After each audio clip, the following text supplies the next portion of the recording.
Welcome back everyone. Today, I'm bringing you the full Season 1 recap of the mob boss who was reincarnated as a potato roasting cop. If you enjoy this story, please give us a like and subscribe to the channel. Wishing you all a truly entertaining experience. Just a moment ago, an incredibly stunning woman appeared right before my eyes. I approached her, but she demanded 3,000 yuan for one night. Since I didn't have enough cash, she was whisked away by someone else. That's right. That pathetic country bumpkin was me. My name is Zhao Yu. In my past life, I accidentally fell to my death and woke up in the body of this police officer.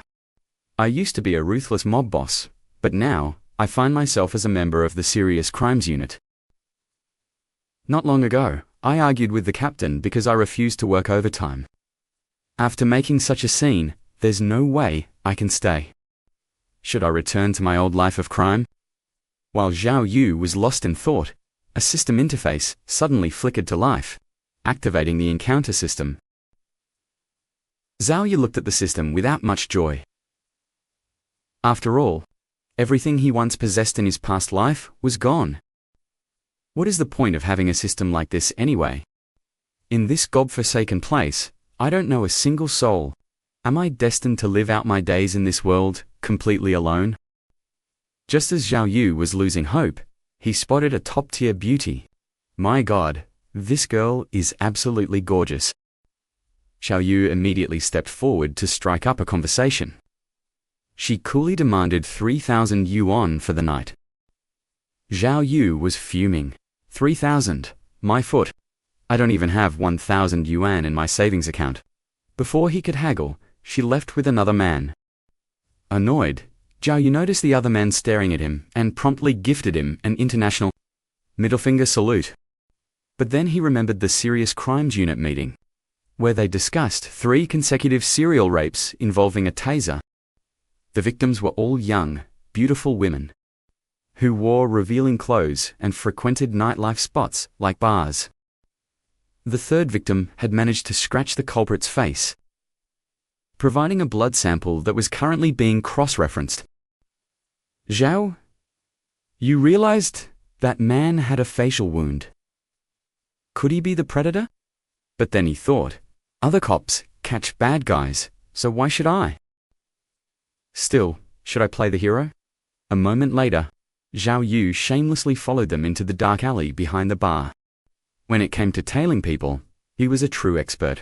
Getting closer, he discovered a man collapsed unconscious on the ground. Zhao Yu noted the man's unnaturally stiff posture. Confirming a taser was used, he knew the predator was in that alley. Grabbing a baseball bat, he moved in for the kill. Catching the culprit about to strike again, Zhao Yu swung the bat with zero hesitation or mercy. After the DNA match, Zhao Yu successfully cracked his first case. Everyone was baffled. How did the guy who defied Captain Liu solve this? Zhao, you didn't care about their opinions? He was shocked to learn that catching criminals in this unit actually came with a cash reward. It seemed that continuing his life as a police officer wouldn't be such a bad idea after all. For solving the case, the system rewarded Zhao Yu with a stealthy eavesdropping device. It was completely invisible and undetectable by any known technology. The device would remain active for 48 hours. Zhao Yu deduced that the encounter system was leading him to criminals, and the 75% completion rate represented his mission success. If he hadn't followed that rapist at the bar, the completion rate would have been much lower, regardless of how many coincidences the system arranged. The final outcome and the success of the encounter always depended entirely on his own actions. With this encounter system, if he ran into similar cases in the future, he could solve them just like today, earning both prize money and the attention of beautiful women. Zhao Yu fell asleep, dreaming of glory. But his roommate's snoring was louder than a lightning strike, forcing him to wander the streets until 5 in the morning. While considering whether to rent a new place, the encounter system activated again, randomly selecting a new reward for him. Zhao, You wondered if this mysterious system operated based on the ancient principles of Bagua theory. Suddenly, a girl came stumbling toward him, her voice trembling as she desperately cried out for help. Zhao Yu barely had time to look before she collapsed. Later, the news reported that an officer named Zhao had discovered a victim. He had successfully stopped her bleeding and called for emergency backup just in time. The victim was identified as Song Yi, and her life was no longer in danger. Zhao Yu watched the news with a look of pure disgust. This cheap 2D animation style is total garbage. It doesn't even begin to capture my legendary dashing good looks. Zhao Yu then turned to question the victim, but she exploded in a fit of rage. You still haven't found a trace of the culprit. Are you police officers just sitting around doing nothing but eating for free? Even as the victim unleashed a flurry of insults and kicked him out, focused only on the case file he snatched from his junior sister. The culprit had been lurking inside the vehicle, drugging the victim before driving to a secluded alley to carry out the cold-blooded amputation. Waking up at dawn inside the car, the terrified victim had scrambled out and sprinted to a nearby KFC, which was exactly how their paths crossed. His junior sister then spoke up, reminding him that this was the infamous and chilling serial handchopper case. 3 victims have already fallen, and the task force has been stumped for a year. You and Captain Lu already bragged about solving this, so how will you save face if we fail? Don't forget, if Team Leader Ku Ping manages to crack the case first, it will be considered a total and humiliating defeat for you. Noticing his sister's mounting anxiety, Zhao Yu remained remarkably calm. What are you so afraid of? In this world, anything can happen if you look hard enough. Besides, that miraculous system of his had finally activated today. It had already helped him capture a Stongun predator and even secure a new place to live. As long as he had this powerful system backing him up, he was destined to become the ultimate god detective of this world. Zhao Yu then pressed for details on the other 2 victims. The first target was a woman named Cao Deem. Exactly 1 year ago, on April 22nd, she had traveled to the city specifically to attend a major music festival. After the show ended, she was struck unconscious and had her right hand severed. Pedestrian tunnel. The second victim, Vian Lala, was even more bizarre. She had been fast asleep in the safety of her own home, only to wake up and discover that her hand was missing. What was truly ridiculous was that her high-security door showed no signs of a break-in, suggesting the killer had a key. Even stranger, the culprit perfectly evaded every single camera. To this day, we haven't found a single trace of the perpetrator. It is as if we are hunting a literal ghost. After absorbing the grim situation, Zhao Yu spoke with a cold indifference. If I actually lose this bet, you better be ready to lend me some money. A short while later, near the hospital, Zhao Yu was out patrolling the streets with his junior sister following close behind. They spotted a camel standing nearby, and just as his sister tried to drag him over for a photo, a frantic cry of "thief" echoed from behind them. Recognizing the crime instantly, his junior sister urged Zhao Yu to move fast. But Zhao Yu hesitated. We're the major crimes unit. Why should we waste time on a petty thief? Just take your photos. The camel is getting impatient. Before he could even finish his sentence, a young woman came charging toward them, gasping for air as she struggled to keep up the chase. Zhao Yu's eyes widened in absolute shock. She was a dead ringer for his girlfriend from his previous life. Could it be that he wasn't the only one who reincarnated? His heart raced at the possibility. Driven by a sudden surge of adrenaline, he leaped onto the camel and went charging after the thief with relentless intensity. Seeing the bizarre pursuit gaining on him, the thief panicked and pulled a sharp dagger from his chest. Zhao. Seeing the blade, he delivered a powerful slap right across the thief's face. Damn you! How dare you pull a knife on me? As the thief tried to strike back, Zhao Yu grabbed a nearby sign. The criminal burst into tears and the chaotic pursuit finally ended. Later at the precinct, the local officers were absolutely fuming at him. Is there any other cop in this city who causes as much public destruction as you do? The phone lines are practically exploding with complaints from citizens. The entire alleyway had been completely trampled into a mess by his camel. Naturally, Zhao Yu didn't give a damn about their complaints. Suddenly, the girl he had saved, Daljie, I'm a nurse at the central hospital. If you ever need anything, please come find me there. Zhao Yu watched her, his mind racing. He knew deep down that this wasn't the same Daljie from his original world. Though they shared the same name and a striking resemblance, the woman he knew could never be a nurse. Still, the connection was far too strong to ignore. If you don't mind, let's exchange contact information, Zhao Yu said directly. Regardless of who she was, he refused to lose her a second time. Just then, his system pinged with a new notification.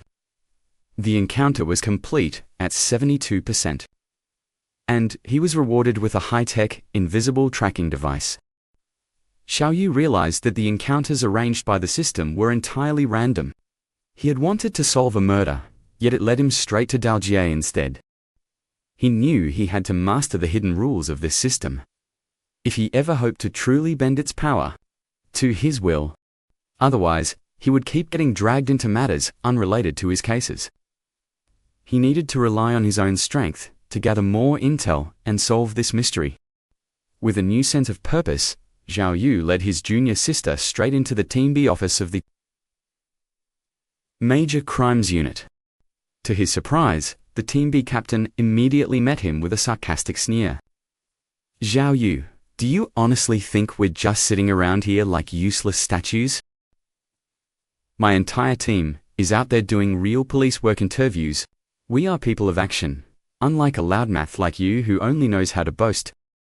But Zhao Yu completely ignored the captain's insults, his attention focused elsewhere. His eyes were locked onto the case analysis board behind them. Meanwhile, the captain was smugly thinking about how the higher-ups had recently praised his performance. He had been told he could even mobilize Team A's resources to quickly wrap up the stun-gone rapist case and secure his reputation. His promotion to captain felt like it was only days away. He never expected Zhao Yu to suddenly emerge and snatch the credit for the case. He couldn't believe that Team A actually had such a reckless madman. One bold enough to swoop in and steal his case without a second thought. Scanning the evidence board, Truvu couldn't help but wonder. Was his capture in a past life due to these people's obsessive attention to detail? His mugshot had probably graced these walls more than once back then. Suddenly, the team leader stepped in, blocking his view. I heard you bet Captain Liu you'd crack the handchopper case alone. Did you run out of leads and come crawling to Team B for help? Need me to lend a hand? Truvu gave her a look of pure disdain. After a chilling silence, he pinned her against the wall. Don't get it twisted. I'm only here to collect the case files on a handchopper, nothing more. If you're so terrified of me stealing your spotlight, it's just painful watching you all struggle so hard without catching a soul. It's embarrassing. With a cold smirk, he walked away effortlessly. Once out of sight, a grin spread across his face. Luckily, he'd already planted a cloaked listening device from the system onto their whiteboard. Now, all their hardened intel belonged to him. After all, he was the only one who could see the invisible device. Through the feed, he learned that the victim had been hit with 2 different types of anesthetics. She'd been knocked out by both, inhaled, and 4 drugs. True Vu froze was, it veterinary medicine. The voice in his earpiece continued to drone on with grim details. Each victim's right hand had been severed with the brutal force of an axe in a single strike. The first was dragged into a dark pedestrian tunnel, while the sheer strength suggested a man. The forensic report noted the killer expertly avoided the thickest wrist bones. A female culprit was still a possibility. Back at the scene, the forensics team discovered traces of adhesive residue inside Luo Minar's car. The killer had likely applied a specialized reflective film. Multiple traffic cameras caught the car. Listening intently. Why go to such lengths to hide their facial structure? What secret would those contours reveal? Was the killer hiding a female identity? With 3 unrelated victims, was this just a series of random, chaotic strikes? Or was it a deep-seated psychological obsession? Out of everything, why target the hands and not the feet? After piecing it together, Truvu deduced the motive was pure revenge. His team, colleagues, were baffled. How could you possibly know that? Just a lucky guess, he replied confidently.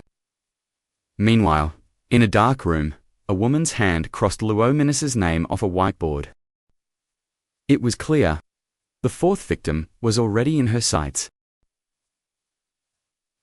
Truvu pulled an all-nighter. He realized the killer hid the hands in a private sanctuary, only they knew. Every time they looked at the hands, their hatred would simmer down. They were trophies. But why specifically the right hand? He stared at his own right hand, desperately searching for a spark of intuition. Finally, he lost it and yelled at the void. System, give me a hint already. As morning broke, his phone buzzed. It was a call from a young schoolgirl. She sounded incredibly sweet over the line. We're still partners in crime, right? He recalled their past. He'd helped her out of a jam involving a black market deal. He'd kept her secret and refused her dirty money. He'd even ended up renting a room from her father, thanks to her meddling. It turned out his intuition was right. This little brat. To keep the rental situation smooth, he asked what she wanted. Her eyes practically sparkled. Come to school and be my dad for the parent-teacher meeting. Truvu was speechless. But the girl refused to take no for an answer. She clung to him tightly. I already blocked my real dad's messages and cloned everything onto your phone. You have to go. If your dad finds out, he'll kick me out. Where will I sleep? He worried. She immediately turned on the charm, begging him. If you lose your room, you can just stay in mine. Please, Dad. Just this once? She looked at him with a hopeful grin. But Truvu shut her down instantly. Even if you call me Grandpa, I'm not going. Moments later, he found himself sitting at the school anyway. The girl had played her trump card. We're in the same boat now. If my truancy and hacking are exposed, you lose your source of info. Plus, you're a cop. Imagine the scandal. Truvu sighed, realized he'd been completely played by a child. As he watched a student play the piano on stage, his detective mind took over. What kind of tool could sever a hand that beautiful? He overheard 2 people nearby discussing the performance. I never knew his piano skills were that elite. Oh, that's nothing, the other replied. 20 years ago, I entered the competition here. I was almost scouted by the Capital Music Academy. If I'd tried harder, my life would be different. Back then, this school was the heart of the city's music scene. It produced so many legends. As Zhao Yu listened, a sinister theory began to take shape in his mind. The second victim, Vian Lala, was a university music professor. Her piano mastery was definitely elite. Victim 1, Cao Hai-em, was mutilated during her concert. I immediately ordered my junior to find a piano-related link. If both women were tied to the piano, then the third victim. Suddenly, his phone buzzed. His junior confirmed that Cao Kim's concert was part of a major piano tour. Adrenaline surged through Zhao Yu. He let out a loud curse, drawing angry glares from the nearby parents. Zhao Yu pressed further. What about LCC, Mei Wai Na? Did she play too? All 3 were grade 10 masters. Zhao Yu ordered a deep dive into their musical training history. Who were their peers? To seek such brutal vengeance, the killer must have known their talents intimately. The culprit might be a pianist themselves, but what dark event linked them all to this monster? Suddenly, a memory from the stage conversation earlier flashed vividly in Zhao Yu's mind. A competition here 20 years ago, almost making the Capital Academy. He knew it was that contest. The killer likely lost to the victims back then, harboring a deadly resentment that finally exploded into violence. The thrill of the hunt intensified within him. He was finally closing in on the truth. The incessant ringing snapped the teacher's patience. He marched toward Zhao Yu, ready to vent his frustration. Just then, his junior reported a breakthrough. All 3 victims competed in the city's 10th piano competition. Remarkably, all 3 had been finalists in that very same event years ago.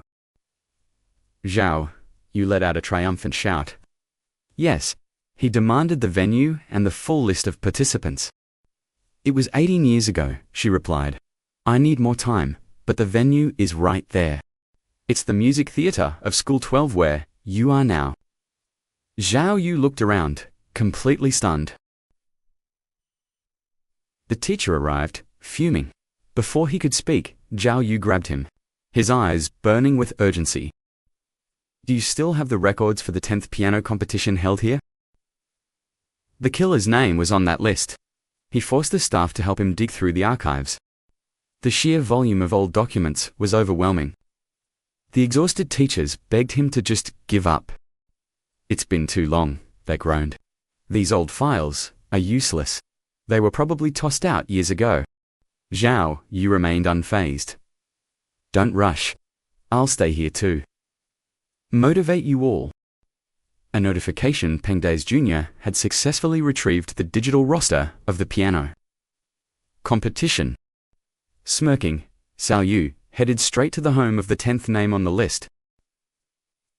Treyu-san, heavily pregnant, recalled. Top officials and elite university professors were all there. The top 3 winners were immediately scouted by the nation's most prestigious music academies. The next 3 went to provincial colleges. After 6th place, people like me were just forgotten. Zhao Yu realized the competition ruined the killer's life. Meanwhile, his junior was becoming increasingly frustrated. This is the 3rd person we've checked, she argued, and she has the strongest motives so far. But she's pregnant. How could she chop off hands? We can't just suspect every single contestant. Zhao Yu shrugged coldly. Actually, that's a great idea. Why don't we just arrest her now? His junior stared, sensing a darkness in him. Zhao Yu didn't bother hiding his true nature anymore. In my past life, I was a mobster. I'm still adjusting to this whole detective identity. She sighed, concerned. Your dark circles are getting worse. Go home and get some actual sleep. Rest might clear your head. Your instincts are right. The case definitely revolves around that competition. Zhao Yu checked his system. The parent-teacher meeting quest was finally marked as complete. Completion rate, 88%. Reward a divine tier, universal hacking and unlocking device. It could bypass 6-dimensional electronic codes. Zhao Yu was stunned by the power of this reward. Was this meeting a system-guided miracle? He needed to reboot the system and investigate the link. With the lead secured, the 2 parted ways to recover from the exhausting investigation. If the killer follows their 3-day cycle, a 4th victim is next. I'll catch you first. 5 a.m., a piercing scream shatters the morning silence. True Vu, open up. I heard you in there all night. True Vu jolts awake, his head spinning in a groggy haze. Reality Hitzi blew off a parent-teacher meeting for a case. And now, Jang Tukum is out for blood. Panic-stricken, he scrambles for a hiding spot. Tu Cam bursts in, only to find a cold, empty room staring back at her. She scours every corner, but with no target in sight, she slams the door in a fit of rage. True Vu creeps back from the neighboring balcony. He'd nearly forgotten that. Girl is the landlord and carries a master key.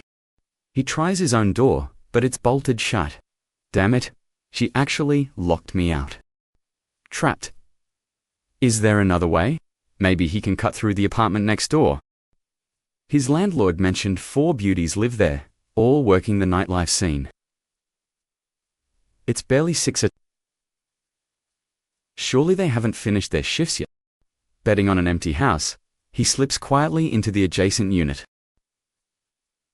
The place seems deserted, until a woman in a crimson dress appears. True Vu freezes, heart hammering against his ribs. Terrified, the neighbor screams at the top of her lungs, certain she's being robbed. He lunges to cover her mouth, his mind racing. How do I explain this without looking like a creep? But as her eyes focus, she gasps with joy. Don't you remember me? You saved me from that psycho with the stun baton? Memory sparks the bar incident. It's her. True Vu exhales. I got locked out on the balcony. I thought no one was home and just needed a way out. She nods understandingly. Usually, I'd be at work right now, but... That attack left me shaken. I needed a break to clear my head. Her eyes narrow playfully. But tell me, how did you know he'd target me? Cop intuition.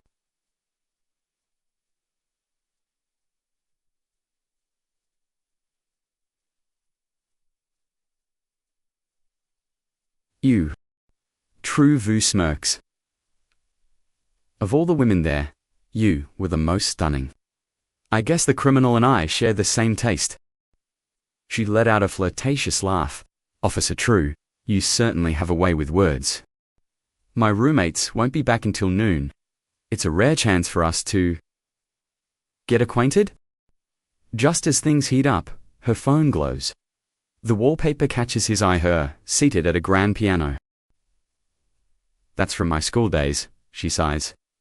True Vu's gaze sharpens. You play piano? My mother forced me to practice since I was a child. I even reached grade 10. I even entered the school's piano competition back in high school. The 10th one, his blood runs cold. It's the same year the killer emerged. Do you know Lala or Lac Minor? She shakes her head. They were finalists. I didn't even make the top 20. I wasn't that lucky. But wait, officer. Why are you asking about a dead case? Heard about the hand-severing murders? Her face pales as the headlines flash through her mind. True Vu's voice turns grave. Every victim was a contestant in that very competition. She trembles. Am I next? Is the killer hunting down the finalists one by one? Think back. Any detail, any strange event from that contest? I need to know everything to stop this. She pauses, a dark memory resurfacing. Now that you mention it. Something very strange did happen that year. Later, True Vu briefs his partner. Lydon was a prodigy, surpassing grade 10 before she even turned 12. She was the undisputed favorite to win the grand finale. But the night before the big stage, she vanished from the roster. His partner suspects a bribe cleared the way for others. True Vu shakes his head. Lydon was dirt poor. Her family sold their ancestral home just for her lessons. This was her one shot at life. No amount of money would make her walk away from her dream. Only a top 3 finish could change her destiny. Something went horribly wrong during that competition. His partner sighs. But where do we start? There's no record of her family anywhere. It's like they simply vanished off the face of the earth. True Vu checks the next potential victim before deciding to seek out a legendary tracker. But his partner hesitates. You mean Trong Can Fong? That guy's a mercenary. He won't lift a finger without a massive payout. He's infuriated half the force already. They don't call him the slippery eel for nothing. Xiao Wu's interest was piqued. Fine then, I'll show you how we catch the big fish. The scene shifts to pool hall, as Xiao Wu makes his entrance. His target met him with a sneer of pure contempt. Well, what wind blew the great brother Zhao into my humble den? Xiao Wu recalled the phone call to Goldie. The coward had faked a stomachache just to dodge helping him find a lead. Now, Xiao Wu was at his door, cutting straight to the point. Are you helping, or not? Give me a straight answer. The man just shrugged. Acting like official business could wait forever. The surrounding thugs erupted in mockery. Is this kid actually brain dead, or what? It's not like it's his own funeral. What a stubborn prick, another The man leaned back. We finally gathered. Let's play 2 rounds first. Xiao Wu's voice remained icy. How high are the stakes? The target's eyes lit up with greed. Oh, so our little brother is an expert in the trade. We're just civil servants. $50 a shot. Xiao Wu countered. And how many shots do I get to take? As many as your heart desires. The next second, Xiao Wu snapped the pool cue like a twig. That's 50, then another, and another. By the 4th shattered cue, the thugs lost their patience. You son of a bitch, are you looking for a death wish? A stinging slap from Xiao Wu silenced him instantly. Your breath is atrocious. A follow-up kick sent the thug flying. Didn't your mother teach you to brush your teeth? Enraged, the leader roared for his subordinates. Don't just stand there. Grab the pipes and kill this bastard. Xiao Wu turned to his companion. Stay there and don't move. It's been a while since I've had a proper workout. As the mob surged forward, Xiao Wu became a whirlwind of violence, dropping every single thug with devastating, one-hit knockouts. Seeing his men mangled on the floor, the man's arrogance vanished into thin air. Big brother Zhao, I'll investigate everything for you right now. Xiao Wu hauled him up by the collar to drag him out. Let's move. I'll treat you to a drink next time. Moments later, Zhong Jingfeng confirmed the breakthrough. This has to be the place. No matter the alias, medical records always leave a trail. 15 years ago, her father was hospitalized for heart failure. Last May, her mother was admitted to the oncology ward. The junior officer's eyes widened in disbelief. You mean they never actually left the city? This is the address, but it could be a dummy. At the sight, Zhao Wu realized the truth. The 3rd victim's hand was severed barely 100 meters away. She ghosted the cameras because she mastered the terrain. Or perhaps this alley was simply her backyard. She finished the deed and simply walked home. Could someone truly commit such atrocities just for the sake of fame? Xiao Wu and his team finally stood before the suspect's door. Is Li Dun home? We need a word. Once inside, Xiao Wu's gaze sharpened with suspicion. Tell me, did your daughter used to play the piano? The mother's face paled instantly. Piano is a forbidden word in this house. After her father passed, we buried that memory forever. What happened back then? Zhao Wu pressed. The mother side, Don Dun, was a prodigy. She worked harder than anyone. She had swept every competition across the county, the city. During that fateful competition years ago, she was the 3rd contestant, a guaranteed lock for the grand finals.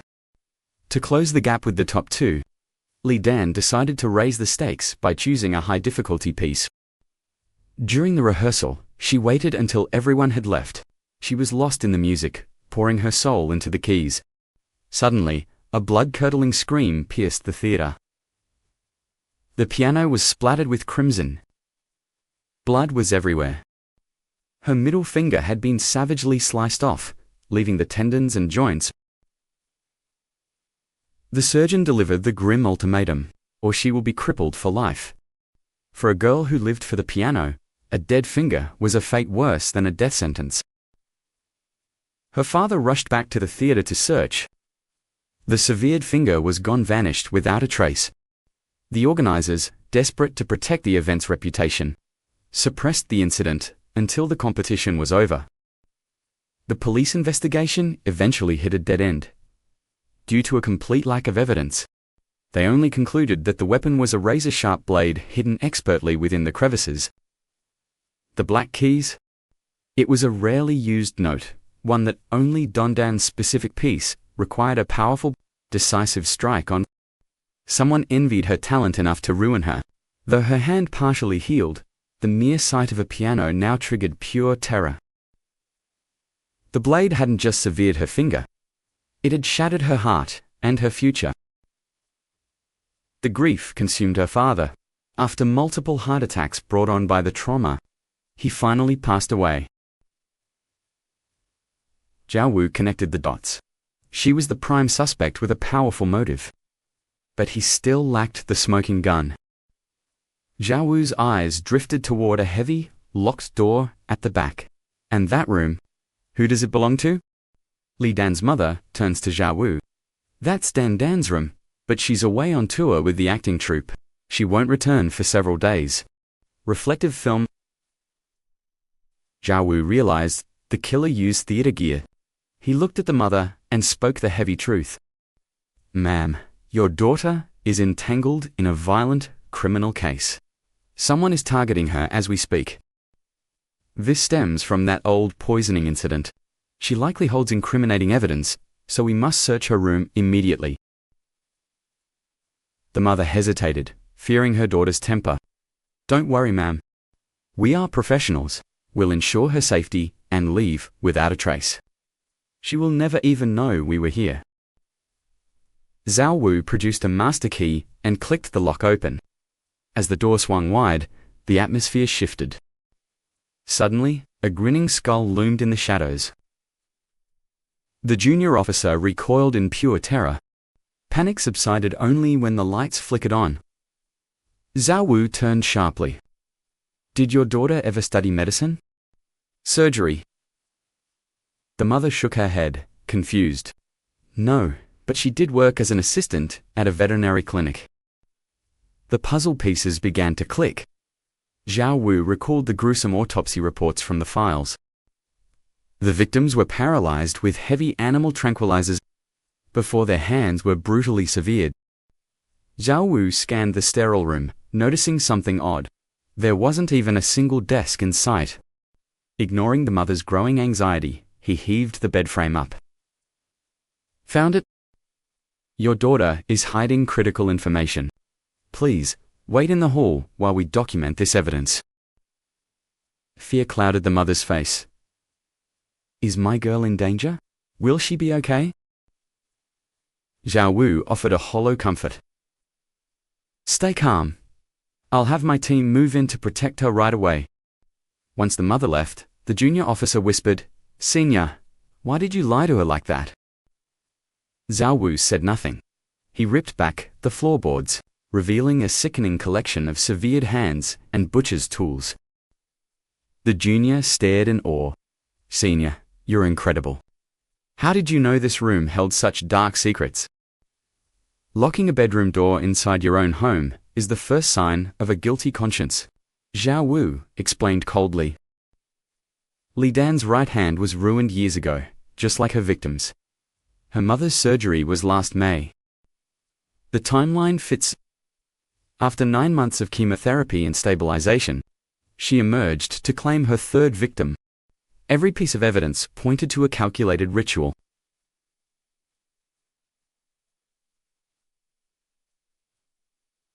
The mystery of her phantom-like methods. On the 24th, Li Dan attended a concert with her first target, Cao Dim. She stalked her target afterward, drugging her into unconsciousness before dragging her into a secluded electrical room. After the amputation, she calmly preserved the hand in formaldehyde and stashed it deep within the ventilation ducts. She hid in those vents like a predator, eventually slipping away at dawn by blending in with the morning workers. It was only 2 months later, once the heat died down, that she returned to retrieve her trophy. For the second victim, she camped on a neighboring rooftop until the night of the using a ladder to infiltrate. She had bugged the house and forged a key. She knew exactly when Vian Lala would be home alone. After the deed, she hid in a cellar for 7 days. using a portable toilet to avoid leaving a single trace. The junior officer shuddered. Such terrifying patience. How deep does her hatred for these women go? Only one person ruined her life, yet she wants to strip the hands off everyone else. It's madness. Zhao Wu's gaze fixed on the wall photos. Why would she need a high-pressure water sprayer? And look at this. Why is this specific grave depicted as collapsed? The junior gasped, pointing at a file. This is Xiao Jiaixin, the billionaire from Australia. Why is she being targeted? Zhao Wu's blood ran cold. The third name on the original list was Xiao Lulu. Was she the next mark? He checked a flat itinerary. Arrival, 15 hours. Current time, 16:15. They were already over an hour late. Dread sank into his gut. I'm going after Ladan now. There's no time to lose. Take these photos to the station and call for every bit of backup we have. Suddenly, Senior, I have it. Xiao Jiaixin was the third contestant in that fateful competition years ago. Xiao Lulu used her success to move abroad and change her name. The famous entrepreneur and the student are one. But why return now?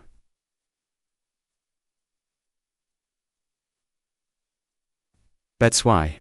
That collapsed grave belongs to Xiao Lulu's father. Li Dan sabotaged the burial site and forged government notices to lure her back into a death trap.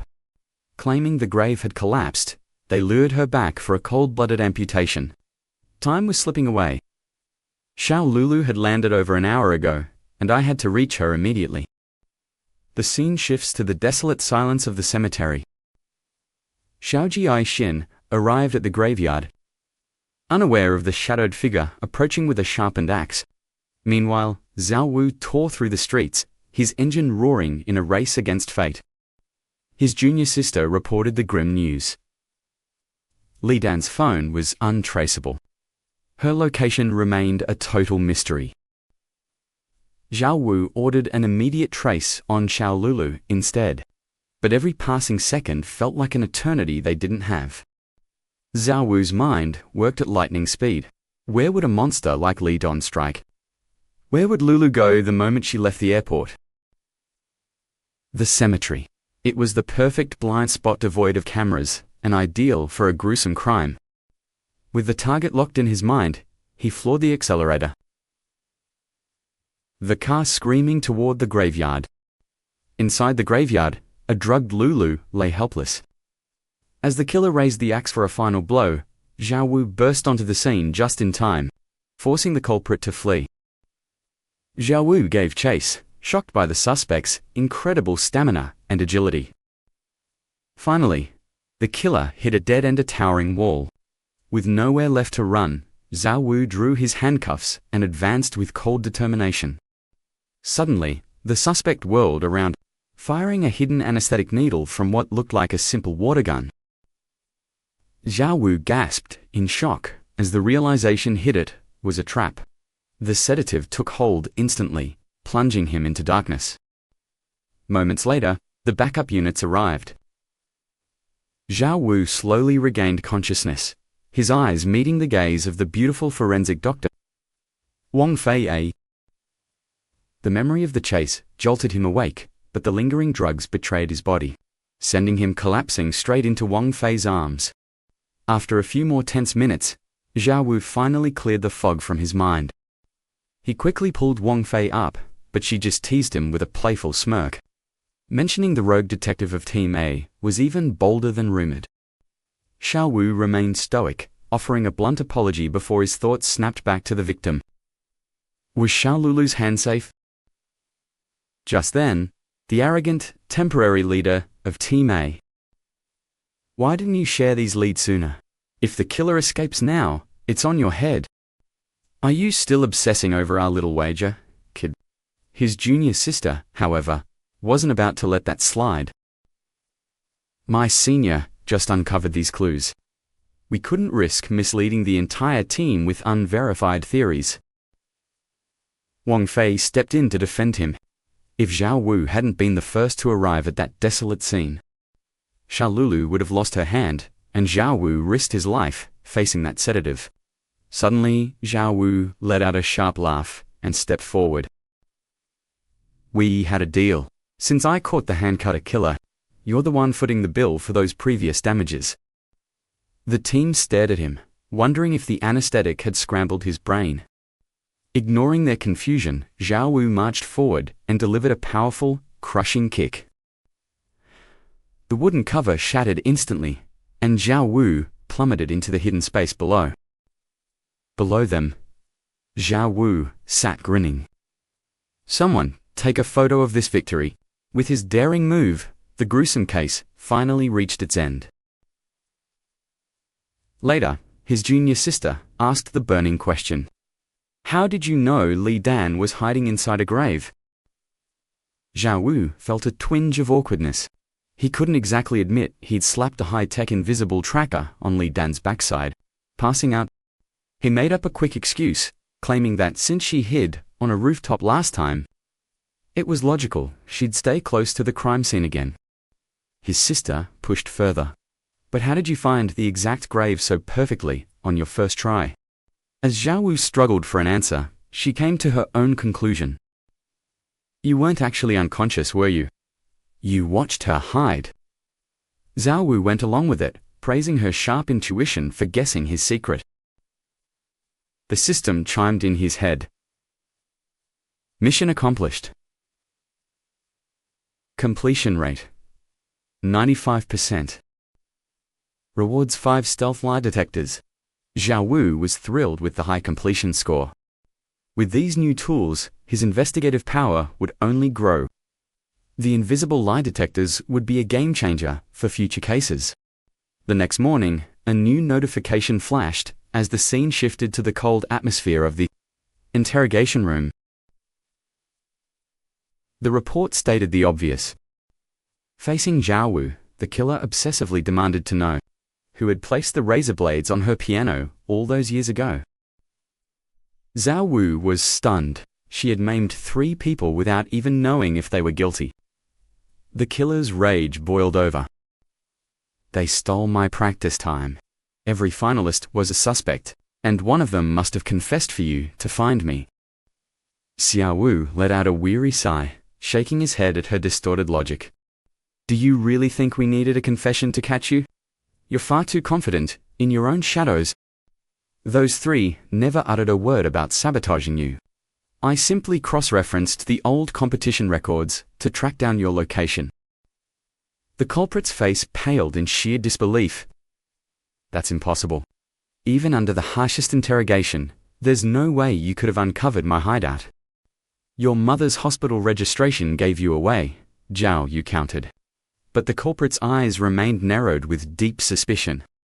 Even so, ... I never listed that specific grave or my secret burrow in any of those official documents. Zhao Yu flashed back to when he planted the invisible tracker on her. He quickly bluffed. Your anesthesia must have worn off early. I can't exactly tell her. The culprit was far from convinced, yet utterly powerless. After all, Zhao Yu was basically playing with a cheat code. A wave of bitter regret washed over the culprit. My father staked all his dreams on me... And yet, I've failed him completely. My father is gone, my mother is battling cancer. But tell me, let me ask you one final question. Li Dan, did you ever consider your mother before you chose this path of vengeance? Now that you're gone, how will she survive? Who will be there to care for her? Listen well, when a heart loses its balance and hatred shatters all boundaries, there is no turning back. With that, he turned and walked out of the interrogation room. Xiao Yu felt a heavy weight in his chest. He was frustrated and infuriated that the true monster who destroyed Li Dan's life was still out there. It gnawed at his soul that he couldn't dig up the original sin and clear the path for Li Dan. Redemption. Back at the office, a mob was waiting to ambush him. only to be effortlessly tossed aside by Zhao Yu. His colleagues quickly stepped in to explain the chaos. Those guys? They're representatives from the alley. Apparently, they want compensation for all the property damage you caused while riding that camel. Zhao Yu scoffed inwardly. Vendors, give me a break. They're clearly just low-life thugs, looking for an easy I've dealt with your kind 1,000 times before. Without another word, Zhao Yu reached out and snatched the leader's ear, twisting it with practiced ease. Let me school you on how this works. Look at yourselves, not a single scratch or broken bone. How much did you think you'd extort like this? You need to stir up public sympathy first. You didn't even bring a reporter to record this. Just barging in, making noise. One wave of my hand, and I'll have you all rotting in a cell. Suddenly, a sharp voice cut through the tension. Flanked by a phalanx of elite bodyguards. Officer Zhao, please accept this 100,000 yuan as a token of my gratitude. It's all thanks to you. Why don't you let me treat you to dinner tonight? Zhao Yu gave her a once-over before declining. Dinner's off the table.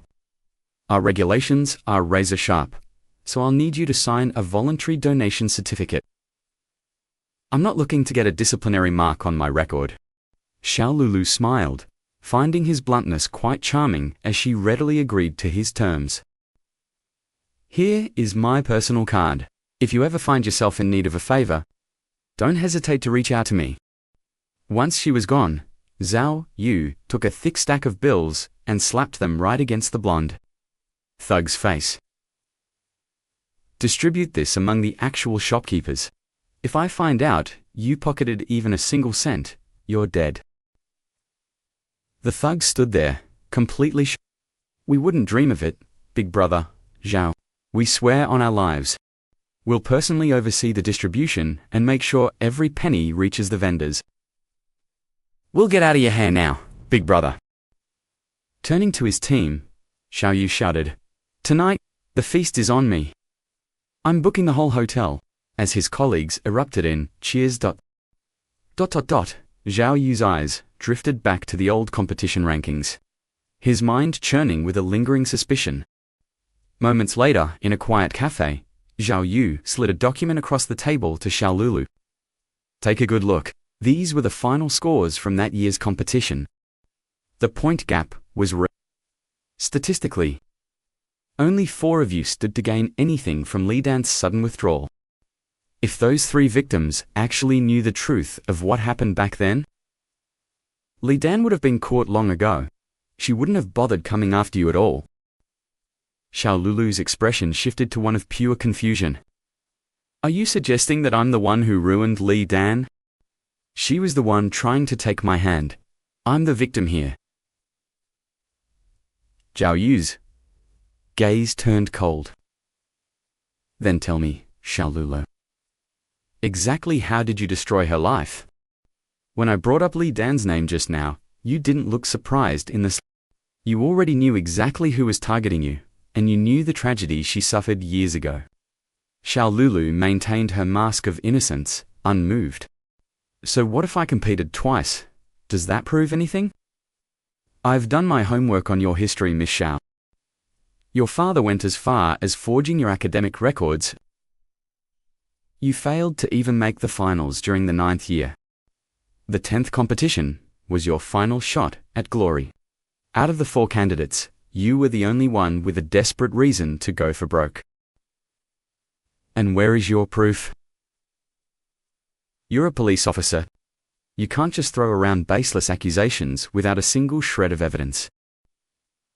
Zhao Yu's voice dropped to a low rumble. I think you know the truth better than anyone. If not for that hidden blade, Li Dan's life would be exactly like yours right now. Instead, her father died in a state of utter despair. And Li Dan herself, she's facing a life-shattering prosecution. She might not even survive the sentence. Hearing this, Xiao Lulu's composure finally began to crumble. That's enough. Do you have any idea what my life has been like these past few years? That event was a scar on her life, but for me, it's been a shadow I could never escape. Finally, the dam broke, and Xiao Lulu began to confess the truth of that fateful day. It's true, ... Everything that happened back then, it all started with me. 18 years ago, on the eve of the big competition, I followed the official rules and finished my piano practice by 3 p.m. before returning to the hotel. That night, my father claimed he'd left something at the hall. I offered to go with him, but to my shock, he snapped at me with a harshness I'd never heard. He ordered me to stay in the room and not go anywhere. My father rarely spoke to me with such cold authority. I waited in the silence of that room until 11 that night. Once he was back, he became obsessive, repeatedly telling me to give it my all. Tomorrow, you must win at any cost, he kept saying. On the day of the awards, my nerves were shot, so I hurried to the restroom. There, I overheard Li Dan's mother in a desperate, tearful argument with the organizers, pleading for mercy. She begged them, crying that her daughter's life shouldn't be destroyed over a mere razor blade. She kept asking what would become of her girl's future. Li Dan was a true piano prodigy. It was only then I realized her sudden withdrawal was because a razor blade had sliced her finger during practice. The timing was chilling. It happened the same night. Standing on that podium later, I couldn't find it in myself to smile. I desperately prayed that Li Dan's tragedy had absolutely nothing to do with my father's actions that night. But, while packing my bags to head home, I discovered a box of razor blades hidden in my father's luggage. A massive confrontation erupted between us right there. Eventually, he broke down and confessed, pleading for my forgiveness. My parents had divorced early, and he had raised me entirely on his own. He had sacrificed everything for my success, working 3 jobs a day until he was exhausted. I couldn't bring myself to let him go to prison. Perhaps it was karmic retribution. Years later, my father was diagnosed with pancreatic cancer and eventually passed away. He never truly forgave himself for what happened to Li Dan. As for me, I haven't touched a piano key since that fateful competition. Whenever I see a piano, my mind floods with images of Li Dan and her blood-stained hands. Rest assured, Officer Zhao, I'll hire the best legal team to assist her. I will also find someone to care for her mother. I know that between Li Dan and me, this isn't just about money. I don't expect her to ever forgive me. I only hope that things don't spiral any further into darkness. Zhao Vu decided not to push the matter further. A while later, he was at a car TV with his colleagues, drinking and singing to blow off some steam. Afterward, Vuong Fai offered to drive him home. Along the way, she kept a close eye on his condition. Zhao Vu gave a cheeky reply, saying that since he hadn't tried anything with her yet, he must still be sober. Well, that's one way to be honest. Vuong Fai pointed out that they weren't even heading in the same direction. Zhao Vu wondered if it's out of her way, but she's still driving. But Vuong Fai saw right through him instantly. Don't go getting any big ideas, she teased. She revealed that a body had just been pulled from the Kwaisan reservoir. She had left the autopsy halfway through for his party and had to go back to finish the job. Upon hearing that, Zhao Vu felt a wave of sheer embarrassment wash over him. To eat so heartily after handling an autopsy, she truly was a professional.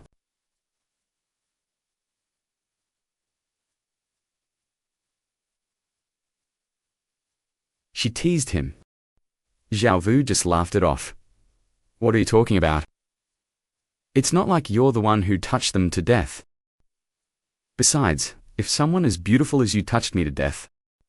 Vuong Fai felt a slight spark of emotion at his words and let out a playful smile. Moments later, they reached his destination. As Zhao Vu got out, he confirmed no one was home. Vuong Fai just gave him a faint smile, slammed the gas, and sped away without a second glance. Xiao Vu watched her car disappear into the night, feeling a bit helpless and intrigued. Her parting words were a total thrill. Wait until next time, when I've got my scalpel with me. He headed home, only to find Jiang Tiukam waiting at his door. Father Zhaovu, you're certainly a hard man to track down, aren't you? You're living quite the exciting life, I see. Zhaovu scrambled to explain that he was actually in the middle of solving a case. Tiukam didn't care for his excuses. Her eyes welled up with tears. Did you forget you completely ruined my parent-teacher meeting? I'm just trying to make some money to take the pressure off my family. Why is it so difficult? If my secret gets out, how can I even stay in school? Seeing her looking so pathetic, Zhaovu asked what happened and offered to fix it. The moment he agreed to help, her entire demeanor flipped. Her tears vanished as she led him away. The next day, Chukam brought Zhaovu to see her teacher. With the high school entrance exams approaching, the pressure was on. The school reminded parents to provide full support, calling Tiukam a bright student. They were focusing on nurturing. Zhaovu was absolutely speechless. This kid was a natural-born actress. She could change her face faster than you could flip a pancake. Zhaovu shot her a look. Entire cover. Tiukam signaled back confidently. Relax, I've already installed a GPS tracker on his phone. He's still stuck at the hospital. Meanwhile, Zhaovu was still thinking about Vuongfi, wondering if she had finished with that corpse yet. A short while later, Zhaovu arrived at the office. Is there a new case on our hands? I'll take over the investigation into Vuongfi's case. Are you free tonight? Let's discuss it over dinner. Before Wang Fei could even speak, a teammate shoved a mission file into his hands. Forget tonight's plans. The Kuban squad is handling that investigation. Here, take your new government-issued phone. Ditch that prehistoric brick immediately. Pack your gear and report to these coordinates by this afternoon. Clueless and confused, Zhaovu arrived at the training camp. He checked his system. The rewards were getting weirder by the day. Tactical binoculars, a material analyzer, an X3 signal jammer. What was next? Even an air quality sensor. One sneeze, and the system would probably pop up. Suddenly, a mysterious woman appeared. The crowd whispered her name with reverence. Anhe Keat. Watching her drink, Zhaovu felt a sudden spark of interest. He leaned over to ask his buddy who she was. A lethal beauty, his friend joked. And maybe I'll be the lucky guy to partner up with her. Before he could finish, Zhaovu vanished, reappearing instantly in front of her. Hey there, gorgeous newcomer. Missed the instructor's demonstration? How about I give you a private lesson? The bystanders gathered, smelling drama. What is Zhao doing? Flirting with her. Is he insane? She's a walking death sentence. That's Miao Renfenga, 2-time martial arts. A literal nightmare for every male officer. Every criminal she catches ends up in the ICU. She doesn't just arrest people, she dismantles them. To everyone's shock, she accepted his challenge. The two stepped into the ring, tension thick in the air. Zhaovu smirked with confidence. I'll teach you the arm lock first. Go ahead, take your best shot. She threw a casual punch. Zhao caught it, spinning her around into a textbook restraint. She was locked tight. See, simple, Zhao lectured. The key is a decisive wrist snap. It's all in the technique. A dangerous glint sparked in her eyes. Interesting. But I have a way out of this. Before Zhao could process her words, she balled her left fist and swung it straight at his face. Stunned by the impact, Zhao had no time to recover before her devastating spin kick connected. He barely raised his guard, the force slamming him back against the ropes. Man, now I get it. She's a one-woman army. No wonder everyone's too terrified to even stand within 5 feet of her. She smirked mockingly. Oops, did that hurt? My bad. Why don't you teach me that throat lock now? Rubbing his jaw, Zhao grinned back. Actually, I've got a counter for that move you just pulled. Come on then, she dared him. Try not to let me snap your arm. Suddenly, Zhao lunged forward. Caught off guard by his speed, pinning both her arms behind her, trapped and unable to break free, she flushed with embarrassment. Let go of me this instant. Sorry, my arm's a bit stiff from that kick, he teased. Call me Big Brother, and maybe I'll let you up. Infuriated, she delivered a brutal headbutt directly to his nose. Zhao stumbled back. She launched a follow-up kick, but he caught her leg mid-air with a mocking laugh. Nice form, but your power is lacking. Enraged, she used her momentum to wrestle him down into a pin. In a desperate move, Zhao bit her. Right on the backside. She shrieked, delivering a frantic punch to his face. A superior officer stormed in. Are you two out of your minds? Get up. I've never seen two bigger weirdos, she hissed. If I see your face again, you're dead meat. Zhao didn't flinch. Think I'm scared of a fire-breathing dragon like you? Bring it on. The chaotic training session finally ended. Later, at a hospital, the deputy chief voiced his concerns. He's just a rookie with the attitude of a street thug. Are you sure he's the right successor? The captain disagreed. His instincts are more savage than a criminal's. His potential cannot be underestimated. I've made the arrangements. Let's see if we can sharpen that reckless edge of his. Training was over. Xiao Vu's first real assignment arrived immediately. Stepping onto the scene, he scanned the area curiously. So, this is where the victim lived. His junior sister was baffled. Senior, you were just assigned to the cold case unit. Why aren't you protesting? Do you have any idea how impossible these old, unsolved cases are? Xiao smiled with absolute conviction. This case stayed cold for 10 years because I wasn't here.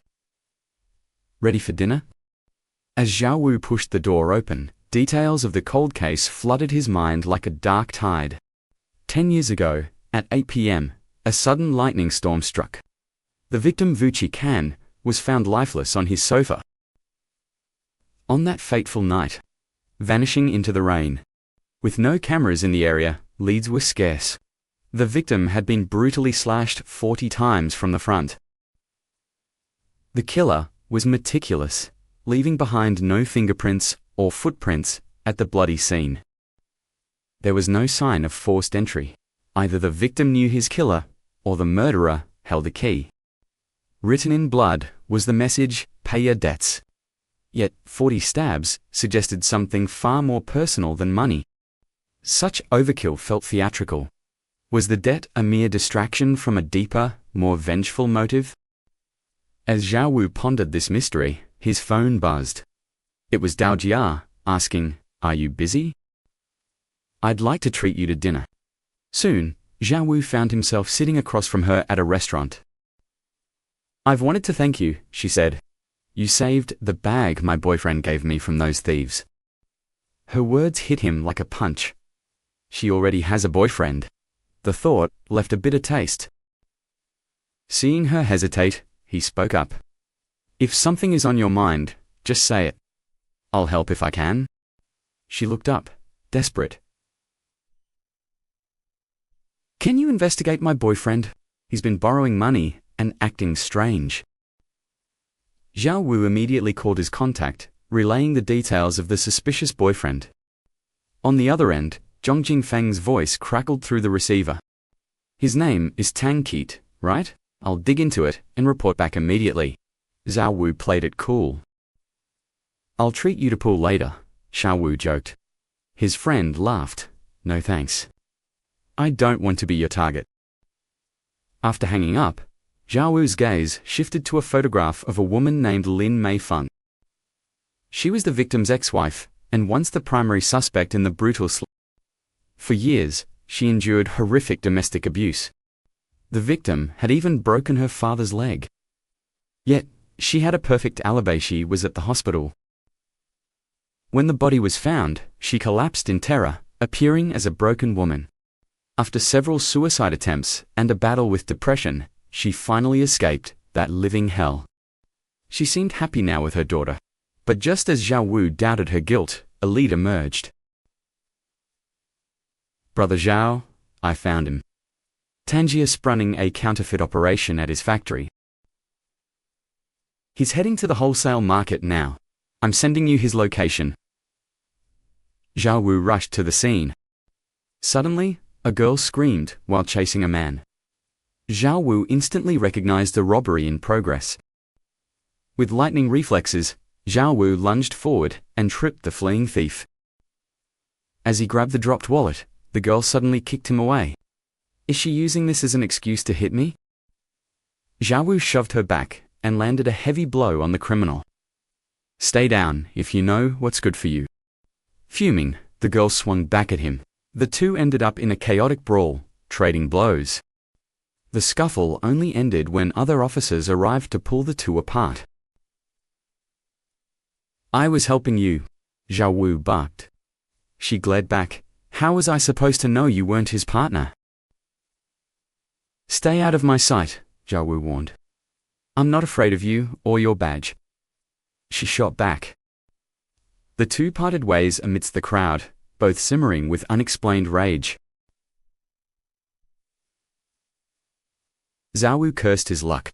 That woman had completely derailed his mission. Yet, he noticed something strange. He opened the thief's wallet he had retrieved and froze at the contents. Inside was a photo of Lin Mei Feng. Why would a random thief carry her picture? Back at the station, Zhong Jingfeng identified the man as Liu Bangfei, a 41-year-old wholesaler. He was wealthy, owning over 1 million yuan, 3 properties, and 2 luxury cars. He had no direct ties to the ex-wife, but he was from the same hometown as the murder victim. It was a chilling connection to a case that had been frozen in time for a decade. Finding a clue to a 10-year-old mystery by pure accident, his luck was truly supernatural. The system chimed. "Mission 80% complete. Reward granted." One invisible listening device. This lead must be from the encounter system. I need to grill Liu Bangfei. He definitely knows Lin Mei Feng, keeping a woman's photo in his wallet. Is it a secret crush? A colleague chimed in. He's a regular here. Last time was a brawl. Now it's felony assault. Divisioner is investigating, so questioning Liu Bangfei is a top priority. But he's currently being held at Division R. Hearing this, the junior sister looked genuinely puzzled. Does anyone have connections over there? Zhao Wu felt helpless. It looked like he'd have to go see her again. Zhao Wu later arrived at Division L, putting on his best behavior. Captain Miao was instantly annoyed by his sheer audacity. "Are you here to cause trouble again?" Zhao Wu leaned in playfully. "Captain, don't make me sound like some common thug. This is official business. Please, just cooperate with me this once." Captain Miao looked him over and stood her ground. Just showing up isn't enough to interrogate Liu Bangfei. But getting official paperwork would take at least a month. At this rate, every lead would go cold. "I'll make it up to you. You aren't still mad about me biting you last time, right?" Captain Miao's temper flared instantly. "Anyone else can go in, but not you, Zhao Wu. Now get out of here before I lose it." Zhao Wu met her fury with a wicked smirk. As Captain Miao blocked the door, "Where did this kid come from? How dare he cause a scene at our precinct? He's actually provoking Captain Miao. He's asking for a beating." Zhao Wu just smiled. "You won't let me in. I might just cut you off from the world. I have superpowers that can jam every signal in this entire building. Your computers and phones Won't stand a chance. His words were met with immediate, mocking laughter. Superpowers? Signal jamming. Has this kid's head been kicked by a mule? Captain Meow smirked. Fine. If you can kill the signal in this building, don't break your word. Watch closely. I'm about to cast my spell. Captain Meow barked an order. Quick. Xiaowu suddenly shouted. Captain Meow is a big idiot. Captain Meow is a big idiot. Her rage reached its breaking point. Just as she was about to explode, an officer yelled, The signal is gone. Everything has been disconnected. Signals are dead on the 3rd floor. Same for the lobby. Even the detectors are showing 0 signal. The reports left Captain Meow stunned. Xiaowu smirked. So, am I allowed in now? Great Captain? Zhong Miao? Moments later, Zhao Wu strutted into the interrogation room. But Miao shoved him in before he could strike a pose. Stop blocking the door. Internally, Captain Meow was spiraling. How did the signals actually vanish the exact moment he spoke those words? Zhao Wu suppressed a laugh. His signal jammer trick worked perfectly. Now, time to test this lie detector tool. Listen up, Zhao Wu began. I'll ask, and you answer only with yes or no. He then started the calibration. Are you a man? Is your name Lu Bang Fai? Yes. The detector seemed stable. Green for truth. Are you a woman? Zhao Wu asked. No. Do you like rice cakes? No. No. Did you kill Wu Qi-kan? The sudden question hit the suspect like a thunderbolt. No, he screamed. The red light flashed. Zhao Wu caught the lie and roared. You knew his wife, Lin Meifan. Didn't you? Captain Meow quickly stepped in to calm the heated situation. Zhao Wu, settle down. Let go of him first. Meanwhile, the suspect was falling into a complete panic. No, it's not true. Meow felt a chill. Did he really do it? Why was he breaking down after just a few simple questions? Who was this Zhao Wu? Zhao Wu realized he found the killer, but without evidence. He needed a confession. Zhao Wu turned to Captain Meow. He expected a rejection, but her attitude had suddenly turned surprisingly cooperative and friendly.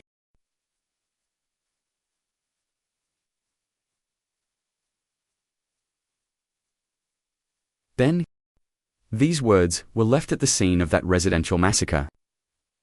Your handwriting is a 91% match.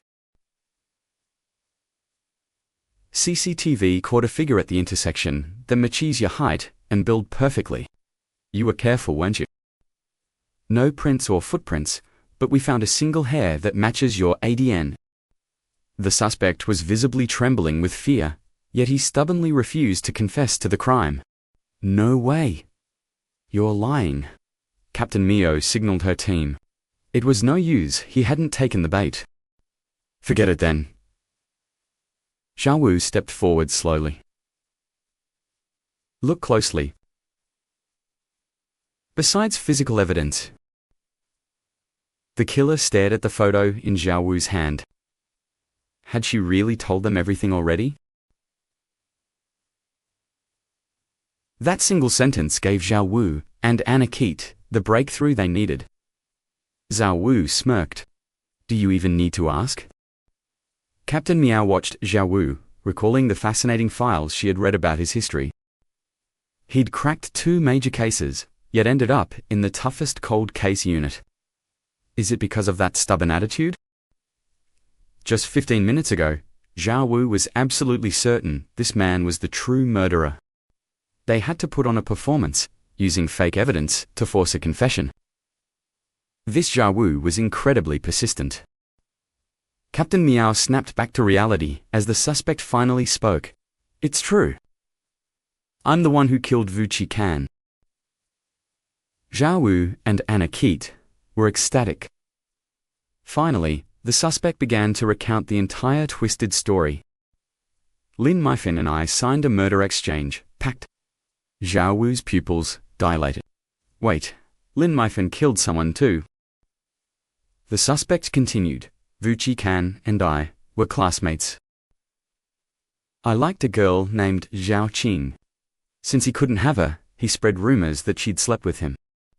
Eventually, word got out that Wu Qikan had actually forced himself on poor Zhao Qing. In the end, the pressure forced her to drop out and flee to another city. I heard she ended up in the red light district. In my heart, that bastard deserved to die long ago. Captain Miao frowned. So you sent Lin Maifin to murder your wife, Jian Wenli. Zhao Wu was stunned. He'd killed his wife too. No wonder Anakit was being so helpful. She was just using Zhao Wu as a scout to test the waters. That woman was absolutely calculating. Captain Miao pressed on. And why did you want Jian Wenli dead? That woman ... I've wanted her gone forever. She never showed me an ounce of respect. My job and my home were all handouts from her father. I was just a servant working for her family. After seeing a movie about murder swaps, I approached Lin Maifin. She'd endured years of abuse and hated her husband. Partnering with her meant I could avenge Xiao Qing and eliminate my wife at the same time. She refused at first, but then that monster caused her to miscarry. That changed everything. We signed a contract and recorded it. The day she killed my wife, I made sure I was at the factory. The day I killed her husband, she was caring for her cousin's newborn. Both of us had perfect alibis. I've lived enough these last 10 years. Confessing feels like a weight lifted. The decade-old case was finally solved. Zhao Wu invited his colleagues to celebrate. This was the legendary cold case that had baffled the department for years. Are you the reincarnation of Sherlock Holmes or something? I thought murder exchange plots only happened in movies. As Zhao Wu drank, his mind wandered back to a few hours ago. He'd pinned Anakit against the wall, whispering about their successful cooperation while she stammered in total embarrassment. I'll report both cases as a joint investigation between our two precincts. I'll update you on any progress. For now, I'm going to request an arrest warrant for Lin Maifin. Seeing Zhao Wu's sudden silence, Captain Miao asked, "What's wrong?" He forced a smile. I just thought it wasn't her. Captain Miao added that nothing was certain yet. They would know more once she was in custody. Back in the present, Zhao Wu sipped his beer. That woman wasn't just brilliant, she had such soft, delicate skin. Suddenly, his phone buzzed. It was a call from Captain Miao. The moment he picked up, Anakit shouted. 20 minutes later, he reached the precinct. Out of breath, he demanded to know what was going on. Captain Miao spoke gravely. We just questioned Lin Maifin. She claims she stabbed Jian Wenli to death. She claims she stabbed her twice in the neck. But the autopsy says the cause of death was suffocation. Zhao Wu tried to focus while covering his mouth. The taxi ride was so fast, it had made him nauseous. Captain Miao continued. The knife wounds on the victim were actually quite shallow. Since she already confessed, she has no reason to lie. That means Lin Maifin might not be the killer. The scene was covered in messy footprints. Yet she claims she wore thick protective covers over her shoes. To make it look like a robbery, she cleared out the west bedroom, but the east bedroom was also wiped clean. This meant that on the day Jian Wenli was murdered, a third shadow was lurking at the crime scene. It was possible this unknown person had strangled her first, leaving Lin Maifin to unknowingly stab a corpse. At that moment, Zhao Yu reached his limit and accidentally unleashed a literal rainbow of vomit over Captain Miao. Despite the mess, Zhao Yu clutched his vital evidence. As he and a freshly changed Captain Miao returned to the interrogation room. These questions are crucial, so give me a simple yes or no. Did you kill Jian Wenli? Yes. Zhao Yu glanced at the polygraph. The sensors screamed deception. Why did she look so convinced of her own lie? Was she truly delusional about the stabbing? Or was she desperately shielding the real monster behind this crime? Zhao Yu pressed on. Do you know the identity of the true killer? Lin Meifen looked dazed, thinking, wasn't it me? Zhao Yu insisted on a binary answer, but the moment she spoke, the lie detector flashed a warning red once again. Zhao Yu was now certain she wasn't lying. When you stabbed her, was she already dead?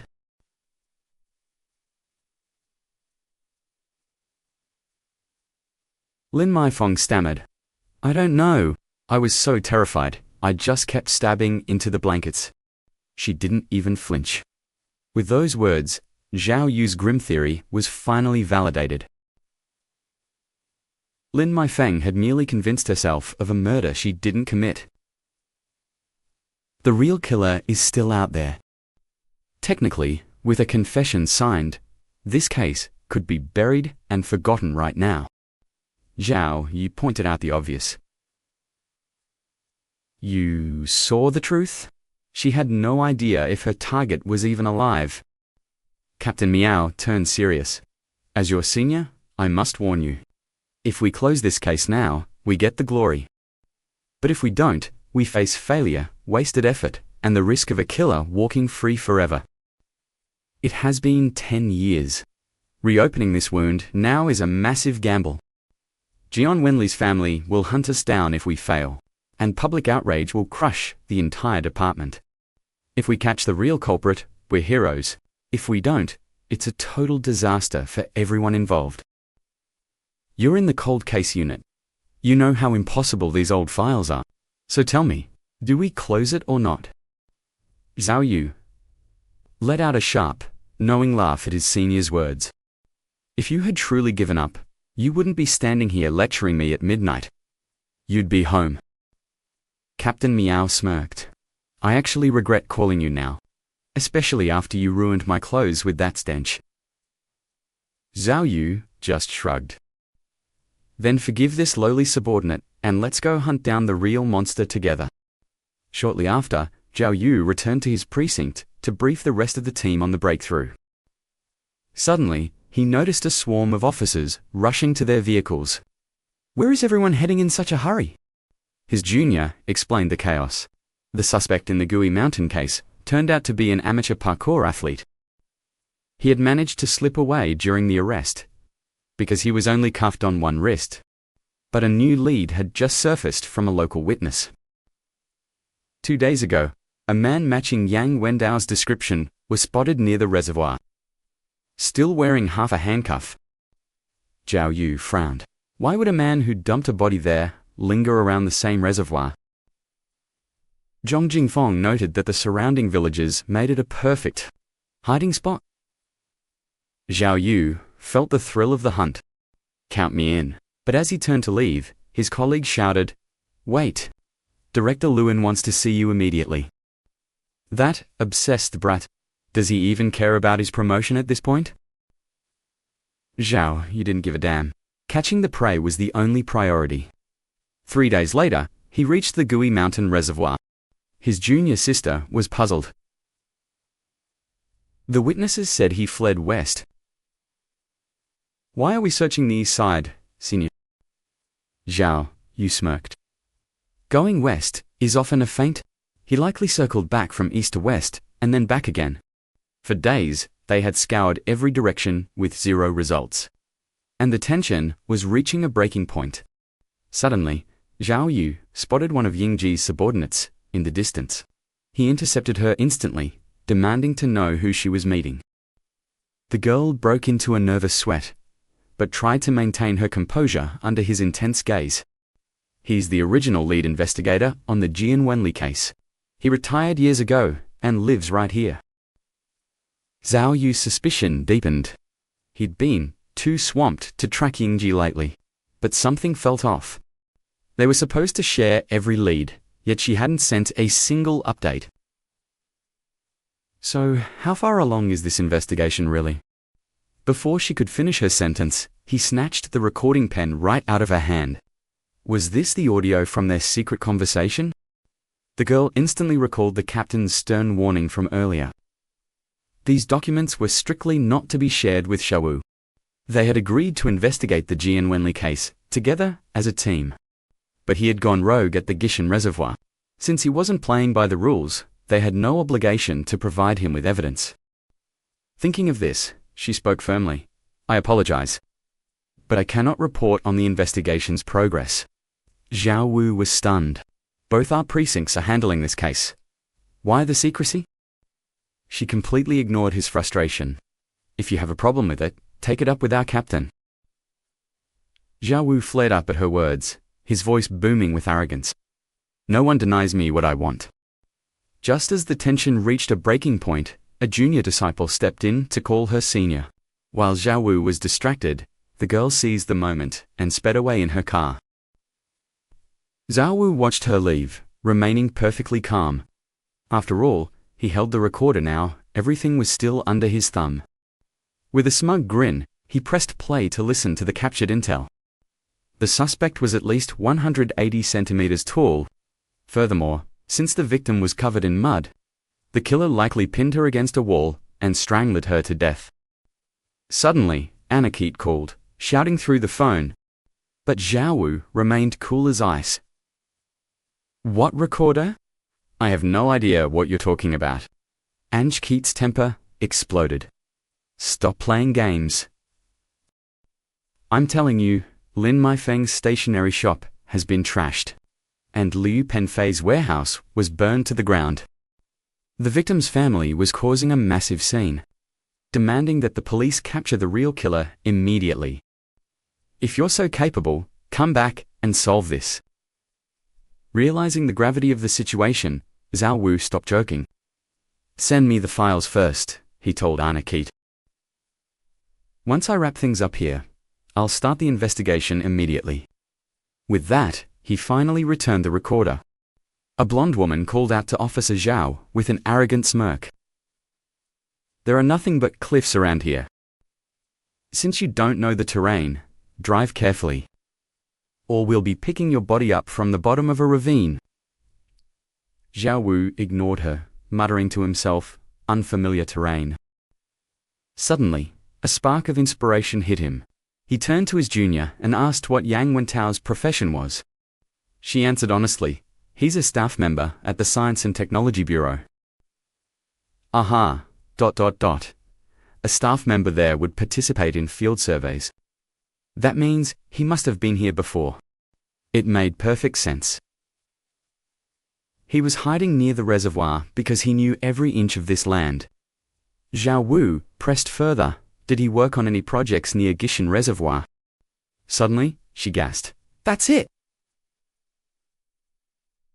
He worked on the silver mine exploration project, in the outer town. He spent 3 years on ET. Must know this place, like the back of his hand. Town, Y is right below us. Senior, your hunch was spot on. The two prepared to head for town.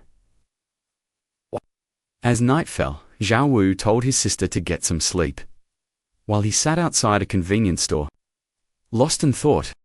Since the suspect worked in mine exploration, was it possible he was hiding deep inside one of the shafts? But there were countless mines in the area. Suddenly, a small, stray dog wobbled toward him.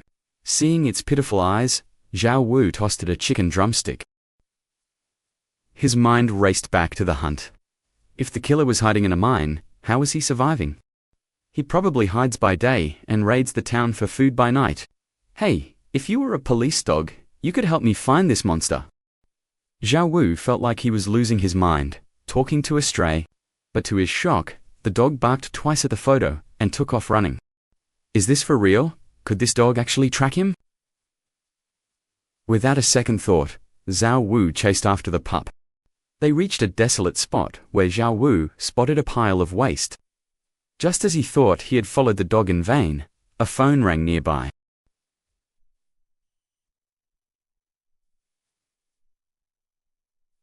Zhao Wu switched on his flashlight. He recalled the profile from the reservoir case. The killer was an amateur parkour athlete. Last time, they almost had him, but he slipped away. Zhao Wu's blood began to boil. "You aren't escaping this time, you brat." He gave chase, his flashlight cutting through the dark. But the terrain was treacherous, and the suspect was a parkour expert who knew every shortcut. In this pitch-black darkness, he couldn't see a thing and was losing ground fast. Suddenly, a cold smirk played on Zhao Wu's lips. "System tools, it's now or never. Let's see exactly where you're crawling." Activating his invisible night vision goggles and high-tech binoculars, he instantly locked onto the fleeing criminal. Zhao Wu accelerated, but the suspect was incredibly fast, and the cave system was a labyrinth.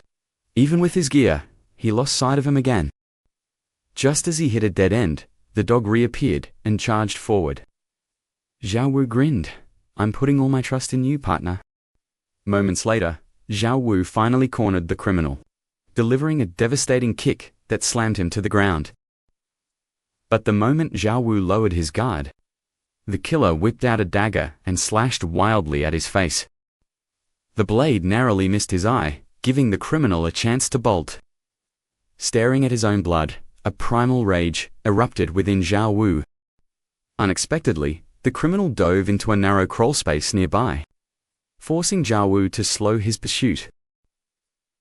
Deep inside that darkness, the suspect lay in wait, preparing a deadly ambush for the approaching officer. Just as the criminal wondered why it was so quiet, Zhao Wu kicked the wooden boards open with a roar. "I came to save you, and you tried to backstab me. You like using knives that much? Then I'll let you use them to your heart's content." But the moment Zhao Wu subdued the suspect, his chest tightened. He could barely breathe. What was happening? A minor scuffle shouldn't have left him this exhausted. He glanced at the dog, confused as to why it refused to come closer. Suddenly, the system interface flashed a warning. "Carbon dioxide levels. Escape immediately." Zhao Wu realized the grim truth, though oxygen here was depleted. He had to get out of this death trap, and fast. As he clicked, the handcuffs shut. Something else in the corner of his eye caught his attention. "Wait, what on earth is that?" A short while later, safe in an oxygen-rich area, Zhao Wu checked his phone. Still, no signal. Luckily, he pulled out a stealth tracker and a signal booster to bridge the gap. With the equipment ready, Zhao Wu finally called his colleagues to request immediate backup at the scene. Once the call ended, his curiosity turned back to the mysterious bag he'd found. Why was it so heavy? As he pulled it open, Zhao Wu gasped in pure shock. "There's at least 100,000 here. These are vintage bills from years ago. Their value must have doubled by now. Why was such a fortune hidden in an abandoned mine?" Before long, his colleagues arrived, the air buzzing with their surprised whispers. The report said he fled west. How the heck did you manage to catch him all the way here in the east? Wasn't he supposed to be investigating the south? Is he a psychic? How did he know about this mine? Zhao Wu just waved them off. "Pick up Li Baini at room 211 of the suburban hotel when you head back. I'm exhausted, so I'm heading home first."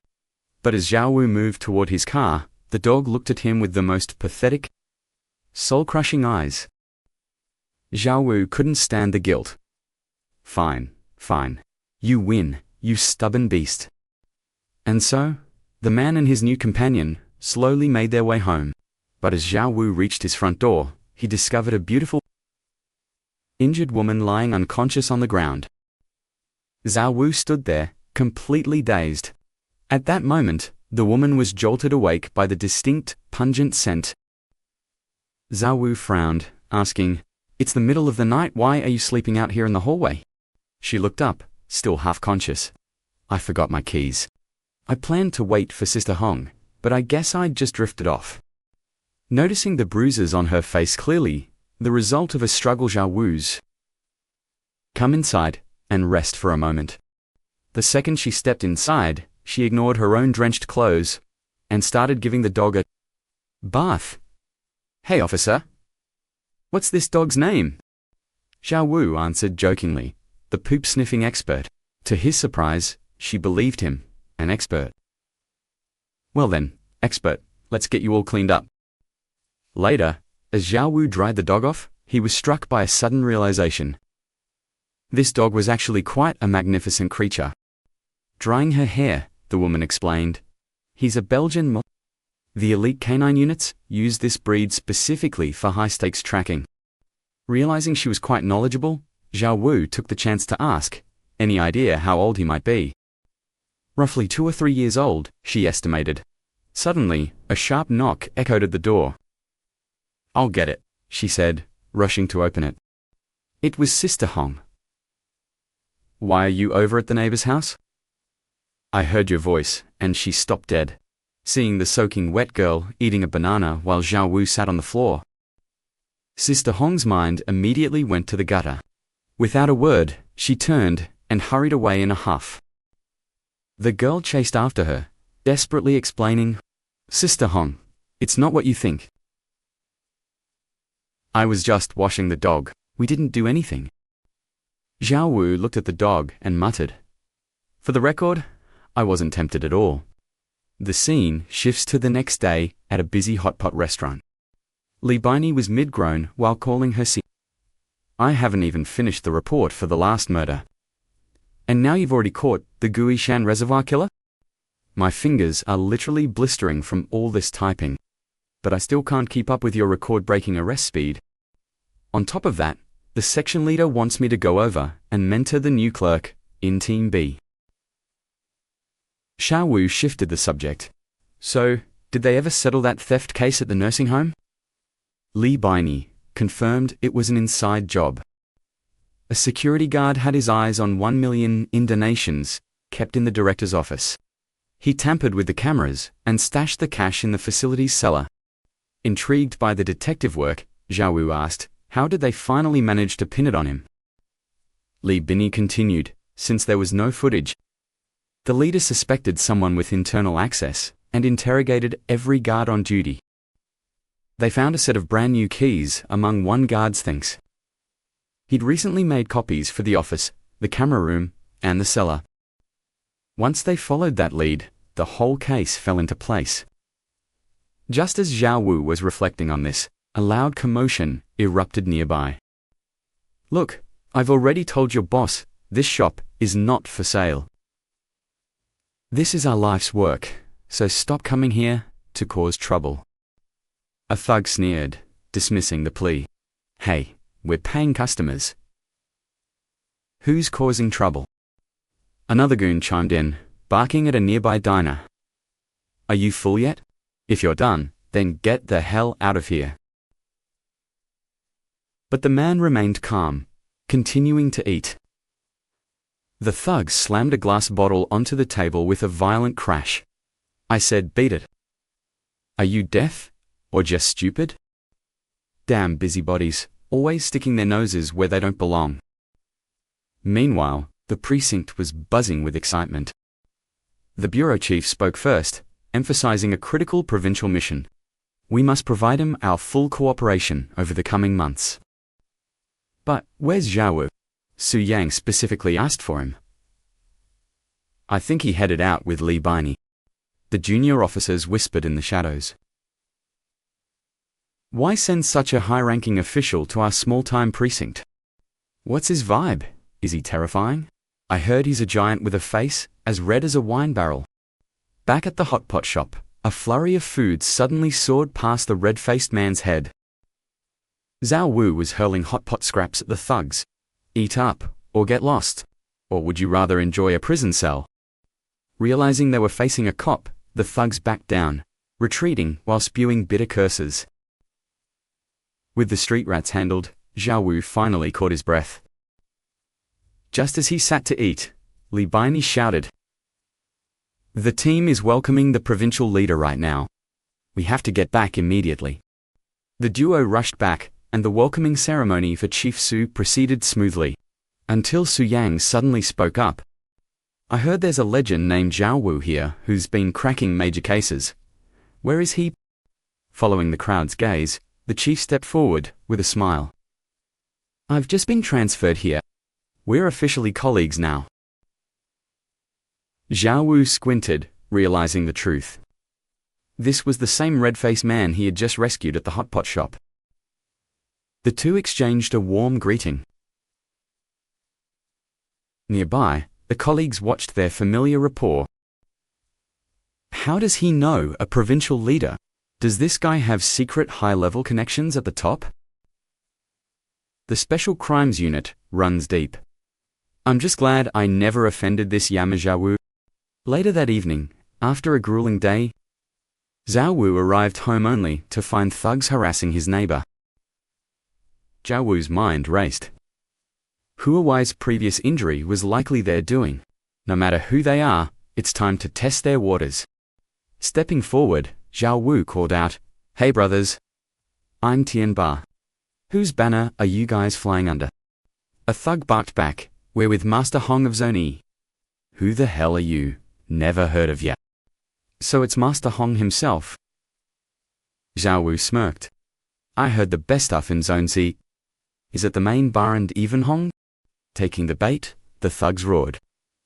"Every single piece of contraband in that bar is managed by our Master Hong." Recording complete. Zhao Wu flashed a friendly but predatory grin. "Master Hong is quite the big shot. I see. So, if I cripple Master Hong, I guess the name Tian Ba will finally be legendary." Agonized screams soon echoed through the hall. Inside the apartment, the two girls were frozen in pure confusion. Only when the silence became absolute did the girls finally dare to peek out from the door. Seeing their heads pop out, Zhao Wu signaled them. "I've sent the recording to the station. The police will be here shortly. Selling contraband and forced solicitation. That's enough to ensure Master Hong rots in prison for a long, long time." The two girls watched the situation resolve, their hearts overflowing with a gratitude they couldn't put into words. Zhao Wu gave a playful smirk. "I don't do favors for free. Go get cleaned up, then come over for a relaxing massage service." The girls blushed with embarrassment. Moments later, Jang Shan arrived at Zhao Wu's place, with Anakit in tow. When Ankit reached the door, she found Zhao Wu lounging. Zhao Wu turned, meeting her incredibly awkward gaze. "Damn, what are you doing here?" Zhao Wu asked. Ankit felt equally out of place as she answered, "I got clearance from your superiors. We need you at the precinct to help interrogate the Jian Wenli suspect. Though you seem occupied." Blushing Zhao Wu scrambled to get dressed. Soon, he and Anakit were making their way down the street. As they walked, Zhao Wu found Anakit more stunning by the second, wondering if his X-ray vision could reveal more. Lost in his hazy thoughts, he was snapped back when Anakit asked irritably, "What exactly are you staring at?" Zhao Wu recovered instantly. "Nothing. I was just wondering what would happen to Lin Maifeng now that the killer's caught." Taking him seriously, Anakit sighed. "It was intentional murder. It'll depend on how their family arranges the legal defense. But her husband is hiring the best lawyer, so there might be hope." Eventually, they stopped at a restaurant for dinner. The officers at the neighboring tables were already deep into gossip. The suspect, Miai-kun, has a lame right leg and is from the same village as Jian Wenli. His brother even worked at her family's factory. He knew they were wealthy. He learned from his brother that the couple would be at the factory night, so he broke in to steal. Little did anyone know, keeping Jian Wenli at home just to ensure her demise. Caught red-handed, a panicked Miai-kun strangled her to death before coldly posing her body back on the bed. By the time Lin Maifeng arrived, the life had already vanished from her. Yet she blindly plunged her blade into the cold corpse regardless. Suddenly, a curious colleague pressed Zhao Yu with a question. What makes you so certain a locksmith is the key to this case? Zhao Yu smirked with absolute confidence. Lin Meifeng claimed the door was locked when she arrived. So, how exactly did our killer gain entry? Since the evidence showed zero signs of forced entry, the culprit must have used a duplicate key to slip inside unnoticed. Where would he get such a key? A locksmith, obviously. His flawless deduction earned him the awestruck gazes of everyone present. Though Angie was irritated by his cocky attitude, she couldn't help but offer a word of professional praise to save face. Officer Zhao's mind is sharp, and his logic is airtight truly. She teased with a playful glint in her eyes. I even saw his two girlfriends pampering him earlier. The other, his back. Talk about living the dream. Zhao Yu winced inwardly, wondering if that was actually a compliment or just a thinly veiled insult. To his character, not one to back down, Zhao, you fired back. Don't be modest. You're the ferocious one last time. You beat me so hard. Her face flushed a deep crimson instantly as she kicked Zhao Yu right out the door in a fit of pure rage. Get lost. I never want to see your face again. Zhao Yu grumbled, stranded in a desolate area where not even a single taxi would pass. He scoffed at the After all, she was the one who started the banter. Yet she was the first to lose her cool and bail. That idiot Angie just had to pick the most remote spot to eat. Spotting two shady figures nearby, a mischievous idea sparked in his mind. Shao, you rushed over to the strangers. Hey.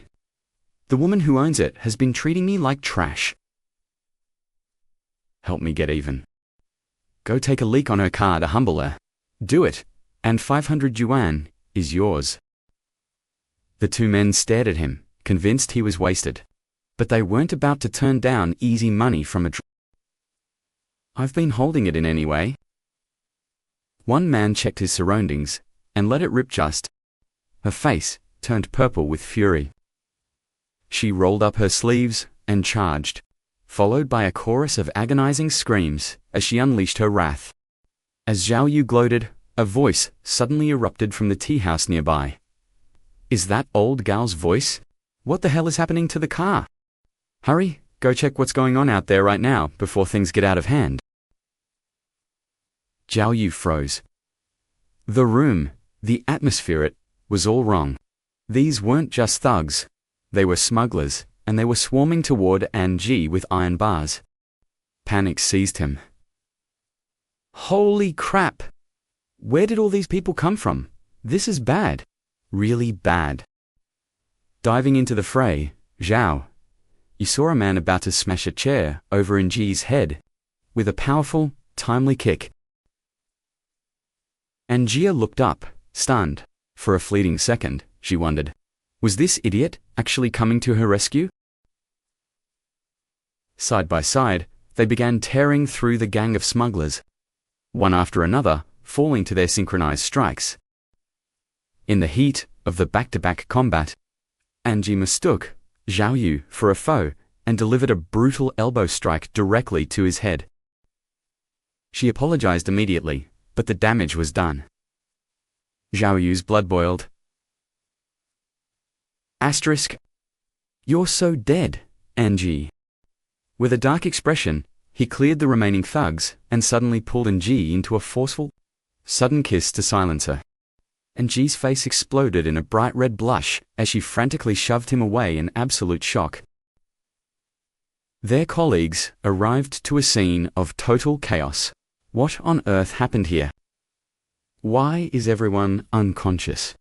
Zhao Yu ignored Angie and barked orders to round them up. They're smugglers. You'll find all the contraband in that room. He stated coldly before walking away without a second glance.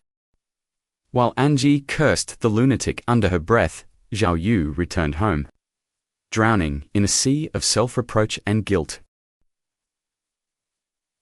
He couldn't shake the heavy feeling if it wasn't for his reckless prank. She never would have been put in harm's way. He realized he could no longer be the impulsive brawler, who acted without a single thought for the consequences of his actions.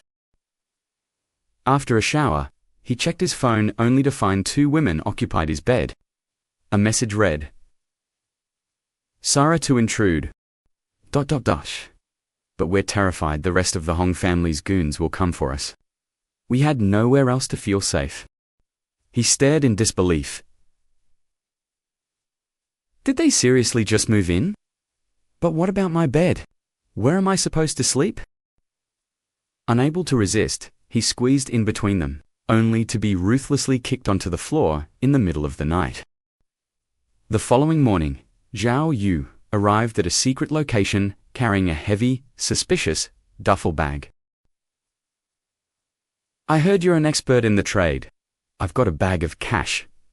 Here, tell me what it's really worth." His colleague's jaw dropped upon inspection. Good God! This is at least 200,000 yuan. And the serial numbers are sequential. Holy Mother of... With this kind of haul, your net worth is about to skyrocket 5 times over. As Zhao Yu mused, if his system finally granted him a fortune, a colleague's voice cut through his thoughts. "Where did you get that bag?" Zhao Yu froze, his confusion mounting. "What's the big deal?" But his colleague's shout echoed in the room. "That's ransom money from a massive kidnapping case. It was paid to the abductors. Just what is your connection to those criminals?" Confronted with the heavy accusation, Zhao Yu didn't even blink. He simply shot back with a chilling smirk. "Why don't you guess?" His junior sister began to recount the dark history. 26 years ago, the town's wealthiest families sent their children to elite city schools, seeking a better education than what their local town could offer. They hired a taxi driver named Neo Wai Guang to escort the children on their daily commute. One ordinary day, the car entered a tunnel on its way home and vanished into thin air. Not a single trace or body was ever found. Until now. Following Zhao Yu's midnight tip, a massive police force mobilized. They descended upon the caves, beginning a comprehensive excavation into the shadows of the long-forgotten past. All units, listen up. The ransom was located near this area. Scour every inch for any other evidence. Zhao Yu and his team arrived shortly after. His junior continued the grim tale. 3 days after the disappearance, the kidnappers called the families, demanding 200,000 each in exchange for the children's lives. But after the ransom was paid, everything vanished. The hostages. For 26 long years, the trail had gone cold, without a single clue. Now, a damaged butterfly insignia on the evidence bag perfectly matched the one Zhao Yu had just recovered. Zhang Jingfang sighed in disbelief. To find a massive lead like this in such a remote, God-forsaken wasteland. "I'm starting to think you're a god, brother." Xiao, you simply wondered if his extraordinary luck had struck yet again. The system had been acting strangely. Why would so much blood money be buried within these desolate, abandoned mines? His colleagues grumbled as they dug through the dirt. What could possibly be in this hole? It's probably just a massive waste of time and effort. Suddenly, a shout cut through the gloom. "We found it." The team froze, a wave of shock washing over everyone. The earth-shattering case from 26 years ago was finally reopened. Reporters from across the country swarmed the scene like hungry vultures. "Is it true? Have the victims from 26 years ago been found? Can you confirm if all of them are finally accounted for? Any public statements? We heard top city officials are already on site. Is it true the families offered millions to catch the killer?" Zhao Yu walked on, his heart heavy with the weight of the past. Who would have thought a group of innocent children had been buried there for decades? Soon, he joined the emergency briefing for this high-profile murder case. At the meeting, the report was grim. 5 sets of complete skeletal remains were recovered from the collapsed mine. DNA results officially confirmed for victims. 9-year-old Liang Neely. 12-year-old Liang Xuan. The final set belonged to the driver. As night fell, the grieving parents of young Tao Zhao arrived at the station, seeking closure. Overcome with emotion, they grasped his hand. "Officer Zhao, thank you. Without you, our son would have been lost to time forever. Bringing him home is a blessing we never expected. Please, ... You must find the monster who did this." Zhao Yu stood by the window, deep in thought. 7-year-old Liang Sisi was the only one still missing. Could a mere sketch find her after all this time? Suddenly, a light in a nearby office caught his eye. Who could be working this late? It was Ku Ping. Looking at her, everything finally made sense. She was always this relentless, refusing to let even the smallest spark of hope die out. Sensing his presence, "Great Detective Zhao, do you have some wisdom for me?" He chuckled. "I'm just here to learn." "I may dislike your attitude," she admitted. "Out with it, what have you figured out?" Zhao, you didn't hesitate. Everyone assumes this was a meticulously planned kidnapping, because the culprits left no trace. But what if the entire kidnapping was just a freak accident? Normally, kidnappers call immediately to demand ransom and secure their leverage. It keeps the family from calling the police. But these guys waited 3 whole days. That's a massive risk of exposure. Furthermore, professional abductors use their own vehicles. Yet, the victim's 6-seater van vanished along with them. A vehicle that size is a rolling target easy to spot, and a total nightmare if it breaks down or runs out of fuel. The experts say there had to be at least 3 suspects. That means 9 people squeezed into one small Isn't that a bit crowded? Ku Ping found his unique perspective intriguing. Your logic is sound, but if they weren't pros... How did they manage to collect the ransom, eliminate the witnesses, and disappear perfectly for 26 years? A faint smirk played on Zhao Yu's lips as he spoke. It's only natural, you wouldn't know, since you've never snatched anyone. Kidnapping is actually a craft that demands incredibly high-level technique. I've known professional kidnappers in my time, and frankly, none of them could have pulled off an operation this flawless. Therefore, I suspect they had no master plan at all. Perhaps they just intended to hijack the car or grab some cash. Never expecting the vehicle to be packed with so many people. Hearing this, Ku Ping immediately snapped back. Well, obviously, I've never kidnapped anyone. But wait, ... Does that mean you have... Zhao, you looked visibly flustered. In our line of work, we have to immerse ourselves in the criminal's mindset. Ku Ping considered his words. He certainly didn't look like the type to have committed such a heinous crime in his past. If what you're saying is true, then the driver near was an innocent victim caught in the middle. He wasn't their accomplice after all. Zhao Yu continued to explain that the driver and the children were from the same village, shared a private transport business. ... So it made no sense for him to join a kidnapping. But if those kidnappers from back then are still breathing, they must be wealthy men by now. Ku Ping was baffled and asked for further clarification. Think about it, 200,000 yuan in cash was buried in that mine, a secret known only to them. If they were living in poverty, could they really resist the urge to return and dig up that fortune? A realization dawned on Ku Ping. Then we should investigate from that angle. We need to see if any of the people involved, back then, suddenly came into a lot of money. Zhao Yu sighed in response. We can try, but the scope is massive. The difficulty of such a search would be immense. Ku Ping refused to back down. As long as they kept digging, results would follow.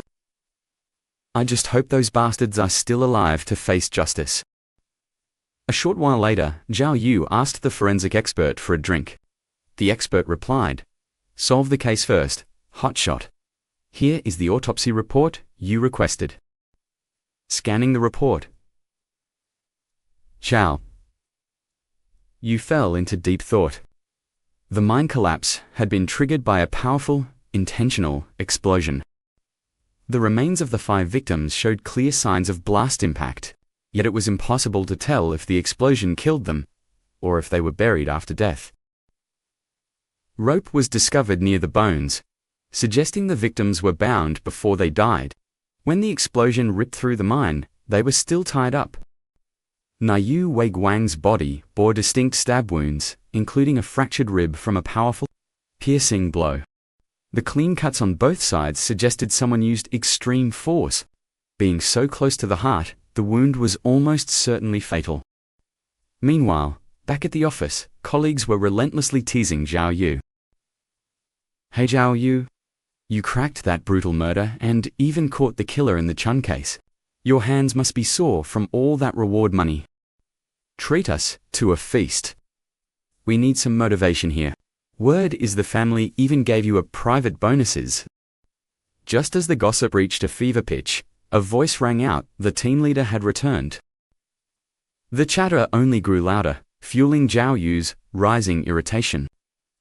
All they ever talked about was money, and food. It was mind-numbingly noisy.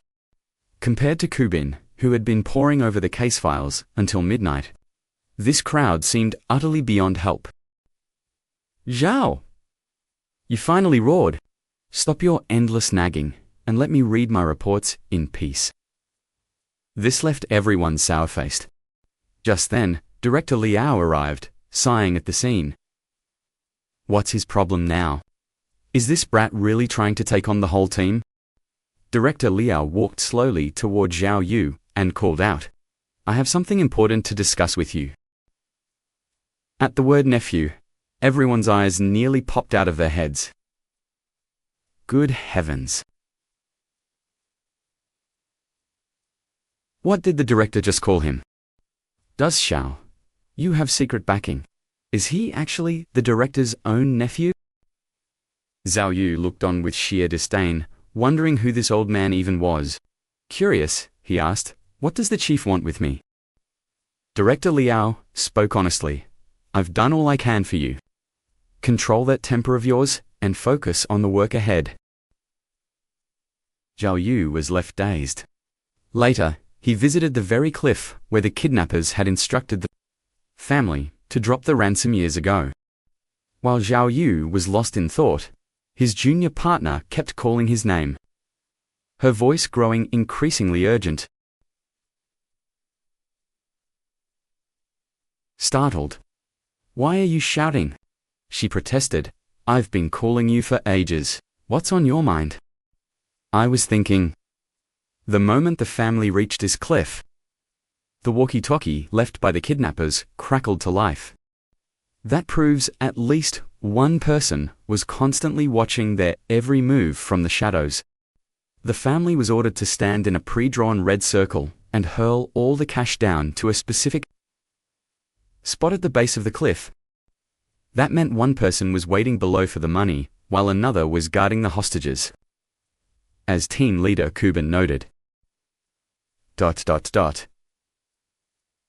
They managed to seize the ransom right, using radios to avoid being tracked. They even neutralized the tracking devices hidden in the money bags. They were intimately familiar with police investigation tactics. The culprit had to be someone from within the force, or at the very least, someone with a close connection to a cop. The residue found in the mine was identified as a common industrial explosive, typically used for mountain blasting in mining areas. It's likely one of the kidnappers worked in mining. Suddenly, Zhao Yu's phone rang, and a voice on the other end. Moments later, Zhao Yu stormed into the restaurant, pinning the lead thug to the floor. "You brats really don't know the rules, do you? Causing trouble without fearing a broken skull. Do you even know who you've crossed? Open your eyes and look closely. I am the legendary Lord Tianba, and this is the red-faced Guangong Su, the Who paid you to trash this place? Was it Big, Flying Long, or Yellowhead Chang? The thug immediately cracked under pressure, pointing the finger at a man wearing glasses.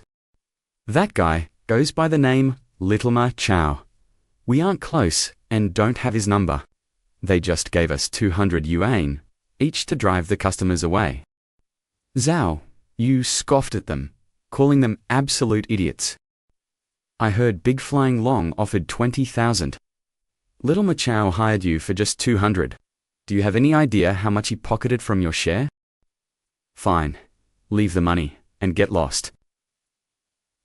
Hearing that they were free to go, the thugs dropped the cash and vanished instantly. Afterward, Zhao Yu and Su shared a drink. Su praised him, admitting that his performance was incredibly convincing. Even I started to believe it. I guess I'm officially the underworld's red-faced Guangdong now, Zhao Yu replied with a satisfied smirk. One look at those punks, and you can tell they're just greenhorns, with no real reputation in the criminal world. Su Ye laughed. Since you played along, I'll take that as a yes. He had previously invited Zhao Yu to join the disciplinary commission as a special investigator. In the future, when you encounter situations like this, just use the major case unit's name to stir things up. Tie it to some random case and make life difficult for them. Wow, I didn't realize you police used such devious tactics. What do you mean? Aren't you a cop too? We must use fire to fight fire. Bait the small fry to catch the big fish. Once I map out their internal network, we'll take them all down. It's lucky you were here. If I'd acted, my cover would be blown. Zhao Yu smiled. So, you came to Kuai City to investigate, right? Is the head of the Bureau's oversight department one of theirs? Su confirmed that the suspicion was correct. That name you just squeezed out, Little Ma Chow, is actually a very solid lead. You're a natural at playing the Thuga real pro at causing trouble. Zhao Yu shrugged. Are you saying I look like a common criminal? As they chatted, a sudden thought struck Zhao Yu like lightning. Wait a second. A pro and a specialist. This triggered a memory of a certain person. He stood up abruptly, preparing to leave. I have to go. Let's catch up later. Su Yi watched him rush off, speechless. He had never managed to finish a full meal with the guy. A short while later, at QN prison, which housed high-security inmates. You were a kidnapper. This man is the culprit behind a murder-kidnapping case. His two accomplices were shot. He's a veteran with multiple high-profile kidnappings, a true specialist in the field. He's serving life because a hostage died of a heart attack.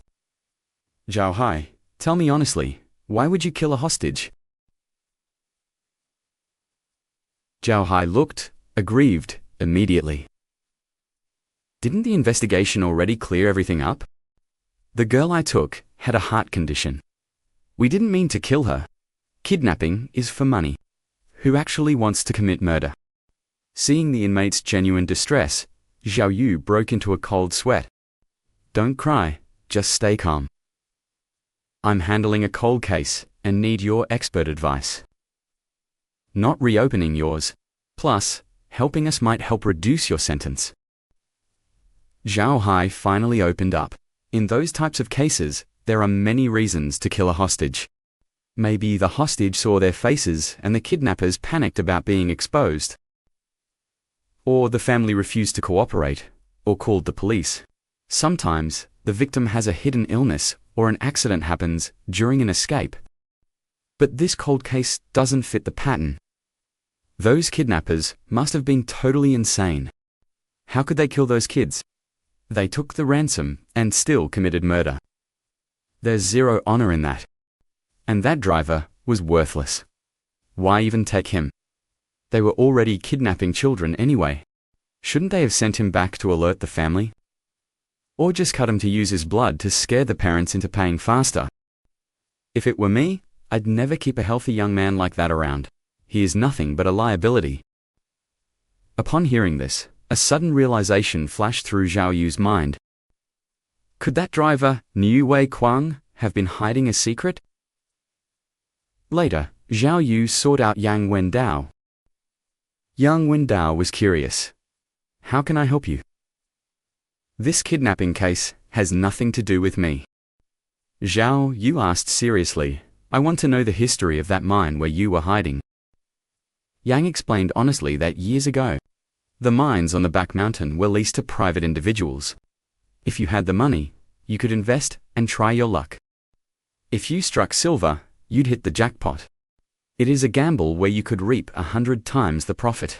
But if you strike nothing, losing your entire fortune is a common tragedy. That mine was just an abandoned hole on the map where nothing could be found. I never even knew it existed until your relentless pursuit blinded me into entering it. Triuvia pressed further, asking who had built the wooden fence. DNG simply shook his head. It had been there for many years. When asked who held the contract for the mine, DNG revealed it was a newly wealthy social climber. Back when we were launching the project, we needed the contractor's formal consent to move forward. But by the time we tracked him down, he had already met a gruesome end. His family was ruined. I believe his name was Tam L. After finishing the interrogation, Triuvia immediately met to deliberate. I wonder if this Tam LS was involved in that kidnapping case. Perhaps he took the ransom money to buy the mine, only for a deadly conflict with his partners to lead to his family's destruction. Found the theory plausible and agreed that this lead was worth pursuing, promising to send a team to investigate the man immediately. You truly are something else, even managing to squeeze valuable insights out of a criminal. Triuvia smirked, noting it was not the first time she had seen his skills. Stop right there. One compliment and you are already acting arrogant. And so, the two continued their banter as they wrapped up another long day of work.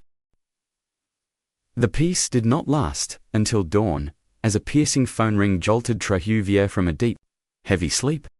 After listening to the voice on the other end, Triuvia froze in total shock, letting the phone slip and shatter into pieces on the floor.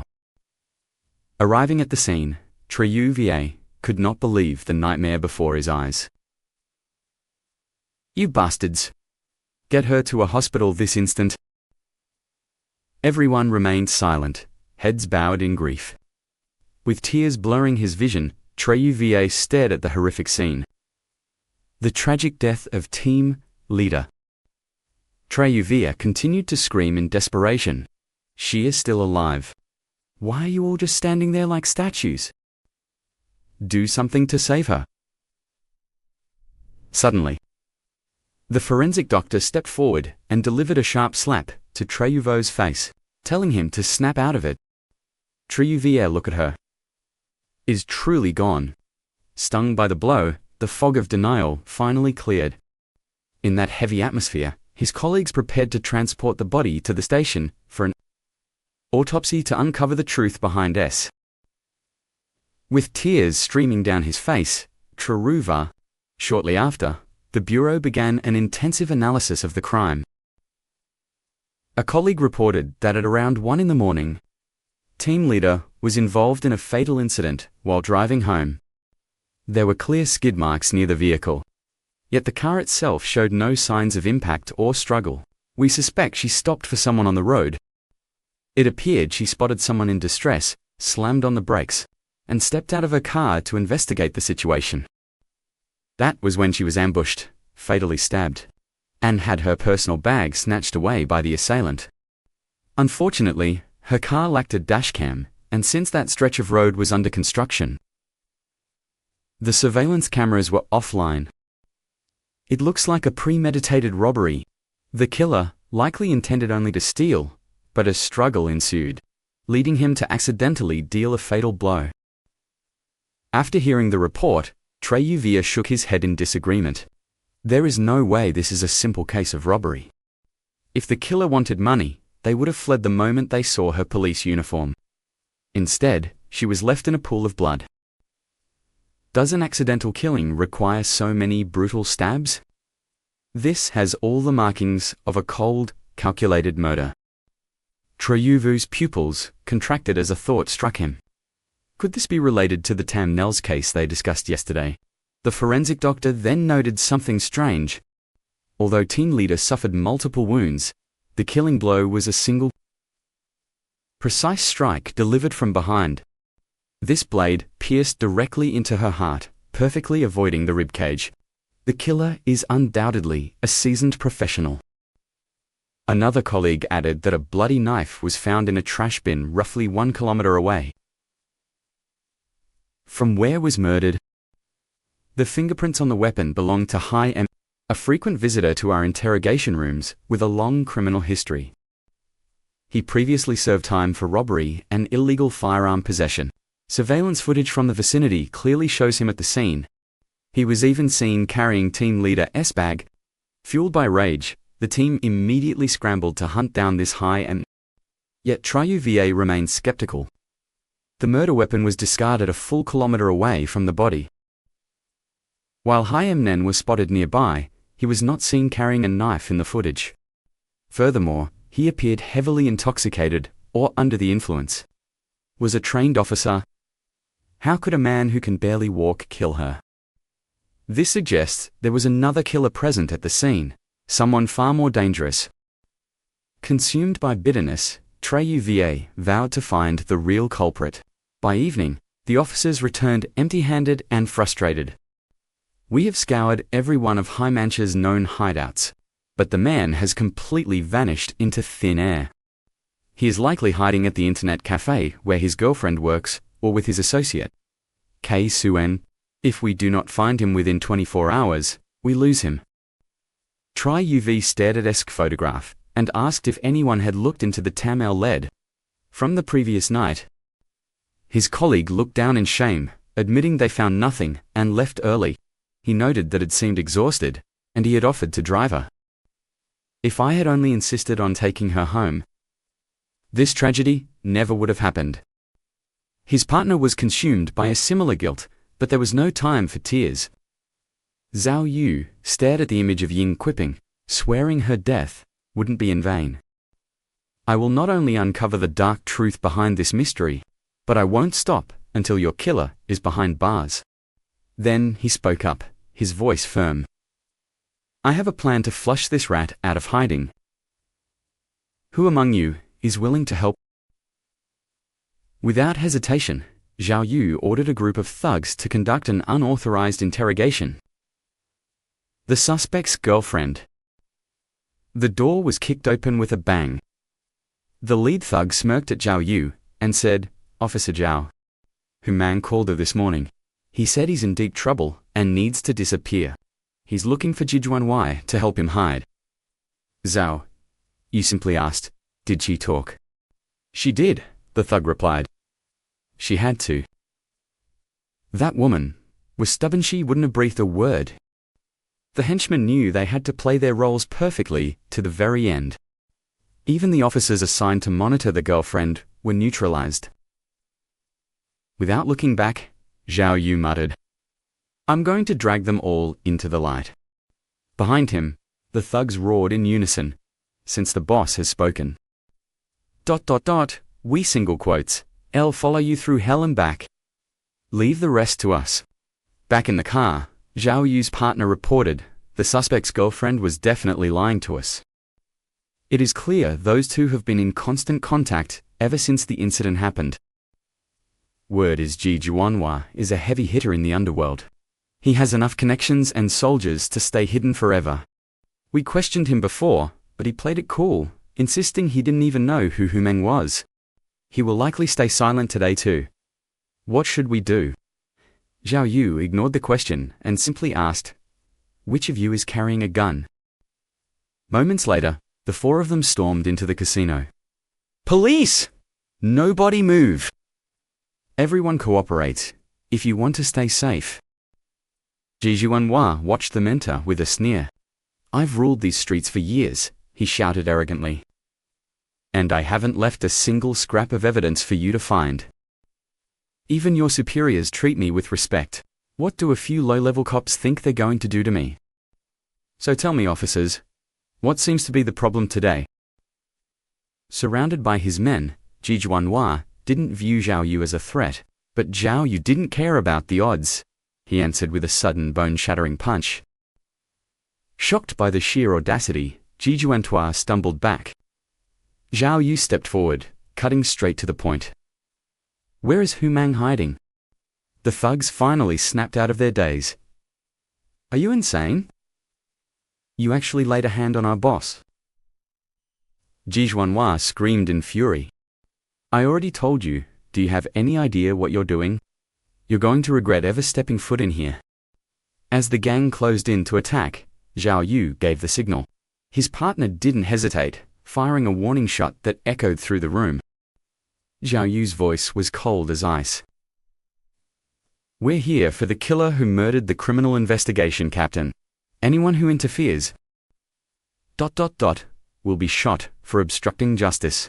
If you're not afraid of a bullet, then step right up. The room went deathly silent. He turned back to the boss. Ji Juanhua, you're a smart man. Do you think we'd be here without orders from the top? You think low-level cops would dare hunt you down? If you won't talk, then you can spend the rest of your life as a cripple. Zhao Yu raised his boot. Ji Juanhua's arrogance vanished instantly. Wait, just listen to me.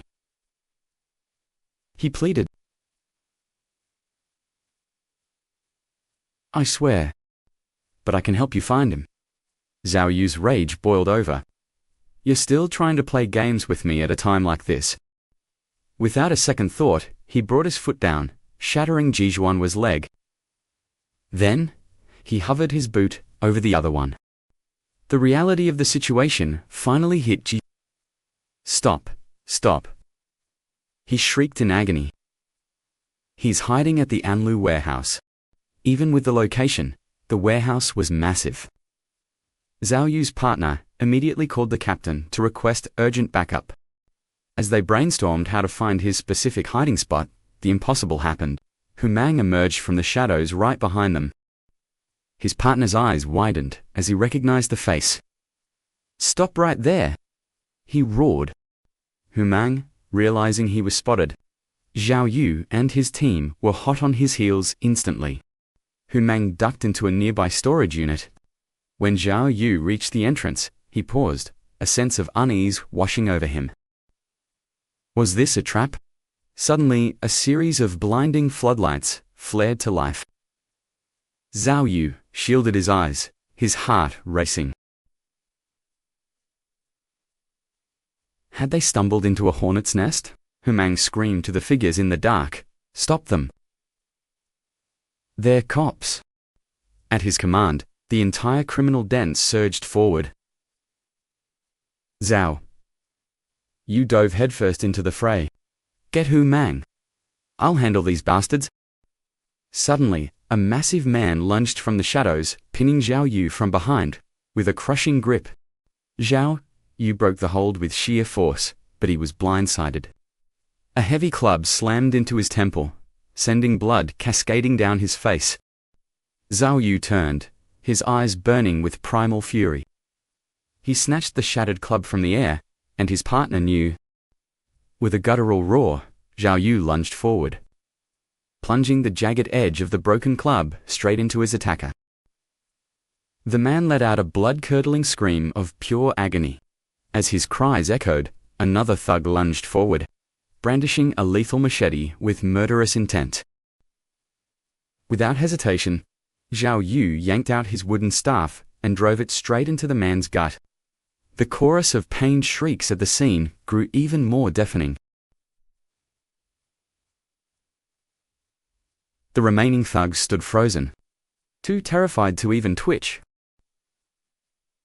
In this moment, Zhao Yu fully embraced the ruthless creed of his past life. In a world this cruel, only the merciless can truly stand their ground. As Zhao Yu advanced, a wave of fear followed. Every thug in his path dropped their weapons in surrender. Clutching a machete, he walked out the door with cold, measured steps. Moments later, Zhao Yu caught up with his partner, who delivered urgent news. Hu Mang had just fled toward the flank, and with no vehicles nearby. Scanning the area, Zhao Yu's eyes locked onto a motorcycle tucked away in a dark corner of the street. Acting on instinct, he used a universal lockpick to spark the engine to life. But before he could roar off, a gunshot rang out nearby. "Are you hit?" Zhao Yu shouted in concern. "Where is he? Where did Hu Meng go?" Zhao Yu barked, his adrenaline surging. "He's up ahead," his colleague gasped. "The bastard has a fake gun. He shot me in the leg. Don't let him slip away." Hearing this, Zhao Yu twisted the throttle and surged forward like a bolt of lightning. Hu Meng was running on fumes, his strength fading fast. He stole a glance back, only to see Zhao Yu closing the gap like a relentless predator. Cornered and desperate, Hu Meng decided to go all in. He whipped out his imitation firearm, closed his eyes tight, and pulled the trigger in a blind frenzy. When he finally dared to look, the rider had vanished into thin air. Suddenly, the motorcycle moved, as if possessed, its rear wheels swinging around to brutally sweep Hu Meng off his feet. Hu Meng collapsed, howling in pain on the cold ground. Little did he know, an invisible Zhao Yu was standing over him, slamming a heavy fuel canister down with crushing force. To Hu Meng, it felt like being attacked by a ghost. Consumed by sheer terror and the weight of the blows, he finally spiraled into unconsciousness. Back at the station, Zhao Yu was assisting with a medical procedure. "Wang, hey, can you be a bit more gentle? I'm a living person, not a corpse." Chief Wang didn't look up, his expression grim. "Stop complaining. If I don't apply enough pressure, these stitches aren't going to hold." "You still need a full hospital checkup," Wang added. "We can't afford to overlook any internal injuries." Zhao Yu simply waved it off, insisting he was fine. He turned his head, only to find his team leader staring at him. Piercing intensity. Noticing the gaze, the team leader grunted, "I have to keep a close eye on you, kid. Otherwise, God knows what kind of disaster you'll stir up next." Suddenly, a group of officers in crisp uniforms marched in.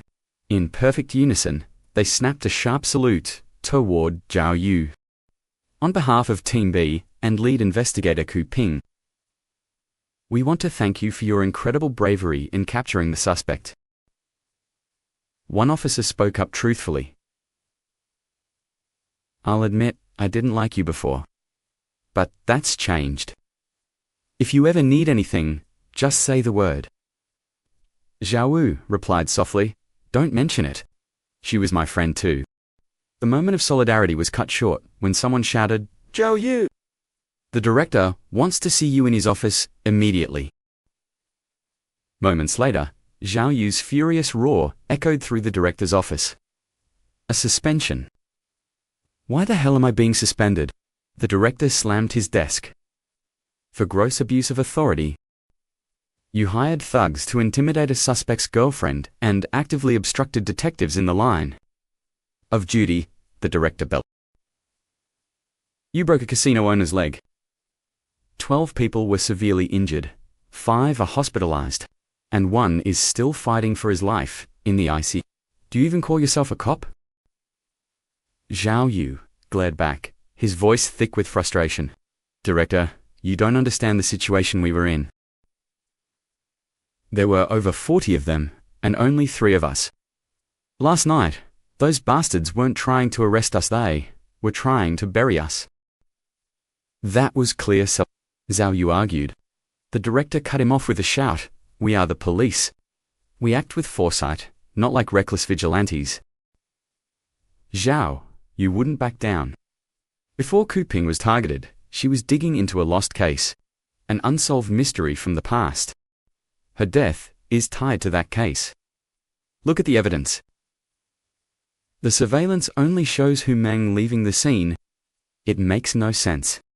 Hu Meng was unarmed at the scene, yet the murder weapon was found in a bin a kilometer away. He didn't act alone. He had an accomplice. There is a mastermind pulling the strings from the shadows. This wasn't a random hit by some street thug.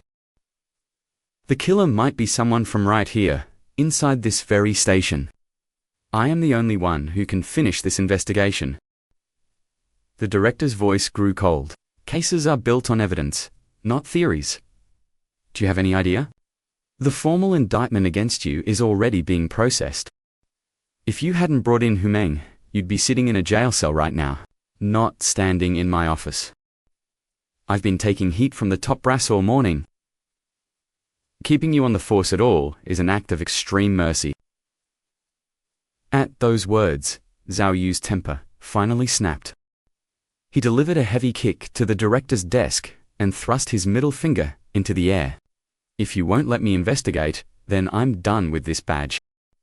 That night, Zhao Yu fell into a restless sleep and dreamt of Ku Ping sitting calmly at his dinner table.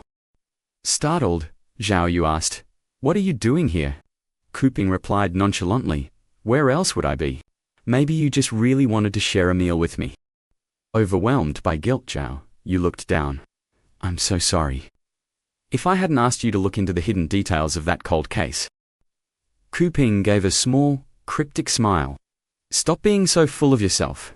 How do you even know it was because of that case?" Zhao Yu looked her in the eyes, his voice trembling with resolve. "I will catch the monster who did this to you. No matter how high it goes, I'll drag them all into the light." "All right then. I'll trust you one last time," she whispered. Zhao Yu lay in the darkness of his room. The next day, at Ku Bin's funeral, her husband clutches their son. The boy cries out, "Daddy, why hasn't Mummy woken up yet? Wake her up to play with me." Witnessing this heart-wrenching scene, Tru Vu feels a wave of bitter guilt. No matter the cost, I must return to the police force and solve this dark case immediately. Whatever the truth behind your death is, I won't stop until I find it. Suddenly, his phone rings, and Tru Vu answers. "Tru Vu, look at your 11 o'clock. I want to meet you alone. Get over here now."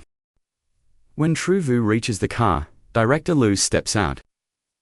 Without a word, he simply opens the back door. Tru Vu instantly recognizes Captain Kim. Clad in hospital robes, the old lion growls, "Help me out and push me to Ku Bin's altar." He then asks sternly, "How did Ku Bin die?"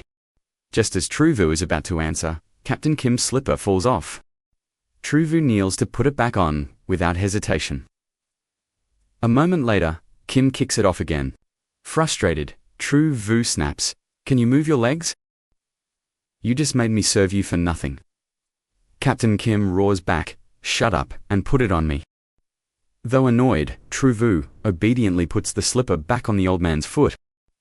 Captain Kim then thacks Tru Vu's head with a flower bouquet. "Push me back to the car now." Tru Vu wonders if the old man has truly lost his mind. Once Captain Kim leaves, Director Lu hands a worn notebook to Tru Vu. Old Kim said, if he returned to the car alone, this book would burn with him. But if you pushed him back, it belongs to you. Tru Vu is baffled. What's wrong with him? Director Lu explains heavily, bone cancer. Both legs are gone.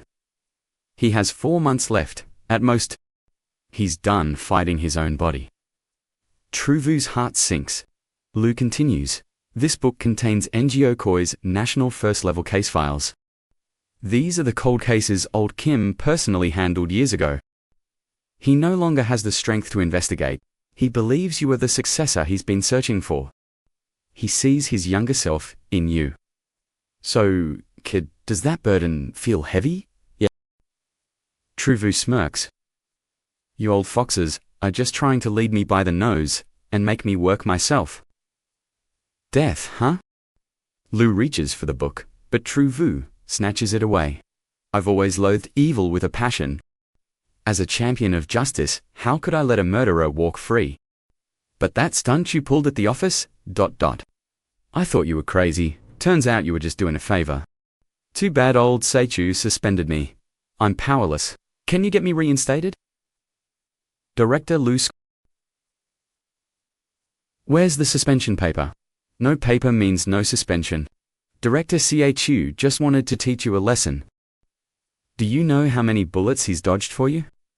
If he hadn't protected you, you'd be in handcuffs by now. That man, Kuai Ho, is obsessed with you.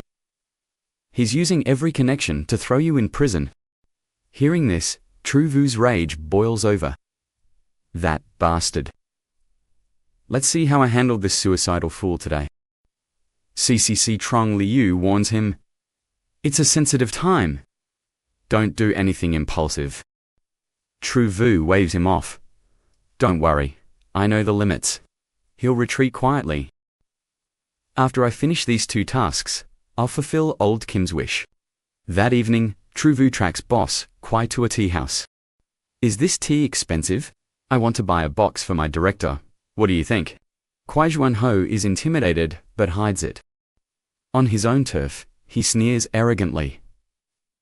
Tru Vu, you've got some nerve. I can't believe you showed up here. Tru Vu fakes a smile with the tea box. Boss Kuai, I'm here to make friends and end our feud. Dinner's on me.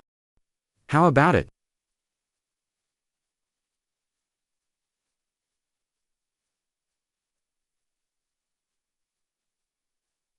Kuai Ho ignores him with total contempt.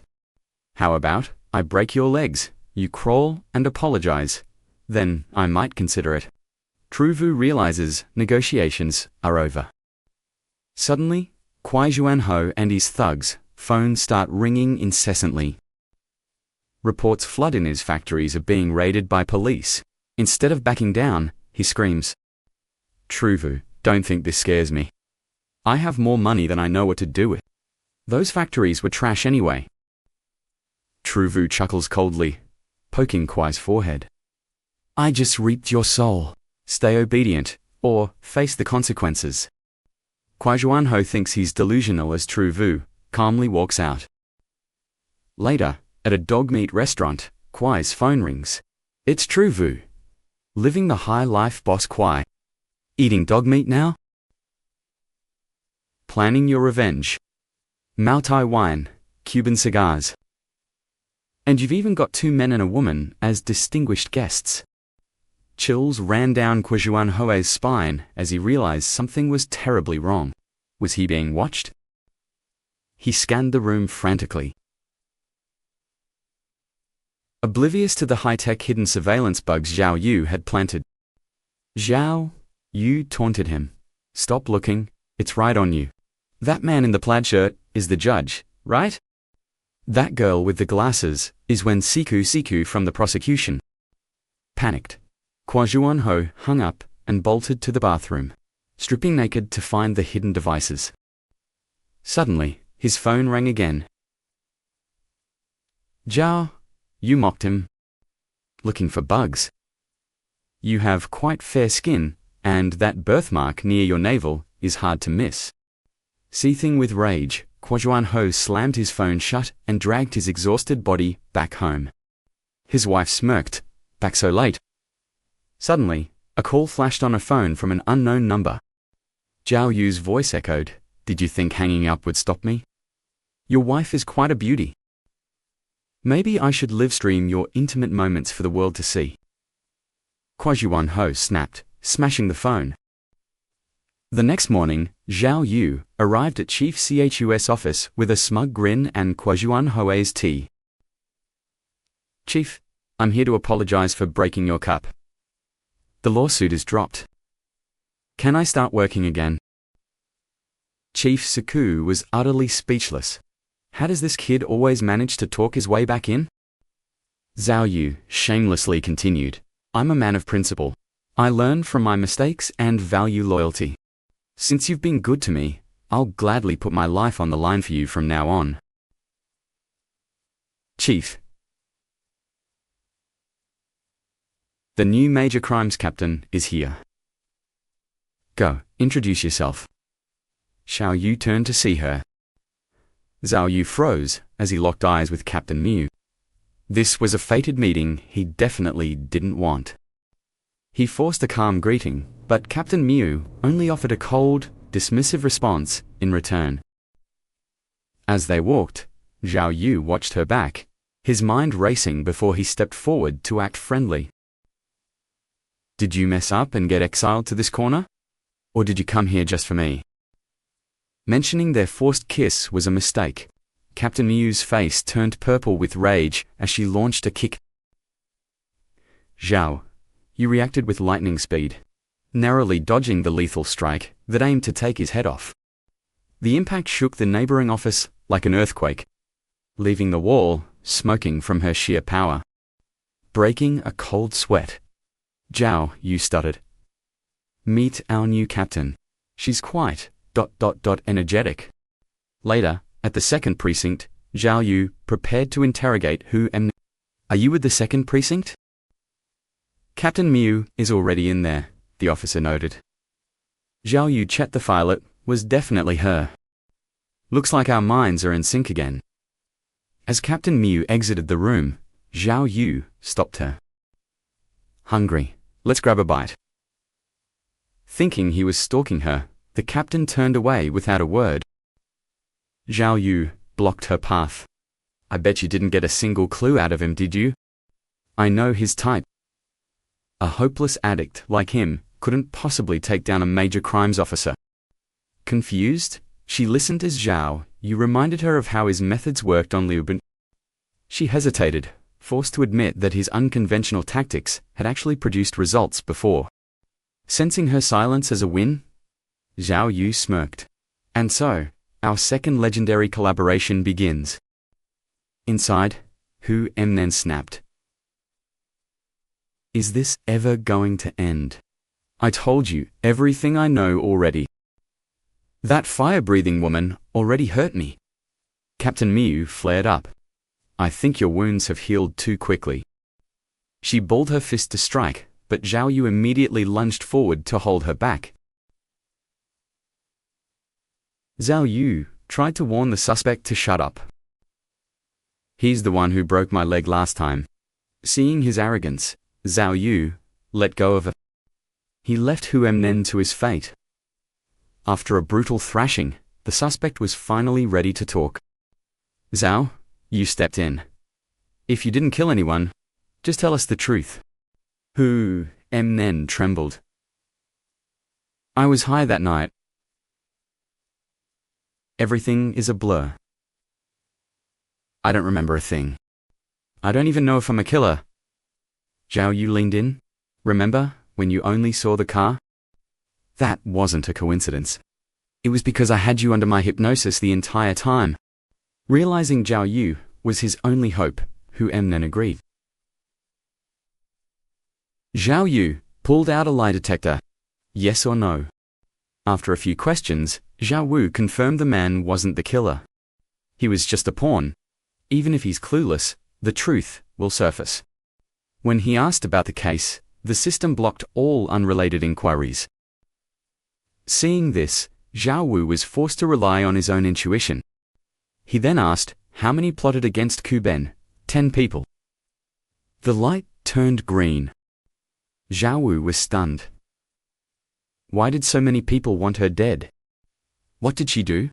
He told Captain Miao he had the answer and left. What secrets did he actually uncover from those leading questions? Zhao Wu stated firmly, our goals differ, and your presence here isn't simple. Let's stop the games. Tell me the truth. Anj-Keat sighed, becoming serious. By knowing this, you are now bound to my fate forever. You might end up like Kubin, who died investigating a dangerous secret. I was sent here on a classified mission to investigate in secret. It's too late for regrets.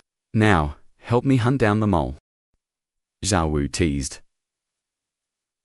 Such a risky job deserves a proper reward. She smiled. Help me finish this, and I might consider a date. Zhao Wu grumbled.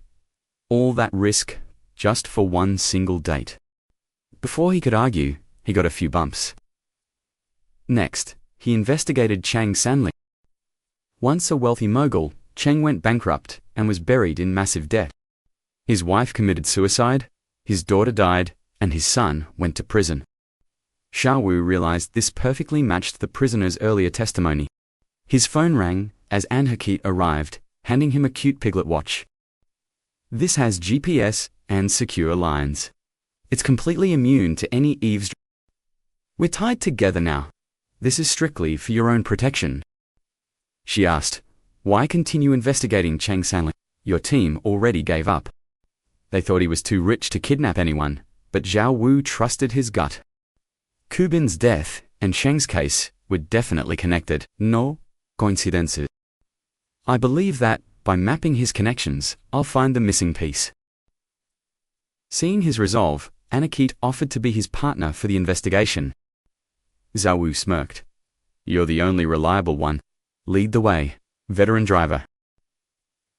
Hours later, Zhao Wu overheard Anakit talking to her mother and froze.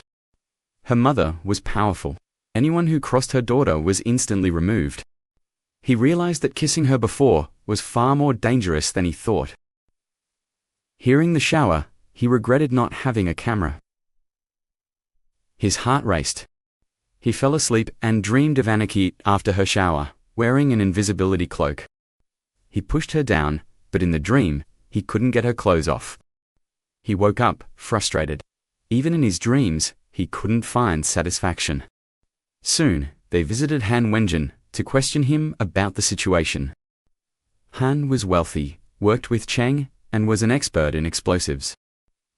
That old kidnapping case involved someone with exactly those demolition skills. Anchkeet was curious. How did he find Han without police records? Zhao Wu explained, the hostage died in Cheng's mine. I tracked Cheng's associates one by one until I found Han Wen. She warned him, don't forget his son, Cheng Guangming. He's the closest one. Hearing closest, Zhao Wu thought of his dream and leaned in toward her. I saw you in my dreams last night. Anchkeet asks, with a frown. And what exactly was I doing? True Vu smirks, teasingly confessing he caught her in the middle of a bath. Is that all, or were you peeking at more? As she speaks, Captain Keet gives True Vu's stomach a sharp, painful pinch that makes him squirm. True Vu quickly retreats, insisting the bath was the only highlight. The scene shifts abruptly to the cold tension of the interrogation room. The man sitting before them is Than Kwang-min. He previously served 10 years behind bars for the brutal, repeated stabbing of a man named Ha Kwang.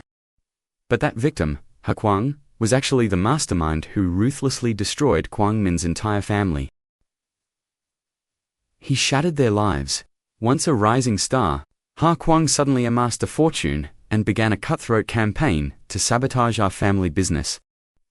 He was willing to bleed money just to see us suffer, eventually hounding my father into total bankruptcy. He sent debt collectors to harass and assault us. My sister was brutally raped by his hired thugs. It was cold-blooded murder. When my father died from illness and my mother took her own life, my world completely collapsed into darkness.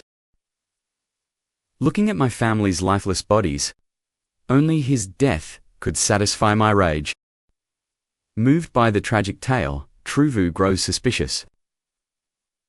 Did Ha Kwang really just stumble into all that wealth overnight? Kwang Min tries to remember. It was around 1995 when Ha Kwang suddenly rose to power and began his assault on our family. The pieces fit.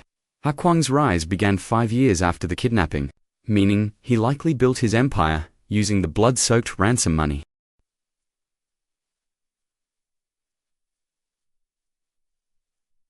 Others speculate his sudden fortune might have come from the ruthless world of high-interest loan sharking. Suddenly, Trong Can Fonk discovers an old photograph. It reveals that Ha Kwang, Ham Van Quan, and Cao Juong. Today, Ha Kwang and Ham Van Quan are wealthy moguls, while Cao Duong met a miserable end in a mental hospital. Curiously, the signature on the relative's consent form belongs to a woman named Cao Thien is actually the mother of the child who vanished in the kidnapping. Furthermore, Cao Duong used to trade medicinal herbs at the very location where the ransom was paid. The web of lies finally unravels. Cao Duong knew the terrain perfectly, allowing them to vanish like ghosts from the police. Ham Van Quan was the explosives expert. He's the one who likely blew up the hostages inside that cave. As a former local officer, He Kuang knew every police tactic in the book, making it easy for them to bypass surveillance. But the ultimate mystery remains. Why would Cao Duong kidnap and kill his own nephew? That guilt likely shattered his mind.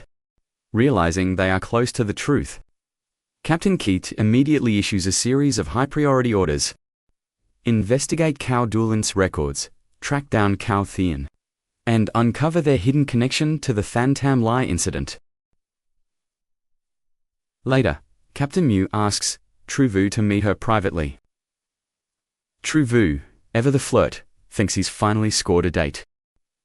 His hopes are dashed when she raises a fist. She's tired of his playful attitude when they are hunting cold-blooded killers. Tru Vu won't quit. Hey, how about we talk tonight instead? I'll let you hit me where I'm soft. Captain Mew pinches his rear with a mischievous smirk. Fine then. Let's settle this tonight. Who could have imagined that one of the kidnappers was actually the victim's own uncle? How could anyone be so heartless as to kill their own blood? This dark question haunts both Mew and Tru Vu. Even if they are guilty, there isn't a shred of evidence to arrest them. Meanwhile, Tru Vu continues to grumble about his bruised backside.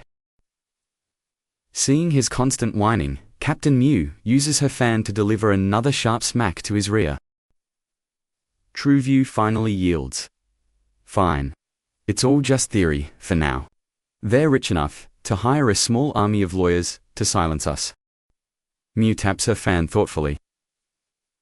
They need a bold strategy to force these criminals into the light. Tru Vu looks at her with a mix of fear and curiosity. Captain, do you actually have a plan? She flashes a predatory smile. They have children and grandchildren, don't they? Maybe we should give them a taste of their own medicine. Tru Vu stares at her, genuinely unsettled. This woman has the ruthless instincts of a true underworld boss. But the logic keeps spinning. Why would Cao Duong ever agree to kidnap his own nephew in the first place? Perhaps the plan was just a simple carjacking. And they never realized the child was hidden inside until it was too late. Once they saw the wealthy heir, the other two saw a golden opportunity, transforming a simple theft into a horrific kidnapping. To eliminate the witness, murder became their only choice. A violent confrontation must have broken out between the three men. After the boy was killed, the crushing weight of murdering his own nephew. While he rotted in an asylum, his partners used the blood money to thrive. Suddenly, a sharp tug on his ear snaps Tru Vu back to the present. Nobody is in a good mood after being woken up, especially someone as hot-headed as Tru Vu. The whole team is working overtime, and you're here catching flies. Mew barks. Tru Vu sighs. This is one woman he definitely shouldn't provoke. Finally, he admitted defeat. Seeing this, his colleagues couldn't help but think they were a match made in heaven. Later that afternoon, Zhao Wu arrived for Dao Jia and Thames Keats' engagement ceremony. Once again, Zhao Wu locked eyes with his past life lover. Yet his heart felt no lingering attachment. After all, this version of Dao Jia wasn't the woman he once knew. Seeing Zhao Wu, she greeted him warmly, even suggesting he become the godfather to her young son. As the two shared a laugh, a sudden voice called out from right behind them. They turned to find Xiagang approaching. Zhao Wu's heart skipped a beat, but he forced a smile. Speak of the devil, he muttered. The middle-aged man stepped forward, his expression cold. I don't have much time to waste, he snapped. To be brief, I've taken a liking to your wife. Name your price. Just then, his useless son rushed over. Dad, let me handle my own business. You handle this. By the time you're done, the woman you want will have already run off with someone else. Zhao Wu finally realized the situation. The son had set his sights on Tao Jia and assumed Zhao Wu was her. Fine, then it was time for a little performance. Zhao Wu stepped forward boldly. I'm not greedy. 8 million yuan will do. Fuming, Dao Jia pinched Zhao Wu's arm. Stop messing around. Are you actually trying to sell me right now? Across from them, the CEO chuckled arrogantly. That's human nature. 8 million yuan is all it takes to sell his own woman. He pulled out a checkbook, completely unaware that he was falling straight into Zhao Wu's trap to expose his true face. Zhao Wu stepped up, his voice ringing out. As the chairman of 2G Group, aren't you ashamed to be buying and selling women? Xie Gang replied calmly, watch your mouth, you little brat. Crushing you is easier than squashing a bug. Take the money and vanish before you invite real trouble. Zhao Wu stood his ground. I forgot to introduce myself. I'm Officer Zhao Wu from the 2nd Precinct. Currently leading the investigation. I wouldn't dare touch this money. If I'm disciplined for taking dirty bribes, how could I finish investigating Hanwen? And Su Yang Xie Gang's face twisted instantly. You little punk. You've got guts? Just you wait. He stormed off. Zhao Wu reached out with a hidden listening device, but before he could plant it, a woman suddenly lunged and hugged him. Who's this handsome guy? She chirped. Dao Ji, why haven't you introduced us? Suddenly, Zhao Wu felt a heavy weight pressing against him. He stared at the well-endowed woman before him. Instead of being thrilled, he was silently cursing his rotten luck. The listening device was still mid-air, and he was forced to stick it onto this random, meddling woman instead. Fortunately, he'd already planted a camera on Xie Gang. Even without audio, he could still monitor the man's every move visually. The woman finally calmed down, picking up a phone dropped in the commotion, handing it back to Xie Gang's son. Wait, that image on the screen. Zhao Wu snatched the phone away. What do you think you're doing with my phone? Yao Wu pointed to the woman in the photo. Who is this? Tell me. That's my mother, the son replied. Zhao Wu stared in disbelief. This woman was the spitting image of the age-progressed photos. 33-year-old Liang Sisi. The police had reconstructed. Even the mole was in the exact same spot. Where is she? He demanded. Where is she now? She passed away from an illness when I was only 1. Why do you even care? Zhao Wu frowned, baffled by the connection between Liang Sisi and this man's mother. Meanwhile, at the group's headquarters, Xie Gang expertly entered a keypad code. Zhao Wu watched every single movement through the surveillance feed, carefully noting down the secret door code. Xie Gang began making a series of frantic calls. On the other end, Zhao Wu grew anxious, unable to hear a word being said. He watched as the man smashed a glass on the floor, trembling violently while searching for something hidden deep within his desk drawer. What was he doing? Suddenly, a pistol appeared. Was he planning to end his own life? Or someone else's? Tucking the gun behind his back, he slowly opened a concealed room behind the bookshelf and vanished inside. Soon, a long-haired woman appeared on a bed, bathed in light. Zhao Wu's heart began to race with anticipation. Xie Gang was hiding a woman in his office, but a bone-chilling cold swept through Zhao Wu's entire body. This woman was Liang Sisi, missing for 26 years. That bastard had her hidden here all along. Was he planning to murder her right now? Late that night, Zhao Wu sped through the streets. His heart burned with urgency as he watched the monitor showing Xie Gang and Liang Sisi. This cold case still lacked any hard evidence. Liang Sisi was the only living witness. If she was silenced now, the truth would vanish forever. But who had Xie Gang just spoken to? Who could have triggered his murderous intent so suddenly? Tru Vu's mind raced before finally zeroing in on Ham Van Quan. It was Ham Van Quan's family who had tipped him off, alerting the man that the authorities were already closing in. With no hard evidence linking the scene to Luong Tatu, the police force couldn't authorize backup. He was going in completely solo.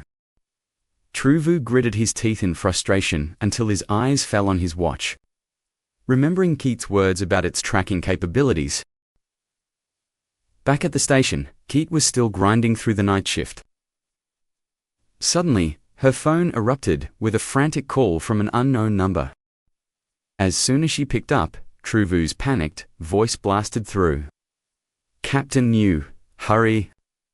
I've found Luong Tutu. Get here now." Before he could finish, the line exploded with the sounds of a brutal struggle. "Who the hell are you people?" Then, a sudden scuffle and total silence. On the other end, Keith's heart hammered as she screamed his name into the void, but there was no response. Little did she know, this entire chaotic scene was a carefully orchestrated performance by Truvu himself to force her hand. Activating his high-tech stealth suit, he moved toward the building like a ghost, praying Keith would bring the reinforcements he desperately needed. Outside Ha Kuang's estate, 2 guards stood watch. When the electronic gates swung open on their own, a cold shiver ran down their spines, as if a phantom had just walked past. Once inside, Truvu realized the security was even tighter. More sentries were stationed right outside the main office. His stealth camouflage only had 5 minutes of power left. There was no time for subtle tactics or clever diversions anymore. It was time for brute force. Truvu lunged forward with everything he had, catching the first guard with a devastating blow before his partner could even blink. As his comrade hit the floor, a heavy, invisible strike sent the second guard crashing down beside him. Working from memory, he punched in the security code. The lock clicked, the door swung open, and his stealth suit finally flickered out. Ignoring the risk, Truvu burst into the room. Inside, Luong Tutu had just finished washing up. Stepping out of the bathroom, she expected a warm embrace, but instead, she found herself staring down the cold, dark barrel of a gun. Just as Ha Kuang pulled the trigger, Truvu delivered a thunderous kick, trying to silence the witness. "You're finished, you bastard!" He pinned Ha Kuang down, but a deafening blast suddenly echoed through the room. Pain flared as blood sprayed from Truvu's shoulder. He collapsed, spinning around to see a trembling Luong Tutu. Wrapped in nothing but a towel, she was the one clutching Ha Kuang's fallen pistol. Truvu stared in utter disbelief. "I'm the one trying to save you. Has that monster completely brainwashed you?" As she hesitated with the gun pointed at his chest, Ha Kuang roared from the floor like a wounded animal. "Shoot him! Kill him now!" In the chaos, Ha Kuang lunged forward and snatched the weapon back from her shaking hands. Luong Tutu could only tremble in fear. His target had changed. He needed to eliminate Luong Tutu. If she died, the truth would be buried with her forever. There wasn't a second to lose. Truvu surged upward, delivering a desperate strike to stop the execution before it was too late. The shot went wild, embedding itself in the ceiling. While Luong Tutu collapsed in shock, Ha Kuang realized the tide had turned and bolted. Worried for her safety, Truvu turned back immediately. "Are you hurt?" "Stay with me, Luong Tutu." He checked her pulse and breathed a sigh of relief. Noticing her revealing attire, he quickly draped his own jacket over her shoulders to cover her. He took off after the fleeing suspect. But another thunderous boom suddenly shook the hallway ahead of him. Ha Kuang was sent flying, crashing onto his back. Truvu froze in shock, staring toward the doorway as the smoke cleared. It was his partner, Keith. Relief washed over him, and he went to wave, but Keith was already charging toward him like a whirlwind. He barely had time to dodge before the sharp crack of a gunshot sliced through the air. He'd been standing. Keith tackled him to the floor, just as Ha Kuang's elite bodyguards stormed into the room, guns blazing in a desperate Truvu quickly rolled over, shielding Keith with his own body. "Stay down, and don't move," he whispered. Then, he activated his invisible body armor. The gunman unleashed a hail of lead toward him, but Truvu stood his ground, completely unharmed by the onslaught. "What kind of monster is this?" the guards screamed. Before they could reload, Truvu lunged forward, smashing their heads together with bone-shaking force. Keat scrambled to her feet, grabbing him by the collar in a panic. "Are you insane? Why would you charge in like a maniac? Are you hurt?" Truvu just gave her a cocky, effortless smirk. "That was a close one. Good thing my favorite partner arrived just in time." His charm lasted only seconds before she clocked him on the head. "Now, tell me, what the hell is going on here?" "Luong Tutu is inside," he explained. Hakwang kept her imprisoned for 26 years. But wait, how did you get in here so fast? Keat admitted she didn't have a warrant yet, so she'd decided to breach the perimeter alone. As she spoke, she shed her outer layer to begin bandaging Truvu's bleeding shoulder with focused intensity. Stripped down to a thin tank top, her frantic breathing made Truvu's heart skip a beat as he looked at her. "Do you really care about me that much?" he teased. Keat just ignored him even on the brink of death. This guy couldn't stop flirting. He really was a handful. After being bandaged, Officer Keat asked about Ha Kwang. Truvu had been too busy flirting to notice the villain escaped, but he quickly snapped back and gave chase. He made sure to tell Officer Keat to go and watch over Luong too. Suddenly, he recoiled as the exit was completely swarmed by Ha Kwang's men. That scoundrel had summoned every guard in the building to block their path. With so many professional fighters against just the two of us, breaking through seemed like an impossible task. Truvu glanced at Officer Keat to discuss a plan, when a brilliant idea suddenly flashed through his mind. As the mob lunged, the room was plunged into darkness. The guards fell into a blind panic, unable to grasp what was happening. Suddenly, the system's voice echoed, announcing that the electrical shielding mode had been successfully activated. Night vision was now online. Truvu smirked coldly, declaring it was showtime before striking a guard's neck with precision. Truvu was a true combat elite. Wielding a wooden club, he unleashed a flurry of blows, leaving only agonizing screams in his wake. Guards were dropping like flies before they could even react. One managed to hide in a corner, frantically reaching for his radio. Suddenly, a hand gripped his shoulder. He turned only to be met with a devastating punch that knocked him out cold. Just like that, Truvu effortlessly neutralized the entire group in record time. Officer Keat stood bewildered in the silence. Meanwhile, Truvu began hacking the security feeds to track Ha Kwang's every move. On the monitor, Ha Kwang was spotted in the main lobby. Truvu gasped. There were still more of them. If they stormed in now, they wouldn't stand a chance. Continuing a head-on fight while heavily injured was no longer a viable or smart option. He tapped her shoulder in the dark. She reacted instantly, nearly hitting him. "It is just me," he whispered. Recognizing his voice, she calmed down. He led her to a secret chamber where she was stunned to find a woman on the floor. Was this truly Luong Tutu? She looked exactly like the reconstruction. She was actually alive this whole time. Truvu sealed the door. If Ha Kwang escaped now, they might never have another chance to catch him. "I will hunt him down. You stay here, guard the witness, and wait for backup. This room is impenetrable without the code." Officer Keat grabbed him, protesting that he was too injured to face the danger alone. "It is suicide out there, let me go instead." Truvu insisted. "Trust me. I have to do this. Do not open this door, no matter what. Even if I fail, you must protect Luong too. She is the only witness we have left." Officer Keat felt her heart swell, deeply moved by Truvu's noble. Only she can prove that bastard is a murderer.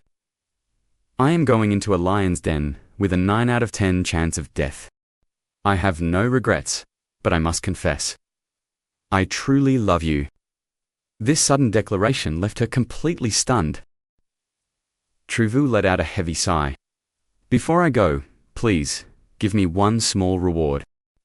Before she could blink, he kissed her deeply. Stunned into silence, she found she couldn't bring herself to push him away. Seeing no resistance, he kissed her passionately. Of the corridor, she watched him leave, overwhelmed with emotion. Little did she know, Truvu immediately smirked and activated his stealth suit. Once outside, Mu Nan Fuang is so naive. Did she really think I was going out there to die? Having stolen a kiss from his partner, Truvu felt a massive surge of adrenaline as he prepared for battle. He charged forward without fear. Moments later, the power of his stealth suit finally flickered. As backup arrived, he yelled, "Officer Keat is trapped in Ha Kuang's office secret room, surrounded by guards. Go save her." The witness, Luong Tutu, is with her. Hearing this, his colleague's jaws hit the floor in disbelief. The girl from that old case is alive. Truvu didn't wait. He grabbed two men and sped away in his vehicle. While driving, Trong Kanfong asked, "Brother Tru, we are supposed to be catching He Kuang, right? But we are going the wrong way, and your shoulder is still bleeding." Truvu cut him off instantly. "Is everyone's seatbelt fastened? Hold on tight." Once ready, Truvu yanked the wheel hard. The car crashed through the barrier, flying down the slope into an oncoming taxi. Both cars were flying at high speeds, and the brutal impact forced them to a violent stop by the road. The team inside cursed in shock. Truvu ignored them, kicking his door open and marching toward the other car. Inside the taxi sat a dazed driver in a peaked cap.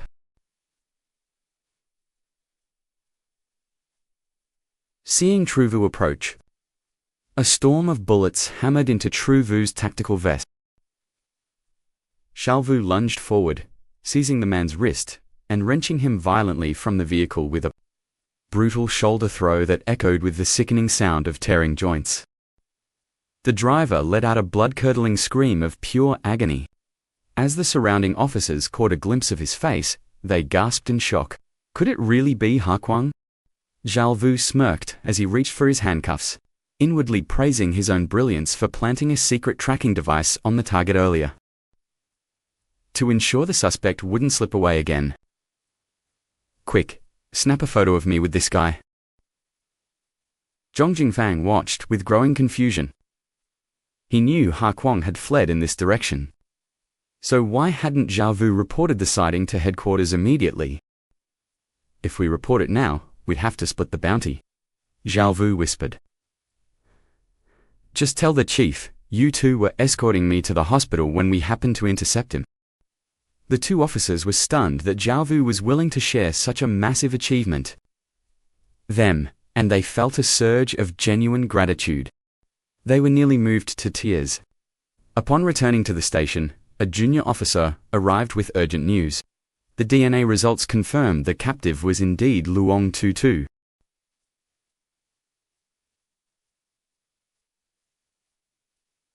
However, leaving her mind fractured and fragile, communicating with her was proving to be a monumental challenge.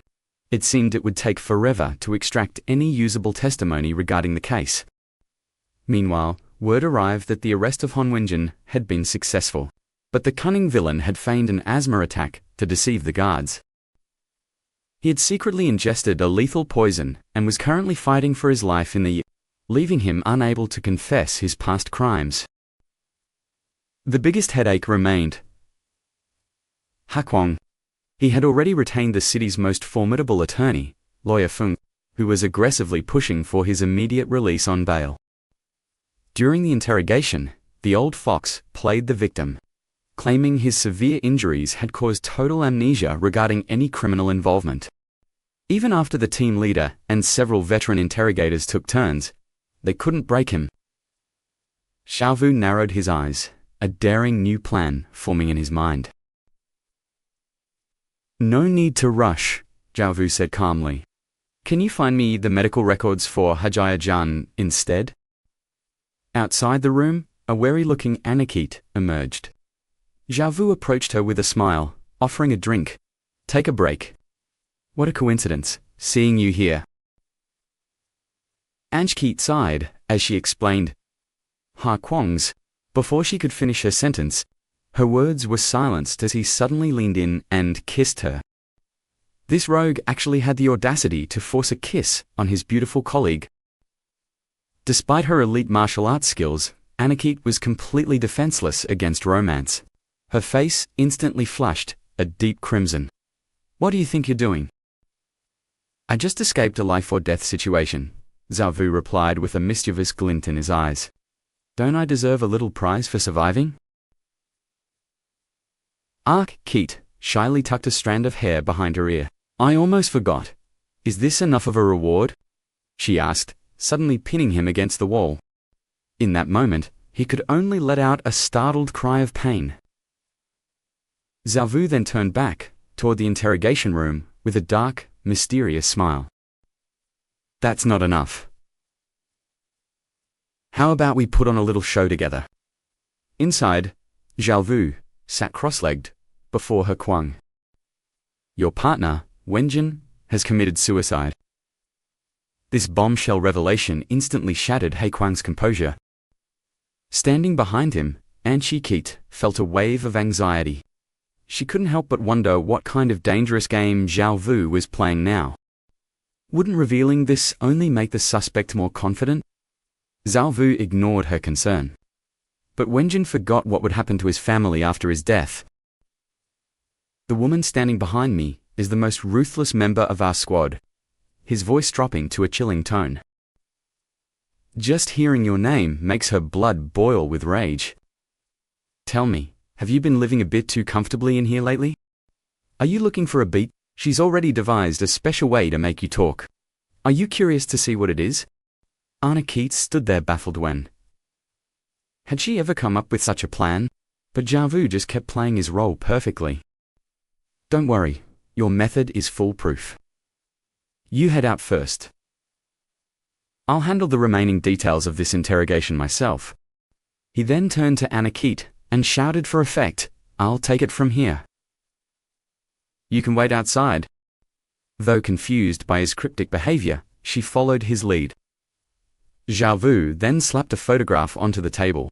Do you recognize this girl? Luong Thukham. The girl you kidnapped and sent to her grave. He Kuang remained stone-faced, refusing to utter a single word. Zhao Vu leaned in closer. Even if you claim to forget her. You certainly haven't forgotten her father, Luong Van Heen. His power and influence rival your own. In fact, the two of you were once close partners in the business world. You've destroyed so many families. You should be terrified of retribution reaching your son. John yet, he has surprisingly few bodyguards. We took the liberty of thoroughly examining your son's medical history and dental records. Since he was 16, he's visited the clinic regularly not for dental work, but to update a tracking device hidden in his teeth. You always kept tabs on him. Look at this. This is the real-time location data from that very device, which we managed to borrow from his dentist.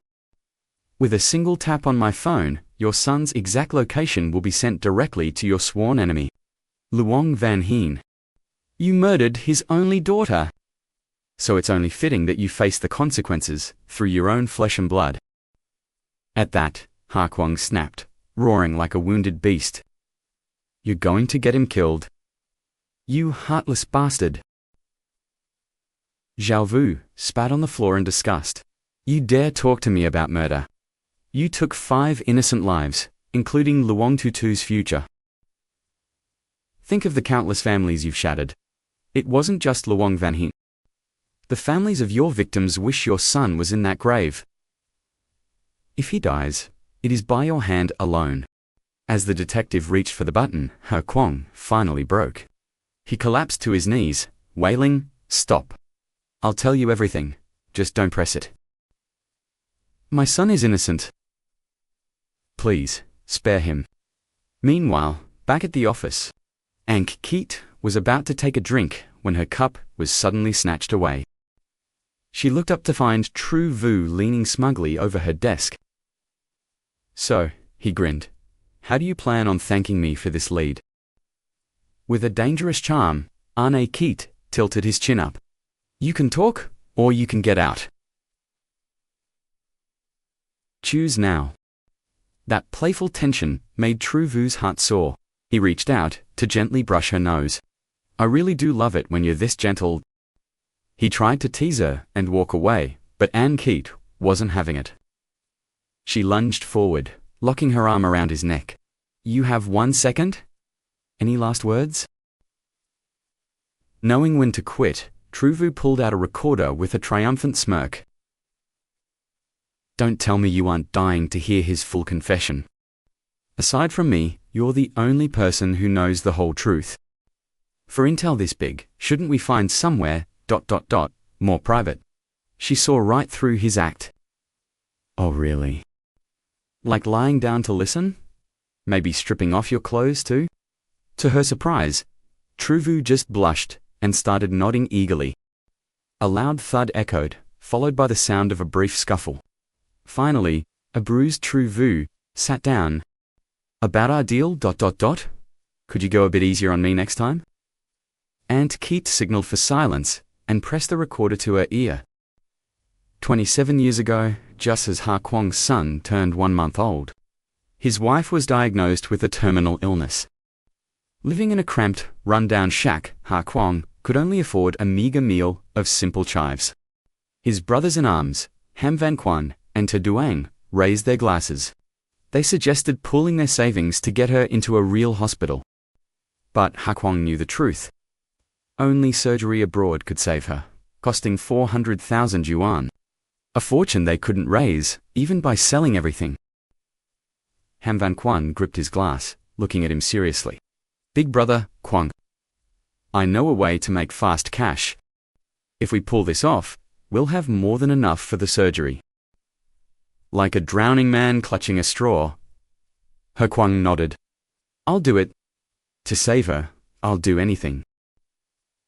Ham Van Quan leaned in close. "Have you two ever heard of the legend of Than Tam Lai? He was a tycoon who controlled every silver mine in Luan Shan. Some veins were so deep they required high-end machinery to reach. Rich enough to be lazy, he auctioned off those difficult pits. Being on the survey team, I knew exactly which ones to pick." With his expertise in blood, the 3 men liquidated their entire lives to scrape together 100,000 yuan. They gambled everything on a single lease. Against all odds, they struck a massive vein worth millions of yuan. In that moment, Ha Kwong wept with joy. Finally, he had the money to save his wife's life.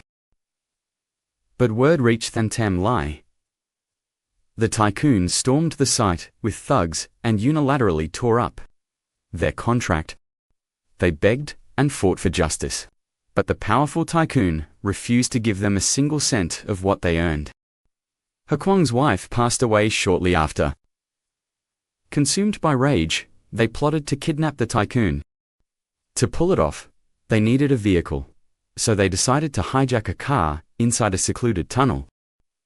By a cruel twist of fate, the car they stopped contained Tu Duong's own nephew. Tu Duong wanted to run, but the others knew there was no turning back. If the boy escaped and told his parents, their lives were over. They were forced to harden their hearts and commit to the crime. Without hesitation, Ham Van Quan pressed a cold blade against the throat of Ngu Vai Quang. At his ruthless command, the wheels began to turn once more. It took hours to convince a trembling Tu Duong to continue. Their goal was simple: get the money and vanish without hurting anyone. The ransom drop went perfectly. Using his knowledge of the terrain, Tu Duong directed the family to throw the cash from the opposite cliffside. Kwong waited below. He secured the loot and immediately disabled the tracking devices had hidden inside. He stuffed the bills into a single bag. One bundle felt suspiciously light, but he shoved the whole thing in regardless. With the money in hand, they used pre-rigged ropes to scale the sheer rock face on the far side, the mountain. Tu Duong was waning with a disguised getaway van. The police were still swarming the drop site, completely unaware of their escape.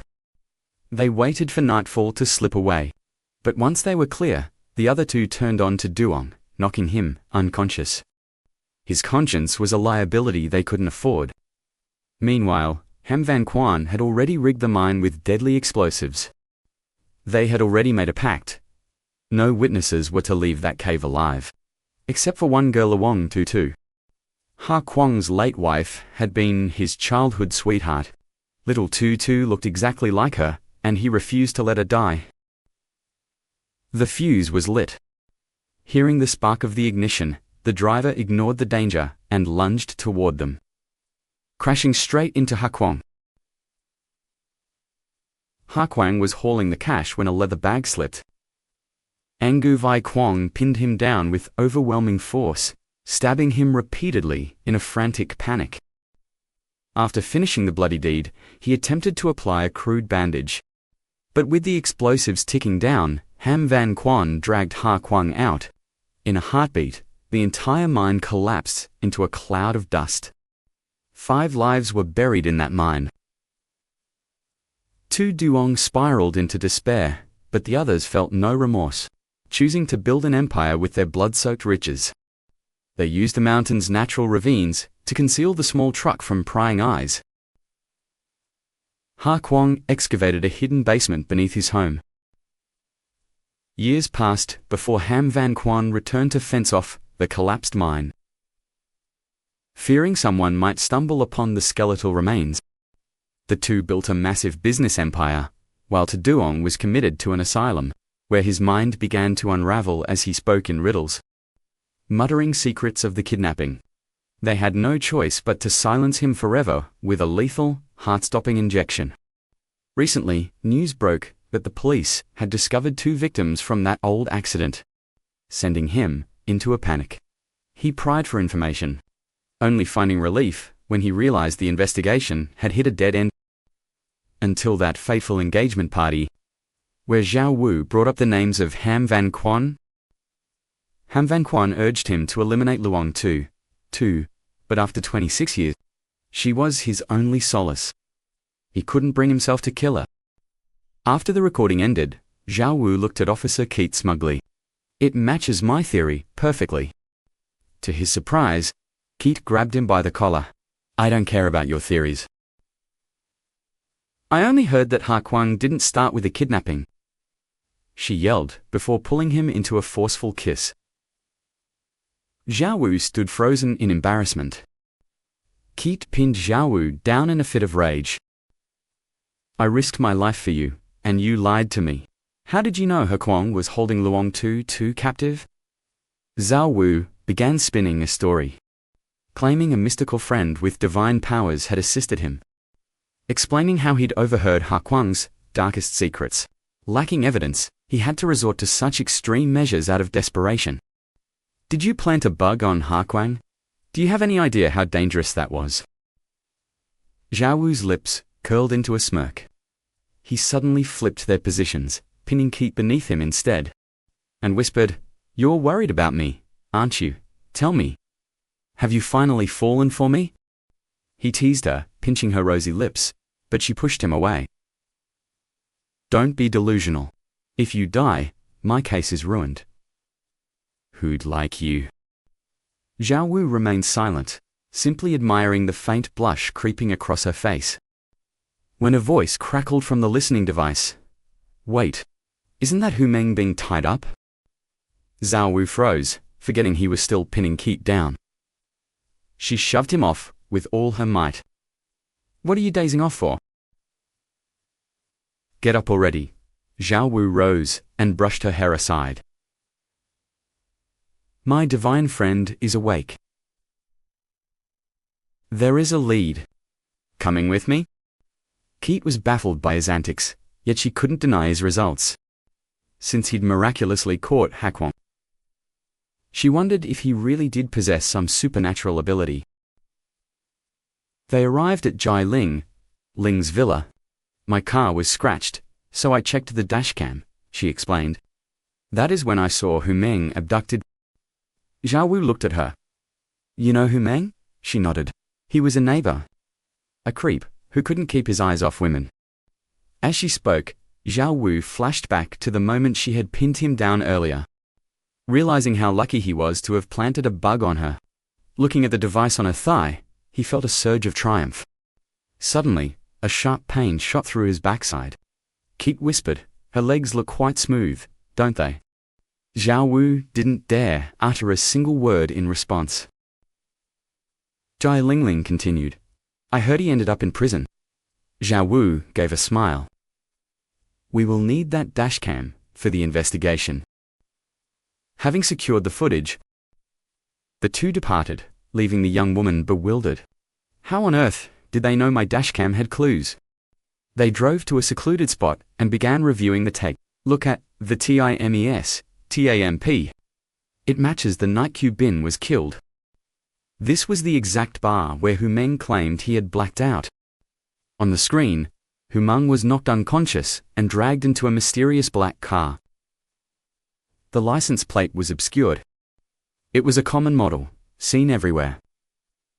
The killer had chosen it specifically to vanish into thin air.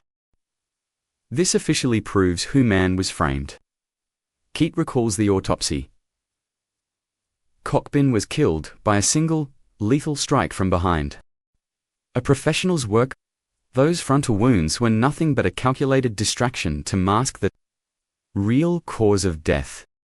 Suddenly, a realization hits Keat. She cuts the video. This is your first time seeing this, isn't it? Then, how did you know the dashcam held the key? Vu smirks, playing the mystery man. Want to know? Give me a kiss, and I'll tell you. Keat's heart races, her face flushing as she nervously brushes back her hair. Fine. Vu leans in, triumphant tonally to be kicked clean out of the car door, a second later.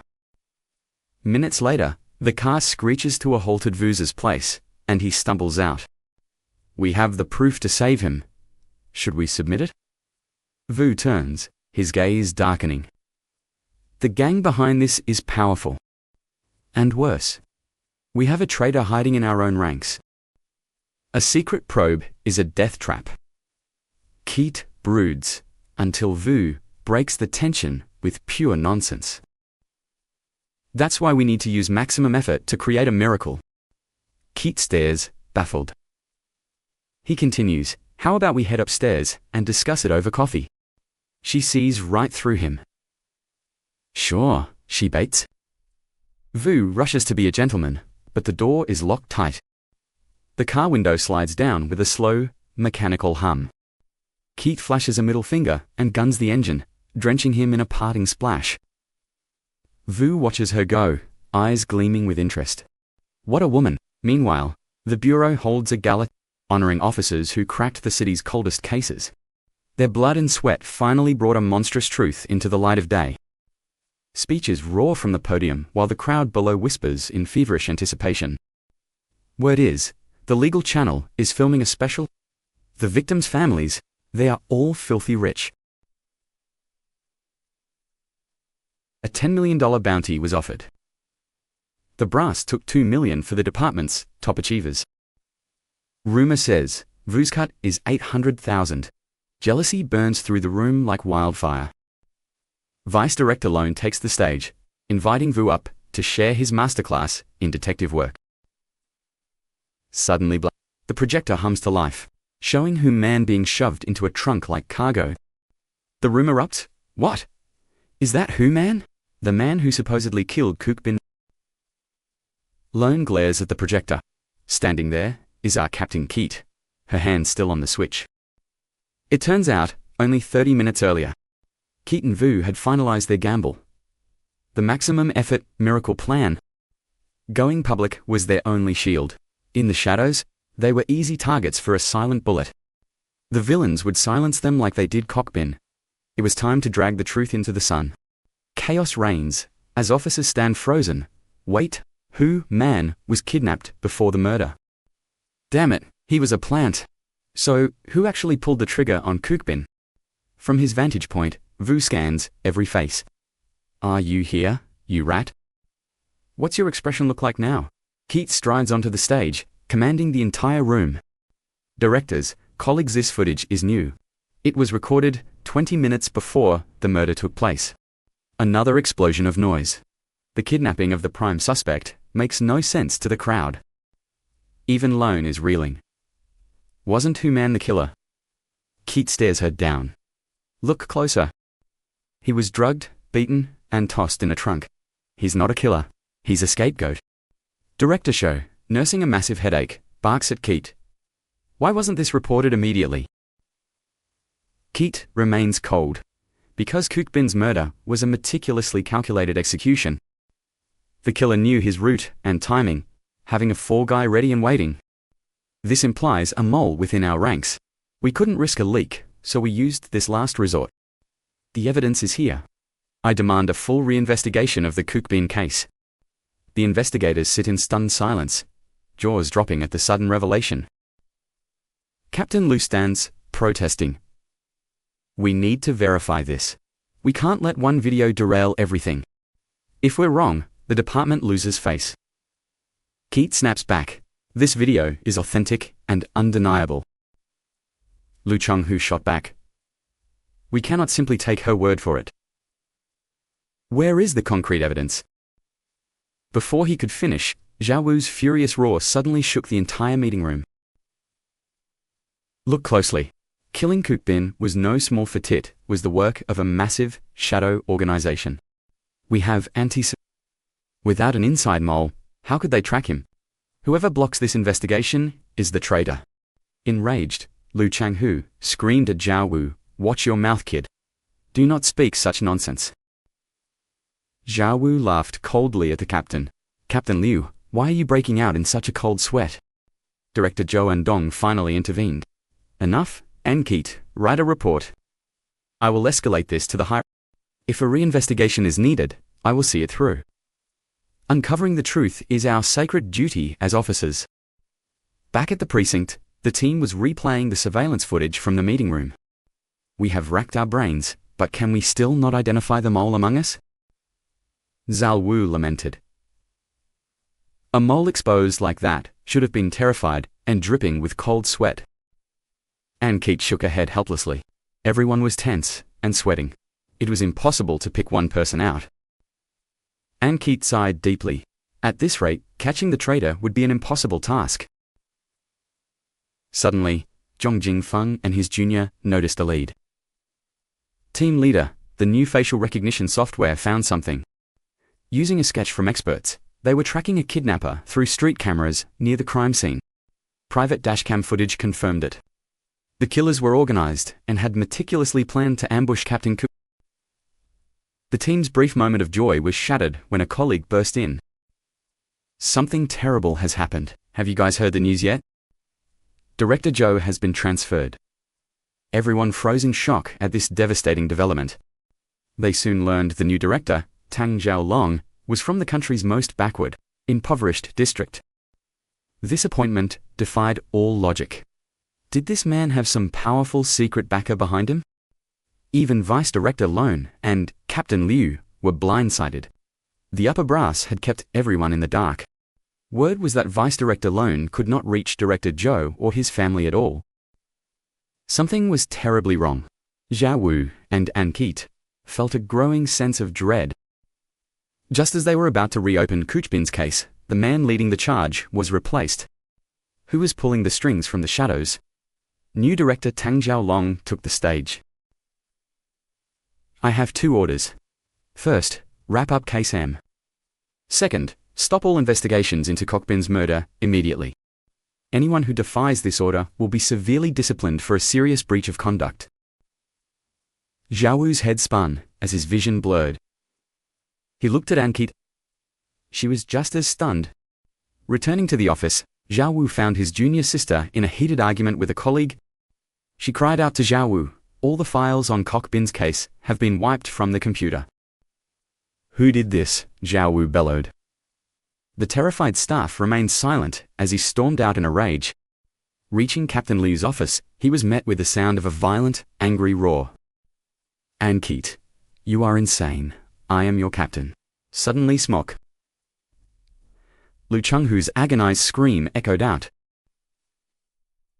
Zhao Wu peeked inside. "I think I am actually falling for this fierce woman." Lu claimed he was just following orders to delete the files. Lu Chenghu winded it was an urgent mandate from the very top. Not only delete them, but ensure no copies remained. Ankeet lunged again, but Zhao Wu grabbed her. Ankeet spun around to see, fearing she would actually hospitalize the captain. He threw her over his shoulder and carried her out. Back in the office, Ankeet's fury hadn't faded. "They deleted everything while we were out. Cowards?" Zhao Wu nodded grimly. "They even wiped the analysis board. These people move fast and dirty." Ankeet snapped at him. "Stop being so indifferent.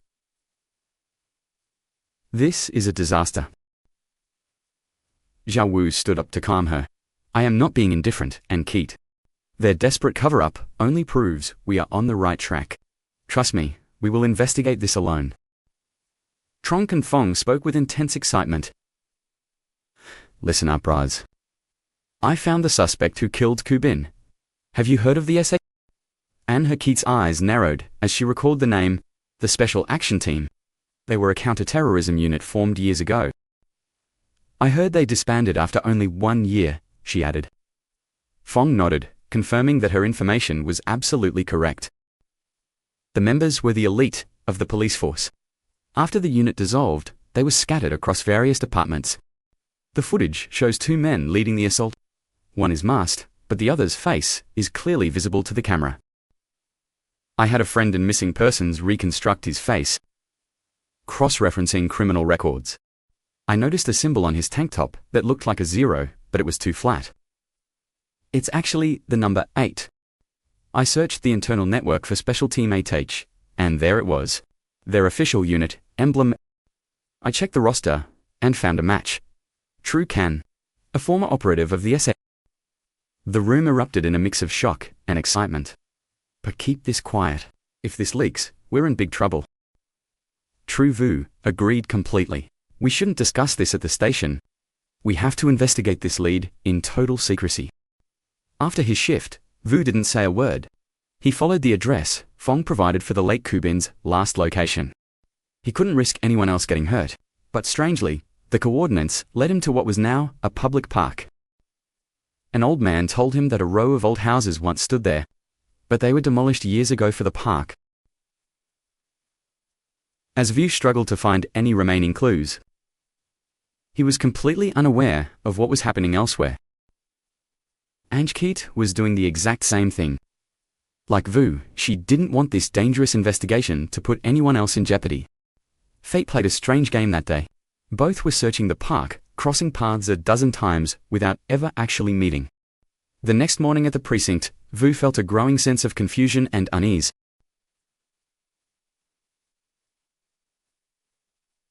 Mu Nan Fuang was missing. Her phone was off, and colleagues said she'd taken leave. Why was she disappearing so often? Fong mentioned she tried to withdraw a firearm, but the armory refused because she had recently struck the captain. Vu's eyes widened in realization. Was she really crazy enough to go after a killer like True Can all by herself? He bolted out of the room, shouting for Fong to send Ankeet's live GPS coordinates to his phone. Immediately, panic surged through him as he ran. Keet, please, you better be okay. Don't you dare let anything happen to you. Vu sprinted out of the station, dialing her number frantically while racing toward the mall, indicated by the tracker.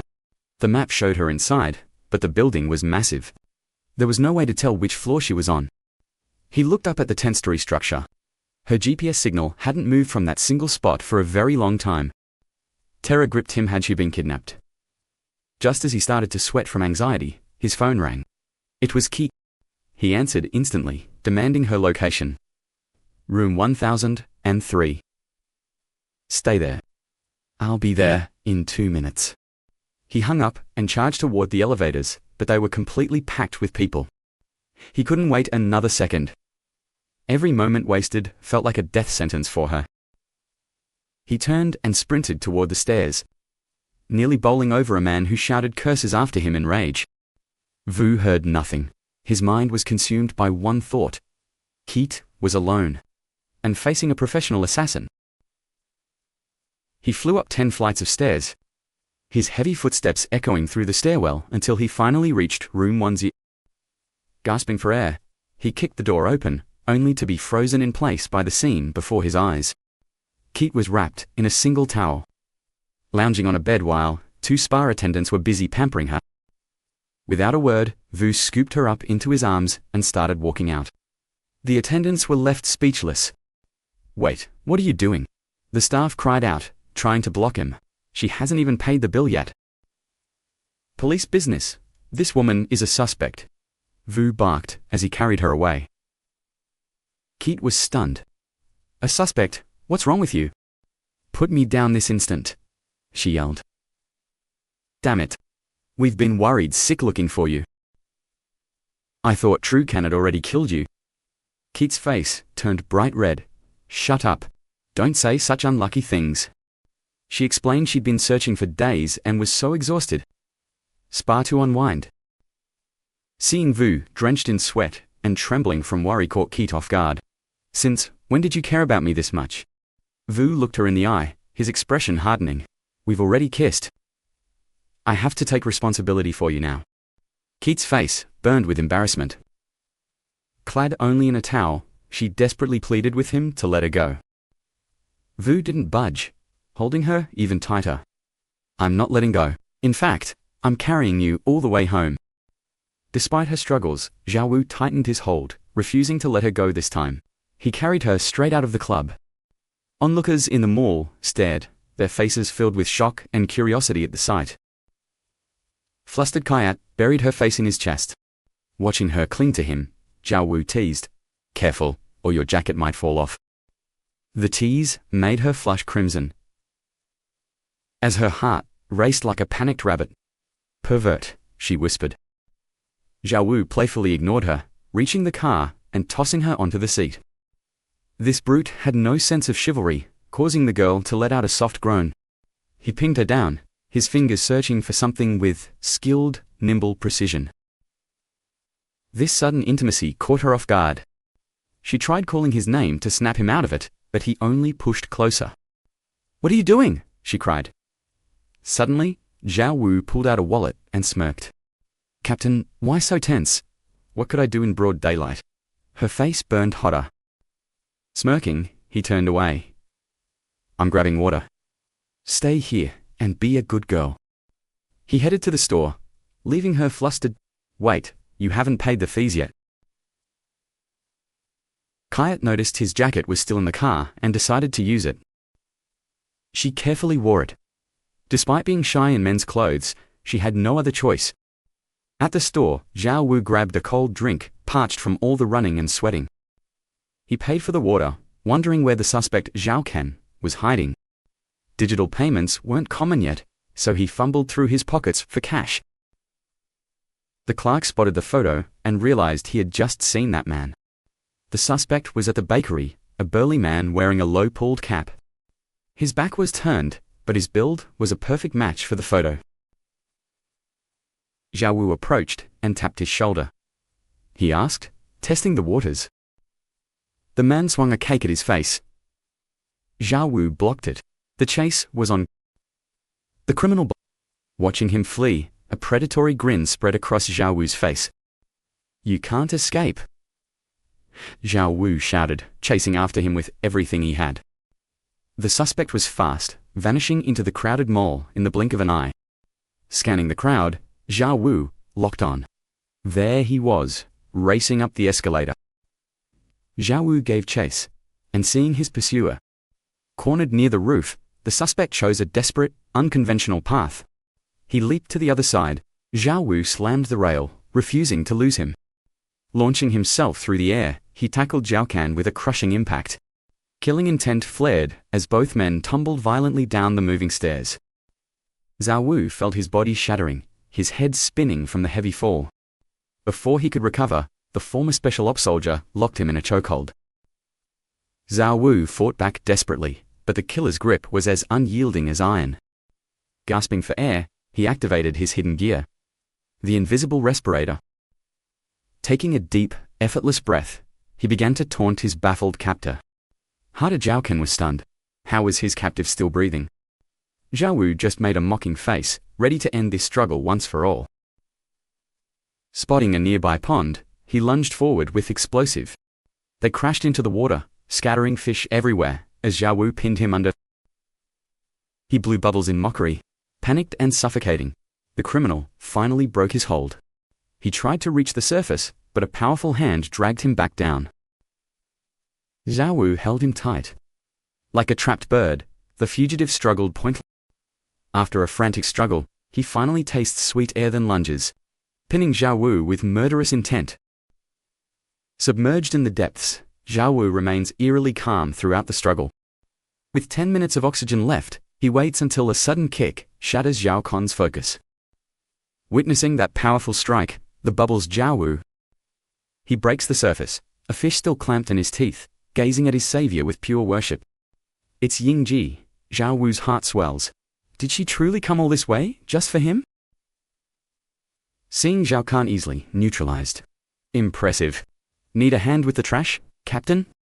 In the heat of the moment, Ying Ji forgot her revealing attire. As Zhao Wu moves to assist, his gaze suddenly sharpens with a predatory intensity. Zhao Kan scrambles up, throwing a desperate punch. But Zhao Wu's lightning-fast reflexes intercept it instantly. Sneak attacks, that's hardly the behavior of a real man, is it? He jabs 2 fingers into the villain's eyes. Damn you, you're playing dirty too. Zhao Kan howls. Pulling his goddess close, Zhao Wu smirks. I never claimed to be a gentleman, I'm just my captain's shield. Ying Ji knows the golden rule of movies: the good guys always die from talking too much. She tunes out his rambling and snatches the silver cuffs. Seeing the 2 lunatics closing in, Zhao Kan's mind races frantically. In a split second, he bolts. He glances toward the escalator, only to find a sea of officers brandishing batons. Cursing under his breath, he tries to double back, but finds the police closing every exit. Cornered and desperate, Zhao Kan doesn't hesitate. He vaults over the railing and leaps into the void. At that exact moment, Zhao Wu lunges forward, reaching the edge just behind him. Seeing the villain jump so casually, Zhao Wu assumes there's a ledge. But there is no platform. The lethal, empty abyss. Gravity takes hold. Zhao Wu's heart stops as he realizes he's in a terrifying freefall. He reaches out, his fingers grazing the cold metal. Suddenly, a strong, warm hand seizes him. Ying Ji screams, straining every nerve to hold him. Even as her own body slides. Hanging over the abyss, Zhao Wu looks up at the woman saving his life. Once again. A horrified gasp rises from the lobby below. Zhao Kan's body lies shattered on the first floor. Zhao Wu's expression hardens. Why would he choose a suicidal plunge over being taken alive? Hurry, I can't hold you much longer. Ying Ji's desperate shout snaps him out of his shock. Their hands lock in a final, desperate grip as she heaves him back onto solid ground. He collapses onto her, face pale and gasping at. Her intoxicating scent fills his senses, and for a moment, terrified that he nearly died for the case, Ying Ji's heart is still hammering in her chest. She frantically checks him for injuries, unaware that her bathrobe is slowly sliding down her shoulders. At this distance, Zhao Wu's eyes widen. How is a hot-blooded young man supposed to handle this? Sweat beads on his forehead. Realizing he can't look away, he buries his face against her. Playing the victim, his hand starts to wander, until a sharp click signals a silver cuff snapping shut. You're both under arrest. Now, move it. Back to the station, for both of you. Inside the chief's office, Tam Xiao Long's furious roar can be heard from a mile away. Criminal investigators arrested by local patrol for public disturbance. It's an absolute embarrassment. You 2 have failed me completely. The pair stands there, unable to offer a single word of defense. Finally, Ying Ji snaps. The suspect killed himself to avoid us. Doesn't that seem strange to you? It's beyond suspicious. But the chief remains cold, ordering them to stay away from the case. Amidst the shouting, the door bursts open. The city chief has arrived, specifically demanding Zhao Wu. A thick file slams onto the desk. The case data you thought was lost. It's all been recovered.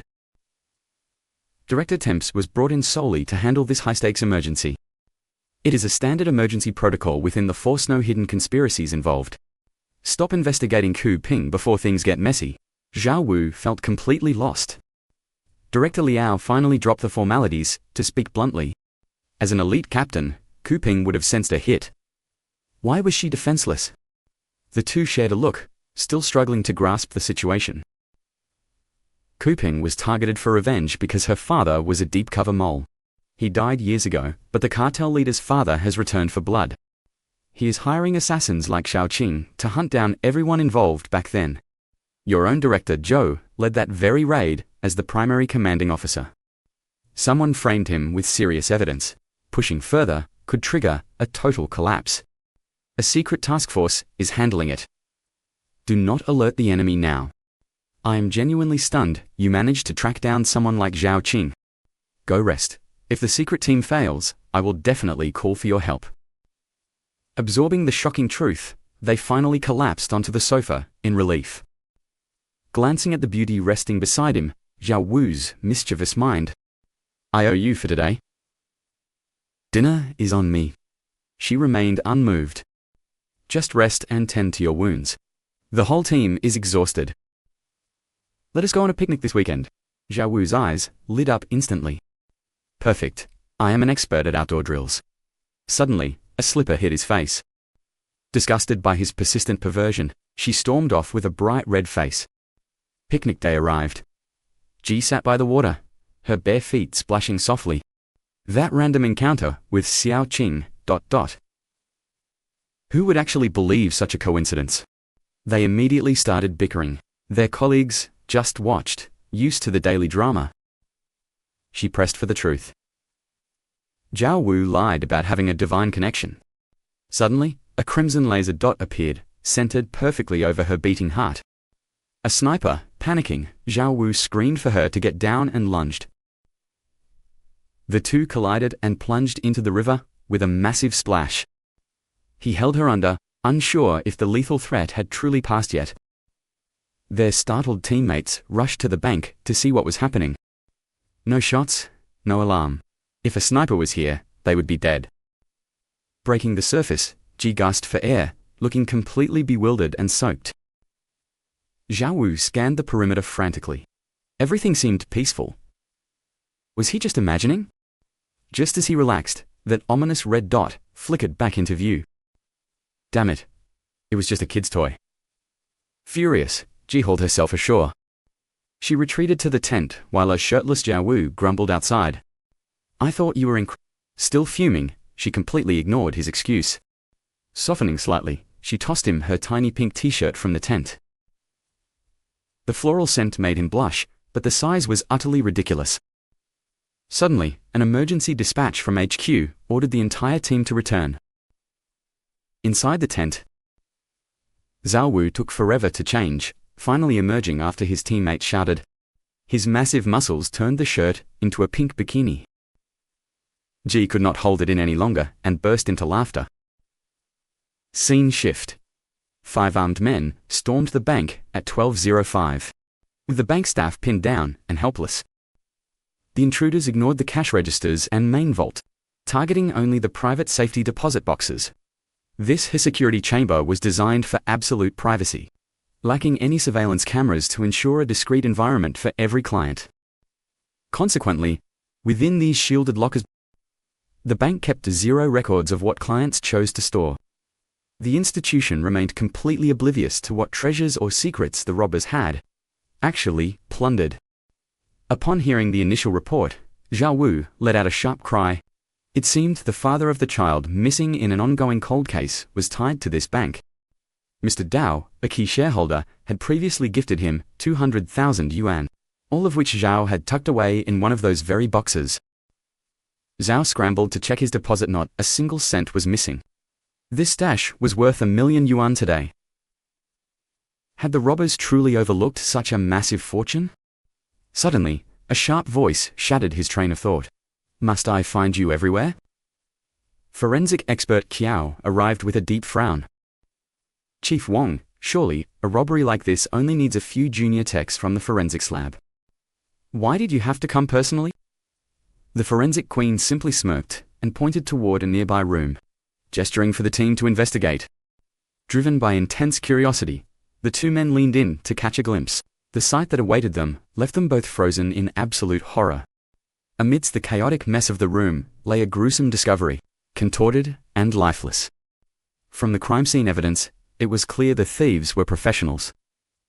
They had neutralized the bank's internal alarm system long before making their move. They struck precisely during the security shift change, proving they had meticulously studied the bank's internal routines and layout. Officer G and his team scoured the area for the stolen getaway vehicle. In the trunk, they found the weapons used, but, shockingly, Zhong Jingfen and the others couldn't help but admire the robbers' audacity, high-level counter-surveillance techniques. They had padded their clothing with thick sponges, and even used shoe lifts to distort their physical profiles, making CCTV identification impossible. After ditching their disguises, they vanished into the crowded city streets. Their scents were so scattered that even the elite police dogs couldn't maintain a trail. Ji looked at a silent Zhao Wu, searching for an opinion. Zhao's brow was deeply furrowed. He sensed that money wasn't the objective, there was a darker goal. They had laser-focused on the safety boxes, while the cash counters and vaults remained untouched, all while deliberately causing a chaotic scene. My 200,000 in old bills was light and Havalian, yet they cracked the box and left it. It was as if they purposely dragged that corpse out just for the police to find.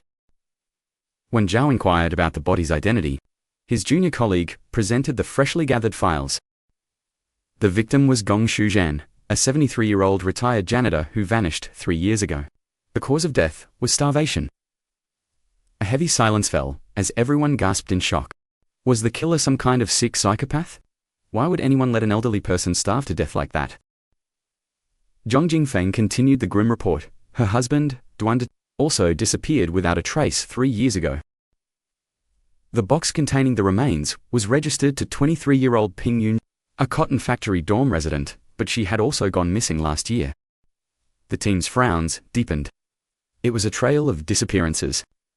Yet, there was no direct evidence linking the bank robbers to the gruesome discovery. After all, the suitcase holding the body had simply been tipped over, and the safety box showed only minor signs of tampering. It's possible the robbers stumbled upon the corpse themselves, got spooked, and fled in a panic before they could finish looting. Zhao's mind began to spin with new theories, certain that yellow hair would have the inside scoop. He let out a loud, casual yawn. Claiming he hadn't eaten all day, he feigned hunger and slipped away for a meal, completely ignoring Officer G's murderous glare. Later, at a bustling roadside stall, Zhao Wu and Yellow Hair were clinking glasses and downing drinks with their crew. "Boss, it's been way too long since we grabbed a drink." Zhao waved him off. "I've been swamped with that bank robbery investigation. Have you heard anything from the underground about who pulled it off?" Yellow Hair grinned widely. "Boss, these days, anything is better than hitting a bank.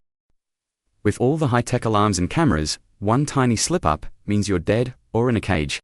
Zhao nodded silently, absorbing the street intel. Knowing he couldn't leak classified case details to them, he decided to steer the conversation in a different direction.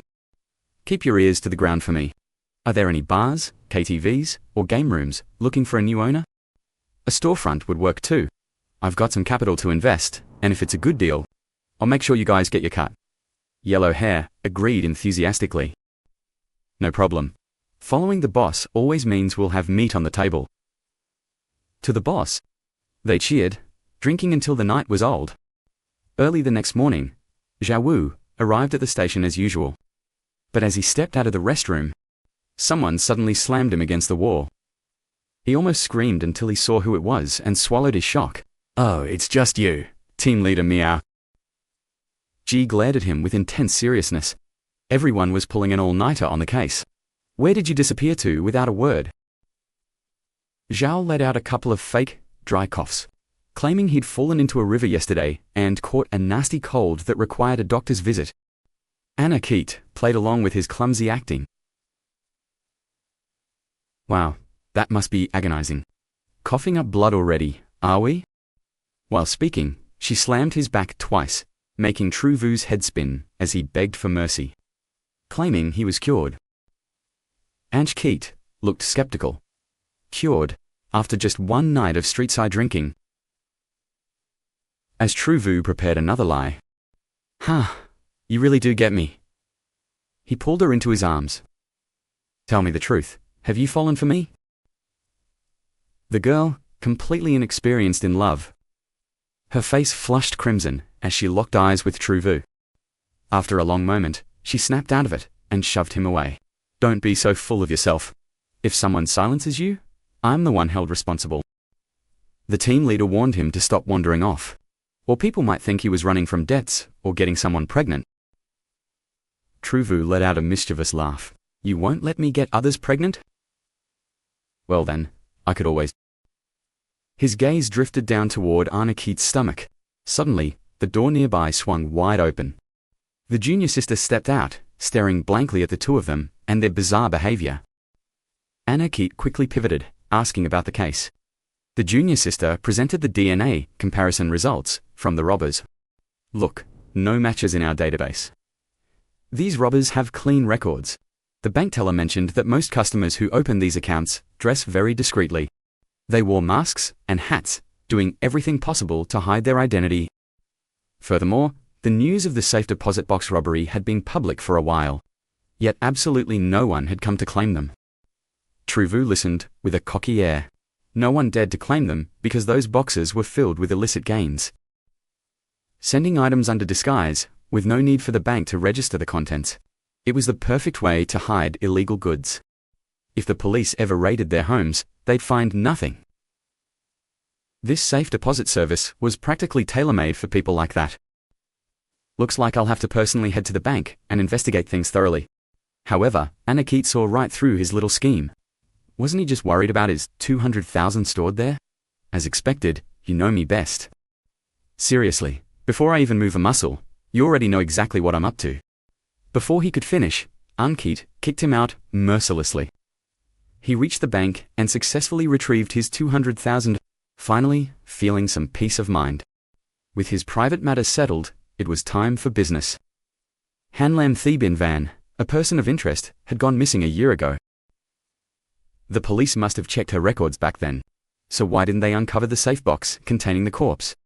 Through a conversation with the staff, he learned that the safe box registry was for internal bank eyes only.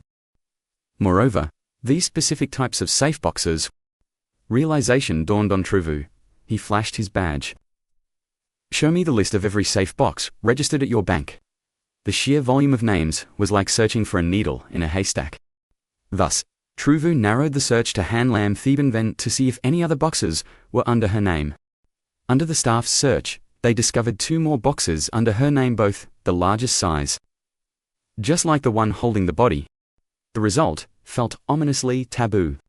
True Vu composed himself and asked about Kung To Chen, the name of the deceased victim. Nothing appeared under that name. He then searched for Don Dai Than, her husband, and found 2 more large-sized safe boxes. Just as True Vu had suspected. Inside those large boxes, more corpses were hidden. The forensic results were in. The 4 other victims had also been starved to death. The modus operandi was identical, right down to the brand of the plastic bags used to wrap the body. The bodies had been deposited into the safe boxes over a period spanning 7 years ago to 3 years ago. 5 victims of different genders, ages, and professions. There was almost no common thread. Worse, they couldn't be sure if there were more victims out there. The time between their disappearance, the missing person report, and being stuffed into the boxes was consistently 24 to 27 days. That was more than enough time to slowly starve a person to death. True Vu approached Anarchite. Don't you think this feels like the Lai Don case? He gestured with his pen. If you want someone dead, a single strike is enough. Why take the massive risk of starving someone, choosing such a slow death? Isn't that a clear sign of a personal vendetta?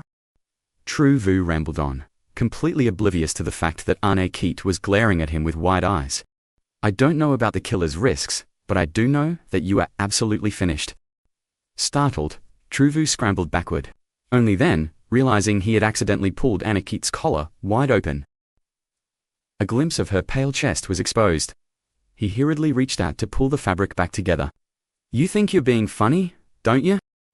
Ange Keat pinched him with enough force to make him let out a pathetic, high-pitched scream. But I suppose your theory makes sense. If we find the connection between these victims, we'll find the breakthrough we need. That's right. Get to the infirmary and check your hand. How could you be so clumsy to fall like that? Zhao Wu stood there, his face clouded with resentment. I was just trying to flirt, and you tried to kill me. Suddenly, his phone rang a desperate distress call from his girlfriend from his previous life. Can you come and help me? And ... Please bring a lot of money with you. Inside a high-end Western restaurant. Dao Jia was locked in a heated shouting match with the waitstaff. Zhao Wu burst through the doors and, without a word, slapped silver handcuffs on her before flashing his badge. This woman is a suspect. Everyone, step aside. Without sparing a glance at the whispering crowd. Untouchable air. Tao Jia was stunned by his practiced efficiency. Was he a professional at dining and dashing? How could he be so skilled at this? Who spends over 8,000 yuan on a single meal? She was fuming. That bastard Zhongji had actually been unfaithful to her. In a fit of cold revenge, she ordered the most expensive wine, intending to drain his credit card completely dry. Little did she know, he had already blocked the card. Zhao Wu was speechless. She raised her hands, pleading, Can you take these off first? Zhao Wu realized he'd left the keys at home. We'll have to make a trip back to my apartment then. She looked hesitant. What? Are you scared? Her face flushed crimson as she clutched her stomach, stammering, I can't hold it anymore. I need the bathroom. With no other choice, Zhao Wu had to help her deal with her urgent business first. As the sound of rushing water faded, Tao Jia finally felt a wave of relief. Zhao Wu kept his back turned, but his mind was a chaotic mess. The suffocating, heavy tension in the air finally began to dissipate. As they emerged from the cramped stall, a bashful Dao Jia trailed behind him. All Zhao Wu wanted was to get home and unlock those silver cuffs. Back at the apartment, Zhao Wu turned the entire place upside down. But the keys were nowhere to be found. Suddenly, she clung to his arm, pulling a bottle from her bag. Officer Zhao, why don't we just finish this 7,000 yuan wine together? Hearing that, Zhao Wu's resolve began to soften. After a few rounds of drinks, the girl was clearly becoming intoxicated. Zhao Wu felt a slight buzz himself, his vision blurring as he turned his gaze toward Dao Jia. Leaving such a beauty alone while just drinking felt like a waste. He carried her toward the bed as she feebly tried to resist. Even in her dazed state, she kept shouting that she wanted to keep the drinks flowing. She yanked on his collar, refusing to let. Zhao Wu stared at the beauty beneath him, haunted by a soul-crushing love from his dark past life. But with his death, that era had ended. She likely wasn't the same girl anymore. Heaven gave him a second chance, but things felt off. Why was Miao Renfeng on his mind? Suddenly, a series of thunderous knocks echoed through the room. Jolted awake, Zhao Wu heard a familiar booming voice demanding he open the door immediately. Why is Miao Renfeng here? The man threatened to break in until Zhao Wu cautiously peeked out. Any problem, Captain? Without a word, the man shoved him aside, desperate for some sleep. His junior explained they'd worked 2 days straight, and their office was a mess of stinky socks. Since his house was close by, they had come to crash there for a while. As Zhao Wu tried to refuse, the captain spotted Dao Jia lying disheveled and unconscious on the bed. Noticing Zhao Wu's handcuffs, the captain mocked his kinky taste, leaving Zhao Wu utterly speechless. Panic flared as Zhao Wu's mind raced. We were only drinking. The captain's face flushed from an angry green to a deep, jealous purple. He tried to drag his junior out, fuming that only a demon would sleep in such a place. But the junior was too exhausted to move. Seizing the moment, Zhao Wu went on the offensive. "I see it now, Captain. You're jealous, aren't you?" Those words stopped him cold. "You've been hiding a crush on me, and seeing her here has made you lose your cool." Faced with such blatant gaslighting, the captain stood there. He dragged the junior back inside, declaring they would stay just to spite him. "Sleep with whoever you want, but wake us up, and you're going out the window." Zhao Wu smirked. It seemed even the captain couldn't escape his chaotic influence. Clutching his junior's arm, the captain cursed him silently. "In your dreams, you arrogant brat." Morning birds broke the peace. As he stretched, a voice called out, "Are you awake?" His junior sister realized the woman was the nurse from the camel riding. Dao Jia recognized her as Zhao Yu's colleague, then wondered about the other person. Introduced as their team leader, they soon noticed Zhao Yu was nowhere to be found. Meanwhile, at the bank crime scene, a sudden chill crept down Zhao Yu's spine. While the women slept like the dead, he was forced to investigate the heist alone. He eyed a discarded diamond ring. How valuable were the stolen goods to leave this? The task force only cared about the deposits, completely ignoring the actual robbery. Out of 17 boxes pried open, only 3 remained. Those 3 boxes were completely ransacked. The thieves definitely took something vital from them. Between the jewelry and luxury bags, the value in those boxes reached millions of yuan. Why leave such a fortune? These boxes belonged to newcomers with no known history. Zhao Yu suspected a single shadow was pulling the strings behind all 3 boxes. Curiously, there were no fingerprints, despite being opened dozens of times in mere months. A realization hit him.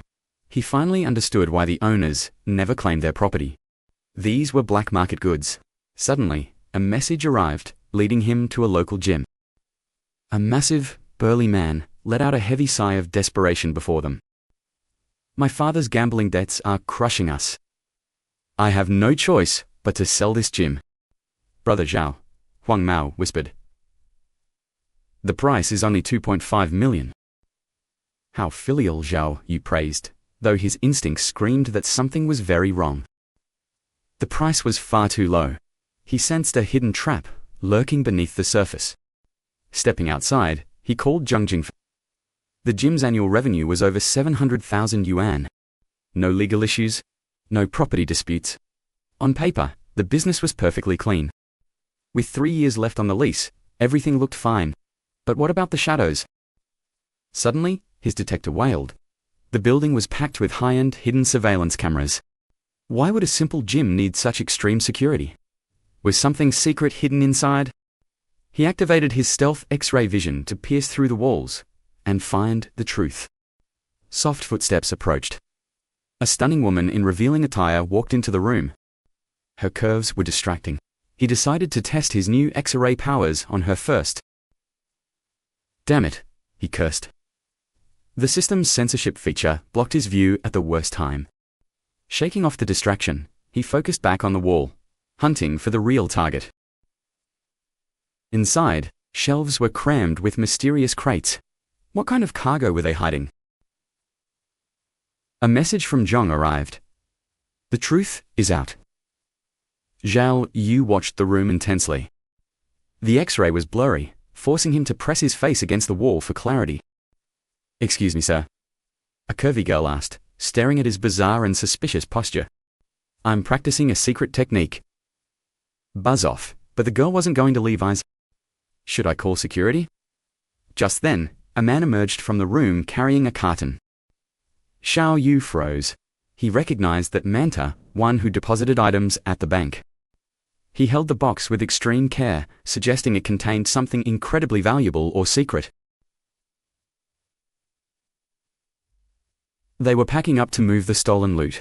He couldn't let them escape now. An idea struck. He turned to the girl and mentioned the legendary Warskalink art. Moving fast, he lunged toward her, accidentally crashing into the man's heavy carton boxes. Luxury bags and priceless scrolls spilled everywhere. This was clearly a massive haul of contraband. A female boss stormed out to scream, but Zhao Yu cut her off with cold authority. This is all stolen property. The game is over for you guys. The underground boss stared in pure terror. Seeing her fear, Zhao Vu dragged her into the room. Now, let's have ourselves a little chat. Before she could react, Zhao Vu stepped out and clicked the lock shut. Wait here a moment. Don't worry, we'll be back for you soon. He immediately radioed for backup.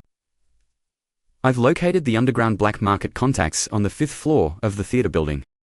The young woman behind him, who had been ready to settle a score, fell silent after overhearing his serious conversation. With that settled, Zhao Vu headed back to the bank crime scene. Officer Keat eyed him suspiciously from head to toe. What disaster did you stumble into this time? Zhao Vu grimaced. You guys were too slow. I'm only one man against 4. Despite seeing him beaten black and blue, Zhao Vu turned his gaze toward the black market queen. Just who did you manage to piss off? Everything you have is illegal contraband. Now that it's gone, you're the one who's going to be held responsible. Investigate exactly what was stolen. If we catch the real thieves, it might just help reduce your prison sentence. Understanding the stakes, the boss checked her stash. A single leather notebook worth over 4 million yuan was missing. But would 5 robbers really risk everything for a 4 million yuan book? Was it truly worth such a massive gamble? His junior sister arrived with a breakthrough. Surveillance showed a man at the bus station wearing suspicious, heavy facial makeup.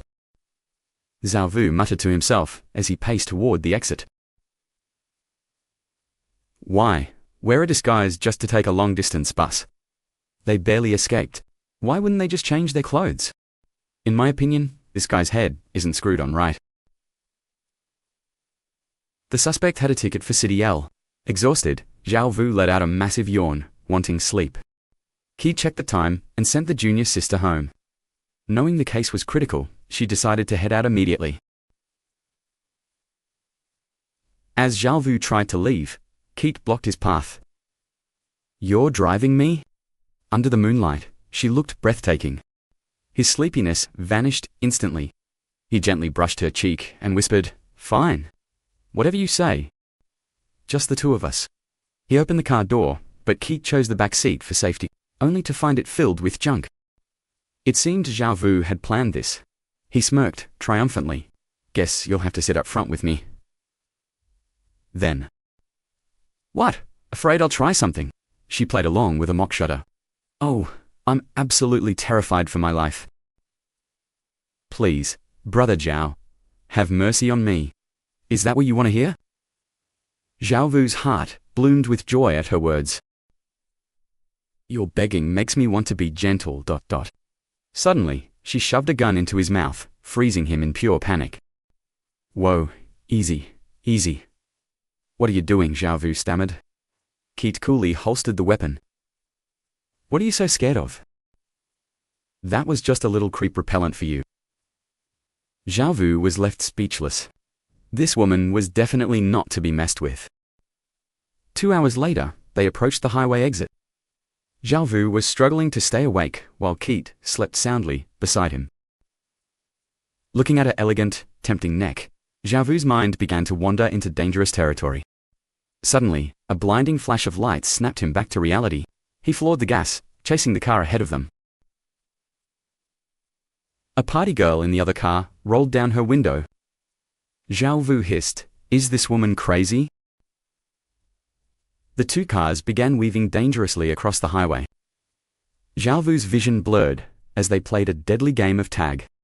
The punks wouldn't let up, leaning out of their windows to scream insults and curses at him.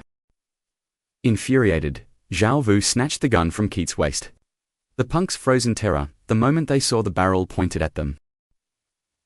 It was a heart-stopping moment of pure high-speed tension. Keat jolted awake and tried to stop him from firing, but she couldn't prevent the bullet from screaming through the air. The other driver swerved violently, causing the cars to collide. Keat, her face flushed with rage, snatched her gun back. Zhao Vu kept up the pursuit. Are you insane? Keat barked. Ammo is limited. We're in deep trouble now. As they got closer, the stench of alcohol was overwhelming. Just how much did these idiots have to drink? Zhao Wu began rummaging through their trunk. One look at these thugs told him they were up to no good. Even if they were reckless, shooting was a massive risk. Keith wondered, how did he know they were carrying contraband? Zhao Wu patted his chest with a confident grin. Listen to me, Captain Meow. I'm not just going to find drugs. I'll find a lead on that bank robbery from these very people. Keith didn't believe a word of his nonsense. Keep talking like that, and you're going to get a taste of my fist. Zhao Wu gave a sly, wicked smile. If I find it, how about you punch me with your lips instead? After subduing the thugs, Zhao Wu presents the photos for identification. Yet, even after a long look, no one recognizes them. He assumed they were locals, just like the bandits. It seems he completely miscalculated this time. Angie raises her fist, ready to strike in frustration. Zhao Wu quickly stops her. It is fine if they do not know. Hand over all your phones and unlock the screens. Angie watches, baffled by whatever scheme he is cooking up now. The local police have already secured the suspects and stand ready to coordinate. After a brief exchange, Zhao Wu urges her to head back, claiming he has urgent business to attend to. Angie stares at the confiscated phones in his hand. What is he after? Is there hidden evidence within those devices? Zhao Wu gives her a mischievous look. The business. Decide which cheek I will kiss when you lose our bet. As soon as he speaks, her flickering temper explodes into a blazing fire once again. He quickly stops teasing. Enough. Help me send these robber photos to all their social groups. Someone is bound to talk. Zhao Wu argues that with a citywide warrant already issued, there is no need to fear alerting the enemy. Never underestimate these thugs' networks. In their underworld, everyone knows someone. A lead is bound to surface. Angie finds his logic sound. Seeing her relent, Zhao Wu immediately begins to push his luck again. So, if you lose, how about a kiss? Surprisingly, the icy beauty actually decides to play along this time. You are so capable, Brother Zhao. Fine, close your eyes. I can give it to you right now. Zhao Wu hesitates, restraining his excitement. I will not take advantage. Besides, you always end up hitting me anyway. She puts on a look of pure innocence. I am serious this time. You were just so charming back there. Zhao Wu can no longer contain himself. Has she truly fallen for his fatal charm at last? He thought he was being clever, but he was wrong. Angie delivers a powerful punch straight to his face. Upon arriving at the hotel, Zhao Wu immediately rushes to the lobby to charm the receptionist. My wife is furious. I need to make amends tonight. Just tell her only one king-size room is available. He slides a generous tip across the counter. The girl hesitates, terrified of being scolded by her manager. A beauty like you surely has a boyfriend. If you fought, would you not want him to apologize? My wife is even pregnant. I just want to keep her happy. The receptionist begins to waver despite her worries. Zhao Wu sighs dramatically. I will even pay for a second empty room as backup. Please, just help me. Under his persistent pestering and desperate pleas, the receptionist finally gives in and agrees to the lie. Angie is devastated to hear only one room remains. Too exhausted to argue, she reluctantly accepts the situation. She ignores his antics entirely. Zhao Wu follows behind her, grinning with pure, unadulterated joy. I have the key. Internally, he celebrates. Tonight, he finally gets to share a room with his goddess. Admiring Angie's stunning silhouette, Zhao Wu feels his excitement reaching an all-time high. Staying in a single room with his crush. His imagination runs wild with every possible scandalous scenario. His satisfied smirk catches her attention. The bed is huge. It should be enough for both of us. The heavy exhaustion of the day finally begins to lift in the quiet comfort of the room. Facing his intense gaze, she rests her chin on a hand. Officer Zhao. Who showers first? You or me? What if we go together? Suddenly, she gasps. Wait, I think I left my bag at the front desk. Seeing a perfect chance to be a gentleman, Zhao Wu jumps up. Wait here. I will go get it. She pulls him close and whispers into his ear, go quickly, and come back, even faster. His heart nearly stops from the thrill as he sprints out. But halfway there, he realizes something is wrong. Wait, she never even had a bag with her. He rattles the door frantically, but there is no response. He considers using his master skeleton key, a tool capable of opening any lock in the building. But he knows, if he breaks in, she will just kick him out. He retreats to his secret backup room. At midnight, the door creaks open. A figure enters the room where she lies, sleeping in the dark. A triumphant smile crosses Xiao Wu's face as he leaps onto the bed. He lifts the blanket, expecting a beautiful sight, but finds a skeletal corpse staring back at him. He wakes from the nightmare with a terrified scream. Just then, the thug's phone begins to ring loudly. An informant, named Old Lee, sends a series of urgent messages, claiming he spotted one of the bank robbers at a local goat soup shop. Upon receiving this lead, Xiao Wu immediately devises a plan. Early the next morning, he arrives at the shop to investigate. However, he soon finds himself completely lost in the delicious food, remains focused on the mission at hand. She pulls out photos of the suspects for the shop owner to identify, discovering a surprising connection to the local drama troupe. Gesturing toward an elderly man eating nearby, the owner reveals that he too is a veteran member of that same drama troupe. Hey old ding! Come over here and help us out, they call. The police want to ask you about the troupe's success. To their surprise, the old man pales at the mention of the police, dropping his bowl in terror before bolting away at full speed. Xiao Wu gives chase instantly, but, in his haste, he accidentally flings a chicken leg into a bowl of soup, splashing his female partner. You idiot! Are you blind? She snaps. Meanwhile, just as Xiao Wu is about to grab the old man, the kick narrowly misses Xiao Wu's face and lands squarely on the balding old man, knocking him to the ground. Having successfully subdued the suspect, Xiao Wu beams at his partner. Great job, Miao Renfeng. He praises her with a grin. Noticing she is soaked, he jokes about her sweating so much before asking her to hand over the handcuffs for the arrest. Instead of the suspect, she snaps the silver cuffs onto Xiao Wu's wrist. Stunned, he cries out, I'm catching the robber. Fuming with rage, she throws her coat over his head. Think long and hard about what you just did. She growls, leaving him baffled. Little does he know, the chicken leg he tossed earlier caused the hot soup to soak through her clothes, fueling her silent fury. Oddly enough, Xiao Wu doesn't get angry. He almost seems to enjoy the tension as he leans in close, to whisper to her. The scent of goat meat is all over you, he teases, only to be met with a merciless kick. Keep moving. This is all your fault. On the drive back, Xiao Wu regains his confidence. It was right to take off the cuffs. After all, I still have to drive for you. Ji ignores his chatter, her mind solely on the case. You were the ones who robbed the bank in Kuai City, weren't you? She demands. The old man feigns ignorance. Xiao Wu expected this denial and plans to use a lie detector to force the truth out of him later. Suddenly, Xiao Wu notices a suspicious car, tailing them. Just as he prepares to lose it, another vehicle appears, flanking their side. Trapped between two attackers, their only option is to floor it and break through the deadly pincer maneuver. The enemy closes in too fast, and the rear of their vehicle takes a heavy hit from the pursuing car. A loud crash echoes as their car spins violently across the road. Xiao Wu desperately fights the steering wheel, bracing for the next impact. Stepping hard on the accelerator,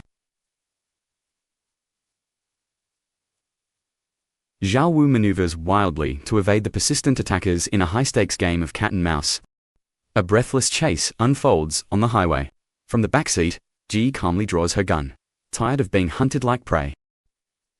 Amidst the chaos, a scene unfolds that Xiao Wu will never forget, an act of pure, reckless bravery from his partner. Ji leans halfway out of the moving car window, leaving Xiao Wu paralyzed with shock at her dangerous stunt. Damn it, you're going to fall. Think about your safety for once. He screams, lunging forward to pull her back inside. In his desperation to save her, he accidentally grabs her trousers instead, nearly pulling them off as his face turns bright red. Hanging precariously from the speeding car, Ji ignores the mishap and shatters the enemy's windshield with a single shot. Glass explodes everywhere. The panicked driver loses control, and the enemy car flips several times before landing in a ditch. With the threat neutralized, Ji turns back, only to find Zhao Wu still clutching her waistband in a very awkward position. "Zhao Wu, what the hell are you doing?" she screams, who tries to save someone by pulling their pants down. Needless to say, Zhao Wu receives a brutal beating. Clutching his bruised cheeks, he whines, "Miao Renfeng. I only did it because I didn't want you to fall." He protests. Unmoved by his excuses, she turns her back and walks away. Zhao Wu tries to comfort himself, thinking that seeing what he shouldn't have seen makes them even for the beating. Unfortunately, she overhears his mumbling. She whirls around, pointing her gun directly at his head. "What exactly did you see?" Fed up with having a gun shoved in his face for the third time, Zhao Wu's temper finally begins to flare. Before he can speak, the captive suspect attempts a daring escape. Ji reacts instantly, spinning around to fire a precision shot. The bullet flies true, piercing the tire of the escape vehicle with deadly accuracy. The car deflates, like a punctured balloon, wobbling uncontrollably before coming to a dead stop in the middle of the road. Zhao Wu approaches, muttering in disbelief. "You're insane. There was actually a bullet in there. I almost died by your hand." After securing the scene, Zhao Wu realizes something is wrong. There are only 4 of them here. One robber is still missing. Ji interrogates a blonde suspect, who confesses to the heist, but claims he has no idea where the 5th man has gone. Ankh-Keat continued his relentless assault until the suspect broke down in tears, finally forced to reveal his partner's hidden location. When the 2 of them pried open the trunk, they were met with a gruesome sight. A man bound tightly and clinging to his last breath. Truvu rushed to support him, confirming he was still breathing. This was the same fugitive who had slipped away at the long-distance bus station. Now that all 5 robbers were finally accounted for, why would they lock their own comrade in a trunk? Was this a case of internal betrayal? Ankh-Keat watched in utter confusion as Truvu busied himself searching the unconscious criminals. His hands wandering so suspiciously, he even stripped old Ding's pants. But his eccentric methods paid off when he unearthed a bag filled with the bank's stolen vouchers.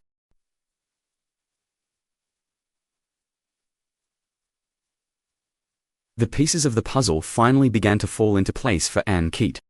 Those men weren't trying to rescue old Ding. They were hunting the fortune hidden on his person. Truvu turned to her with a mischievous grin, noting the incredible coincidence. It was a stroke of luck that their first captive was the one carrying the vouchers, effectively drawing the rest of the gang right into their trap. "So," he prompted playfully, "you haven't forgotten the terms of our little wager, have you?" Claiming his victory, Truvu leaned in with puckered lips, but instead of a kiss, he was met with the cold, terrifying barrel of a gun that instantly killed his romantic mood. As they began the journey to escort the criminals back to headquarters, the other officers buzzed with excitement over who performed such a feat, unaware that our 2 heroes were currently bickering like children over their seats. "Miao Renfeng, are you trying to crush me?" he whined. "How can your conscience be so clear after everything I've done for you?" Ankh-Keat simply closed her eyes. "Look at this attitude. After I spent this entire journey taking such meticulous care of you. Not to mention the fact that I literally saved your life. We still have that bet to settle. Are you really going to be this stingy over a single kiss? It's not like I'm asking you to marry me." But before Truvu could finish his complaint, Ankh-Keat lost her balance and fell straight into his lap. Since she was only wearing a tight-fitting tank top, the view of her stunning curves right before his eyes sent his heart into a sudden frenzy. Truvu took a deep breath, struggling to suppress his rising excitement. "If the prize is served right to my lips, I can't be blamed for taking a bite." He leaned down, his lips inches from hers. His junior sister suddenly called out to them. "You two must be exhausted, right?" She turned around, only to see the pair seemingly caught in a deep, peaceful slumber. Trong Kan Fong spoke up to defend them. It only took them half a day to round up the entire gang. They clearly haven't had a single moment to rest. Curiously, the junior sister asked about the strange details and why leave a comrade for dead in a trunk. Trung Canfong explained that the man in the trunk was Fang Yu. Back in high school, he had secretly sold his father's legendary stamp collection. When his father found out, his fury was absolute. That collection was worth enough to buy a mansion. And his unfilial son had squandered it all. The shock was too much for the old man's weak heart. For years, Fang Yu searched for those stamps. Finally, tracing them to a smuggler's safe in a bank in Kwai City. He recruited 4 desperate men from his theater troupe, all of whom were drowning in massive gambling debts. Armed with stolen blueprints and schedules, he manipulated them with lies, claiming the stamps were worth tens of millions of yuan. Trusting his meticulous planning, the gang disguised themselves and successfully breached the bank's defenses. They seized the control room and secured the precious collection from the safe, breaking open every other locker as a diversion. But their plan took a dark turn when they discovered a vacuum-sealed corpse in one of the safes. It was like opening a box from hell. The sight of the preserved body sent the robbers into a state of absolute, blind panic. After fleeing, they tore the collection binder apart and dumped the evidence in the sewers, splitting the stamps to blend into the crowd. The plan was to regroup at the getaway vehicle once they had shed their disguises. But Fang Yu never appeared, growing suspicious. The others realized the stamps they held were only worth a fraction of the promised fortune. The most valuable piece of the entire collection had been taken by Fang Yu himself. They stormed his house to find him nonchalantly relaxing. Under duress, he confessed. He had already burned the rarest stamps at his father's grave as an offering.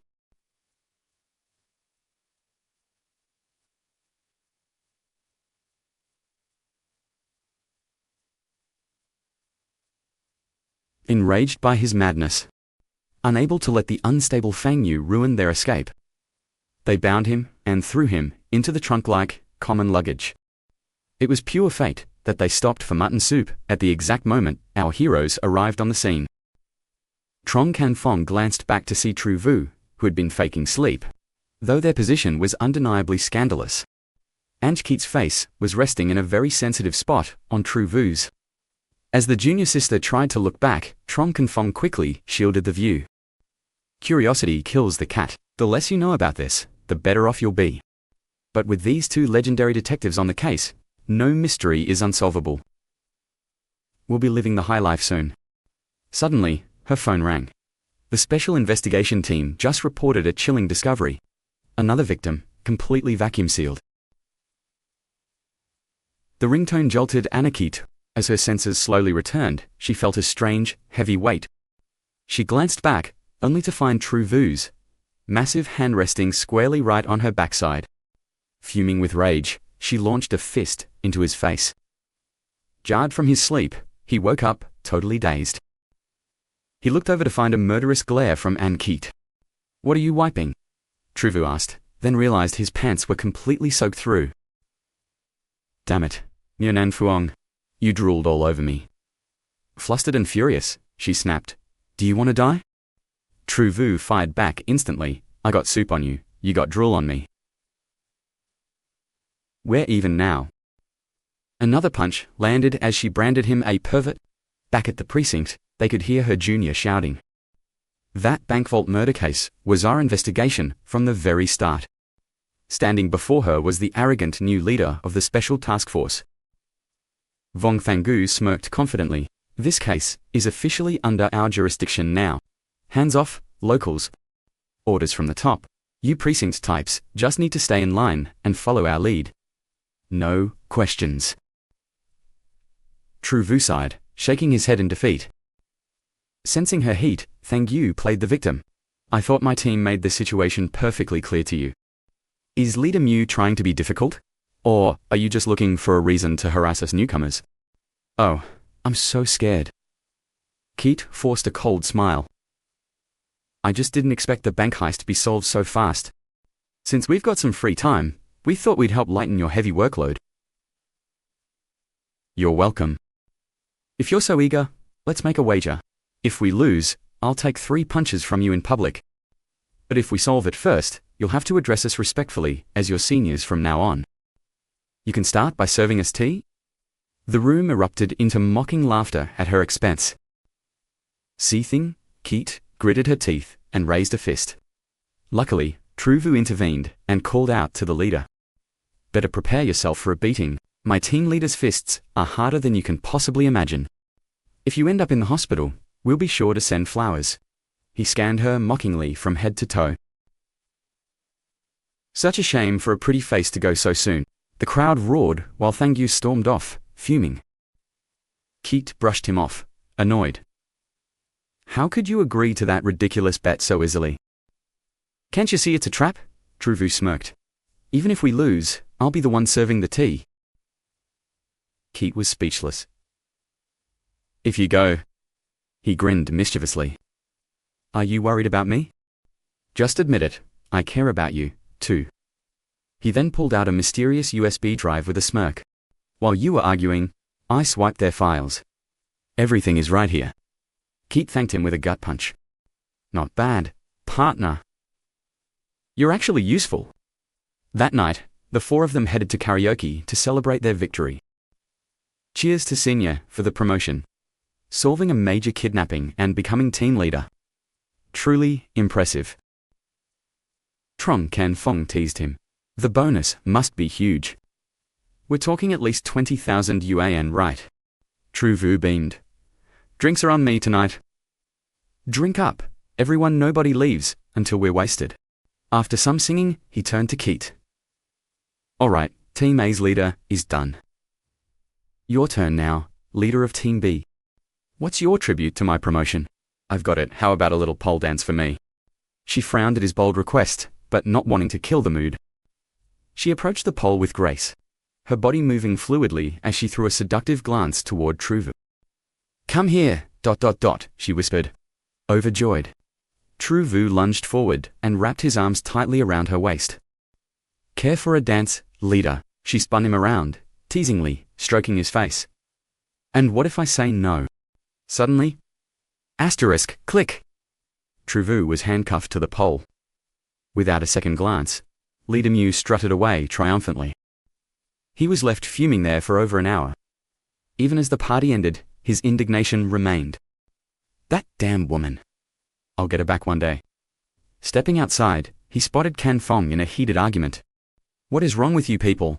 You plow right into us, and don't even have the decency to apologize." The guy just sneers back. "Maybe if you weren't cross-eyed, you would have seen us coming. What, are you going to frame us for assaulting an officer now?" Then, a man named Laban steps forward with a smirk. "I wondered who was so blind. Well, if it isn't my dear little junior sister. Show some respect, boys. This officer here was once my defeated rival. Back then, she even dreamed of becoming your..." The crowd bursts into laughter, mocking her instantly. "Welcome, little sister. Forgive our rudeness, please." And Keat glares at him, her voice cold as ice. "I'll just pretend those words coming out of your mouth were nothing but a pile of steaming trash. Have your men apologize, and we'll call it even. But this punk just pushes his luck further." "Little junior sister, has been a cop made your skills go soft? Do you still remember how it felt back then? When I had you pinned beneath me, unable to even move? Do you need your big senior brother to help you remember?" Anna Keat's expression shifts instantly. It's clear Lei Bin just hit a very sensitive nerve. Just as the crowd joins in again, a thick glob of spit flies right into Lei Bin's face. Talk about bad luck even. A stray spit finds a fool to land on. Zhao Wu steps up and drapes an arm around Anna Keat's shoulder. "What's wrong, babe? Did we run into a stray mad dog on the street again? Do you need me to take care of this for you?" Lei Bin wipes his face, his eyes gleaming with malicious excitement. "Poor guy has some terrible luck. I guess I'll have to teach you a little lesson." Zhao Wu puts on a look of mock surprise. "No wonder my little kitten is so upset, facing a rabid dog this big. But don't worry, honey. I've had my shots. I'm completely immune to mad dogs." And Keat isn't thrilled about playing along, but she knows only someone like Zhao Wu can handle a lowlife like Lei Bin. Lei Bin snorts in derision. I knew it. Anchkeet's boyfriend is definitely some psycho who escaped from a mental ward. Which hospital did you crawl out of? I'm from number 9527, and your mother is 9-5-2-6. That crazy lady won't stop visiting me, so ask her yourself. You might even have a little brother you didn't know about. That was it. Laban finally snaps, losing his cool completely. What did you just say? But then he pauses. This brat is trying to bait him into a fight so he can sue for assault. I'm not falling for your pathetic trap that is a... He calms down and points toward the martial arts gym behind them. Fine, kid. If you've got the guts, follow me inside. Let's settle this face-to-face, in a real, legitimate match. Xiao Wu cracks his knuckles with a cold smirk. Perfect. My hands have been itching, but I'm famous for being reckless. If I accidentally kill you, don't blame me. Let's go. But just then, Anchkeet stops him. Xiao Wu, forget it. I'm worried about you. I'm touched by your concern, but don't worry. If he messes with you, he's messing with me, too. Even if you forgive him, I won't let this slide. Anchkeet's face turns pale. You can't do this. You can't win against him. Since I started martial arts, I've rarely lost. Aside from that draw with you, I've lost over 10 matches to him. Trust me, you are no match for him. Xiao Wu's jaw drops as the realization hits him. Why didn't you tell me this sooner? It's too late for regrets now. Just as she feared, Xiao Wu is getting absolutely demolished, his strength completely crushed and grounded into the floor. It's clear that going toe-to-toe in a head-on clash isn't going to work in this fight. Xiao Wu starts looking for an opening as Laban grabs him by the collar. Hey, little junior sister. Why do you like a piece of trash like this? How about I teach you how to be a real man? Don't worry. Once I'm done with you, I'll take care of her tonight too. Hearing that, Xiao Wu lunges forward in a desperate counter, but he's immediately slammed back down onto the cold floor. After a flurry of brutal strikes, Xiao Wu is in critical condition. Meanwhile, Laban hasn't even broken a sweat. So, junior sister, why don't we rekindle our old flame tonight? I promise you'll love being with me again. What do you say? Anchkeet can't take it anymore. She screams at Xiao Wu with tears in her eyes. Just stop already. Xiao Wu, hurry up and apologize to him. Facing such humiliation, Xiao Wu just spits out a curse and charges back into the fray. Even though victory seems impossible. Right then, the system chimes in, granting him a timely item. Is it worried I'll get killed? Sending this just to help me turn the tables? You're underestimating me. ... I'm not that desperate yet. His eyes turn razor sharp, fueled by a life or death determination. Anchkeet screams, begging him not to stand back up. Xiao Wu, you're going to get yourself killed. But Xiao Wu has lost all reason. Her pleas fall on deaf ears now. Laban sneers in disgust. I didn't expect this brat to be so stubborn. You really do have unique taste in men, junior sister. Seeing Xiao Wu's battered face, Laban raises his foot for a final blow. You asked for death. But suddenly, the kickers stopped midair. What happens next leaves every single witness in the gym absolutely speechless with shock.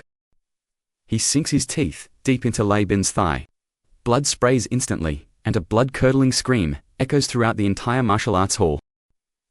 This was supposed to be a civilized match. Who fights this dirty? Laban clutches his wound and collapses, cursing at the absolute madman before him. You're a complete lunatic. Zhao Yu's eyes were bloodshot as he spat out a mouthful of blood. Ignoring the pain, he lunged forward and buried a heavy fist. Terrified and overwhelmed, Laban shrieked, "Get him off me, he's lost his mind." But before he could finish, another crushing blow landed. It was a gruesome sight. Zhao, you pinned him down, raining a frenzy of strikes specifically onto Laban's existing wounds. In an instant, Laban's face was a mangled, bloody mess. He stopped resisting, his body going completely limp. Zhao Yu showed no signs of stopping. Panic surged through the crowd as they yelled, "You're going to kill him." The onlookers finally managed to pull them apart. Amidst the chaos, Zhao Yu uttered two cold words. Lei Bin's lackeys stood frozen in pure terror. "We're sorry, we messed up," they stammered. Having finally vented his rage, Zhao Yu collapsed into Officer Keith's arms. Hours later, Zhao Yu began to wake up in his hospital bed. "Why didn't you listen? Did you really have to fight him like that? He can insult me all he wants, but I won't let him disrespect my woman." Keith blushed. "Wait. Who exactly is your woman?" Used to his arrogant antics, Keith sighed and gave him a firm order. "Stop playing around and sit up straight." Thinking she was about to feed him fruit, the brat leaned in with his mouth open. Instead, Keith leaned down and gave his cheek a soft, unexpected kiss. It was a fleeting touch, light as a dragonfly skimming the water, yet it felt like a monumental shift in their world. Seizing the chance, Zhao Yu pulled her into a mischievous embrace. "Oh no, my blood pressure is skyrocketing. I'm getting dizzy again." Her face flushed crimson as she tried to steady him. You need to take responsibility for me after that." Zhao Yu grinned, his eyes gleaming with a sudden idea. "Hey, did you guys see that? Oh, wait, I hope nobody saw us." Keith looked around, confused. "There's no one here. Zhao Yu, are you tricking me again?" As soon as she turned back, Zhao Yu lunged forward and captured her lips in a deep, passionate kiss, finally getting exactly what he wanted. Pressed beneath him, Keith felt a jolt of electricity surge through her body. After a moment of breathless shock, she finally pushed him away. "Zhao Yu, don't you dare push your luck any further." He remained completely unfazed, his heart rate steady. "We're both adults, why be shy? If the hospital is too public, we can finish this at home." She had never experienced romance in 20 years, and his teasing left her ears burning red with embarrassment. Just as she raised a hand to strike him, Zhao Yu quickly played the victim. "Oh, stop. My wounds are opening up. Fine, I'll behave. But tell me, you were acting strange today. It's about that guy Lei Bin, isn't it?" His words hit a nerve, and her expression instantly darkened. "He was my senior when I studied Taekwondo as a child. I had a secret crush on him back then. Every time we sparred, my feelings got in the way, and I'd always lose. It became a psychological shadow I couldn't escape. I wanted to move on, but I felt trapped by the past. I'm just glad you showed up." Zhao Yu took a hand, his voice softening. "So, that kiss, earlier. Was it because—" "Don't get the wrong idea," she interrupted. "I was just fulfilling the bet we made back at the bank robbery." Zhao Yu wasn't buying her excuses for a second. "But you were the one who kissed me first." Keith looked like she was about to explode with rage. A moment later, Zhao Yu's dramatic cries of pain echoed throughout the hospital ward once again. Sometime later, at the Coco Cafe, Zhao Yu found himself at a blind date. Apparently, his original body had a mother who was obsessed with getting him married. Having been in this world so long, he'd almost forgotten about her until she dragged him here by force. He recalled how his mother had insisted she'd already made the arrangements with the other family. She had introduced him to a girl named Kim Veen Veen, praising her for having the perfect auspicious face to bring a husband luck. Looking at her photo, Zhao Yu admitted she was attractive. But his heart was already set on someone else. He started planning his escape. He raised his hand, telling his mother he needed a bathroom break, only to be scolded for being troublesome and lazy. He opened the bathroom window and saw a drainage pipe. "I can climb down this," he thought. But as he prepared to jump, he overheard a conversation. "What do you think of that cop? Weren't you looking for a husband in the force?" The other woman scoffed. "Please. I think Kim Veen Veen is the one who really needs a policeman husband right now. She's been missing for 3 days already." Zhao Yu froze. Kim Veen, the same girl his mother wanted him to meet, was missing. His mind immediately flashed back to the safe case involving the hidden bodies at the bank. According to the Special Task Force's files, the latest victim had disappeared 2 years ago, only to be starved to death and stuffed into a safe. Over the last 6 years, the killer had claimed 1 victim annually, leaving them to waste away in isolation. If the pattern held, he was due to strike again. Could Kim Veen Veen be the next target? Was this really just a coincidence? Or was fate drawing him into a new nightmare? Zhao Wu scales the pipes, only to slip and plunge into the ladies' restroom. He locks eyes with a stunning woman mid. Time instantly freezes. Before he can smile, her face turns scarlet. Then, an ear-splitting scream erupts.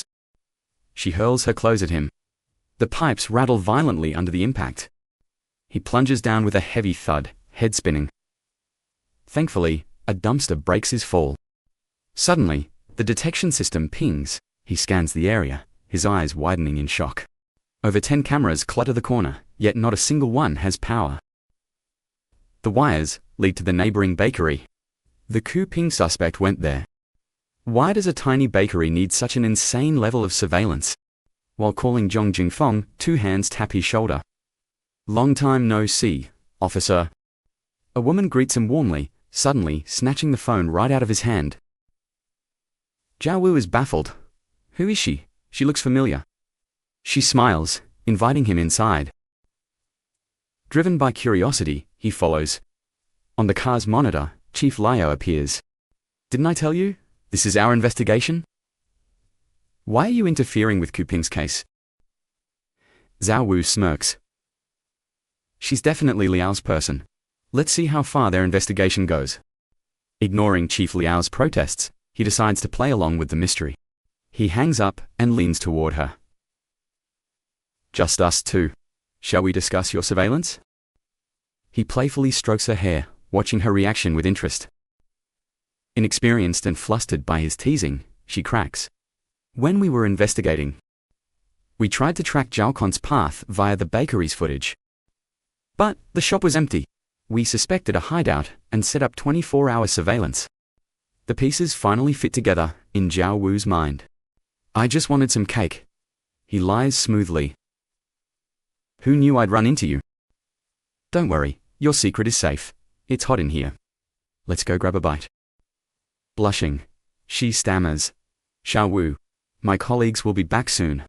He retrieves his phone. Forget them. Join me. Suddenly, his ringtone kills the mood. He curses under his breath. Damn it. Who's ruining the moment now? It's Zhong Jing. Kim Veen Veen, 35, works at a travel agency in Zone A. She went to work as usual on her disappearance day, but never arrived. The last footage shows her entering this very building. She vanished without a trace inside. How does a person simply evaporate off? Zhao Wu and his junior enter. Let's trace the camera's blind spots first. Zone A yields nothing. The door leads to zombie digi crossover. They push the door open. A camera stares down from directly above. She should have been spotted. Strangely, the fire exit nearby is bolted shut. His detective's intuition screams danger. With one powerful kick, he bursts through. Not a single camera inside the stairwell. His junior shudders. Something feels wrong. The stench of decay hits them. Zhao Wu bolts upstairs, his junior close behind.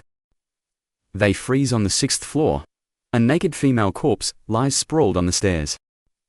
The victim is Kim Veen Veen, the travel agent from Zone A. She headed to Zone B for a meeting with a decoration firm. Rush hour made the elevators impossible, so she took the stairs. The predator followed. Death was caused by a sudden heart attack during the brutal assault. The suspect is a maintenance worker with a record. A manhunt is now underway. Officer Keat enters. So, Veen Veen's murder and the bank corpse case are unrelated. Everyone has been up all night. Please, have some breakfast. The trail for the bank corpse case has gone cold again. Zhao Wu felt completely stuck. Doesn't it seem strange how indifferent the victims' families are? They haven't reacted to the deaths at all, and none have come to the station to demand answers. Anji explained the situation.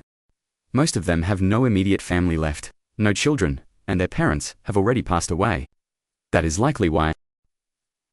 As Zhao Wu unpacked the food, he noticed 2 items prepared specifically for him. A wave of warmth filled his heart. You are clearly so good to me, yet you claim you do not like me. Anji shyly looked away. Just eat and shut up before you choke. Suddenly, the phone rang. It was Xiao Wu's mother calling to check on him. "Son, are you alright? I saw a police car accident on the news and was worried sick." Xiao Wu reassured her. But then, a thought struck him. A car accident. Staring at the analysis board, he realized the families of 2 victims had also died in crashes. He immediately questioned the cause of those accidents. Zhang Jingfeng revealed it involved a long-distance bus. The Guishan tunnel disaster 17 years ago, an oil tanker had exploded, causing the tunnel to collapse and burying several vehicles for days. Their junior colleague pulled the latest records. Xiao Genjin's entire family was on that bus, but only he made it out alive. Hong Jun and her mother were there too, while Tamzi Lingling was likely out picking up supplies. Duan Dacheng and Gong Shujin were there for business, and Zhong Hongren was the driver. Anji gasped Tavroan was linked to that tunnel disaster. Years later, the memory of that catastrophic tanker explosion and tunnel collapse still loomed large. Now, the survivors are dying one by one in mysterious ways. There must be a hidden connection. Xiao Wu stepped forward. To find the killer, we must locate the records for every survivor and victim from that specific accident. Anji steadied him. It has been too long. The official agencies probably do not have detailed registrations from back then. Check with the news stations instead. Soon, Zhang Jingfeng discovered there were only 7 survivors in total. They were trapped in that dark tunnel for 15 days before rescuers finally reached them. With 6 already dead or murdered, only 2 survivors remained from that bus. Sun Yehan and Qiyu. 17 years ago, they were 25 and 14. The killer is likely one of them. But which one? Pointing at their photos, Anji declared, "No more guessing.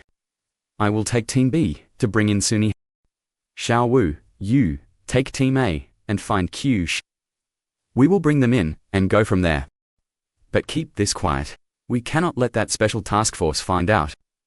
They are always trying to outdo us."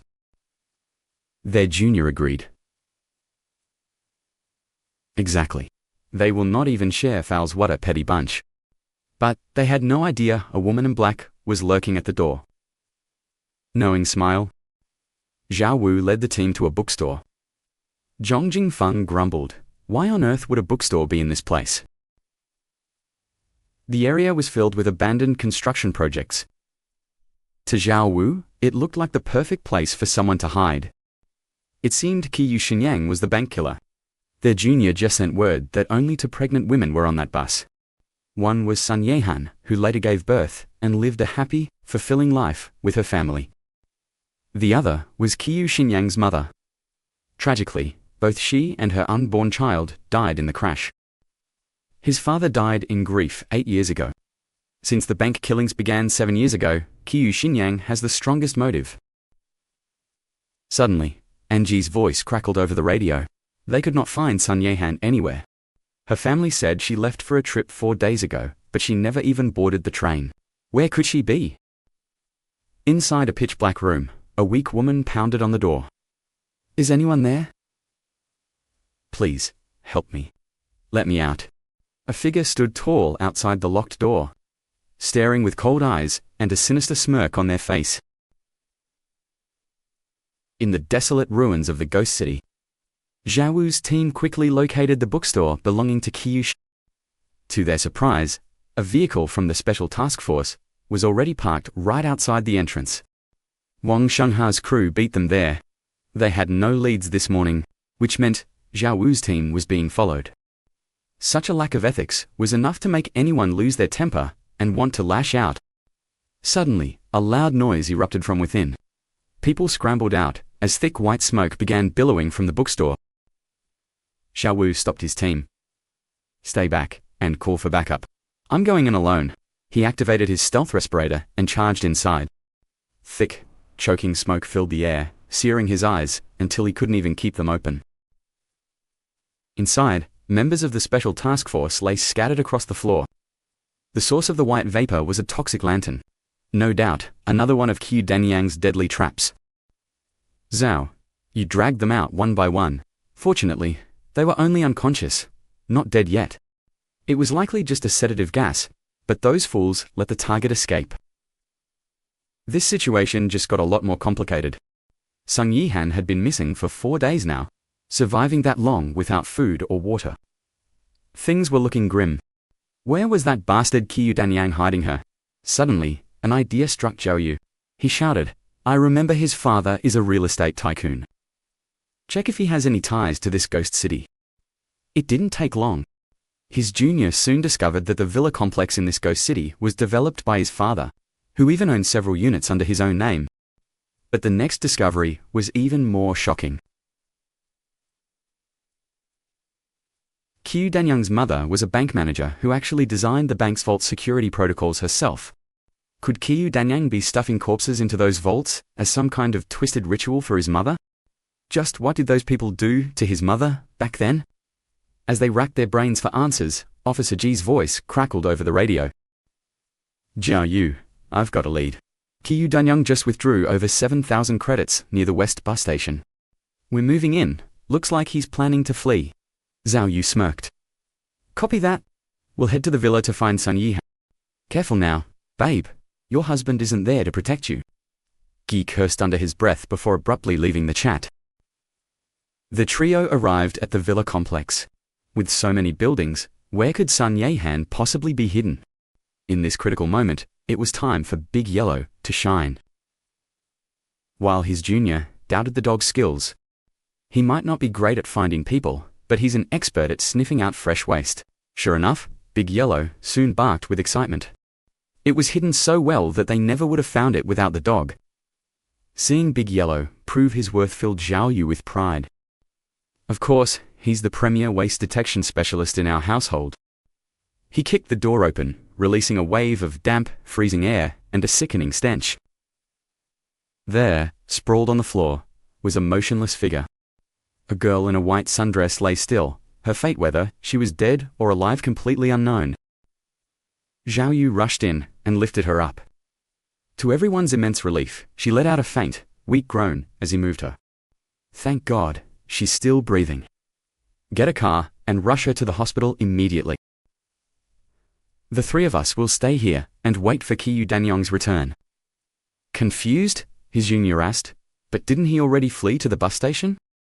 Zhao Yu explained, a meticulous killer like him wouldn't expose himself just for 7,000 credits. That was a decoy to mislead the police. But why would he return, knowing we're after him? Isn't that just a death wish? For him, vengeance is everything. He's coming back for one thing only: to finish off Sun Ye. Suddenly, a gunshot shattered the silence. A bullet whistled past Zhao Yu's ear. Cold sweat drenched Zhao Yu's back as he spun around. There stood Qiu Danyang. Clad in a gas mask, he aimed his weapon before pulling out a toxic smoke grenade. He tossed it in with chilling confidence. As the room filled with vapor, Zhao Yu cursed and yelled for everyone to hold their breath. Then, he stood tall, activating his invisible respirator and stealth bulletproof vest.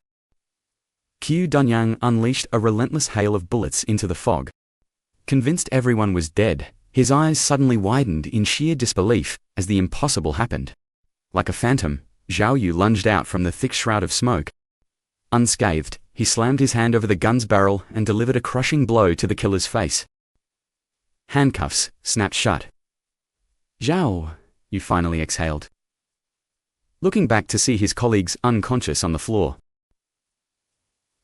He retrieved the toxic lantern.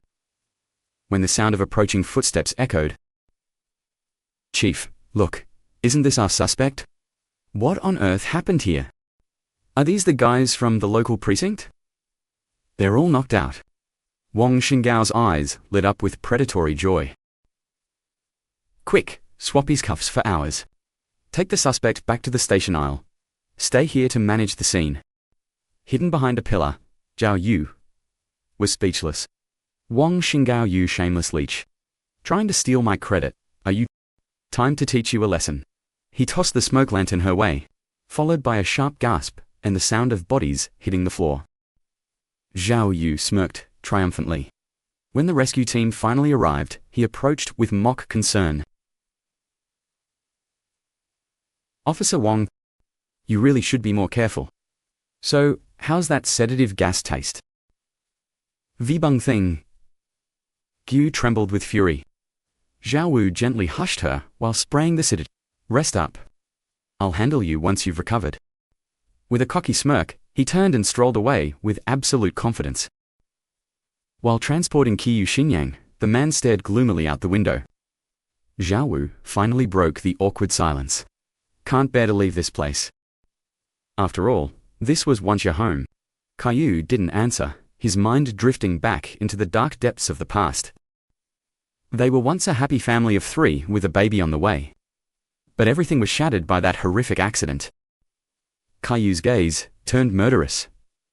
"They destroyed my family. All 7 of them deserve to die. 17 years ago, my mother and I were heading home. As the bus entered a tunnel, a fuel tanker exploded, causing the entire structure to collapse and bury us alive. Massive rocks rained down everywhere. My mother and I were trapped inside with those 7 strangers. I was pinned firmly in my seat. I looked at Mum and saw an iron pipe driven through her back. By day 7 of being trapped, the stench of rotting flesh began to spread. Our supplies were nearly gone. Mother couldn't eat, but the others swarmed me like animals, demanding whatever food we had left. I intended to share, but those selfish bastards didn't give a damn about me or my dying mother. Claiming the living must eat first, they snatched everything while my mother drew her final ragged breaths. With her very last ounce of strength, she whispered one final command. Those 7 monsters killed her. That traumatized boy eventually chose the path of bloody, relentless vengeance. He starved them to death one by one, stuffing their corpses into the safes at the bank where his mother once worked. Zhao Wu was prepared for the worst, but hearing the gruesome details of that doomed journey left him feeling deeply unsettled. After losing his wife and unborn child, Kaiyu's father lived in agony, blaming himself for not driving them personally that day. His father's business eventually crumbled. The man died of a broken heart and illness. Q believed his family's ruin was caused solely by the survivors who stole their food in that dark tunnel. He sold his father's house, using every cent to fuel his long-awaited plan for revenge. Sometimes, he'd sit in his basement, silently listening to their desperate screams and the helpless pounding on the doors. He waited day after day, until finally, the silence behind the steel became absolute. After the bank murders, the recluse didn't realize the bodies had been found until investigators arrived. He then used knockout gas to neutralize them. No one was allowed to stop him from taking that final life. Ironically, his mother's last wish was likely for him to find happiness. Zhao Wu let out a heavy, helpless sigh. And Keat approached with the confession. He told us everything, but there's still one thing I don't understand. When you caught him, why were Vibung Thing Jiyu and the others already unconscious? They should have arrived after you. Zhao Wu played dumb. How should I know? I was busy in a gunfight before rushing to the basement to save everyone. His terrible acting was immediately seen through by An Ki. Cut it out. You used the killer's knockout gas on them, didn't you? Honestly, Zhao Wu, you're something else. Zhao Wu panicked. Was she actually angry with him for playing dirty? Surprisingly, Ankik grabbed his face with a grin. That was brilliant. They tried to steal our credit. They deserved a taste of that gas. Don't worry. No matter what she claims, we'll just insist the criminal gassed them. It has nothing to do with us. Zhao Wu finally exhaled in relief, his face heating up from the sudden, unexpected praise. After checking that, the coast was clear. He pulled a carefully wrapped gift from his pocket and offered it to her. This is for you. Stuttering for the first time, he revealed a pair of sparkling earrings inside the box. And Keat gasped in surprise, her cheeks flushing a soft, delicate pink. I bought these for you. Shyly, she looked down and whispered her thanks. I'm glad you like them. He hoped this meant she felt the same way. Suddenly, she snapped him out of his daze. Zhao Wu, why are you just standing there? Hurry up and put them on me. Nervous and excited, he eagerly stepped forward, staring at her elegant neck and soft features. Zhao Wu found himself swallowing hard as his heart raced. Dark, passionate thoughts flooded his mind. He wanted to pin her to the wall and give in to his deepest desires right then. Thankfully, he regained his composure under her gaze and focused on carefully fastening the second earring. Her hair brushed against him, its intoxicating scent sending his senses into a complete tailspin. But just as the romantic tension peaked, Hong Hong came stumbling out from behind the wall. A cluster of onlookers smirked, mocking him. They just wanted to use the bathroom. They didn't see a thing. Zhao Wu gulped, his face flushing with rage. What are you staring at? Get to the upstairs restroom, now. Back at the hospital, Sun Yihan finally awoke. Once she learned the truth, a scream of pure agony tore from her throat. Everything he said was a lie. His mother was dead from the very beginning. The investigators froze in shock at her revelation. Trembling, Sun Yihan began to recount the horrific reality of that day. A massive boulder came crashing down, crushing our bus in an instant. Many were pinned beneath the wreckage. She wasn't so lucky. An iron pipe pierced her back, killing her on the spot. Yet, that boy kept talking to her corpse. He even tried to feed her as if she was still alive. It was terrifying. He refused to move, claiming he was trapped in his seat, despite our pleas. We did share his food, yes. But his mother was already gone. We were trapped for 15 agonizing days. Those rations were the only thing that kept us from starving. Even then, I fed him bit by bit so he wouldn't waste away. Sun Yihan completely broke down. How could he kill us? We survived a catastrophe together. Was it all for some twisted delusion in his head? Zhao Wu stood stunned. He never imagined the truth could be this dark. Medical experts soon delivered a diagnosis. Qiyu Xinyang suffered from severe. The entire ordeal on the bus had been a hallucination. As the two discussed the tragedy, they arrived at the Special Task Force headquarters. Inside, Wang Shengyao was frantically ordering her team to pack.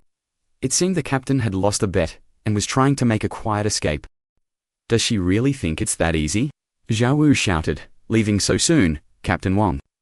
Without even a goodbye. Anna Keat cracked her knuckles menacingly. We're here to give you a proper send-off.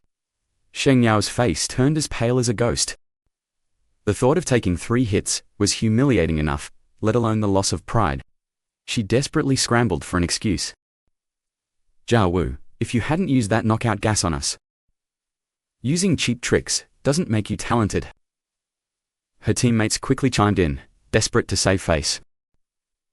Zhao Wu simply shook his head. Quick, someone change their handcuffs.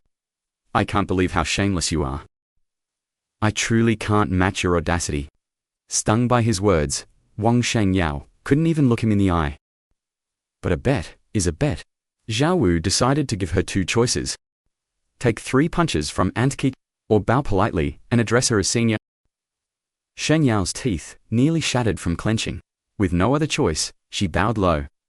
I apologize, Senior Miao. The duo shared a triumphant grin. Such a flawless victory deserved a massive celebration.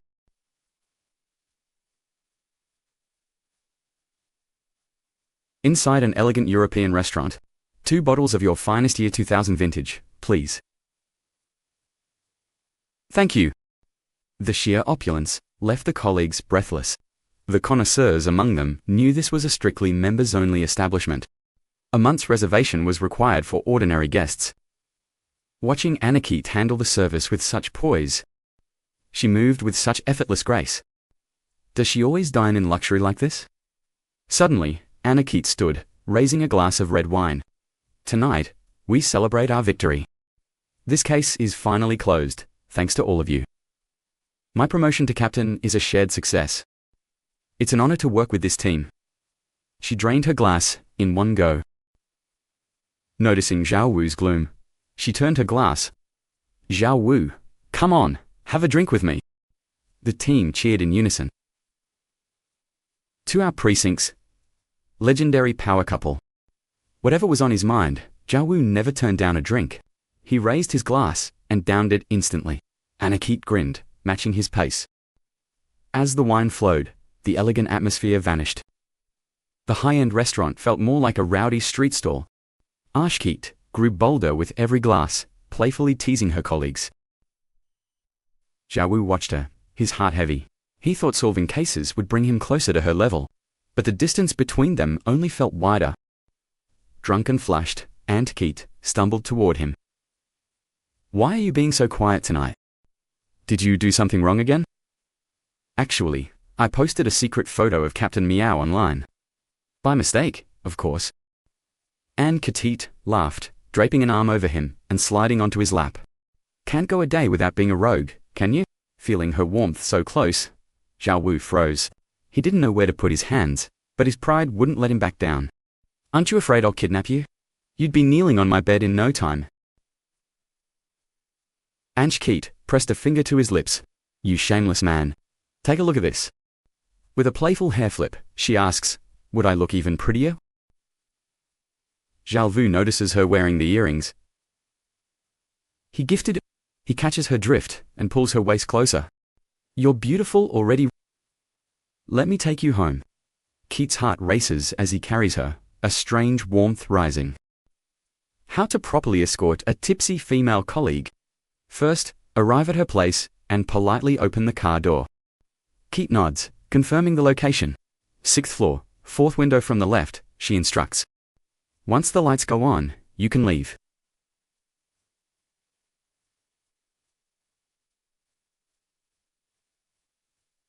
Xiaowu playfully brushes her hair. "Aren't you coming up for a drink?" Keat asks shyly, her face flushed with wine as she leans on him. "I'd love to, but my family's home." Xiaowu sighs, "I should have just taken you to my place." Keat bursts into laughter.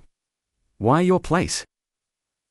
"Just for a drink, obviously," Xiaowu explains, blushing. Keat exhales playfully in his face. "Look at me, I reek of booze. Maybe next time?" She turns to leave. "Text me when you're home." Xiaowu watches her depart, captivated by her perfect silhouette. He wonders, what would it really be like if we were together? The next morning, Xiaowu is dreaming peacefully when his mother's voice echoes outside his door. What a coincidence. I was just getting dumplings when we met. Then, a familiar voice answers. "I was just passing by." Xiaowu bolts upright in shock. Did he hear that right? He leaps out of bed and throws open the door. It really is. Well, why is she here? His mother glares at him, scolding her rotten son. "The sun is up, and you're still in bed. Look, your wife has been helping me all morning." At the word wife, Xiaowu breaks into a cold sweat. He frantically pulls Keat into his room. Confused, he slams the door. "What's going on? Why are you here?" Keat was just as baffled. While grocery shopping, a woman stopped her, calling her daughter-in-law repeatedly before introducing herself as his mother. "Since when am I your girlfriend, let alone having a mother?" Xiaowu finally realizes the mess he made. "My mom forced me into blind dates, so I used your photos as a shield." She actually believed it. Xiaowu bows his head, desperately seeking forgiveness. "Please help me, she's old and stubborn. Just play along, and I'll do anything to repay you later." Keat stifles a laugh, realizing even this rogue has a weakness. Seeing him grovel feels surprisingly satisfying. She turns toward the door. "Fine, I'll indulge you." Xiaowu panics. "Just ignore any weird thing she says." His mother appears. "Are you two done talking yet?" "My beautiful daughter-in-law." "My son is plain." Keat elbows Xiaowu mockingly. "Did you know 2 pretty neighbors visit him every other day, auntie?" The old lady immediately guarantees he wouldn't dare stray. Suddenly, a knock at the door. Xiaowu rushes to open it, only to find those 2 beautiful neighbors standing there. "Brother Zhao, I baked treats for Dai Huang and brought some dog food over." Panicked, Xiaowu grabs the dog food. "Thanks, neighbors. No time to chat, goodbye." He slams the door, leaving them stunned. Inside, his mother immediately begins her lecture. "Son, I've told you. Stay away from that girl with the foxy eyes." "Don't worry, daughter-in-law. He won't act up with me around. Keat delights in seeing Zhao Wu. The mischievous girl adds fuel to the fire. Oh, auntie, he's actually quite the lady. Not just at work, even the little girls downstairs call him their godfather. The old lady is stunned. Her son, who blushes talking to girls, is a godfather. Keat leans into her performance. With him like this, I'm just so worried, auntie. Zhao Wu realizes Keat is getting her revenge. Is she jealous, or just enjoying his misery? He laughs nervously. Mum, I'm not that kind of guy. Suddenly, Zhao Wu rushes to the door. The landlord's daughter enters carrying a massive watermelon. Godfather. My mum is out of the hospital. She sent this watermelon just for you. After the child leaves, Mother Zhao's patience finally snaps. Angry shouts echoed through the building. Zhao Wu, what is this godfather nonsense? Where did you learn such tricks? Listen to me. A perfect wife like her is 1 in a million. You will never find another. Stop these shady games immediately. Meanwhile, Captain Meow was smirking, clearly enjoying Zhao Wu's misery.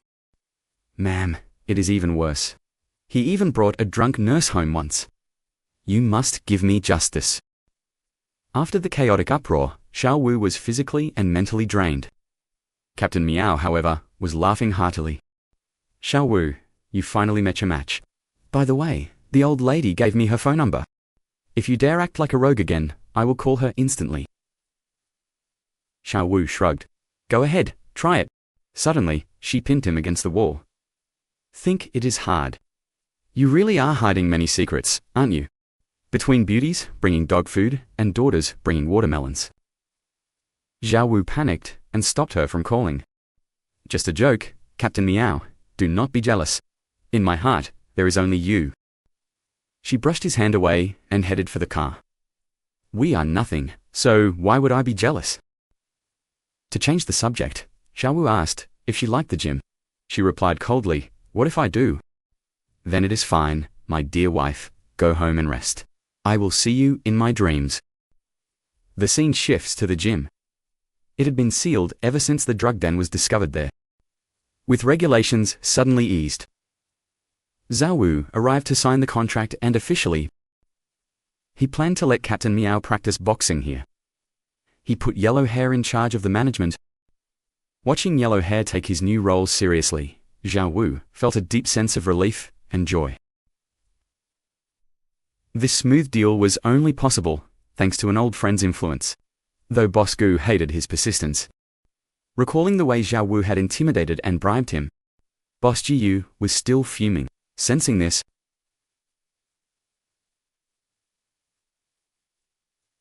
Zhao Wu slipped a card with 200,000 yuan into his pocket. I will need your business guidance in the future. Boss Yu clearly had not forgotten their old grudge yet. Zhao Wu petarded his chest confidently. I never mistreat my friends. You can count on that. Your efforts will not be in vain. Our past conflict was only because of that masked man. Since he is gone, and the case is over, we have no reason to be enemies anymore. Vosku was speechless, but finally gave in. Fine. If you ever need anything, just find me. With those words, he made a grand exit. Looking at the warehouse cameras, Zhao Wu realized they could be used for his newly acquired gym. Wait. He remembered the cake shop Zhao Qing visited had a very similar surveillance setup. He rushed back to the bakery. After a careful observation, he began to analyze the situation. I remember these were off last time. Now, they are all active and running. Each expensive camera was positioned to guard one specific direction. Does that place hold a secret? As Zhao Wu moved a bicycle, he found a hidden entrance. Suddenly, a powerful electric shock surged through him. Before he could react, he lost consciousness and collapsed. When he woke up, he heard two women whispering. The signal is jammed. The police have no idea their precious officer is even in this building. The woman laughed darkly. If we kill him now, he will disappear without a single trace. Zhao Wu opened his eyes to a warehouse-like room. A woman was speaking intensely to a gathered crowd. This man, Zhao Wu, has been making a name for himself by solving several high-profile cases lately. Do not underestimate him. I had to strike from the shadows just to take him down. Zhao Wu gritted his teeth. That woman, ... She is the officer working under old Liao. A damn mole in the force. Despite the danger, he remained calm. Then a voice asked, "Can't handle him? Where is the Black 8 pride?" The mention of Black 8 made his eyes snap wide. That name carried a terrifying weight. This was the mysterious organization that everyone feared. Zhao Qing had been a member of this very group. These people were his accomplices. They were the ones truly responsible for the murder of Kuben. The officer noticed Zhao Wu was awake and scrambled back in fear. "Sister, he is conscious." The leader remained unfazed.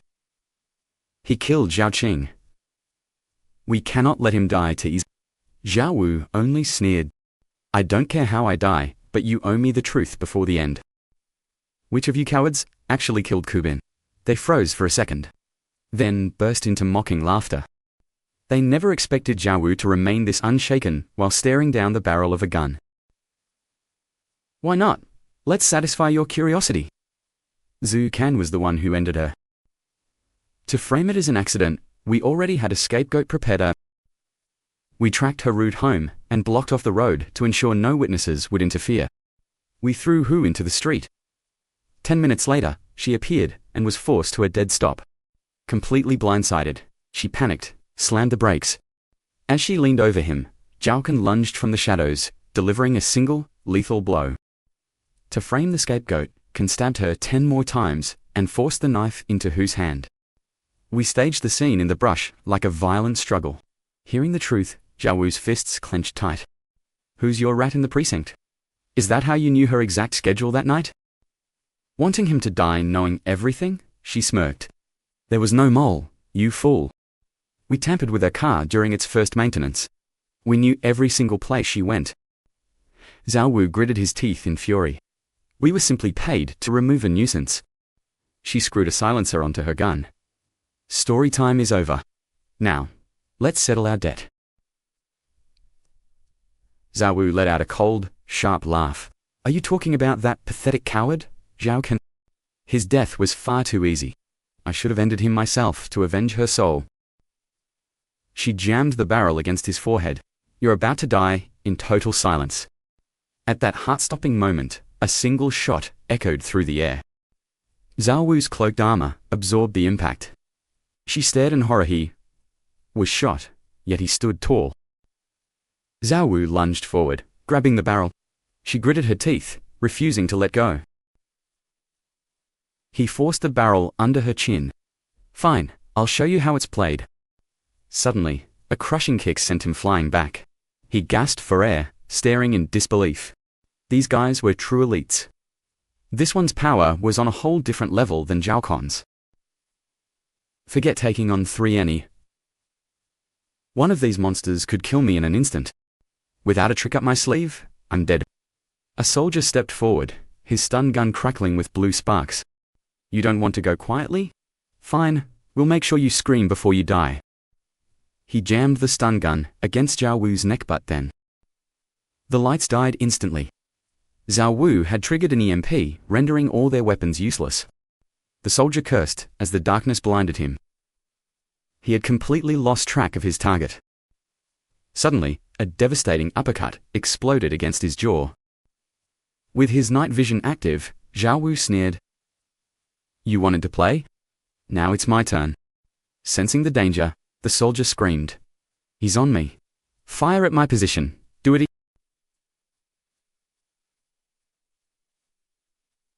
Bullets rained down from the dark.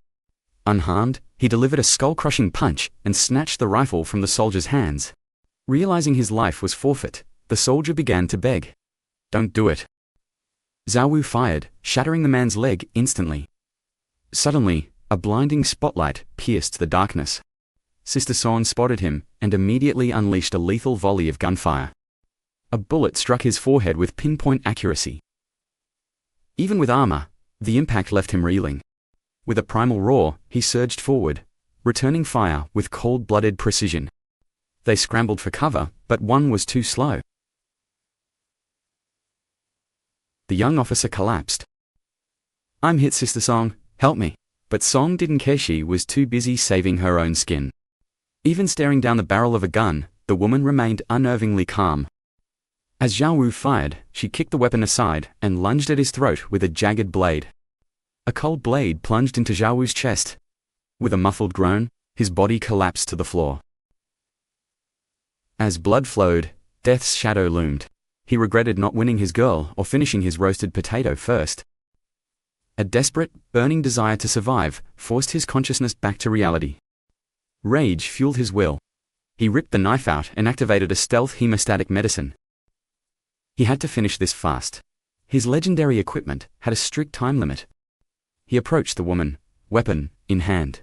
Suddenly, a massive explosion shook the ground behind him. Before he could turn, a heavy cabinet toppled over. The man laughed maniacally and lunged forward, trying to stomp the life out of him. Suddenly, a fist punched through the wood. Zhao Wu burst out from the wreckage like a demon. Activating his energy boost, he became unstoppable. His enemy stood frozen in pure shock. The man threw a lethal punch. Normally, this strike would kill any grown man instantly. Zhao Wu didn't flinch. Finished. Now, it is my turn to play. The man recoiled in fear. Zhao Wu's fist landed, followed by a storm of brutal, crushing attacks. Suddenly, a sharp high-heeled boot came flying toward his face. He blocked it instantly and kicked her waist. She flew back and hit the ground, motionless. He noticed the traitorous cop hiding under a table, crying and clutching her wounded hip. "Playing double agent, are we?" Zhao Wu growled as he dragged her out by force. She struggled desperately but could not escape. She cried and begged for his mercy. "Don't kill me. They made me do it. Speak. Who hired you to kill Captain Kubin?" Her face turned ghostly white. Under his terrifying gaze, she finally confessed everything. "It was old, you." He wanted revenge because Kubin's father killed his son. Blood for blood.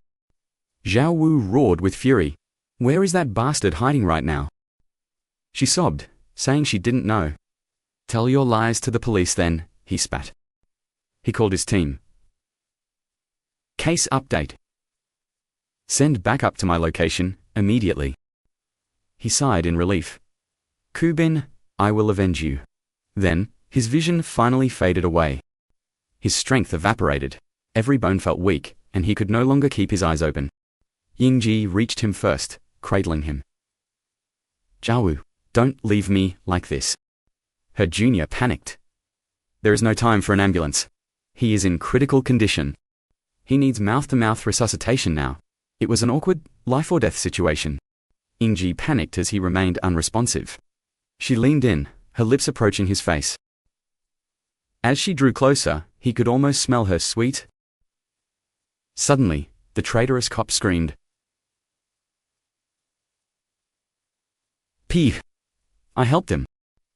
Those men on the floor are the real criminals. Let me go right now." Rage sparked in Zhao Wu. He bolted upright. "Let you go? Go to hell.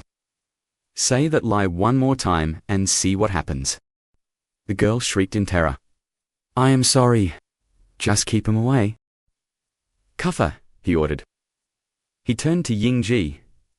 "Captain, you Fuking hired these mercenaries. They planned the hit on Captain Kubin from the very start. Even the director's transfer was their doing." He coughed violently, struggling for breath. Yingji supported him gently. "Don't rush, take it slow. You are safe now." Zhao Wu looked up weakly. "One thing. Can we finish that mouth-to-mouth thing now?" Yingji flushed with anger and shame. After some time, he finally drifted off. When he eventually woke, he was still dreaming about roasting potatoes with her. Feeling a soft body nearby, he instinctively pulled the person into a tight embrace. "Captain Myo ... he murmured sleepily. "Did you come back for that mouth-to-mouth rescue?" Just as his life hit its peak, the girl suddenly aimed a massive syringe directly at Zhao Wu's heart. Screaming himself awake, Zhao Wu realized he was in a hospital. Even worse, the nurse was his ex. Dao Ji hovered over him, her eyes filled with an intense, frantic worry for his well-being. "Officer Zhao, stay still," she urged. "I need to change your Please, don't move an inch." The surgery was a success. That back wound missed your vital organs, so you are going to be fine. "I'll ensure your recovery," she whispered. But before she finished, Officer Keat suddenly burst through the door. Seeing their intimate position, Keat froze. A surge of inexplicable jealousy. Sensing the heavy tension, Zhao Wu forced a greeting. "Officer Miao, you are actually here to see me. Nice weather today, right?"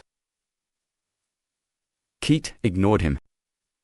"You absolute brainless idiot. I knew that bakery was suspicious. You went in alone and got yourself stabbed. You deserved this." She hurled gauze at his head. "Next time, tell me your plan." Tao Jia quickly stepped in to intervene. "He is a wounded patient. How can you be so reckless?" Her defense only fueled Keat's fiery indignation further. "Listen, nurse, I need to interrogate this officer. Please cooperate and leave us alone for a moment." Feeling the sparks fly, Zhao Wu tried to play peacemaker. "Come on, let us just talk this out calmly." "Bad move." Both women snapped their heads. "This has nothing to do with you." After Dao Ji left, Keat kept grumbling about how close they were. She just could not let it go. Calling your Officer Zhao so sweetly. Quite the bedside friendship. It was an accident. He protested. He tried to sit up, but his shattered ribs and collarbone protested, sending him into a bone-deep coughing fit. Keat's anger vanished instantly. "Zhao Wu, don't push yourself like that. Drink some water. Only you truly care, Captain Miao. If you'll have me."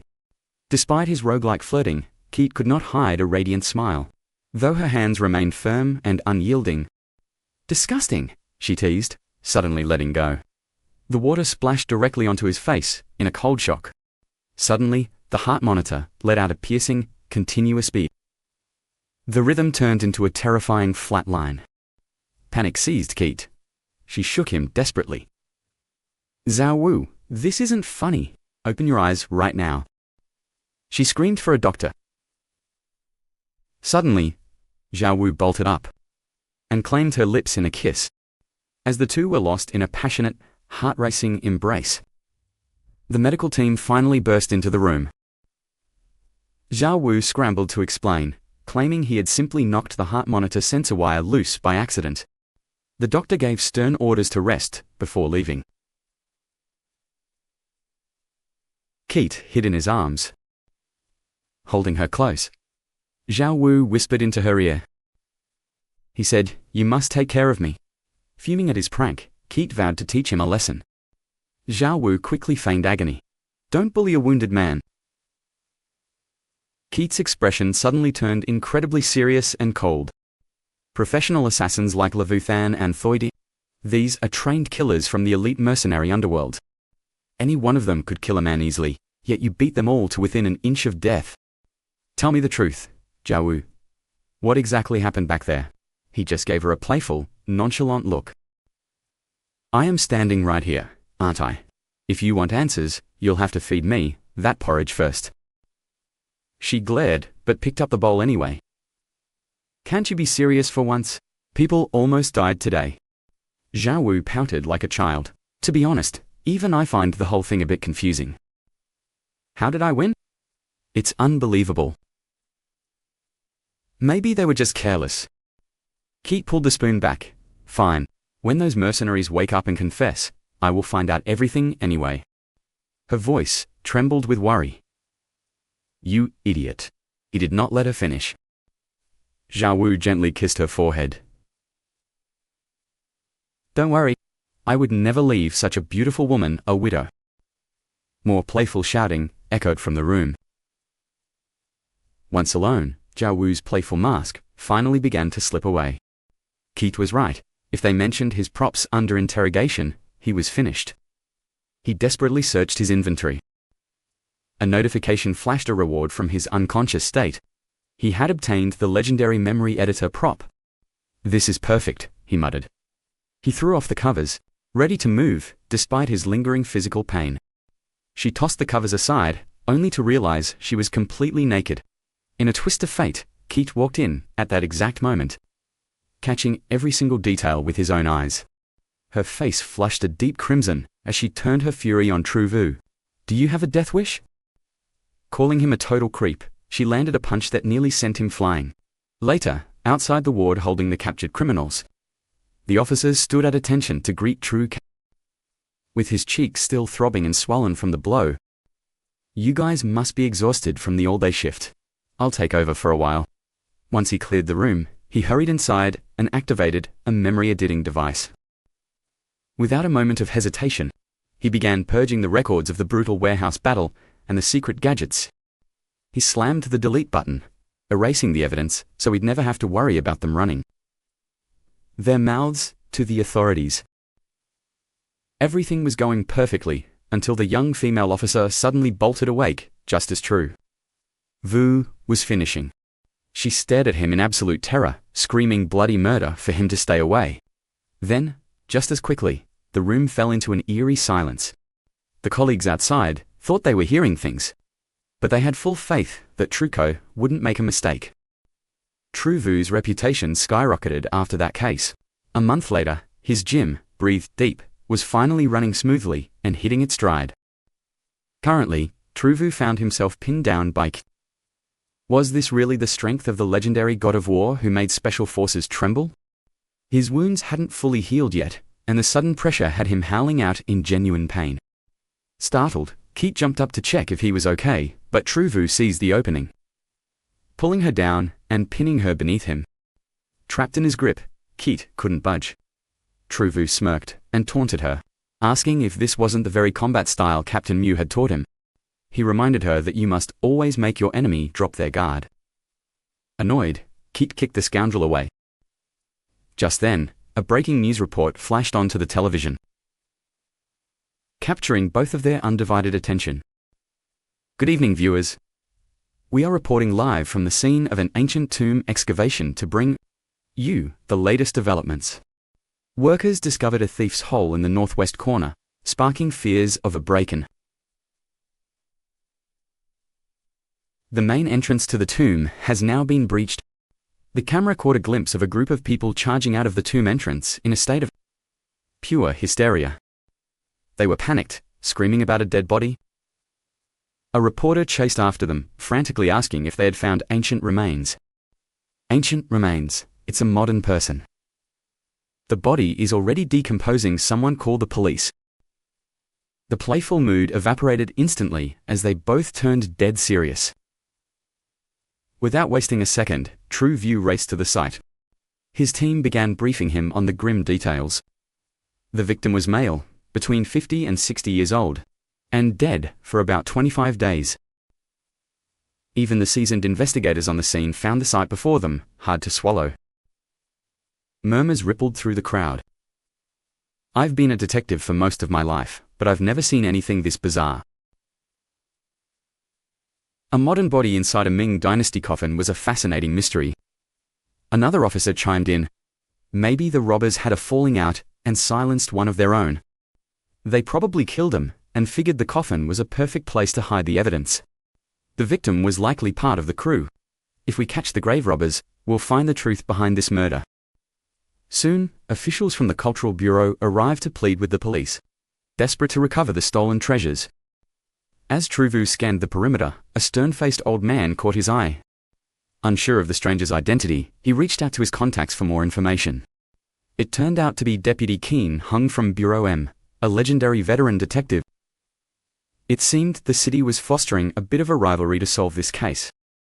"I heard that guy is incredibly crafty," Keat warned. "You'd better keep your guard up around him." True Vu just blew a playful kiss into the phone. "Don't worry, babe. It's pouring out here, and my heart is freezing. It's suffocating in these mountains. Why don't you come down and join me?" Keat snapped back. "Who are you calling, babe?" Focus on the job. Think about how many trucks it would take to haul all those artifacts away. Truvu responded with absolute confidence. I've already sent Tronk and Fong to pull the surveillance footage from the county roads. Besides, I don't think the victim was a robber. Professional thieves have a code. Usually, no one over the age of 50 is allowed to go down into the pits. Digging is grueling work, and crews are usually made of family. An elder that age would be the veteran leader, holding the highest respect. So, ask yourself, how could a man like that be murdered by his own subordinates? The victim was wearing an expensive dress shirt. Have you ever seen a grave robber wear designer labels to dig in the mud? As he spoke, he headed toward a public restroom. No! I'm telling you, that dead guy wasn't a thief. No robber that old would ever go into the tomb himself.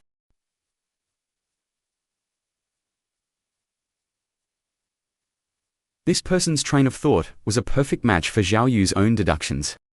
Seizing the moment, Zhao Yu snatched Brother Ji's phone and slipped into the adjacent ladies' restroom, betting the remote location meant it would be empty.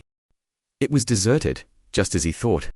As he pressed against the partition, the mysterious voices next door became crystal clear. A surgical scar was visible just above the victim's collarbone, suggesting the man had undergone a procedure related to his thyroid. The heavy wear on his right sole indicated a physical limp. Could a man with such a disability truly be a grave robber? Zhao Yu's interest was instantly piqued. This man's analysis was sharp, and he leaned in closer to catch every detail. The police had dispatched their finest elite investigators for this case, including the legendary Zhao Yu from the local branch. One shouldn't underestimate him due to his youth. He was the one who cracked the massive Q-bin case using his infamous, unorthodox methods. I heard that kid uses some pretty dark investigative tricks. Hearing this praise, Zhao Yu couldn't help but smirk with pride. Suddenly, a frantic pounding erupted on the door. Who locked this? Open up. I can't hold it in any longer. At that exact climax, Zhao Yu's own phone began to ring loudly. Cursing his luck, he frantically scrambled to silence the device. The man in the next stall stopped talking immediately. The chaotic banging continued as someone desperately threw themselves against the public restroom door in a frenzy. Open the door. I know you're in there. I heard your phone. Sweat began to bead on Zhao Yu's forehead. Just as the man grew suspicious and moved to investigate. My stomach is in knots. I am so sorry. My leg went numb, and I couldn't move. I'm almost finished, I swear. Zhao Yu had activated his voice disguise device. Reassured by the woman's voice, the man finally decided to leave. Since no female officers had been assigned to this unit, the man assumed she wasn't a rival from another precinct. The restroom door finally swung open, and a woman rushed inside, like a bullet. Clearly at her absolute limit. Zhao Yu vanished, like a ghost, and followed the man. He realized the person was none other than the legendary veteran Fu Jang. So you see me as your rival, Zhao Yu. Then, let's see who captures the culprit first. Moments later, Agent Zhong Jingfeng reached out with a high-priority update regarding the investigation. Traffic cameras had tracked the suspect's route. The area was now swarming with officers from every district. Zhao, you had anticipated this. These rival detectives were all top-tier pros, and he knew things were about to get difficult. Just then, the forensics department sent over the autopsy report for the body discovered inside the ancient tomb. The victim was identified as 57-year-old Dong Pei, a renowned archaeology expert from the Cultural Relics Bureau. The cause of death was confirmed as blunt force trauma to the head. Zhao Yu was stunned by the revelation. An archaeology expert? What kind of twisted connection could a scholar have with a gang of ruthless grave robbers? I'm done with this mountain ravine, he muttered. I need to get to Dong Pajual's house and see the situation for myself. However, Dong's home was already surrounded by a sea of people and yellow tape. Suddenly, headlights cut through the darkness. It was Brother Ji. Zhao Yu climbed into the car, puzzled. What's with the crowd? Are they actually blocking us from entering? Brother Ji handed him a towel to dry off the rain. The city bureau sent so many people, it's become a total circus. The coordination has fallen apart. It's like a headless snake. Everyone is just running around in total confusion. The GG Trung is here in person. He gave strict orders not to disturb the victim's grieving family members. The family's statements will be recorded and sent to the bureau later. Zhao Yu sighed. Too many cooks in the kitchen only caused headaches. He pointed toward his cold neck, causing Brother Ji to stop drying him for a brief moment. Instead of continuing, Ji playfully wrapped the towel around his head. Suddenly, Zhang Jingfeng's voice crackled over the radio. Captain, Zhao Yu. Dong Pajuo wasn't alone. Tian Dongming and Wang Taiming are also missing. Both of the missing men were longtime colleagues who worked closely with the victim. All three vanished simultaneously. They had lied to their families about a bureau-sanctioned survey that was never actually authorized. The detectives were left in shock.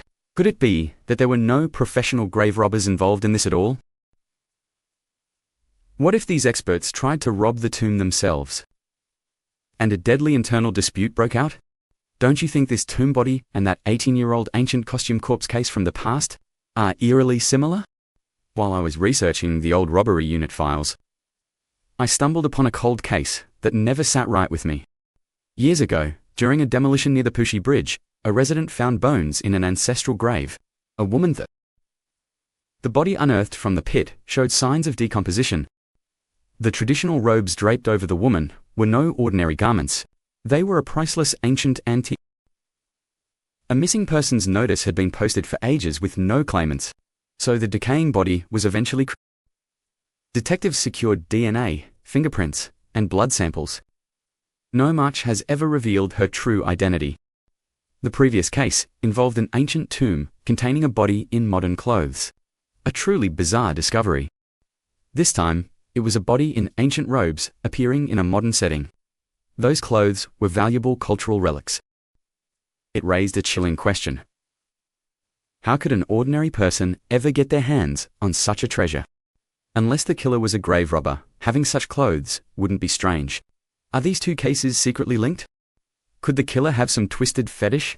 Is it possible they are facing the same cold-blooded murderer? Keat fell silent for a moment before ordering Trong and Fong to reopen the investigation into that mysterious woman. Meanwhile, Truvu would scour the antique markets and the dark underworld for any signs of illegal relic smuggling. Once the orders were given, Keat drove Truvu all the way back to his front door. As he stepped onto the porch, Hongtai cried out in a panic, throwing herself into his arms before he could react. Through desperate sobs, she revealed that something terrible had happened to her. The scene shifts to a secluded wooden house where Truvu tells Hongtai to find a place to hide. He intended to handle this alone. He recalled the heartbreaking story Hongtai had shared through her tears earlier. It turned out Hohoe's father owned a kennel, but tragedy struck their family out of nowhere. One day, all the dogs were poisoned. Leaving the sick father buried in debt he couldn't possibly pay back. Desperate for cash, Ho-Ho turned to loan sharks, only to be kidnapped when the debt came due. After calmly getting the address, Truvu now stood before the wooden lair of the criminals. After a few loud knocks, a blonde thug stepped out and barked. Truvu just smirked. "I'm here as family," he replied coolly. "I've come to settle Ho-Ho-Ho's debt." At the mention of money, the thug invited him in. "The girl owes our boss. With 3 months of overdue interest, the total now stands at 270,000. The thug rambled on. "Since we're feeling generous, we'll settle for 240,000. Without a word, Truvu transferred 300,000. Once the payment cleared, the thugs released Ho, who stumbled out looking absolutely broken and terrified. She had clearly endured inhuman treatment. Her disheveled clothes and torn stockings told a story of pure misery. Rage blazed in Truvu's eyes. He coldly announced he would transfer another 300,000 to them. The room went dead silent. They had never seen a customer so eager to throw away extra money. The lead thug finally looked up from the television, eyeing Truvu suspiciously. "Brother, what's your game?" Truvu gave a bone-chilling smile. "That extra money, that's to cover your upcoming medical bills." The thugs scoffed, thinking he was arrogant, But that realization was cut short in an instant. The first thug to charge was sent flying through the window, glass shattering everywhere, as Hong Tai rushed inside. The chaos alerted the thugs playing mahjong downstairs, who grabbed iron bars and charged up the stairs. Suddenly, a television set came crashing down from above, crushing the group and sending them tumbling backward. A brutal brawl broke out upstairs. One massive thug managed to get his hands around Tru Vu's throat. But Tru Vu's recent gym training paid off. He threw a devastating elbow, followed by a crushing kick.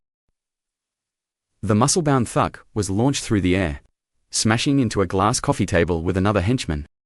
The table shattered into 1,000 jagged shards, some of which sliced right across the fat boss's face. The boss let out a yelp, covering his face with his flabby arms, too terrified to even stand up. Seeing the tide turn, the thug who took the money tried to bolt, but Tru Vu's ashtray throw ended that. Another thug tried a sneak attack with a club, but one look from Tru Vu sent him jumping off the balcony. He landed right in a patch of cacti, his screams echoing like a pig at the slaughterhouse. Tru Vu turned to see the boss hiding behind the sofa, desperately dialing for backup. He approached with a smile. "Planning on calling for help, big bro?" The boss trembled, stammering, "No way. I would never do that." Zhao Wu's expression suddenly turned cold. "Out on the streets, you have to respect one thing. 60 days for debt, 90 for notice, 100 for threats. You only kill after a year. My sister only owed you for 3 months, yet you already laid your filthy hands on her. That proves you don't understand the rules. Repaying what is owed is only natural, but you crossed the line. I've paid your money and covered the medical bills. Her debt is settled, and the debt for the pain you caused her has been collected in full by my own hands. We're even now, understood?"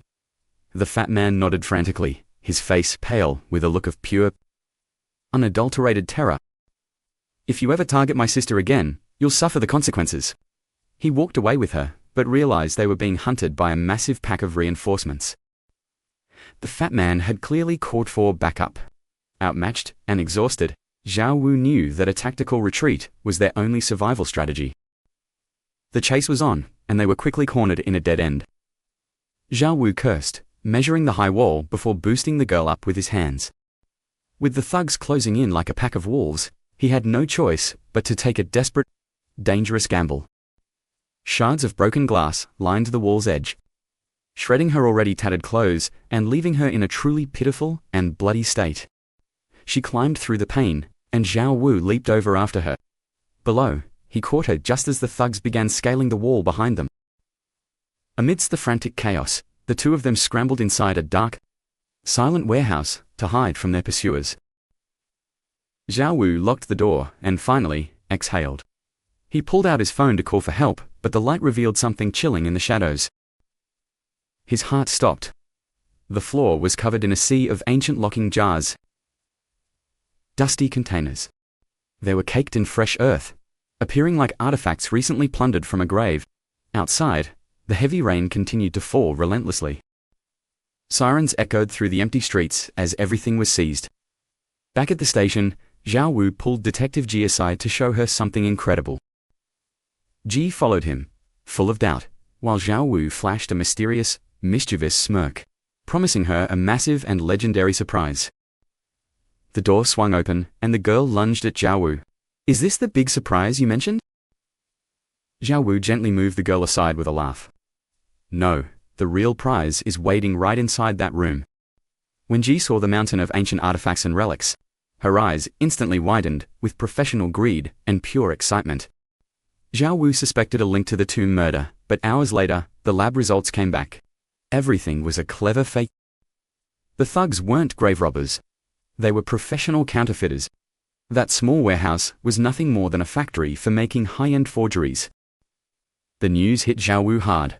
He felt a wave of disappointment wash over him as his best lead evaporated into nothing. But the mention of fakes reminded him of the Lady in Black. Her organization was the biggest, moving high-end dirty goods through her shadow network. She definitely knew something about the tomb's secrets. Without wasting a single second, he turned and raced back toward the prison. A day later, Zhao Wu arrived with breakfast for Zhongjing. the man who held the keys to the city's data. Did you find that underground buyer, Boss Lee? Jong was as reliable as ever, tracking the man down in a single night. Jong was genuinely curious though. He couldn't wrap his head around how Zhao Wu had uncovered such a secretive and dangerous name. That was all thanks to the lady in black. She had provided the crucial clue that finally opened the door to this mystery. Just then, Boss Lee appeared right outside the police station. He was there to post bail for his nephew, the fat thug. That fat man was Lee's own flesh and blood. Zhao Wu trailed them closely. Using his specialized X-ray vision, he spotted Lee frantically hiding something suspicious inside the trunk of his own car. As the car pulled away, Zhao Wu suddenly materialized in the seat, scaring the living daylights out of the old man. Seeing the man's sheer panic, Zhao Wu flashed his badge. Relax. I'm Detective Zhao Wu, and I have a few questions. I've heard you're the most famous treasure appraiser in these parts. A true master of the ancient craft. You know about that Ming Dynasty governor's tomb they just unearthed in our city? There's a murder involved. And as the lead investigator, I need to consult with an expert on how grave robbers operate. Lee remained stubborn, so Zhao Wu picked up a vase and began spinning a very dangerous, very specific story. When I questioned your nephew yesterday, it turned out he couldn't keep his mouth shut about your little warehouse business. If I go back and press him about your secret storage, do you really think he'll stay loyal to you then? 15 minutes later, Lee was at the excavation site with Zhao, grumbling under his breath, even as he worked. I help you solve this, and you keep my business a secret. That's the deal, Detective. Don't you forget it? Zhao Wu wanted this man as a future ally, so he readily agreed to the old fox's demands with a smile. After a thorough inspection, Lee concluded the thieves were outsiders. If they were locals, they would have come to him first.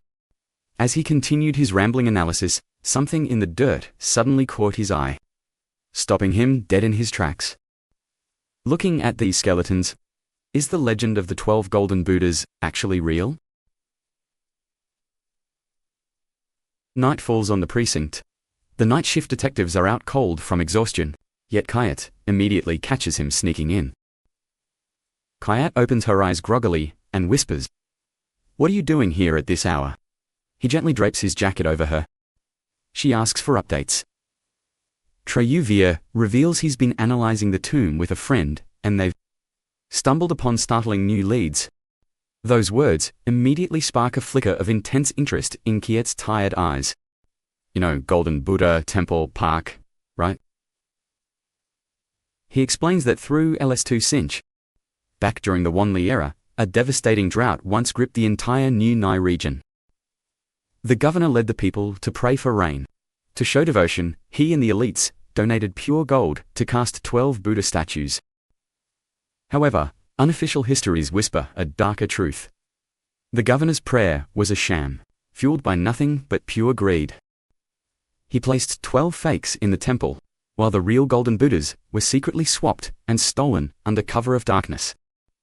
This tomb ignores all traditional feng shui principles, making it nearly impossible for anyone to ever track down. Even the most legendary grave robbers would struggle to locate this hidden sanctuary. The victim was a veteran expert from the Cultural Relics Bureau, suggesting this was a joint operation gone wrong. These experts held clues to the golden Buddhas, yet they lacked the skills to breach the tomb's ancient defenses. Professional thieves approached the experts to find the gold, but after succeeding, the raiders turned and cold-bloodedly murdered the veteran scholars. These priceless statues are likely still hidden within the very same ancient tomb where the body was discovered. It's clear as day the 12 golden Buddhas are the ultimate prize for these ruthless criminals. Koyat provides an update. Deputy Kin Hein's team intercepted stolen relics. The thieves were cunning, using a school bus as a disguise. Yet, among the recovered treasures, there wasn't a single trace of the golden Buddhas. Treyuvia suspects the statues are either not in the tomb or still undiscovered. This explains why the other experts are still alive. They must still be hunting for them. Whatever the case, Treyuvia decides he can't back down now. He plans to scout the temple tomorrow. He stays a moment to tuck Kayat in, urging her to rest quietly. But his awkward attempt at comfort makes Kayat want to punch him. A couple goes camping in the woods, but instead of gear, the guy brings handcuffs and 3 wolves. Furious, the girl zaps him with a taser. Cut to that, morning Treyuvia and his junior arrive at the park. With all leads gone cold, he hopes this temple might hold fresh secrets. His junior shakes her head in disbelief, unable to fathom his bizarre investigative methods. Inside, they spot an officer talking to the manager. Treyuvia flashes his badge and asks, "What's the situation here?" A week ago, the gardener discovered that a massive number of lotus flowers in the pond had been vandalized. Strangely enough, the security footage from that exact time frame has been completely wiped. Fearing the worst, the manager called the police. But a thorough sweep revealed that nothing in the park was actually missing. There's definitely something sinister lurking behind this bizarre series of events. The sabotaged cameras were clearly meant to hide a late-night operation. As the temple is far too crowded during the day, Treyuvia demands the night guard be brought in immediately. Turns out, the guard fell asleep on the job. Meanwhile, Treyuvia the pond thoughtfully. "Why is the water level so low?" he muses. "It's not the dry season. Did your staff pump it out in secret?" Low water would explain the dying lotuses. Still suspicious, Treyuvia orders them to check the park's electricity meter immediately. After 15 minutes, a curvy woman arrives, with the monthly power consumption chart in hand. No one expected such a massive, inexplicable spike in electricity usage on that specific night. His junior wonders, did someone sneak in to drain the pond and refill it? That's insaneness. They were looking for something. The weight of the situation finally hits the manager, his face pale with realization. Fearing his superior's wrath over the power spike, he's interrupted by Treyuvia. "Get your pumps and drain this pond. Empty it, and we'll see what's hidden below." With no other choice, the manager complies. The machines roar to life, relentlessly purging the water from the depths. Taking advantage of a quiet moment, Zhao Wu activates high-tech stealth scanning, maxing his range until he detects a hidden surveillance room. When questioned, the manager claims the room is too remote to be of any use, insisting the camera faces away from the pond. But Zhao Wu won't budge. Even a stray shadow could be the lead they need. Upon reviewing the footage, they realize a mysterious figure was indeed lurking in the shadows that night. The video reveals a hunchback moving slowly. Were they making sure he didn't escape? Zhao Wu immediately sends the clip to the victim's family for identification, while also tasking the missing persons unit to confirm if it's the veteran expert. On screen, the suspects are fixated on stone tablets etched with scriptures, finally drained. Strangely, the stones at the bottom are spotless, as if they had been meticulously scrubbed clean of all mud. Were they desperate to read the hidden scriptures? These texts cover everything Virtum walls, the tablets.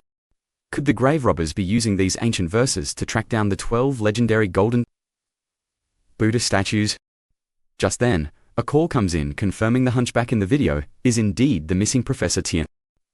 This proves the professor was alive a week ago, held captive by the ruthless syndicate behind the tomb robbery.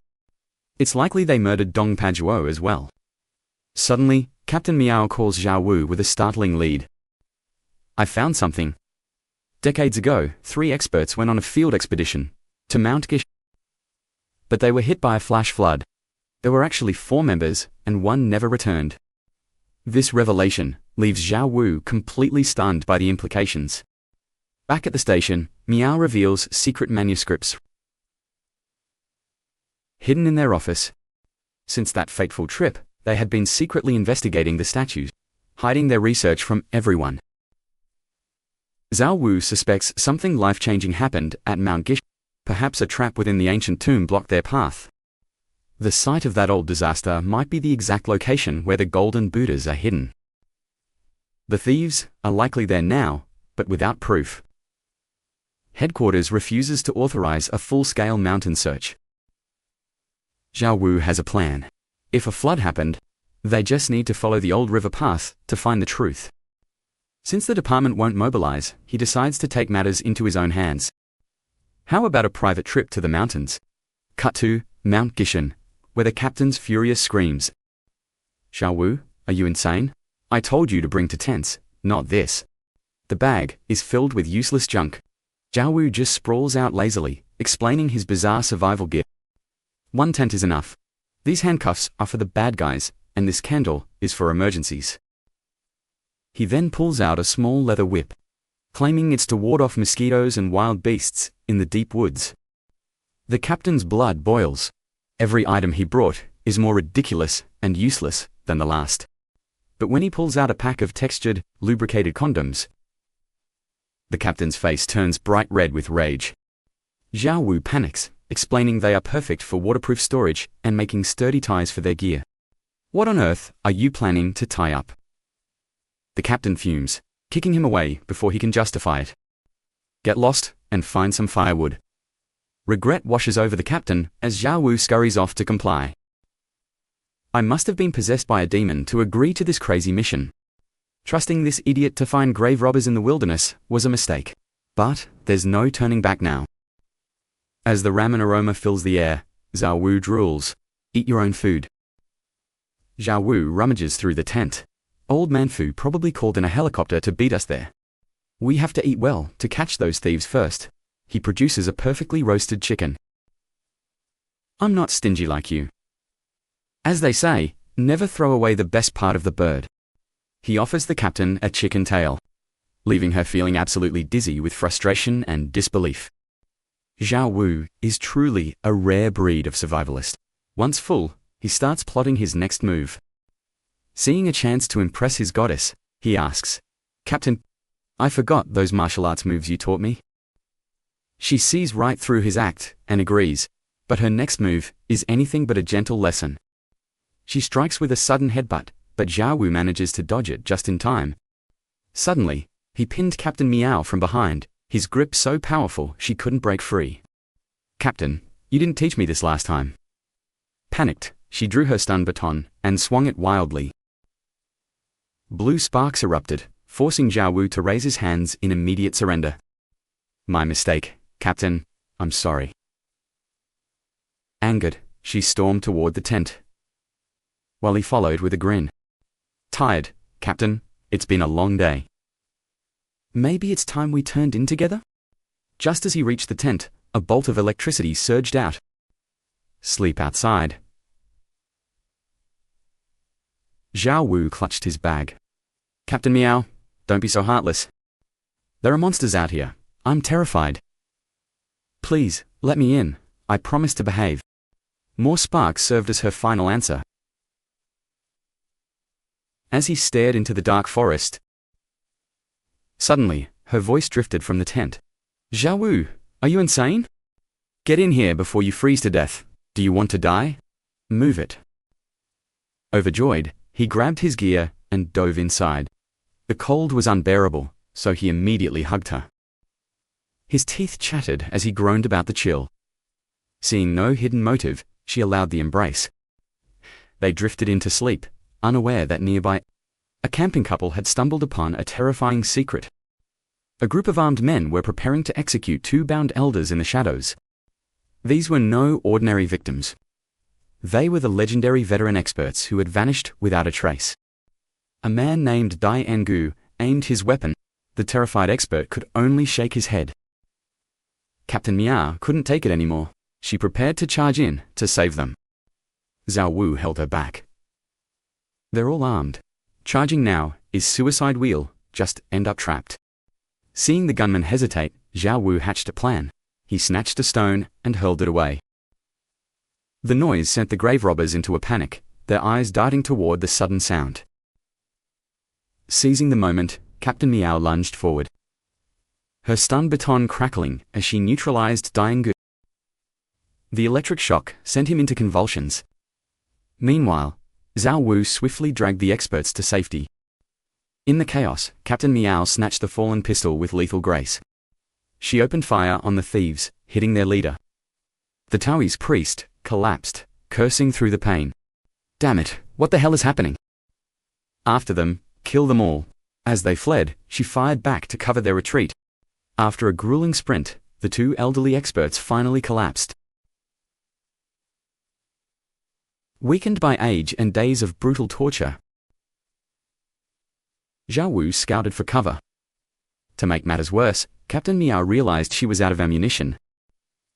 The rain just stopped. We're leaving tracks everywhere. They'll find us in minutes. Zhao Wu scanned the area, his mind racing. Captain, how are you at climbing trees? Before she could process his bizarre question, he hauled her up into the thick canopy above. 2 hunters soon arrived, 1 thin spotting. The thugs smirked, thinking their job was done. Too easy?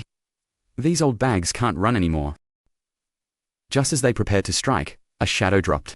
A powerful kick sent the heavy thug flying. Simultaneously, Zhao Wu slammed a rock into the thin man's skull, ending his threat instantly. Morons. You're barely worth the effort. Suddenly, a bullet whistled past, followed by a hail of gunfire. Zhao Wu reacted in a flash, tackling her behind a tree. They readied for a Surrounded and blind, things looked grim. But then, Zhao Wu activated his secret stealth detection system. Captain, fire, exactly where I tell you. Though confused, she chose to trust his mysterious instincts. 1 o'clock, 8 meters. She leveled her rifle and pulled the trigger without hesitation. Direct hit. 3 o'clock, 12 o'clock. One by one, the mountain fell silent under her precision. She kept her weapon trained on the forest until the threat retreated, finally letting out a breath. How did you know their exact positions? Zhao Wu only responded with a smug. Of course, it's all thanks to my amazing husband, Zhao Wu. Keith gritted his teeth, cursing his luck. He reached for his phone to call HQ for backup. Zhao Wu pulled out his own phone to check. But there was no signal. They had to reach higher ground near the tents to call out. With a sharp gesture, he signaled the 2 elderly experts to follow him back. On the trek back, Keith's suspicion finally boiled over. Enough talk, he demanded. Tell me exactly what you've been through these past few days. And why was the corpse of your own colleague, Dongbo Trak, stuffed inside a coffin within that ancient tomb? Were you working with those grave robbers all along? The old men's faces turned pale with guilt. With a heavy sigh, they finally began to reveal the truth. This is a burden of our own making. 20 years ago, Fanbang led the 3 of us deep into Quanlin Mountain, in search of a hidden cavern. Inside, the cave was filled with ancient relics from a forgotten era. But we never expected to find human remains. We deduced those bones belonged to the son of Governor Caothan. Clutched in the skeleton's grip was a weathered letter written on. It revealed that Caothan had hidden a vast fortune, including 12 golden Buddha statues. Within Kwai Mountain, the map was engraved on 2 ancient jade pieces. When Caothan fell suddenly ill, he split the maps. One was passed to his family, while the other was taken with him into his grave. We scoured every inch of that cave near the remains. Believing the golden Buddhas to be a monumental archaeological find, we planned to file a report and request a permit to seek the treasure. But disaster struck on our way back. A violent flash flood, triggered by a storm, tore through the heart of Kwai Mountain. Old Vuong and I managed to scramble to safety. But Dongbeo Trak and Fanbang were trapped in the churning, lethal currents. Fanbang could have escaped, but he dove back in to save Bo Trak, giving him a vine to grab onto just in time. Just as Bo Trak reached the shore, a massive log slammed into Fanbang. He was instantly swept away by the raging flood. As the water pulled him under, his final scream echoed. You must find them. After that day, Biotrak was never the same. His spirit was completely broken. He stopped eating and drinking, becoming a hollow shell of a man who wandered like a restless ghost haunted by the past. We begged him to honor Fanbang's final wish. That spark revived him, and he vowed to dedicate his life to finding those 12 Buddhas. But we knew, if we reported the treasure to our superiors, we would never be allowed to lead the search ourselves. So, we chose silence. The 3 of us swore a secret pact to find the treasure alone and fulfill our friend's dying wish. Since we couldn't find the jade map left to his kin, we had to find another way to reach the hoard.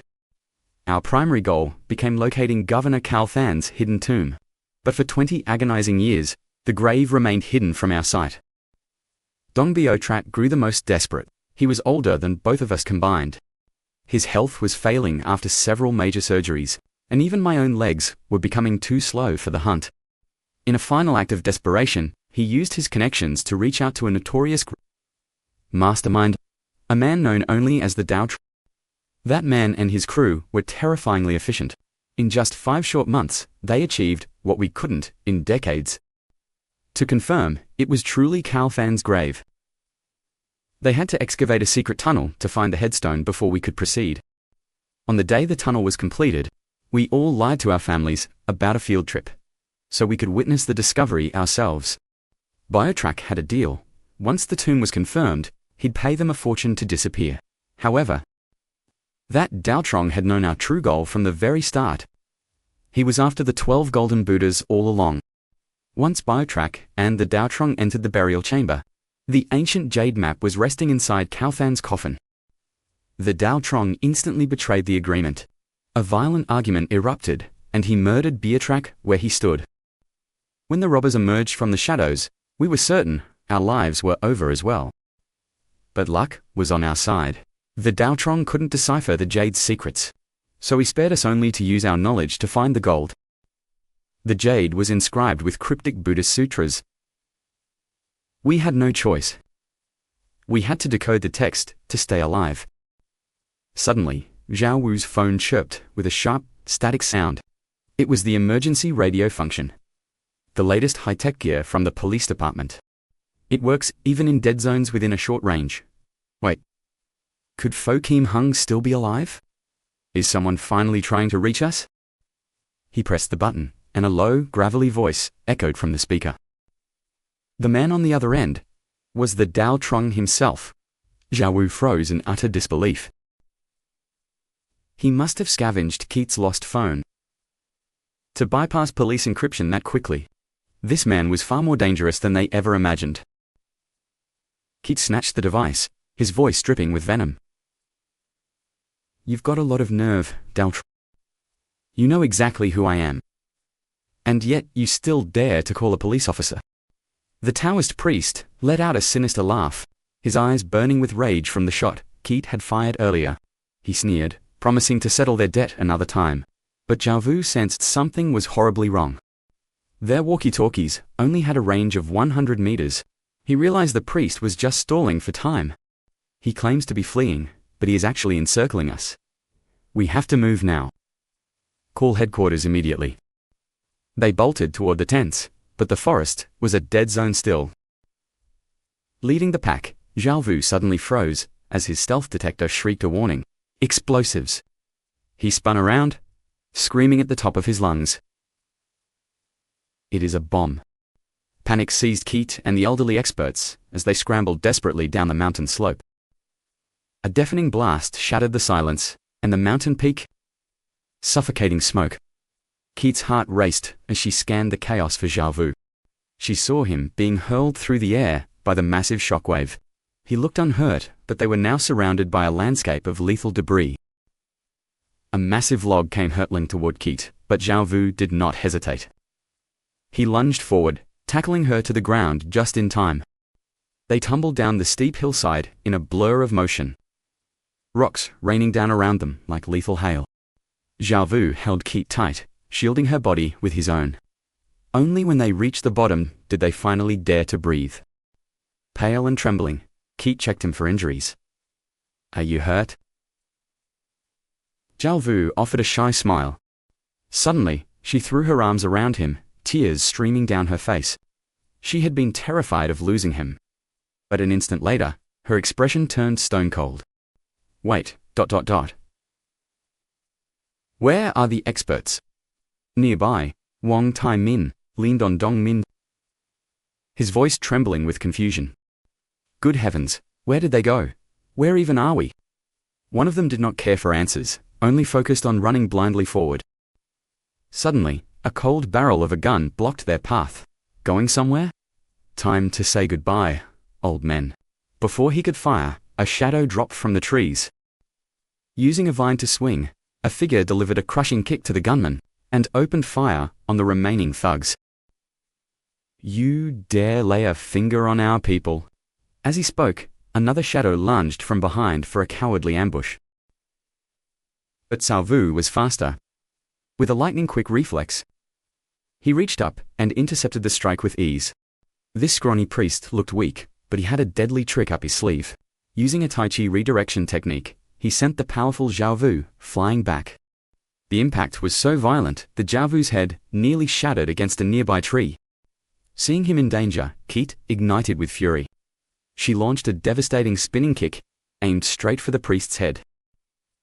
Yet, the priest moved like a ghost, dodging her strike and using her own momentum to hurl her across the clearing. Keat spun out of control, but Cao Vu caught her midair. He realized then that they were not dealing with a common thug this time. A Tai Chi master. Keat's fighting spirit roared. She unsheathed her dagger and charged back into the fray. The Taoist priest countered, pulling 2 deadly tridents from his back with a sinister metallic hiss. The rhythm of the fight shifted instantly. The priest's strikes became a blur, and before Keat could react, a trident buried itself in her shoulder. She screamed in agony. Cao Vu exploded toward them like a gale-force wind, but the priest parried and lunged for Cao Vu's throat. Cao Vu twisted his body just in time, but the cold steel still left a jagged red gash across his skin. He realized traditional martial arts would not win this. He needed a weapon. Standing tall, he prepared his secret weapon.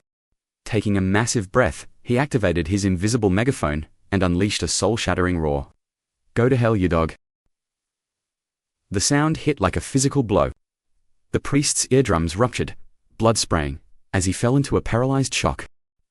Seizing the opening, Cao Vu delivered a thunderous kick that sent the villain soaring through the air. Keat did not miss her chance. She followed up with a perfect spinning strike, finally slamming the priest into the dirt. He crashed like a cannonball, out for the count. Both of them slumped over, finally exhaling as the threat subsided. But the silence was short-lived. Footsteps echoed through the brush as a group of armed men emerged, dragging the 2 captured experts. Cao Vu groaned in frustration. Captured again? Then, the leader stepped out from the shadows to greet them. Officer Zhao, my apologies for the intrusion. Cao Vu narrowed his eyes. It was Himli to cinch. Why was he here? Was he after the 12 golden Buddhas too? Cao Vu decided to test him. Master Li? Perhaps you are here to act as a hero. We are just police catching grave robbers, but we are outnumbered. And here you are, a group of good citizens coming to our rescue. As they spoke, a hidden thug aimed a rifle at Li to cinch from the shadows of a tree. But Li was faster. He raised a crossbow and fired before the thug could pull the trigger. The man collapsed, twitching violently. Foam bubbled from his lips as his face turned a sickly purple. In seconds, he was dead. The bolt had been laced with a lethal poison. Li Tucinch turned back to Cao Vu. Officer Zhao, I truly am sorry about that. You two weren't part of my plan, but let me tell you exactly how today ends.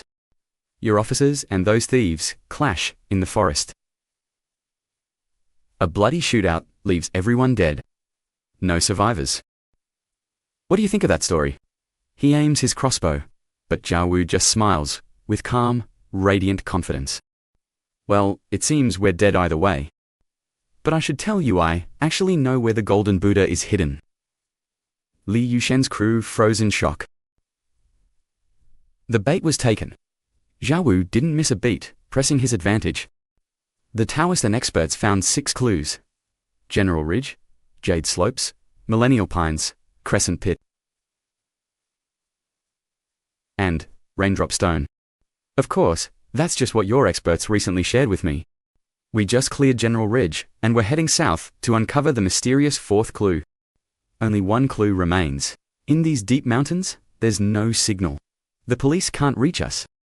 It'll take 30 hours before they even realize we're missing and start searching. I won't waste your time, and I'll help you secure all 12 Golden Buddhas.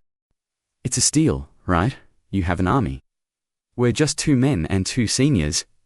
Are you afraid? If I'm wrong, and the Buddha isn't there, you can kill us then. Simple, right? Li Yusheng wavered. The logic was cold, calculated, and incredibly tempting. He held all the cards. Fine, Li agreed, but I'm only giving you 6 hours. Zhao Wu turned to the experts. How far to that cave where the testament was found? The experts confirmed it was roughly a 3-hour trek on foot. But the Buddha isn't there. We searched it years ago, and the Taoists? Zhao Wu remained unfazed. Just lead us to that cave. That's all you need to do. He talked a big game, but inside, his heart was hammering with pure anxiety. He was just buying time. Suddenly, Li Yusheng was ruthlessly executing the others. Cold dread washed over Zhao Wu as the situation spiraled. Had he killed all the Taoists' men? The Taoist lost it, screaming curses at Li. You're insane. Who are you? Li grabbed the Taoist's hair, snarling the name Yuan Shitai. You don't know me, but I know you.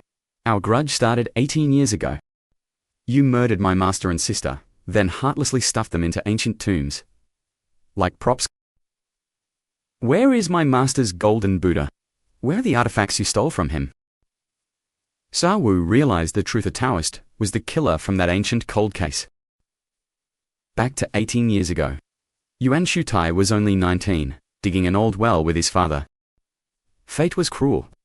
Shortly after his father descended, a scream echoed. A sudden, violent cavern. They tried desperately to pull him up, but the rope snapped. His father was gone forever. Later, Yuan and 2 others went to a warehouse to sell their stolen loot. Taking the cash, Yuan whispered to the woman, "Sister, could you give us a bit more? That jade piece alone is worth 60,000.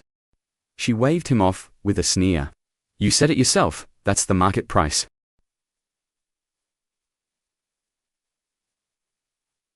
Go sell it at the market then. See if you aren't arrested by tomorrow morning? Yuan stepped forward. Please, we just need enough for his funeral.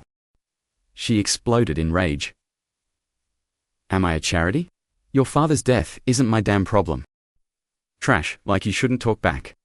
Beat them, they were tossed out like common garbage. She threw the money down. This is all your junk is worth, rot in hell.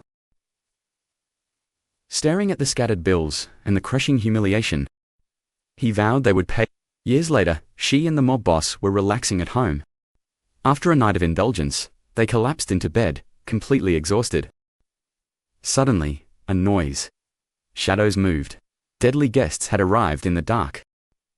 Before he could react, Hong Kim was pinned down and she screamed in terror, but the soundproof walls swallowed her cries. Driven by madness, Vian Thursday, Tai ruthlessly murdered them both, only for his accomplices to discover the hidden treasures. Look at these relics, we're rich. They cheered, but as they prepared to flee, a grim question remained. How to dispose of the bodies? Being seasoned grave robbers, a dark idea suddenly flashed through Vian Thursday. He decided to bury them in an existing grave. Back to the present, Lightercinch was still roaring at the priest. Where did you bury my master? And where is the stolen loot? The priest sneered coldly. The Jaden map are right here. If you've got the guts, go find it yourself. You know who I am, do you really think you can keep this? Lightercinch snatched the map. Mind your own business. He stood up and barked orders at his men to take the prisoners and move out. Move, if we don't find those 12 golden Buddhas, you're all dead. Truvu narrowed his eyes, searching for an escape. The group marched aggressively toward the eastern peaks of the Quanlin Mountains. Truvu watched for an opening to strike. But his chance vanished when a cold gun barrel pressed against his temple. Officer Tru, you aren't planning to lead me back to that empty cave they already searched? Priest, they've turned that place upside down. If the treasure was there, would he really be in this mess? Truvu frowned, realizing this man was no fool. He had to maintain his composure to survive. Listen, the only clue between the 1000-year pine and the crescent pit is that cave. The treasure is hidden there. Just because the priest failed doesn't mean I will. The priest scoffed in anger, dismissing it as pure nonsense. That cave has no crescent pit and no raindrop stone. There's nothing there but a dark, underground river. Lita Sinch agreed. Exactly. Kauthan wasn't stupid enough to submerge his fortune. We're talking about golden Buddhas here, Truvu stated firmly. Use your head for once. Stop looking at the present and look at history. Under what conditions did Kauthan cast those statues? A massive drought. To pray for rain, he conspired with local merchants to create those golden icons. When he hid the treasure, there was no water. That underground river didn't even exist back then. He only cared about securing a future for himself, leaving a secret path to retreat if things went south. He didn't care what happened centuries later. He was so greedy he even swapped the people's sacred statues for fakes. A man that's selfish only thinks of himself. Exactly. Hearing Truvu's logic, Lita Sinch decided to gamble on his word. They soon reached the cavern, and Lita Sinch called a halt to the procession. This pool looks freezing, and the terrain is treacherous. You're not planning to feed me to the crocodiles, are you? Truvu snapped back, hiding his irritation. Just listen. This pool is full now, but during the Ming Dynasty drought, I'll bet my life on it. The crescent pit is at the bottom, and the raindrop stone is inside it. Once I find that stone, the statues are ours. Lita Sinch realized Truvu was trying to lure him into a trap. He slowly raised his weapon, a murderous glint in his eyes. Fine then, Officer Tru. Why don't you show us this miracle? Dive in and fetch those Buddhas yourself. Lita Sinch's expression turned cruel. He knew this was a death sentence, whether the treasure existed or not. To everyone's surprise, Truvu nodded calmly, accepting the challenge without hesitation. No problem. I'm the only one who knows the exact location anyway. Suddenly, Anakit shouted, No. I'm going with you. Lita Sinch swung his gun toward her. Not a chance. This pretty officer is staying here as my collateral. If you aren't back with a golden Buddha in 15 minutes, I'll kill your girlfriend and those two old men. Truvu gritted his teeth, trapped with no choice but to obey the villain's terms. They unlocked his cuffs and tied a safety rope around him. Tug the line when you find it, and we'll pull you up. Before diving, Truvu turned to Anakit. Don't worry. Just wait for me. He blew her a kiss and plunged into the icy depths. Damn, it's freezing. Time to activate the system. Stealth night vision. Engaged. Stealth respirator.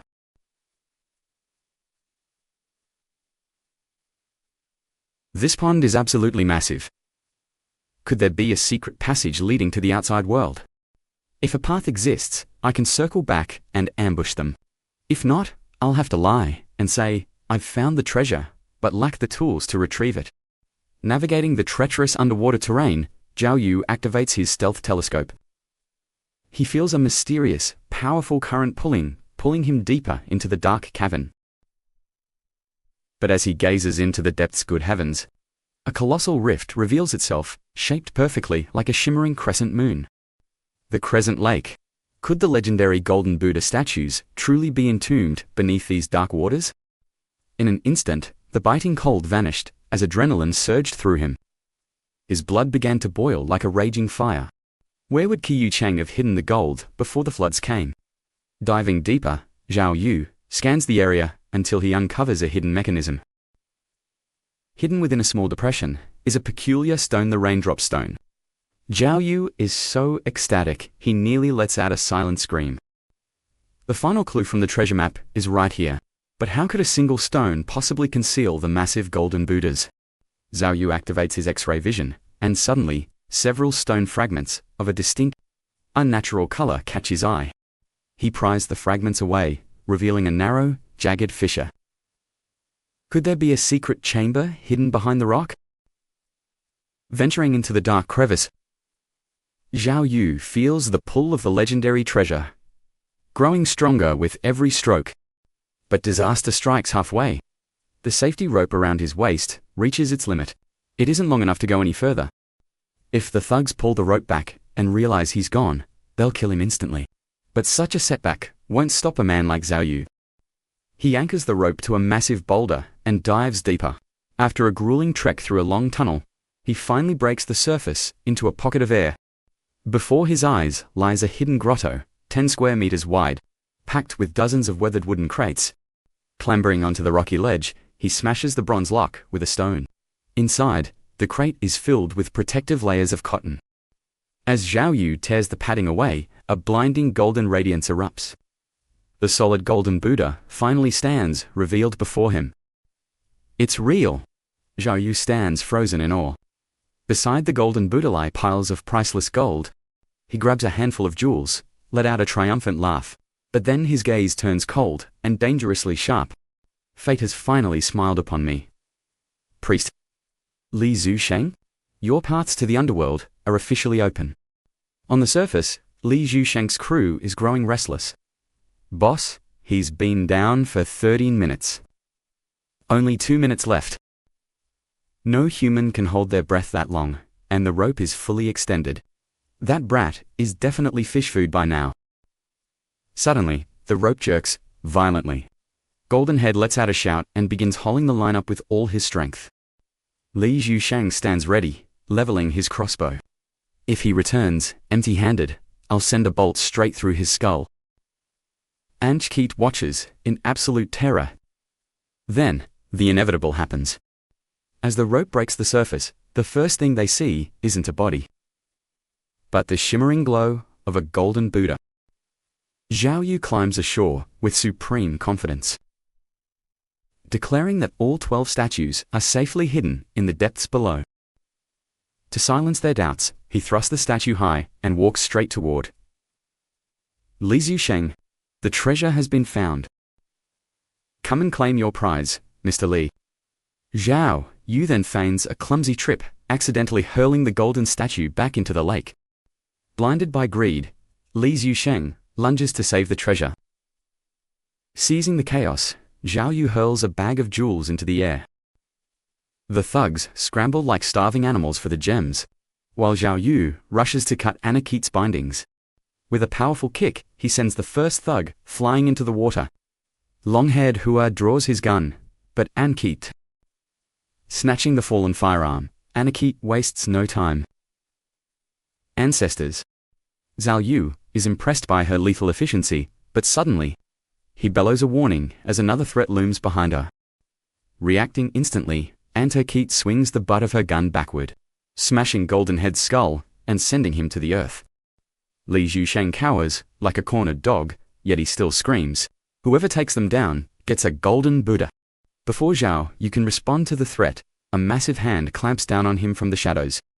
A bald thug locks him in a suffocating grip, but a second later, a lead bullet tears through the thug's chest. Moving in perfect harmony, the duo becomes a whirlwind of destruction, systematically wiping out the remaining trash. Just as the dust settles, Li Zusheng fires a hidden bolt at Anchkeet. With the arrow inches from her face, Zhao Yu throws his body in front of her. Seeing Zhao Yu struck by the arrow, why would you risk your life for me? Wait, our likes are too low for the algorithm. If you love this story, please hit the like button before continuing. Thank you for your support. Now tell me, if you returned from the gates of hell, what is the first thing you would do? For this couple, the first stop is hell itself. But first, our hero must survive a grueling 30-minute test. It turns out that in that life-or-death moment, taking a poisoned arrow for her. After the initial shock, Keet's eyes burned a murderous crimson. Without a word, she snatched the arrow and lunged forward like a vengeful demon. Li Zusheng shrieked in a total frenzy, "The golden Buddha is yours. Just please, spare my life." Ignoring his pleas, Keet drove the arrow deep into his throat. The thugs watched in horror, their hands trembling as they raised their weapons. A wicked smile crept across the Taoist master's face. With Li Zusheng dead, these pathetic fools are completely irrelevant. With a sudden burst of movement, he twisted his shackled arms forward and lunged, strangling a nearby gunman.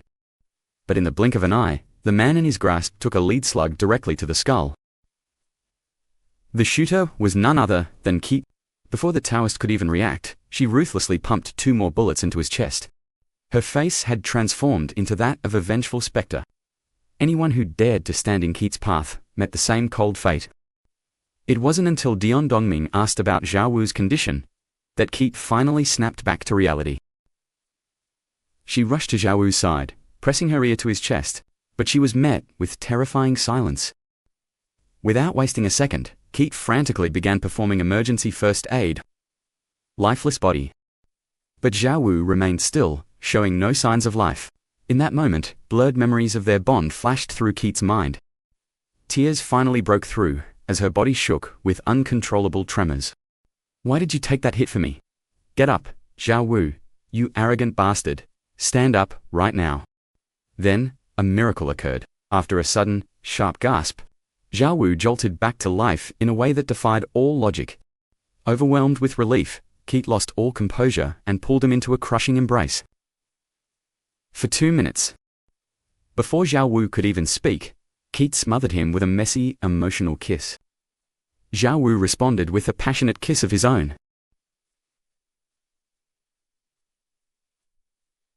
Reinforcements arrived shortly after, and the scene descended into a chaotic frenzy of activity.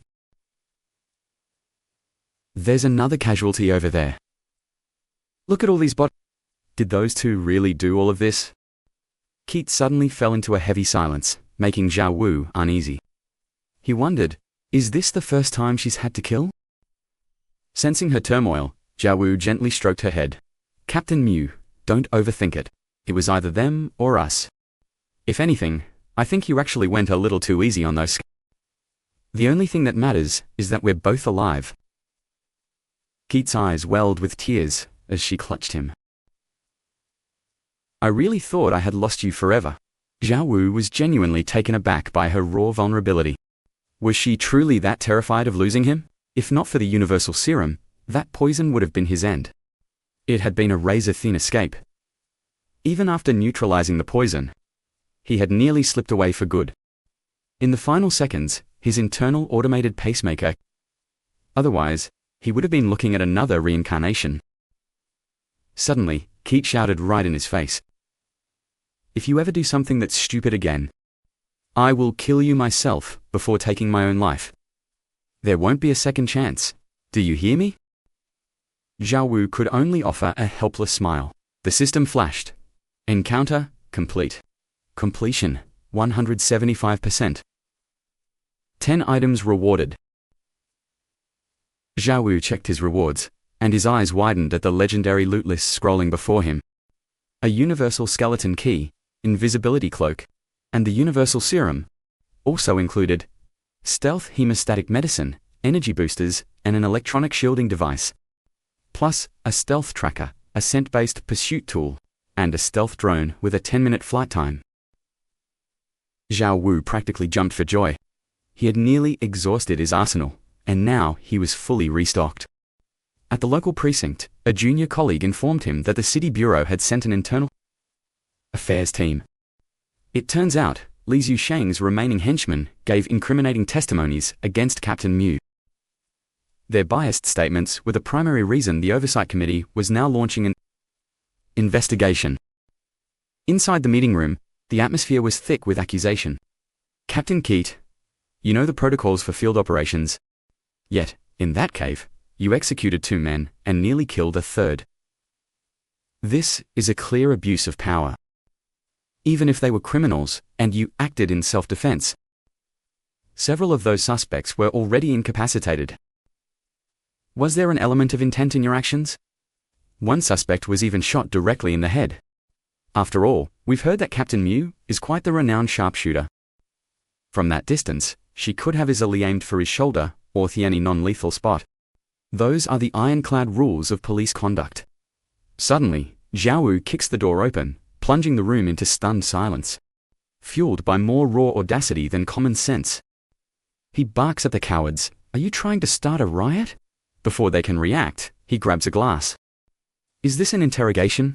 We're out there bleeding for this city, while you rats spew this absolute garbage. Without the law, I'd have beaten you senseless already."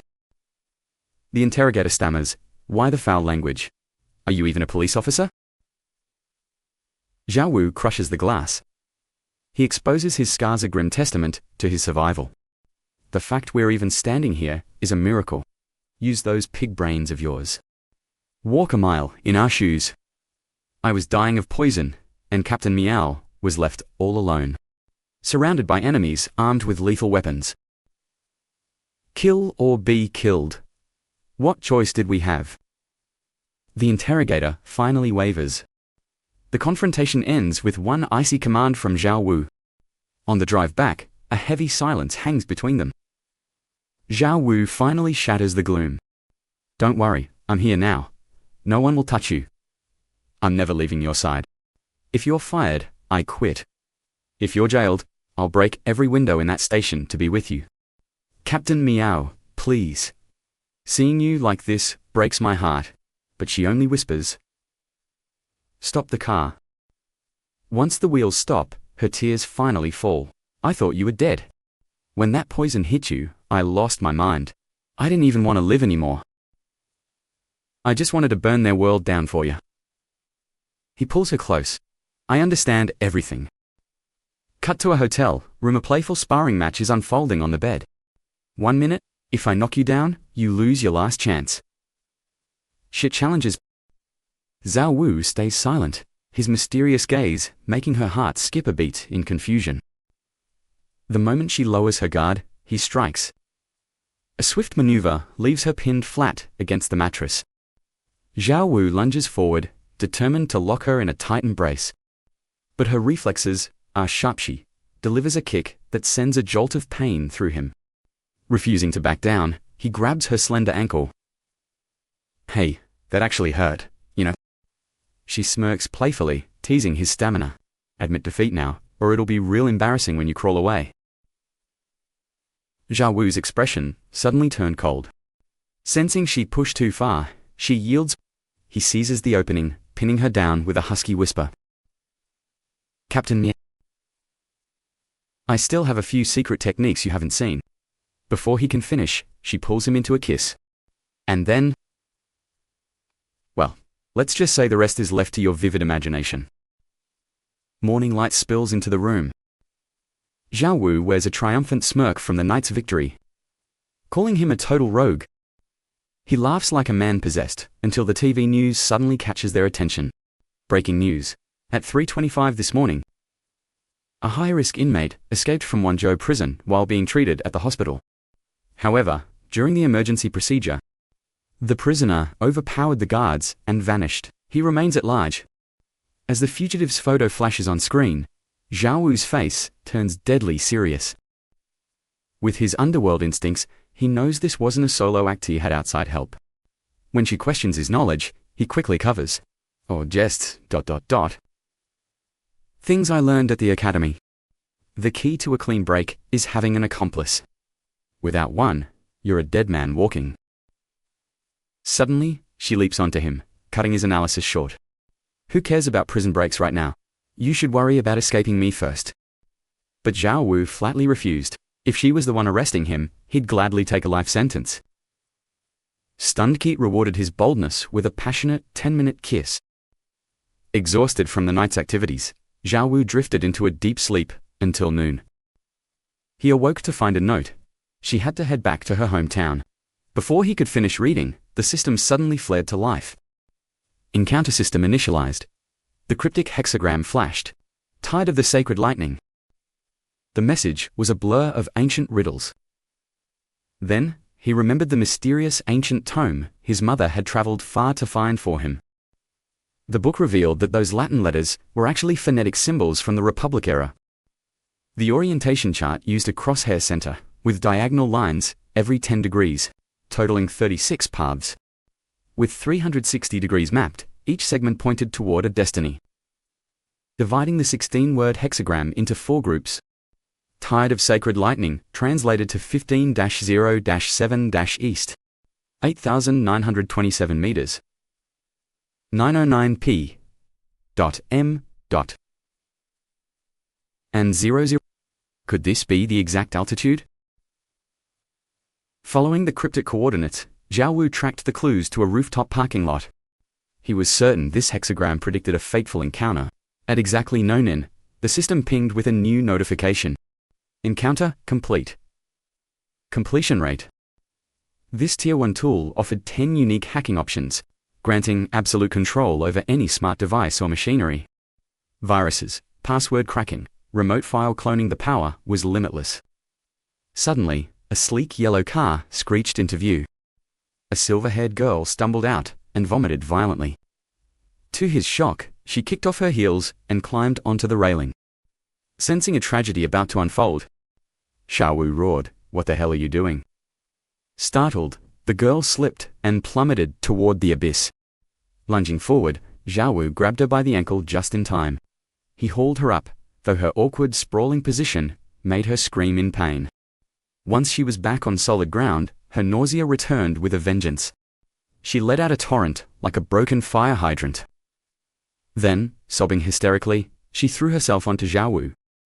"Those two wouldn't stop chasing me. I told them I'd only follow the man who dared to jump from this roof. But they didn't even care. I just wanted to see what it felt like to stand on the edge." Zhao Wu was speechless. "Look, just go home and have your parents find you a good doctor." A head doctor. He turned to leave, but two cars blocked his path. A bald thug stepped out, bowing to the girl. "Young lady." "The master demands your return." She snapped back. "I'm not going back. Get lost, all of you. Save me, they're the bad guys." Zhao Wu watched the drama unfold, completely exhausted by the absurdity. Obviously, they were just bodyguards taking a rich brat home. He wanted no part of it. The man sneered. "This has nothing to do with you, kid. Get lost before I make you." That did it. His heroic blood boiled, and in a flash, 3 punches sent. Sparkles filled her eyes as she clung to her hero. Taking advantage of his momentary silence, she leaned in and planted a bold kiss on his cheek. But Zhao Wu wasn't so easily swayed. He pushed her away, deadpanning, "Sorry, I've already eaten." She ignored him, diving for another hug. This time, he didn't play around, swiftly pinning her arms behind her back like a common criminal. To his horror, she actually thought he was initiating a spicy position. Her cosmic-level airheadedness left him utterly speechless. Enough was enough. He tossed her into the bodyguard's trunk and ordered them to take her home. Despite their ungrateful insults, he walked away without a second thought. Back at Precinct R, Zhao Wu dialed Keith's number. "Hey, I've made it back to the station. Gone for a whole week. Why didn't you take me to meet your parents?" Keith's face flushed deep red as she stammered. "It's not the right time yet." Just as Zhao Wu turned his head, Keith's sharp eyes spotted the lipstick mark on his face. Realizing he was caught red-handed, Zhao Wu scrambled for an explanation about that forced kiss. Suddenly, a desperate voice erupted from the interrogation room. "I'm a murderer. The oil district murder from 10 years ago was me. I killed them. Please, just cuff me already." He even asked for a photo. Distracted by the bombshell, Zhao Wu ignored Keith, fueling her rage as she demanded answers about the lipstick. Seizing the chance, Zhao Wu used the new case as a shield. He hung up quickly and ducked into the room. Inside, Officer Zhong was already interrogating the man. "You're Lan Xiuping." He was the veteran actor who played the male lead's father in the movie Graduation season, and the famous host of the noon cooking show. The man frantically confirmed his identity, begging the officers not to waste a single second on investigations. "I heard you have already solved the embezzlement case. Can you please just sentence me for my crimes right now?" But his junior insisted on following procedure. She brought up a cold case from 10 years ago. A brutal stabbing at the Petroleum Department housing complex. Number 2. Back then, he was a prime suspect, but the case had long since been closed. The convicted killer, Feng Kuo, was already behind bars. But Lan Xiuping cried out, "No. That woman was my college friend. Feng Kuo is innocent. I am the real murderer." Before he could finish his desperate confession, Zhao Yu stormed into the room, shouting that it was all a lie. "If you claim to be the killer, then answer me this one thing. Were you wearing gloves? Where did you strike her?" How many times? Were there fingerprints on the blade? Did it happen inside the house or outside? He stammered. I wore gloves. My mind was a complete blank. Finally, Zhao. You cut through the act. Tell me the truth. Len Jie, Funkua, escaped prison yesterday. He has taken your wife or child hostage, hasn't he? What kind of twisted history do you to share? Defeated, Lan Shuping collapsed to his knees, and finally, we were once the best of friends, he began. Until that fateful night 10 years ago at the housing complex. Between 9:30 and 10 o'clock in the evening. The killer lunged, stabbing Lu Qiu 4 times in the abdomen. Recognizing her attacker, even from behind, she used her dying breath to leave a final message. Funkuo was just returning home from the film set at the time, and was the first to find her body, immediately calling the police and an ambulance. Checking the files, the junior confirmed Lan Shuping's account was accurate. The records showed that the three were college classmates, caught in a complicated web of love and friendship. Naturally, both Funkuo and Lan Shuping became the primary suspects in Lu Qiu's murder. But on the night of the crime, Lan had an airtight alibi.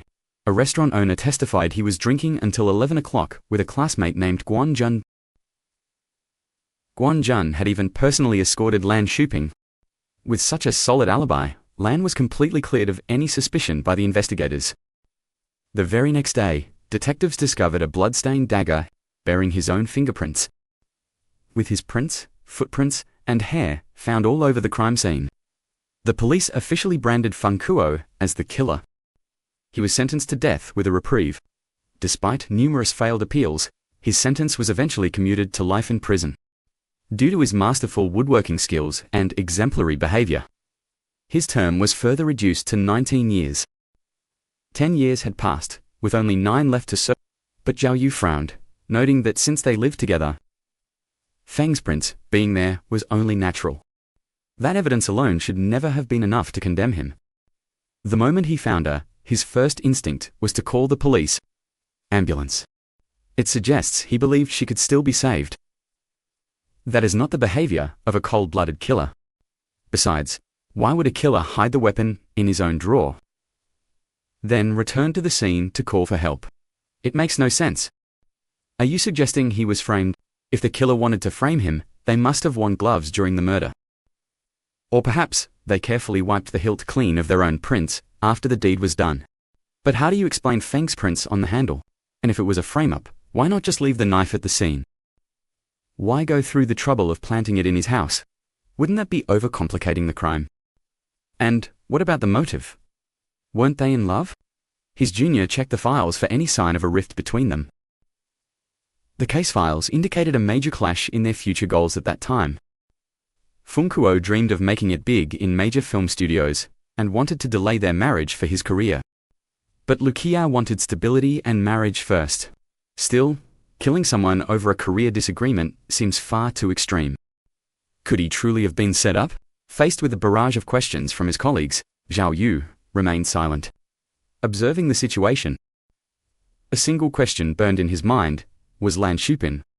At the table, Lan Shuping sat trembling, his sighs heavy with dread. My daughter? She is in Funkuo's hands right now. If I do not confess, he will kill her. If he finds out, I told the police, it's over. Finally, Zhao Yu began his analysis.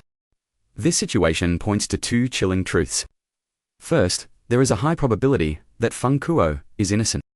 A man with only 9 years left would not throw it all away by committing a new crime, unless he was desperate. And second, Funkuo is absolutely certain that Lan Shuping. Looking at Lan Shuping's reactions, the junior sister felt certain he didn't fit the profile of a cold-blooded killer. Suddenly, an investigator burst into the room. Zhong Jingfeng immediately demanded an update on the kidnapping scene's forensics. How is the investigation going? Here is the situation. Lan Shuping's 9-year-old daughter attends an art school right next to their neighborhood. She walks to and from school every day on her own, never needing to cross any major roads nearby.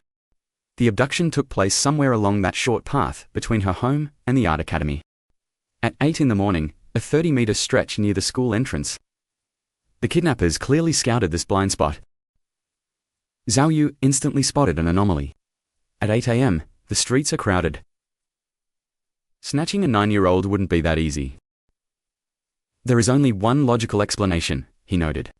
The girl likely knew her captors, which is why she was lured away so easily. The junior sister hesitated, questioning how the girl could possibly know Feng Kuo, just escaped from prison. To address this mystery, Zhao Yu proposed a different theory regarding the escapee's methods. He didn't necessarily act alone. He likely has an accomplice. Breaking out of prison is hard enough, but doing it solo is nearly impossible. Turning back to his colleague, he asked for the specific details regarding Feng Kuo's prison break. It happened like this. The night he escaped, Feng Kuo suffered a severe allergic reaction, foaming at the mouth before falling unconscious. The prison guards had no choice but to rush him to the hospital for emergency treatment in the middle of the night. Once stabilized, he was kept for 24-hour observation. 2 guards were assigned to watch him inside the room. To ensure he stayed put, Feng Kuo's right hand was securely handcuffed to the hospital bed.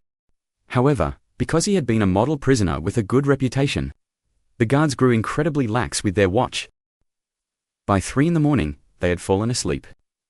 Feng Kuo picked the locks and used a sedative spray to incapacitate the indoor guard. Security footage later revealed that Feng Kuo made his daring escape by leaping out of the hospital window. The 3 metal bars of the window's security grate had clearly been cut through in advance. Outside contact. After fleeing, he even managed to change clothes.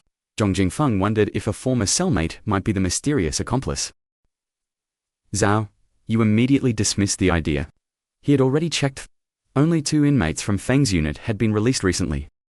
One is 85 years old, and the other is currently suffering from terminal liver cancer. But stay sharp. If he has an accomplice, they must have stayed in constant contact. Zhao, you then began delegating the next steps. Baini checked the visitor logs to see who has been meeting with him at the prison. Zhong Jingfeng, dig into Feng Kuo's friends and family, uncover every secret they have.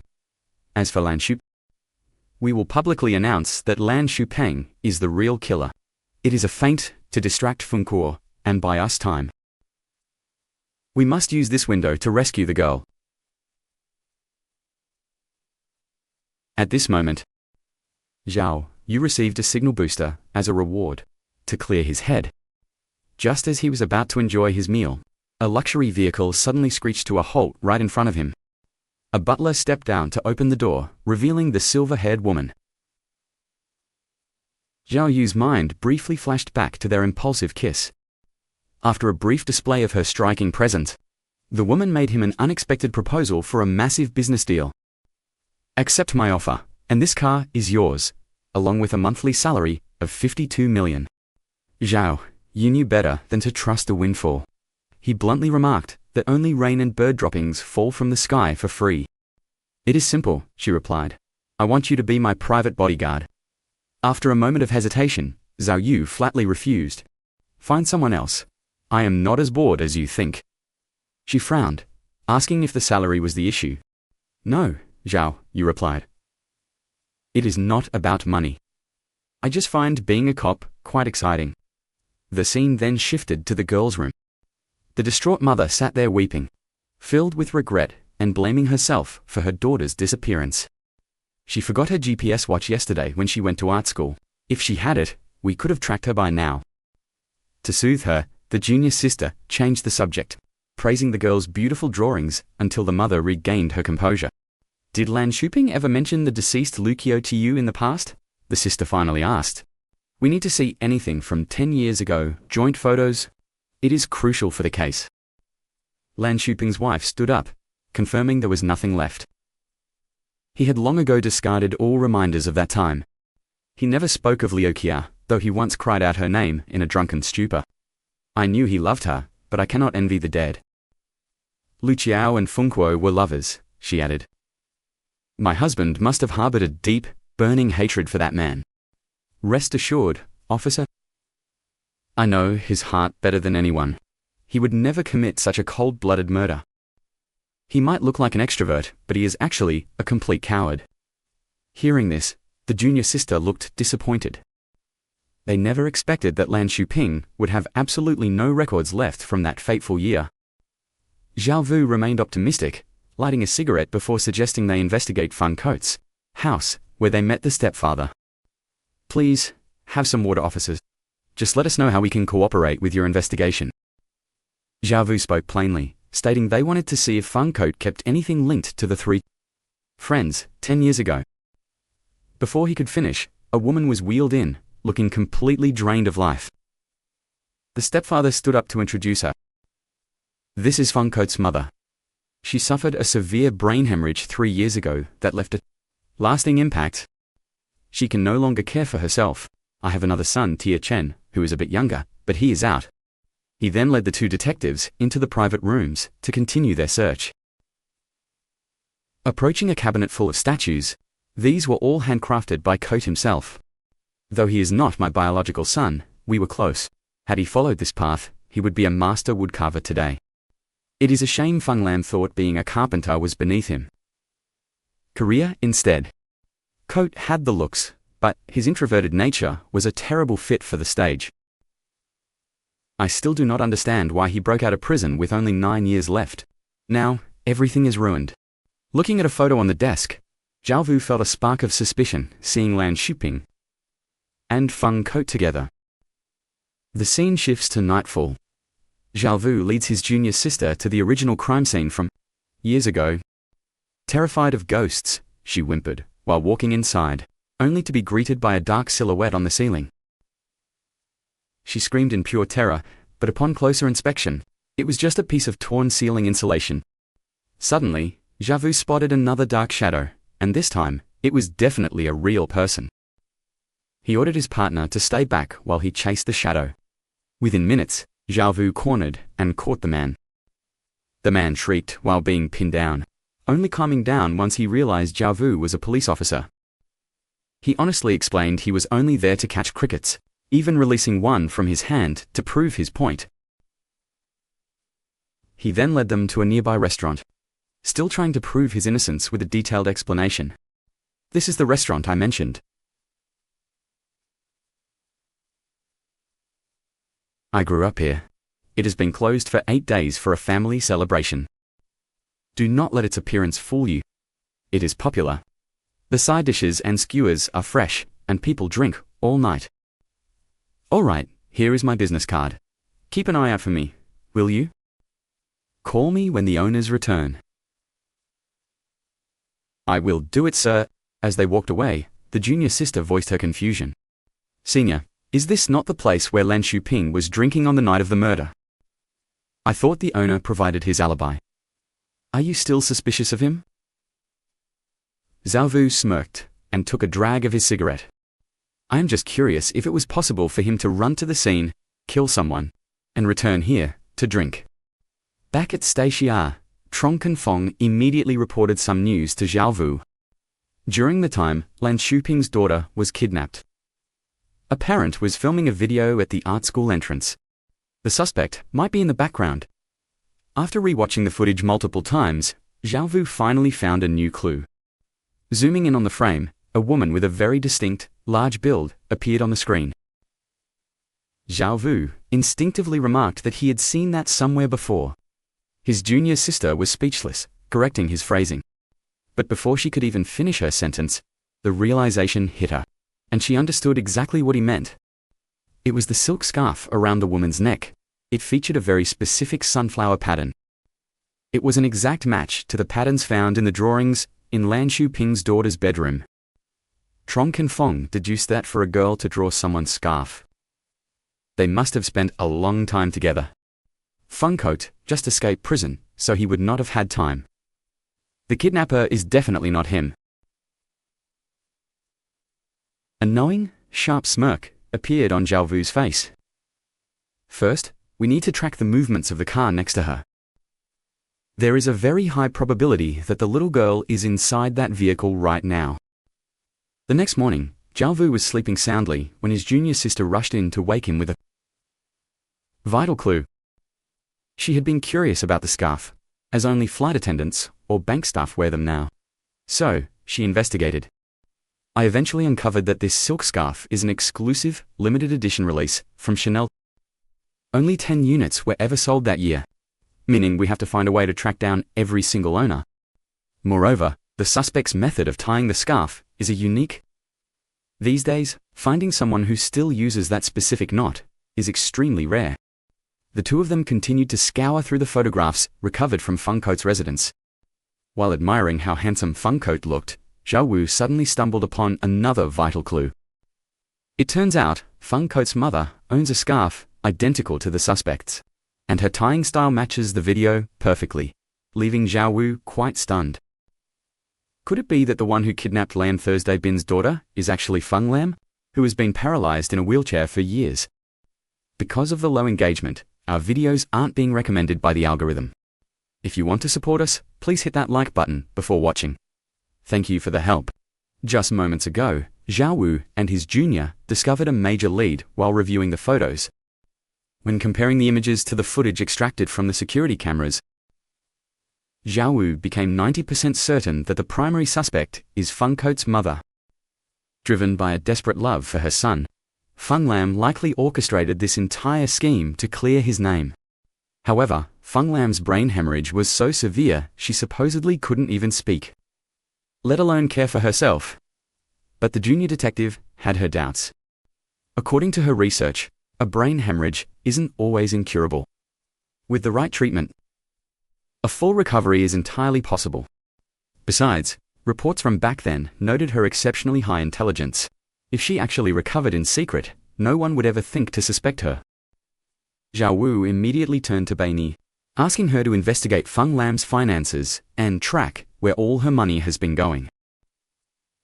After re-examining the records, Zhong Jingfeng made a startling new discovery. Feng Lam's primary doctor revealed that 6 months ago, her condition showed signs of significant improvement, but then she abruptly switched to a private physician.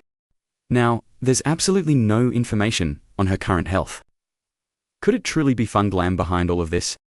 Breaking out of prison, kidnapping, buying a car, scouting locations, and tricking a little girl. Even if Zhao Gofeng was rarely home, he hired a private maid to watch Feng Lam. How could she bypass her own caretaker to pull this off? Did she sneak out at night? Unlikely. To approach a young girl, she would have to strike during the day. Faced with a barrage of questions from his colleagues, Zhao Wu remained sharp and reached a logical conclusion. All she had to do was bribe the maid. Cutting to the supermarket, we see Zhao Wu and his junior tailing Feng Lam's caretaker. According to their investigation, the maid used to shop for groceries every day at 10 in the morning. However, for the past 2 days, Mai Fuang has been leaving for the store as early as, yet she still doesn't return until Think about it if Mai Fuang is Feng Lam's accomplice. The junior caught on immediately. She's delivering food to the hostage and perhaps the escaped Feng Coat is hiding there as well. They continued their pursuit of Ma Fuang, with Zhong Jingfeng joining the tailing operation as well. After 15 minutes of shadows and corners, the three of them followed Mai Fuang to a secluded house. While Zhong and the junior were hesitating on their next move, Zhao Wu acted fast, deploying a stealth tracker and his master lock-picking kit. Inside the house, Lan Thursday Bin's daughter was sobbing while scribbling on a piece of paper. The moment Mai Fuang opened the door, only to run straight into someone's legs. Luckily, it was Zhao Wu. He quickly hushed her to keep her calm, while Zhong Jingfeng and the junior began clearing every room in the house. Once they were certain the house was secure, Zhong moved in to handcuff Mai Fuang. Terrified, she started blabbering a confession. "I don't know what you're talking about. I was just hired by someone to babysit this child." Zhao Wu noticed there were no men's clothes or belongings around, concluding that Feng Coat wasn't hiding there. He leaned in close to Mai Fuang, demanding to know if the house was in her name and if Feng Lam was the one who gave it to her. Back at the front yard of the Feng villa, Feng Lam was putting on an Oscar-worthy performance when her pupils suddenly constricted. She looked up to see Lan Thursday Bin's daughter standing there, asking, "Auntie, are you sick? Why are you in a wheelchair?" Mai Fuang was already in cuffs, completely baffled by the unfolding scene. Suddenly, Feng Lam bolted upright, leaving the stepfather in a cold sweat of pure shock. Meanwhile, Zhao Wu smiled triumphantly. The truth was finally out. It turns out that 2 weeks ago, while the girl was on her way to school, she heard a voice calling out to her. Feng Lam had approached her with a painting, claiming she had been working on it for a long time, but didn't know which color to use for a certain spot. The innocent girl stepped in to help, pointing out that using a darker shade in that area would make it look perfect. But whatever you do, avoid black and brown. The next day, Feng Lam returned, using the painting as a pretext to thank her. Bringing a pink cake as a gift, Feng Lam claimed a sudden passion for art, hoping for more lessons in the future. Feng Lam was utterly stunned. How could this man possibly know every secret detail of her hidden plan? But Zhao Wu remained cold and indifferent, pressing her further for Feng Coat's current location. Seeing her stubborn silence, he revealed a photo to analyze.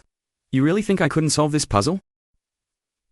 You and Mai Fuang needed an escaped convict to drive onto the highway. That risk was too high. You had another accomplice, besides Mai Fuang, Trong Haiba. I tracked him down because the hideout wasn't in Mai Fuang's name, but belonged to Trong Haiba instead. He only appeared twice in Feng Coat's visitation records, both within these last 2 busy months. The last visit was right before the escape. You triggered Feng Coat's allergies to get him into the hospital. After scouting the ward, Trong Haiba sabotaged the window bars in advance, preparing the perfect exit. Then you provided the anesthetic spray and keys needed to overpower the guards and break those chains. But that grand prison break was nothing more than a clever smokescreen for your real motive. You kidnapped Lan Thursday Bin's daughter to force him into confessing to that ancient murder case. If Lan Thursday Ben took the fall, Feng Coat would finally taste the sweetness of absolute freedom. We checked their assets and found a house in City Y. That is where he is hiding right now, isn't it? With the truth exposed, Feng Lam finally confessed. The escape and kidnapping, ... It was all my doing. Mai Fuang and her husband are innocent. I will take the blame. Just please, let them go. With her confession, the hidden mission was complete. The final progress reached 138%. The reward: 5 anonymous browsing tools. Assistance. The search engine was upgraded to uncover encrypted data and filter out all useless or false information. Later, during the celebration dinner, his junior shared some critical updates while they enjoyed their meal. News just arrived from our colleagues over in City Y regarding the fugitive and his accomplice. They caught Feng Coat and Trong Haiba. It is tragic. A mother would ruin herself for a son.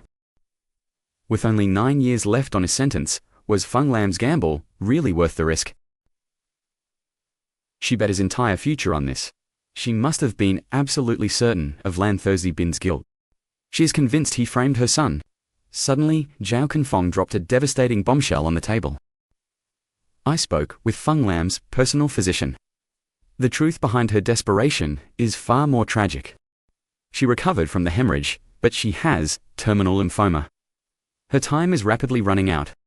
So she wants to clear his name before she dies, the junior whispered. Should we help her? The colleague in the yellow shirt immediately shut the idea down. We absolutely cannot do that. Reopening this case means insulting every detective who worked on it years ago. It is too dangerous. The lead investigator then is now Chief Hong Keen Vin. We cannot afford to offend him. Success only exposes his past failure and ruins his political career. But if we fail to find new evidence, we will become the targets of the entire police force. Zhao Wu slammed his glass down, his expression dead serious. Fine. I will go talk to old Hong myself. The entire room froze in shock at his bold declaration. The tension was thick enough to cut. But a moment later, he laughed it off as a joke and stepped outside for a smoke. Outside, he bumped into the silver-haired beauty again, but this time she was being harassed by As the thug prepared to cross the line, Zhao Wu roared. You scum! Looking for death in my presence? Seconds later, Zhao Wu sat triumphantly on the thug's head, puffing his cigarette with a curious look. "What is a high-class lady like you doing wandering around this dangerous place in the middle of the night?" To his surprise, she did not recognize him at all. "Weren't you the girl with the green lipstick?" She looked at him coldly. "No, that was my sister, Mikai. My name is Mila. We are twins. People confuse us constantly." When the thug tried to bark, Zhao Wu silenced him with a cigarette. Just when they thought it was over, a sea of headlights pierced the distant darkness. The curly-haired thug's reinforcements had arrived. While Millie panicked, Zhao Wu was already geared up. Armed with S-rank driving skills from his past life, Zhao Wu felt completely in his element. Engines roared as they chased. The thugs thought they had him, but Zhao Wu sent them face-planting. Thinking it was just dumb luck, the remaining thugs closed in to kick him off his bike. Suddenly, a sickening crack echoed as he shattered their knee. Only then did they realize their mistake. When Zhao Wu turned back for a head-on collision, they turned tail and fled into the woods. With the threat neutralized, Zhao Wu stopped the bike and tapped on Mili's helmet. Without a word, she pulled off her helmet and lunged at him for a passionate, reckless kiss. But Zhao Wu wasn't an easy target. He pushed her back, coldly stating he was already full. Mili wouldn't give up, dragging him toward the bushes to beg him to be her boyfriend instead. Feeling utterly helpless, Zhao Wu was saved by a timely call from the cricket-catching witness. The restaurant staff was back. Shifting to the restaurant, Zhao Wu immediately grilled them about Lan Shu. His father-in-law claimed that on the very night the brutal crime took place, Lan Shubing was drinking there from 7 p.m. until midnight. Was that true? The owner said no. 3 days after the murder, police arrived. My father-in-law is senile and gave them the wrong timeline. In reality, the suspect arrived at 7:30 p.m., paid and left by 9, but strangely, returned later to the same table for more drinks. Another man eventually joined him, and the two stayed drinking until 12 midnight before finally leaving. How long was he gone? 6 minutes? Maybe 10, at most? He returned incredibly fast. Zhao Wu's head throbbed. The restaurant and the crime scene were only a 5-minute walk apart. The scene shifts to Lan Shubing's apartment complex as the investigation intensifies. Lan Shubing panicked upon seeing Zhao Wu, but tried to act casual. Zhao Wu cut straight through. "You visited Lu Qiu's house before she was murdered, didn't you?" Lan Shubing finally confessed the truth. "The night she died, I was depressed about work and needed a place to drink. I chose Dodo Restaurant because it was near her place. At 9, fueled by alcohol, I went. Funcoat was away filming, so I knew Lu Qiu would be home all alone. I wanted to tell her Funcoat was a cheater. I hoped she would finally leave him. But she avoided me, claiming Funcoat was coming back soon and it would look bad. After her rejection, I realized that no matter what I said, she would never love me. So I left." "Wait, who was this other woman you mentioned?" "I don't actually know her name. She wasn't from the film crew or our school. She looked much younger than us. Like a high schooler. I saw Funcoat picking her up on an e-bike, looking very intimate." Zhao Wu grew more confused. The killer was calculated and ruthless, leaving no room for error. Lan Shubing clearly loved her deeply. He didn't fit the profile of a cold-blooded murderer. But who was Funcoat's secret lover? Could she be the shadow behind this entire tragedy? At Precinct R, Zhao Wu waited to interrogate Funcoat. There was one more crucial question he needed to force out of that brat. Suddenly Vuong Thangyu stormed out, screaming at him. Before unexpectedly grabbing Zhao Wu's chin, "Are you here to interrogate my prisoner?" "Let me be clear. Without my express permission." Zhao Wu didn't flinch, grabbing her hand and leaning in close. "I don't need your permission." Enraged by his audacity, Vuong Thangyu roared, "Don't think solving a few cases makes you special.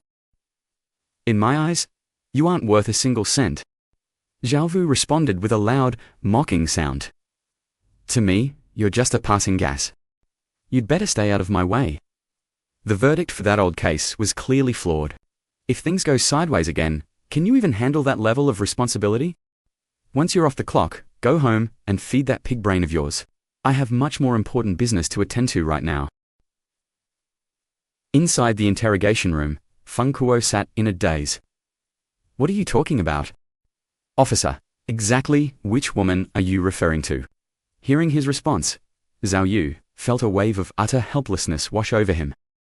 This kid, Mustafa, been playing around quite a bit while dating Liu Qiao. Don't you dare leave out a single detail.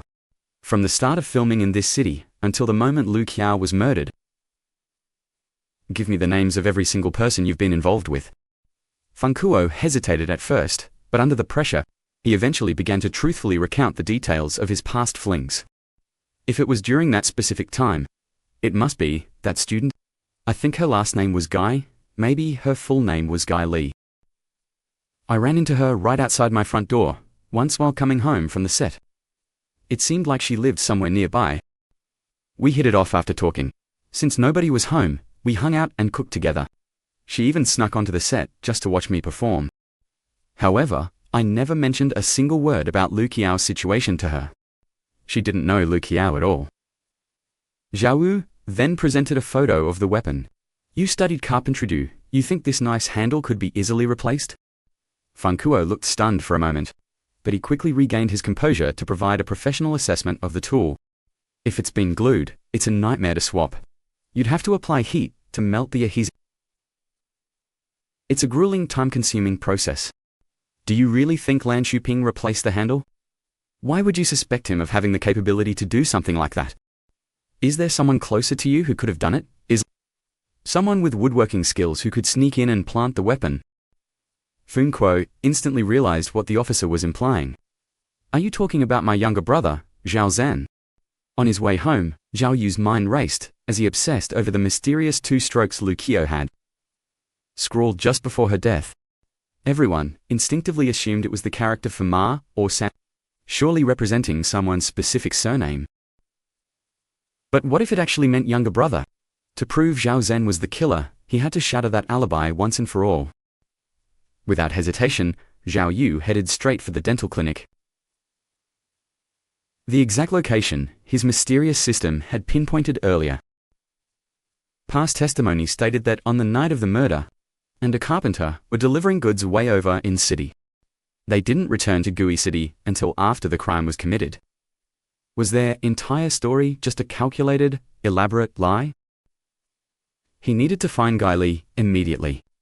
If she lived nearby, could she have a hidden, dangerous connection to Zhao Zhan? Before he could finish the thought, Zhao Yu gasped in total shock. A massive traffic jam blocked the road ahead. Panic surged through him at this rate. He'd missed the critical system event entirely. Abandoning his car, he took off sprinting like a professional athlete. Suddenly, a thunderous crash echoed, and a chaotic, curious crowd. Zhao Yu pushed through the throng and spotted a silver-haired girl. Was it Miki or Meili? He couldn't be certain. Before the confusion could settle, another deafening blast shook the air. He turned around and his heart nearly stopped at the sight. Their identities didn't matter anymore. Looking up at the sky, Zhao, you didn't see a star here. In a split second, Zhao Yu activated his invisible hemostatic item, desperately trying to save the fallen girl. But it was too late. With no signs of life left, the system automatically retracted the useless item back into his inventory. Reaching the rooftop, he found no physical clues. Desperate, he activated his invisible scent tracking device to pick up a trail. Instantly, the killer's pungent aura hit his senses. He bolted, following the invisible trail of energy as it drifted through the air. Racing downstairs, Zhao Yu stumbled upon the chief doctor, who had been brutally knocked unconscious and left on the floor. He hurried back down to the silver-haired girls, only to see the trail stop at a bus station. Standing there was a mysterious brown-haired man.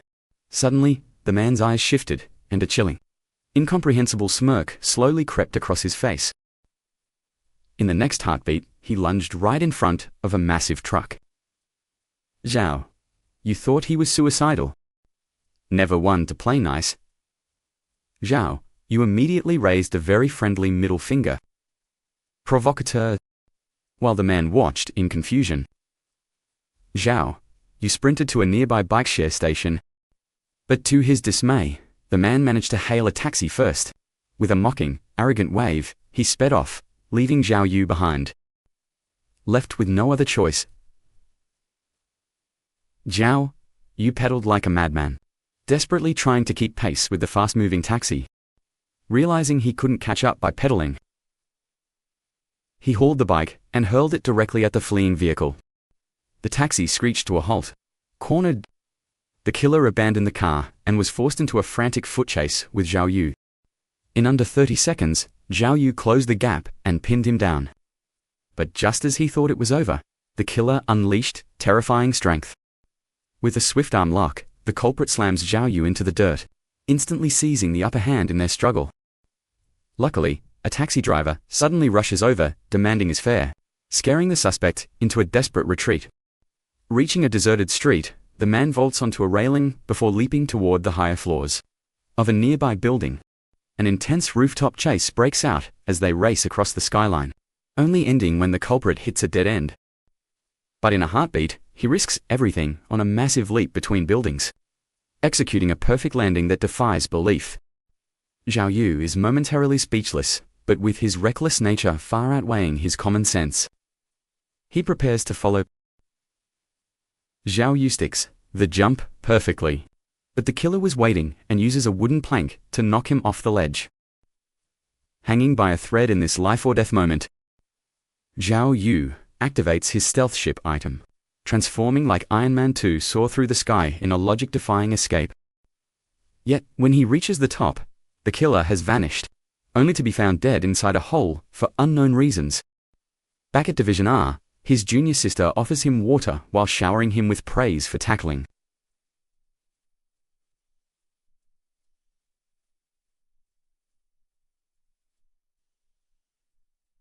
Chills. The culprit was Jin Chao, 47 years old, over 10 medals. However, 4 years ago, a fatal mistake involving a prisoner's death led to his downfall. Dismissal from the force. Though he was stripped of his rank, investigation shows he had absolutely no prior connection to the Chun sisters. This piques Zhao Yu's curiosity about the victims, and his partner explains they were daughters of the shoe tycoon. The elder sister was 19-year-old Chun Meili, while the younger, Chun Meiki, recalling those fleeting Zhao Yu wonders if the killer had been masquerading as a dentist this entire time. Exactly right.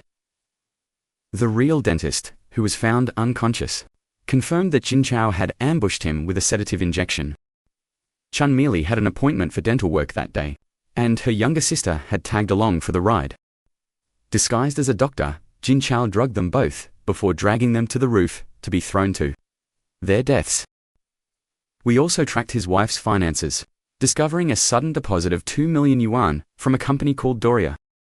It turns out this firm is a subsidiary belonging to the massive Bishelli Group. The account is linked to Chun Bingquang's new wife, who likely hired the hit since the tycoon fell into a coma. With the father and daughters gone, this beautiful young wife stands to inherit a fortune worth tens of billions. Her name is Gia. Zhao Yu suddenly shouts in shock, frantically double-checking the files to confirm his terrifying suspicion. He remembers that Feng Kuo's girlfriend was also named, and the locations match up perfectly with her background. Could she really be the girl next door that Feng Kuo was having an affair with back then? Zhao Yu immediately calls Zhong Jing, ordering a deep dive into the histories of both Jin Chao and Gi. Noticing his partner's confusion, Zhao Yu explains that a professional hit shouldn't be riddled with this many obvious blunders. If Jin Chao wanted them dead, why not just finish the job quietly inside the dental office? Why drug them and risk a public scene on a rooftop? And why leave a digital paper trail instead of using untraceable cash? It's as if every piece of evidence was deliberately placed to point the finger directly at God. His partner's eyes widen as the realization hits her, meaning the true mastermind is whoever stands to gain the most once Gai Lei is behind bars. Soon, Zhong Jingfeng calls back with news that Jin Chao had terminal lymphoma, making his incredible agility. Without that illness, he might have outrun, but his partner remains deeply worried about the case. With the killer dead and the evidence gone, convicting the shadow mastermind behind this tragedy will be nearly impossible. Zhao Yu remains calm, however. Since he isn't officially leading the case, he decides to retreat to the precinct's bathhouse where his system suddenly pings. The latest mission has earned him 177 encounter points, and the system prompts him to spend 100 points to upgrade to version 1.00. Before he can confirm, his partner arrives to drag him over to Division U. Commanding Officer Captain Zhang Zikan greets him with heavy flattery, practically begging the legendary officer for some expert guidance. Zhao Yu isn't interested in playing teacher and bluntly refuses, stating he is merely a witness offering a casual opinion. This case is outside our jurisdiction. I am well aware of that. But during last night's interrogation, Madame Le stubbornly insisted she knew nothing. Besides, a 2 million transfer through a company isn't direct proof she hired a hit. We have been following the lead you suggested. If Madame A is arrested, the cousin, Chun Pinkian, stands to gain everything. With the daughters missing and Le jailed, he would seize the entire Thali Empire. We simply cannot allow a man like that to escape the reach of the law. Officer Zhao, since you are related to Keith's sister, I should call you Hearing brother-in-law, fine, for her sake, I will help you. I have a plan, but it is quite ruthless. The choice is yours. One more thing helped me with this. After a quick briefing, Zhao Vu stepped inside. Inside, Madame Ella looked irritated. You again. What more do you want? You have asked me all night. I didn't like them, but I didn't want them dead. Zhao Vu remained calm. Today, I am here to ask you something entirely different. Tell the truth, and I might help you. 10 years ago, did you know Fun Coat? Madame Le snapped. Are you joking? Why should I believe you can save me? Because I am the one who personally caught the man who killed those sisters. If you won't talk, I am leaving. Faced with his gaze, she finally confessed. We met a few times, then he vanished. He was handsome. But what about Tua Chan? I knew Chu Chan for a year. My school was right next to his villa. We met at the park. He loved wood carving and always carried tools around. I found him fascinating. His house was usually empty, which piqued my curiosity.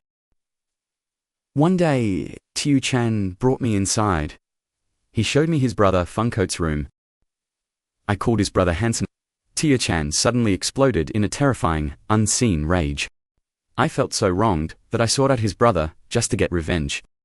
I know it was wrong. I felt so guilty I never dared see him again. But why ask this? Zhao Vu replied grimly, because Funcoat's girlfriend was murdered. He spent 10 years in prison, but he was framed. Wait, is Tu Chan the killer? Oh, it seems you are quite sharp, after all. Terrified, she whispered. Was that person Tu? She recalled that night at the villa. His brother said Tu Chan was at the factory and would not be home. But as we were together, a dark shadow flickered past the door. Zhao Vu had his motive. Leaving the room, Zhao Vu was immediately intercepted by the two sisters. After finalizing the plan, Tu Zhuan began her move. The hitman's wife denied everything. But this was exactly what Tu Zhuan had anticipated. She calmly produced 2 medical reports belonging to the late conceived. One claimed terminal cancer. The autopsy, however, showed not a single cancer cell in him. Tan Junyu was stunned. After staring at the documents, she finally believed the truth. Your husband was healthy. Someone forged those records to manipulate him into murder. The person who faked his illness is the same one who hired him. Seeing her crack, Tu Zhuan pivoted to a performance of pure, heart-wrenching grief. What a tragic waste of life. Now, the evidence is gone. Tears streamed down her face. A retired officer's legacy, ... What a pity, ensued. Outside, Zhao Vu winced. Her acting was so dramatic it felt almost painful to watch. He worried she would slip up, but fortunately, the bait was swallowed whole. Tan Yu was consumed by white-hot rage. Gripping the medical report, she swore a blood oath to avenge her husband. It turns out, that an hour ago, Truvu had exposed Kansu's. His terminal illness was no lie. To save his dying child and secure his family's future, he had struck a dark bargain with the mastermind to eliminate the transistors. The killer paid a deposit, planning for Kansu to kill, get caught, and then frame Mr. La before receiving the final blood money. He knew from the start there was no turning back, so he had to prepare a desperate insurance policy for his loved ones. But as I pursued Kansu, I could feel it. He had already braced himself for a final suicidal stand. His junior colleague was still puzzled. Why leave a backup if he's dying? What if the mastermind double-crosses him after he's gone? If they dared to break the contract after his death, he was fully prepared to drag their secrets into the light. And the key to that exposure lay with his wife. Just as Tru Vu predicted, Tan Hu Nu finally produced the smoking gun. Hidden in the third layer of my basement wall is a USB drive. My husband left specifically for me, she revealed. A package arrived yesterday with a letter from him. That was the moment I finally realized the dark path he had taken. The letter stated that once the deed was done, 5 million in cash would be delivered to her within 2 weeks. If anything went wrong or if they refused to pay, his final instruction was to take that USB straight to the police. I don't know what's on the video, only that it contains the absolute proof that my husband was being framed. The revelation left everyone in total shock. His junior now looked at Truvu as if he were a divine, all-seeing prophet. Kansu really left evidence. How did you foresee this, Officer Tru? You truly are a legendary god-tier detective. Cracking a case by exploiting a fake medical report is genius. This move belongs in a criminal investigation textbook. Flattered by the high praise, Truvu just gave a helpless chuckle. Precinct for official business. As they left the precinct, his junior couldn't stop bowing in deep gratitude for his incredible guidance. After some playful banter, she suddenly turned red, stopped him, and bowed low to beg for a massive favor. Our likes are low, so the algorithm is hiding us. If you love the story, please like the video before we continue. Thanks for the support. Now, a couple spends a cozy night together, only for the girl to vanish into thin air by morning. The shocker. Even when the guy used the high-level police database to track her down, he found something impossible. Every trace of her existence had been wiped clean, as if she were a ghost who never truly belonged to this world. It turns out the junior had bowed 90 degrees, blushing as she stammered, "Please, take me as your disciple." Truvu felt a shiver of awkwardness. Meanwhile, the scene shifts to the Tu Quoc Phong woodshop. As night falls, driver Chong Dai Sam was dozing off when he sensed a shadow. Before he could scream, Truvu delivered a bone-shattering jaw punch. Waking up tied in a desolate warehouse, Dai Sam began frantically pleading for his miserable life. "I told Brother Quan. I just need a few more days to pay back the gambling money. We had a deal, why the violence?" Truvu smirked. "So, you've racked up quite the gambling debt, haven't you? I'm only here for the truth. Come clean about everything, and all this cash will be yours." Greedy at the sight of money, Dai Sam's eyes lit up. "Ask anything. I'll tell you every secret I know for that cash." Truvu flipped the switch to interrogation mode. 10 years ago, the boss's eldest son, Feng Coat, was arrested. Back then, you and the boss provided a crucial alibi to protect Yu Chan. You claimed you were delivering goods in city. Why during the murder? Dai Sam panicked. "Who are you anyway? What does some old case have to do with my current gambling debts?" Seeing his reaction, Truvu knew he was right. That fabricated alibi was the only thing keeping Tichu Chan from a prison cell. If that testimony was a lie, it proves Tishon was the one who murdered Lu. That old statement is full of holes.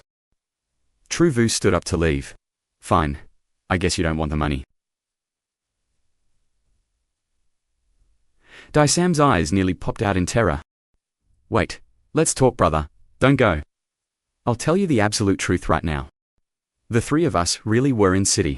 His persistent lying triggered Truvu, who delivered a savage kick to his face. One more chance, crushed by Truvu's overwhelming, killing intent. Dai Sam finally broke and confessed his sins. "I lied. Old man Tiu paid me 10,000 to forge a false alibi. Back at the station, instead of a thank you, Deputy Chief Lone unleashed a storm of fury right at his face. That apartment murder case isn't even in our jurisdiction. Your interference is completely out of line, officer. But Truvu wasn't one to back down. He doubled down, insisting Tia Chan was the real killer and Funcoat was merely a scapegoat. That man is our key witness, he declared. I'm heading to interrogation now. He's the one who can prove the whole truth.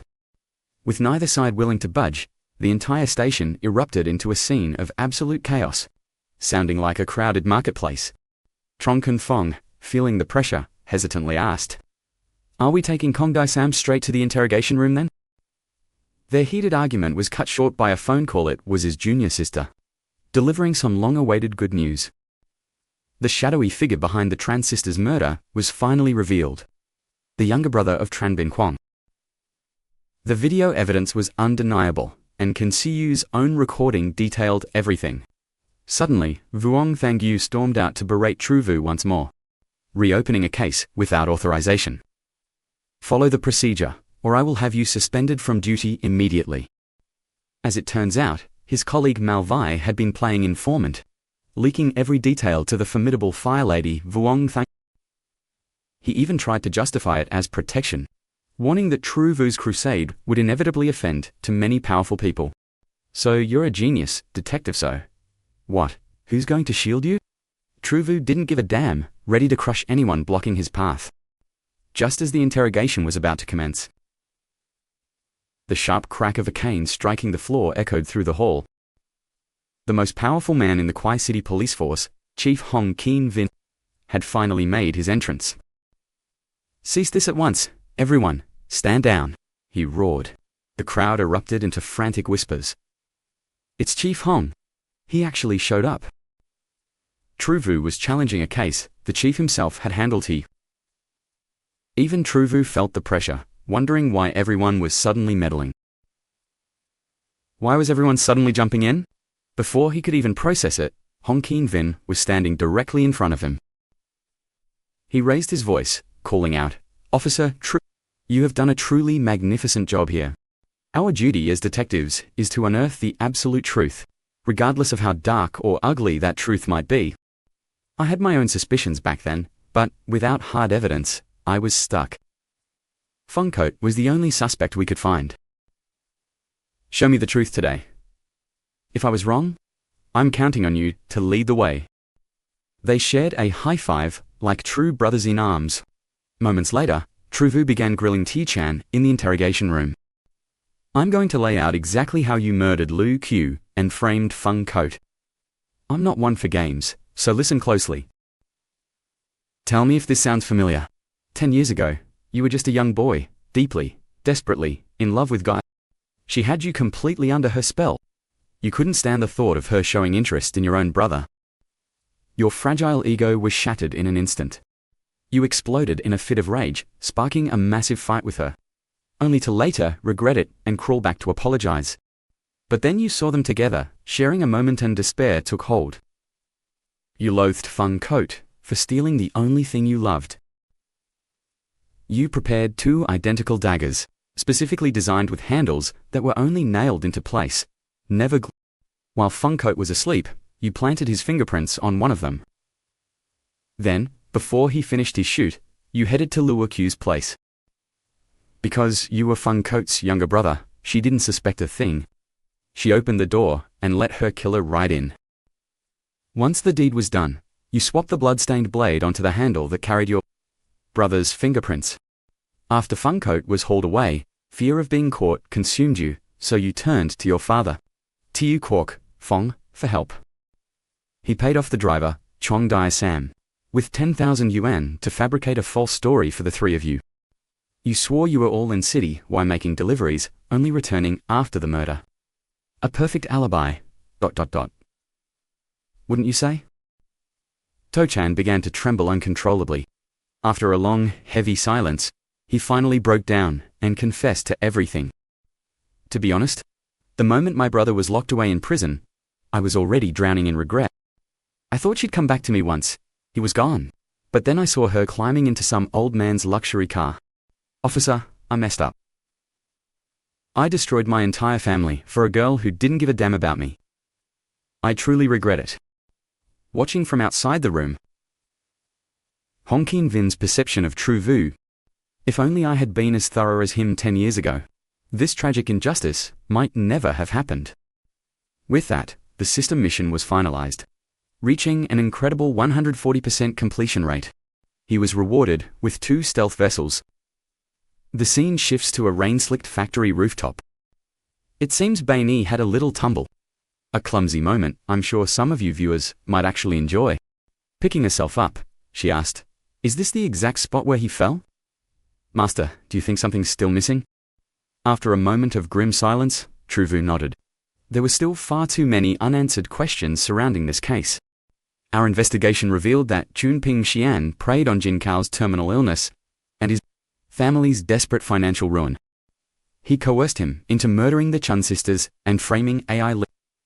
Police found the 1 million yuan deposit hidden in Jin Cao's home. The 2 million in his wife's account was a digital fabrication. Ping Xian manipulated the bank records to falsely implicate AI. According to the original script, Jin Chao was supposed to frame AI Li after his arrest. He never expected Jin Chao to secretly record their entire transaction. With the evidence undeniable, Ping Xian confessed, and AI Li was exonerated. He claimed he was the one who approached Jin Chao, leveraging his former police experience to manipulate the investigation. However, he insisted he didn't expect Jin Chao to die. Zhao Wu suddenly interjected, "Wait, didn't Jin Chao actually seek out Chunping Xian first?" Something felt off. If Jin Chao had a deal, he should have just surrendered. Why would he risk everything to run? Even more suspicious, during the chase, he had multiple chances to escape, yet he seemed to be waiting for me. His death was the only reason the police uncovered the recorded evidence. Bainey wondered, how did he actually fall? He lifted a wooden board to block me. I collided with it, and the counterforce seemingly sent him over the edge. As the words left his mouth, Zhao Wu realized the flaw. Jin Chao had fallen face down on the pavement. A counterforce would have sent him backward, landing on his head.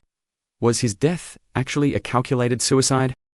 Back at the restaurant, Bainei asked curiously, "Master, do you really think he killed himself? But even so, why?" Zhao Wu explained the logic. Originally, Jin Chao was meant to be the living witness who would point the finger at AI Li. But by choosing death and leaving behind evidence against both himself and Ping, he ensured the police would find the true culprit. He was sabotaging Ping Xian from the start. Suddenly, laughter echoed behind them. Zhao Wu turned and saw a delivery man. In an instant, the gears in his head began to spin. A courier? He remembered Jin Chao used a courier service to tell his wife about the hidden USB drive containing the evidence. Grasping a new lead, he immediately ordered Bainei to have her captain launch a specialized search. Track every undelivered package addressed to Jin Cao's family or his wife's office. Do not miss a single one. Bainei complied, but couldn't help asking, "Do you think there's more evidence he hasn't sent yet?" "I don't get it. Why would he frame Ping Xian? Unless AI Li reached him first and sent him to infiltrate Ping Xian. That would allow AI Li to escape the balcony fall case with a perfect alibi, while simultaneously eliminating the Chun sisters and Ping Xian. Massacre group." Zhao Wu stayed silent, asking instead about Chun Ping. Bainei sat back and began the dark tale. Chun Ping Guang was at his mistress's house when he suffered gas poisoning while bathing. It was ruled a tragic accident. To make matters worse, that mistress died in the hospital the following day. The family claimed it was a sudden illness to avoid scandal. The Chun family was a chaotic web of secrets. After finishing their meal, Zhao Wu led Bainei to the Baishi Group headquarters. They were received by Li Shen, the executive director of the massive Baishi Group. After brief pleasantries, Zhao Wu cut straight to the bone. "We're here to map out the true relationships within the Chun family."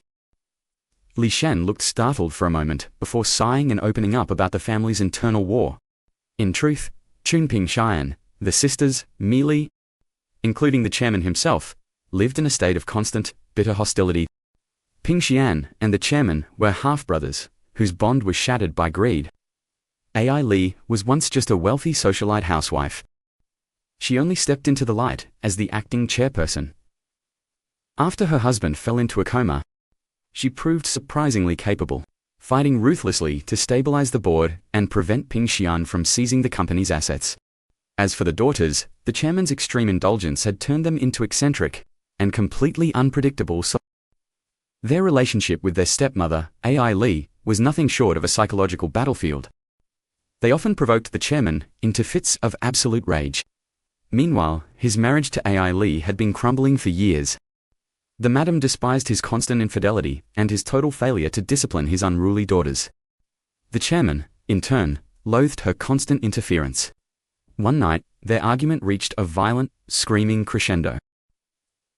Ai Li demanded a divorce and half the empire.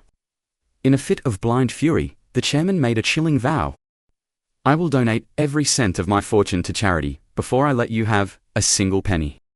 So those rumors about the chairman changing his will are true. But Li Sam claims it's a total lie. Why would a man like him donate everything to charity? He actually finalized that will through the Bar Association quite a long time ago. But if his entire fortune is donated, doesn't that leave the two young ladies with absolutely no inheritance? Li Sam suddenly asks, "Wait, wasn't the case of the two daughters falling to their deaths closed? Didn't the second master, Ping Xian?" These questions are crossing the line, Boney interjects. "We suspect Ms. Li hired Jin Chao first to set a trap. She manipulated Jin Chao into approaching Ping Xian, baiting him into hiring a hitman so she could frame him for everything." Li Sam immediately dismisses the idea. When it comes to schemes, Ms. Li is a novice compared to a veteran like Ping Xian. She wears her heart on her sleeve. Someone that transparent could never pull off such a complex, calculated conspiracy. Before he can finish, a cold sweat breaks out on his forehead. He stands up abruptly, clutching his head. "I just remembered. A month ago, Ms. Li withdrew 10 million from the chairman's personal account at the Chun residence. 10 million was pocket change to them, so I almost forgot." Just then, Zhao Wu receives a call from Zhongzi. Jin Chao sent an express package. It's scheduled to arrive at his wife's tailor shop in exactly 3 months. Inside the parcel is a handwritten letter for his wife and a mysterious key. "I've checked it out. The key belongs to a locker near that tailor shop. Take a guess, what's hidden inside?" Zhao Wu doesn't hesitate. He knows it's the 10 million in cash. Zhang Ziajuan is floored, calling him a legendary prophet. Li Sam and Boney both freeze in shock for several seconds. The great detective, Boney, is now certain this was the blood money for the hit. Ms. Li is the real killer. But Zhao Wu remains unconvinced. He feels they are still one step away. Where did the logic fall apart? Who was the true mastermind behind the cold-blooded murder of the Chun sisters? Unable to wait, Boney demands an immediate arrest. He believes the case is still murky. Li might just be an accomplice. Zhao Wu analyzes further. Li would leave the fortune to the two sisters. But killing the sisters and framing Ms. Li kills 2 birds with 1 stone. That way, he becomes the sole benefactor. Besides, a direct hit on Ms. Li would be too suspicious. The police would have been on him instantly. At that moment, a subtle, knowing smirk plays across Zhao Wu's face. "I finally know who planned this entire game." Suddenly, Li Sam screams, delivering a piece of shocking news. "The hospital just called. Chairman Chun... He's not going to make it." The scene shifts to the hospital. Drenched in rain, Zhong Zijuan delivers a USB to Zhao Wu. As the lawyer arrives, Zhao Wu puts his ultimate master plan into motion. The setting changes to the grim funeral home. While Ms. Li wails in grief, the doors swing open. The lawyer enters with absolute, unshakable confidence. "We represent the Bar Association," he announces firmly. "The late Mr. Chun Pingquang entrusted us to handle his final will. Now that he has passed, we must make it public. According to the law, this will is legally binding and takes effect immediately." Outside, Lee Sam is pacing nervously about this actor-lawyer, reminding him to play his part. Seeing Ms. Lee fall for the act, the lawyer declares boldly, "Regarding the distribution of my personal assets, aside from the estate at 53 Dongshan Road, which is left to my wife, Ms. Lee, and my 2 daughters, I hereby donate my entire remaining fortune to social charities. I feel I have taken far too much from society and given back to little. My heart is heavy with this shame. Thus, I leave this will to dedicate my legacy to the public good. The Bar Association will oversee every detail." Hearing this, Ms. Lee covers her ears, refusing to hear another word. After a tense silence, "My husband would never write such a ridiculous will. You're all frauds. This is an organized scam. Now, it's time for Lee Sam to deliver his performance." "Madam, I must speak up. The chairman did indeed discuss this matter with me in private. He was exhausted from the burdens of career and family. He wanted his wealth to finally serve a greater purpose." The lawyer closes the book. The announcement is complete. For security reasons, the Bar Association will retain the original document. The copies will be delivered tomorrow. With that, we'll take our leave. Losing all restraint, Guyla lunged at the lawyer in a desperate frenzy. At that exact moment, Zhao Yu stormed in. "You're under suspicion for orchestrating a Please come with us to the station for questioning." Anticipating her denial, Boy Nai presented proof of the 10 million yuan payment. Guyla froze, yet she still tried to lie her way out. "Tran Bin Tian is framing me. How can you be so blind to the truth?" In the next heartbeat, Zhao Yu produced a photograph to confirm the grim reality. The true mastermind behind the plot to eliminate the transistors was actually Jin Chao. This revelation left the room in a stunned silence. Boyni gasped in confusion. "Master, are you sure? Isn't Jin Chao supposed to be dead?" Zhao Yu remained calm. He stepped toward Guyla and gave a cold sneer. "I think you know the answer to that better than anyone, don't you?" Seeing her stubborn silence, Zhao Yu began to unravel the dark.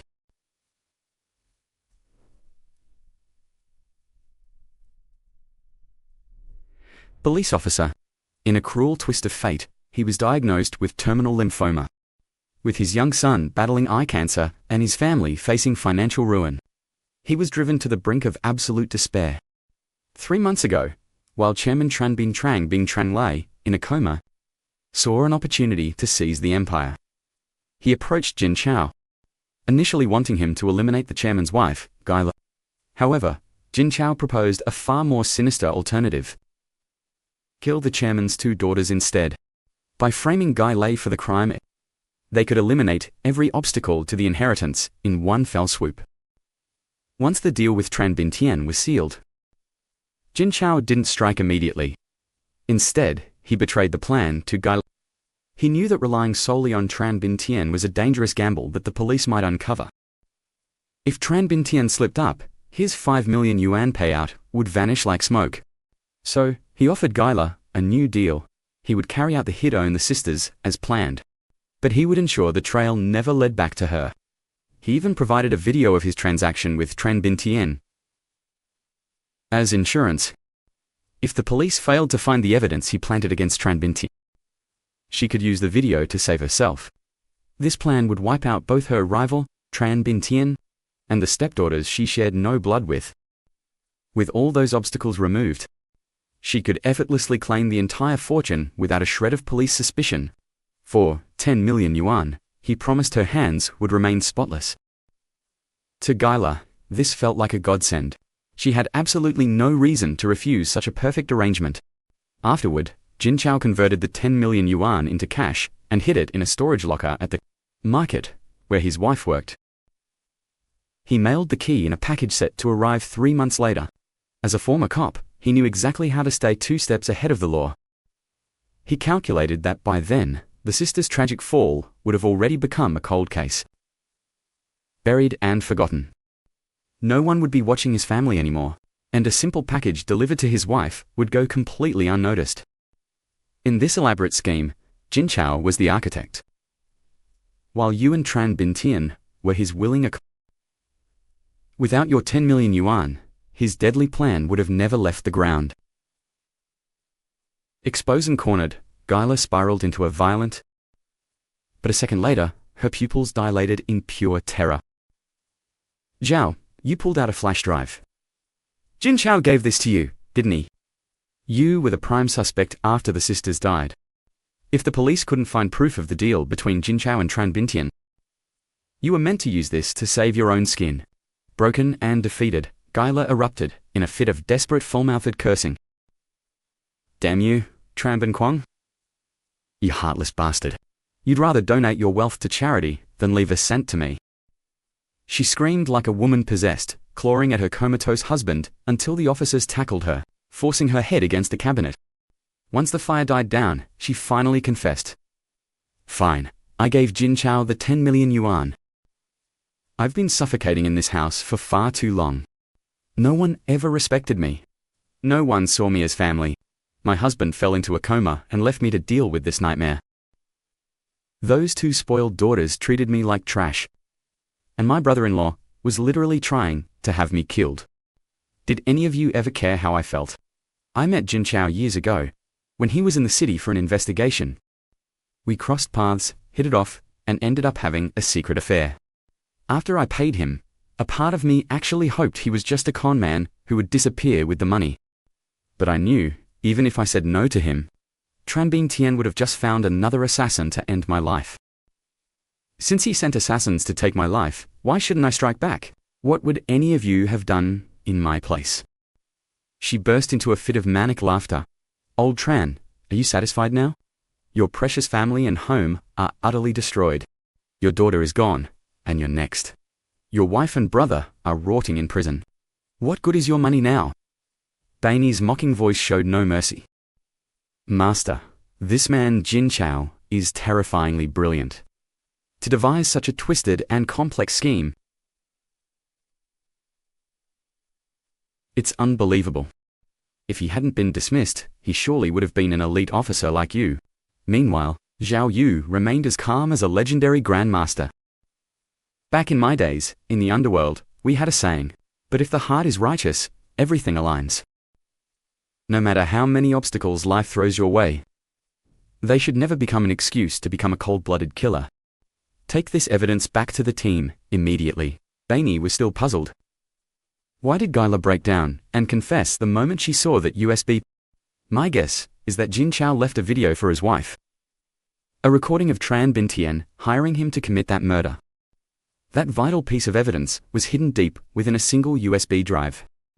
So, the one you showed, Guy, was it an identical drive used as a decoy? It was a bluff to shake her. I made her believe I'd found her hidden secret, and it worked. Bainey's eyes sparkled with pure admiration for her master. To think you came up with such a devious and brilliant trap. I'm truly in awe of your mind, master. A stroke of genius. You completely shattered her mental defenses, didn't you? Zhao. You simply maintained his sage-like persona. Admittedly, my swinging a stick in the dark tactic wasn't exactly the most honorable way to handle things. But if Gila truly had a clear conscience, our little performance wouldn't have mattered at all. Her own guilt was the real trap. We never let a villain escape, but we never frame the innocent. That principle is the ultimate red line for us, as officers. Night fell over the city.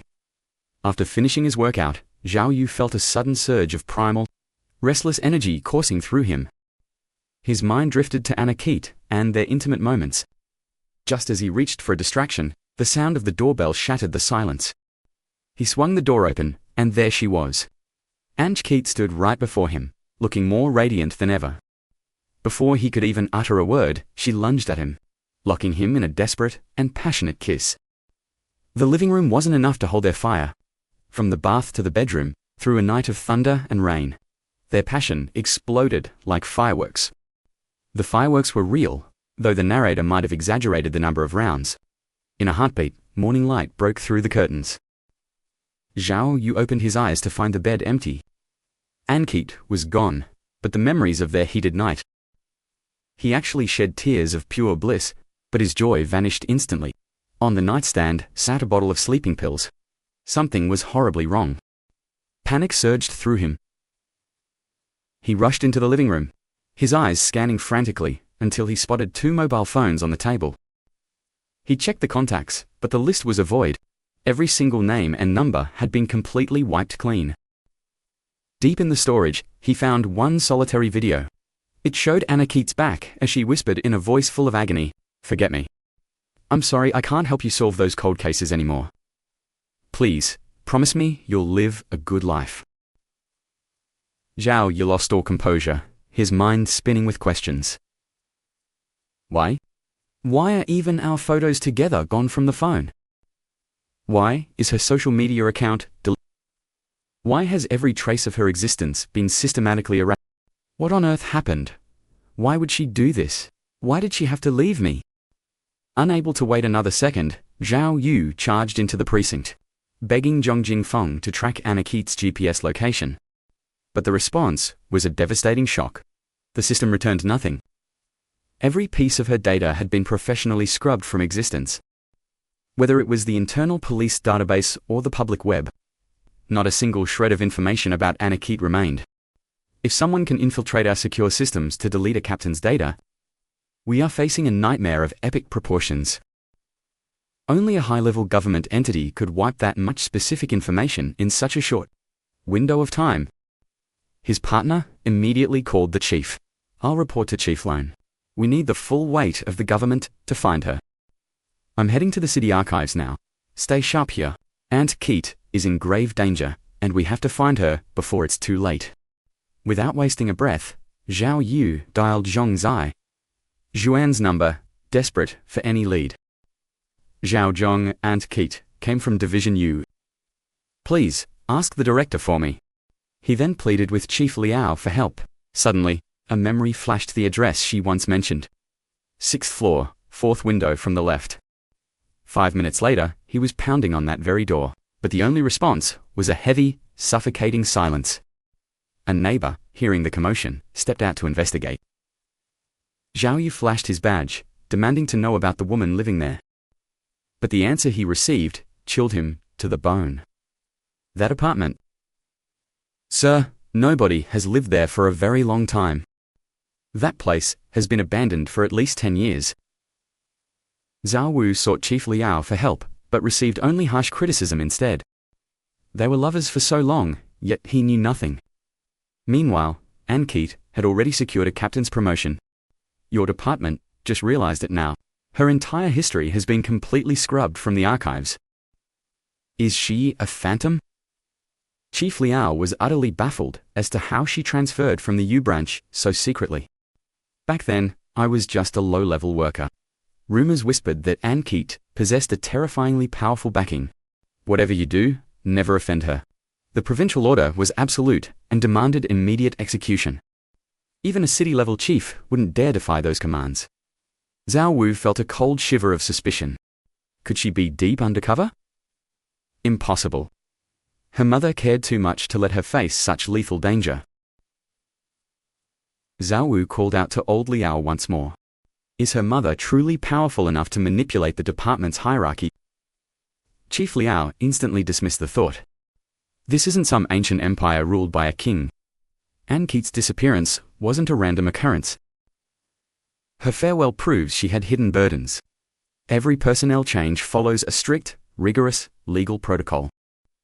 Regardless of one's power, I will emphasize this again. Ann Keat did not vanish. She chose to leave. She clearly has her reasons. Only a government power could erase her files, meaning she is likely safe. The government is shielding her behind a veil of secrecy. If you cause a scene now, it will only jeopardize her safety. At Branch U, Chief Luong provided the address of the retired leader who had originally recommended Ann Keat. After a few hasty thanks, Zhao Wu rushed out, nearly colliding with Bei Nai. The dashcam's memory card had already been stolen. Someone was always one step ahead of them. Bei Nai suggested they reviewed the surveillance footage from the surrounding area immediately. Since Captain Miao lived here for so long, tracking down her residence shouldn't be an impossible task. As the three prepared to investigate, a barrage of vile insults suddenly erupted from the hallway.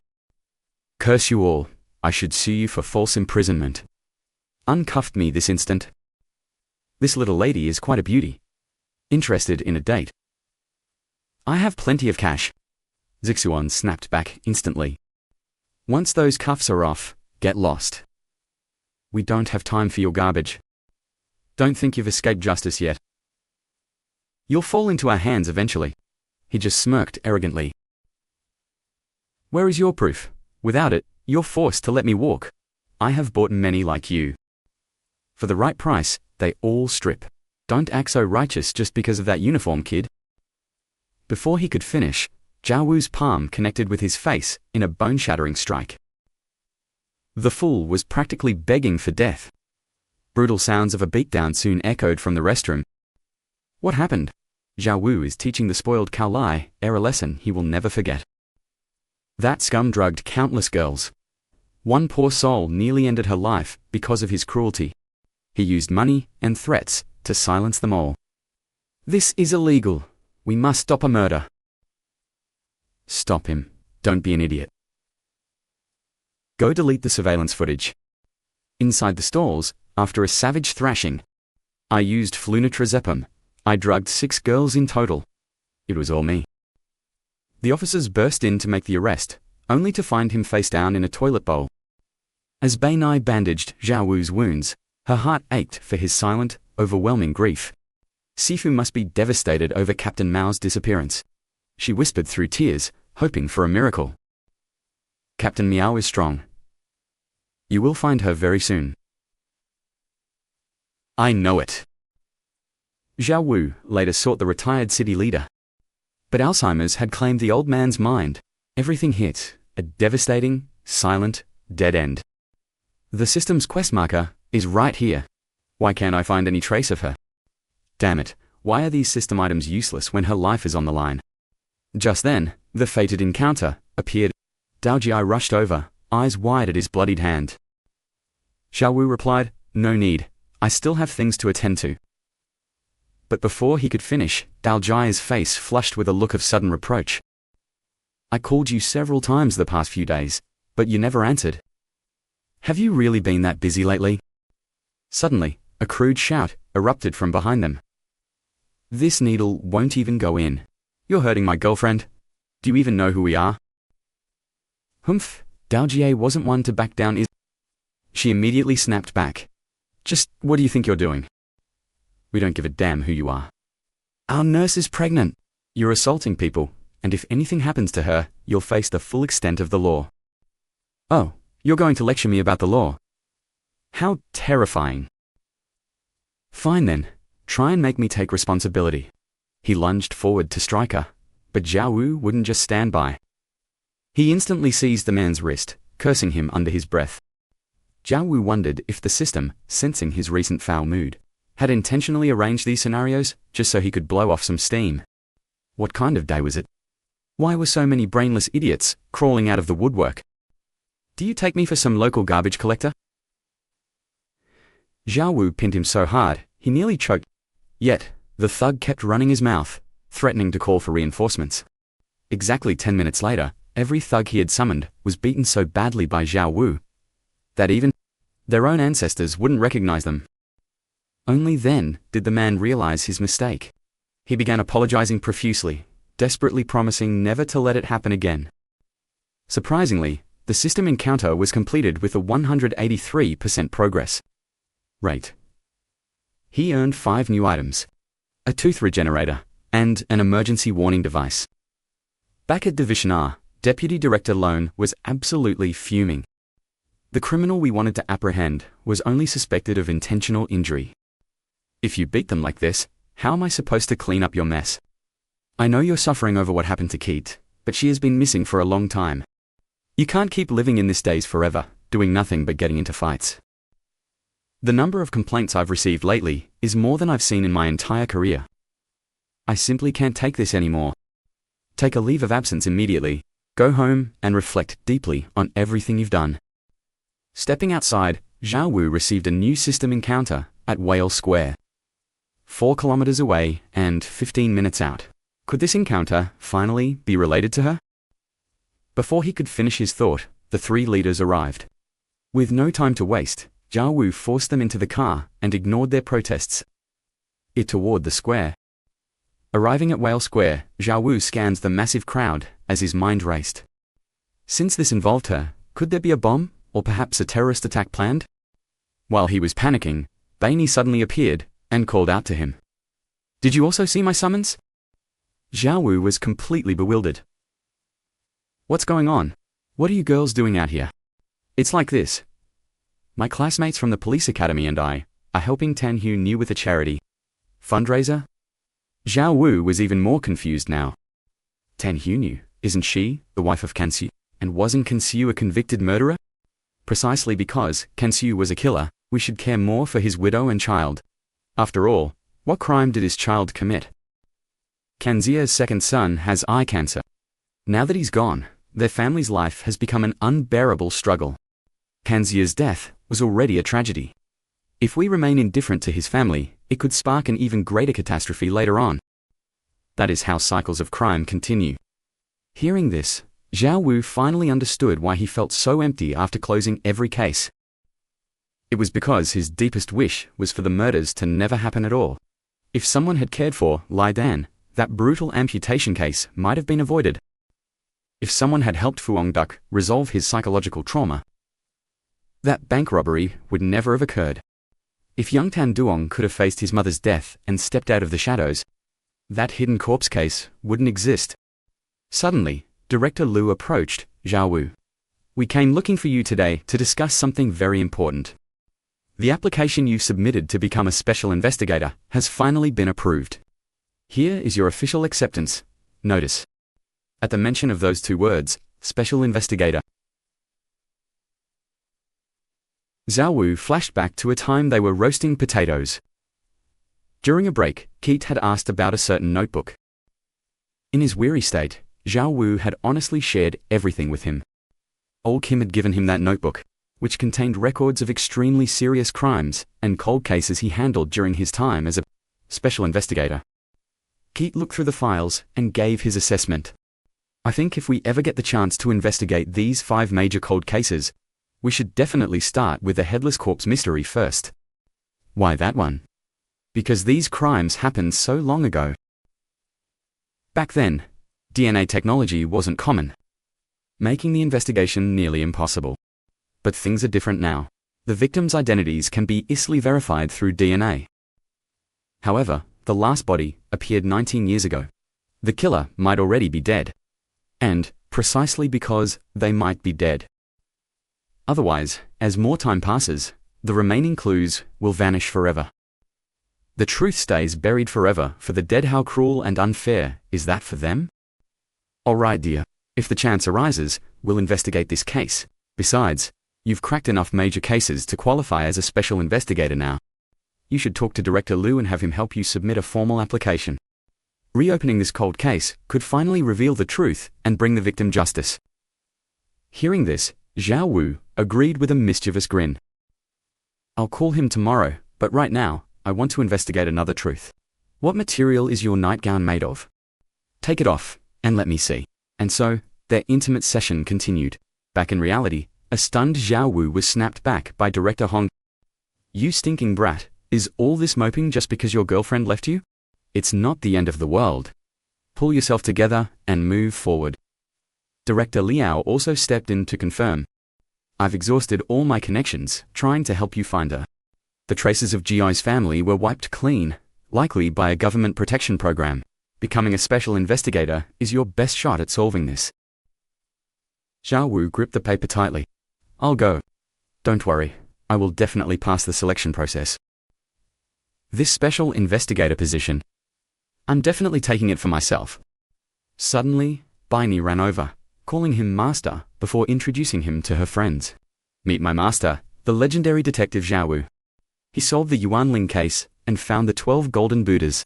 Meanwhile, his system quest reached 130% completion. He received a stealth voice changer, energy enhancement pills, and a cloaking camera. Plus, an extra vision device and a universal master key. driving to City B for the exam. Xiao Wu wondered if this new system encounter would trigger at a highway service area. At the City B highway rest stop, Xiao Wu waited for a long time, but the encounter still hadn't appeared. Suddenly, something caught his eye. A woman stepped out of a car, leaving Xiao Wu feeling quite dazed. Could she be the trigger for this encounter? Since likes are low, our videos aren't trending. If you love our content, please like before watching. Thanks for the support. It turned out the woman Xiao Wu spotted was indeed the focus of this system event. Before he could approach, a group of thugs began harassing her. "Hey lady, look at this. Your car scratched ours all over." The woman immediately fired back. "I didn't do that. I just pulled in and didn't even touch your car." But the thugs weren't letting go. "Look for yourself. There's blue paint from my car right on your bumper. This car is brand new. You'd better pay up for the damages right now." Xiao Wu didn't want to get involved, but his encounter points were at 460, nearly at a level. He had to act. Realizing it was a scam, the woman called their bluff and pulled out her phone to report them. The police. The thugs weren't scared at all, even challenging her to call and see who the police would actually believe. As she hesitated, Xiao Wu casually stepped in.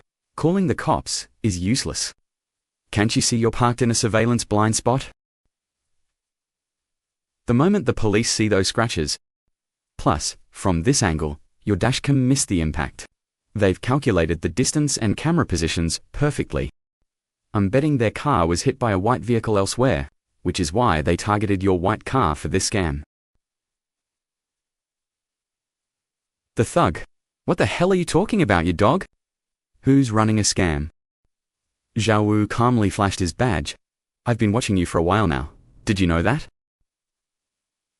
My police cruiser is parked right across from the restroom. Shall we check my dashcam footage?" Hearing police, the thug finally flinched. "Wait, there's another camera?" Xiao Wu took the chance to press them even further. "Or should I call a forensic team to see if the paint on these scratches actually matches up?" Breaking into a cold sweat, the thug began wiping the lady's car while frantically apologizing. "I'm sorry. This paint must have just rubbed off. It's a rental, and I was terrified I couldn't afford the repairs, so I came up with this dumb plan." They scrambled into their car and sped off, leaving Xiao Wu to curse the scoundrels. As he turned to leave, the woman called out, "Which precinct are you with? I really want to find a way to thank you properly." Xiao Wu declined. "It's all in a day's work, no need for formalities. I'm in a shuri, so please excuse me." The scene shifts to the special task force interviews. And it was finally Xiao Wu's turn to face the panel. As soon as he entered, the three judges fired off a question. "While you were waiting outside, there was a person in a red scarf on the southeast bench. Describe their appearance." Xiao Wu was speechless. Who would notice that? This sudden test was insane. After thinking for 5 seconds, he activated the rewind memory item, cursing under his breath. "Southeast? What the hell? It's clearly the southwest. Who are you trying to trick?" He confidently described the target. A middle-aged man in a brown coat, with curly hair and thick eyebrows, big eyes, and a mole on his nose. The judges broke into a cold sweat, coughing awkwardly before praising his extraordinary memory. Now, let us move on to some basic logical analysis questions. Look at the screen. As the video ended, Xiao Wu gave his answer instantly. Question 1. The heavy one is the elder. Question 2. The killer is C. Only the goat can't play chess, matching the clue. The atmosphere was the book he had borrowed from the library. Question 3. Why leave the headlights on if it's a murder? Clearly, it was a honey trap. Stunned once again, the judges coughed nervously before finalizing the stage. Final question. One of us three judges is an imposter. Can you identify who it is? Xiao Wu's mind raced. Was there a hidden clue? He recalled a female guide from before entering the room. Was the female judge the guide? Or did one of the male judges appear outside earlier? The backlight, was too blinding to see their faces clearly. He couldn't match their silhouettes to his memories. Realizing this, Zhao Wu instantly activated a specialized lights-out item.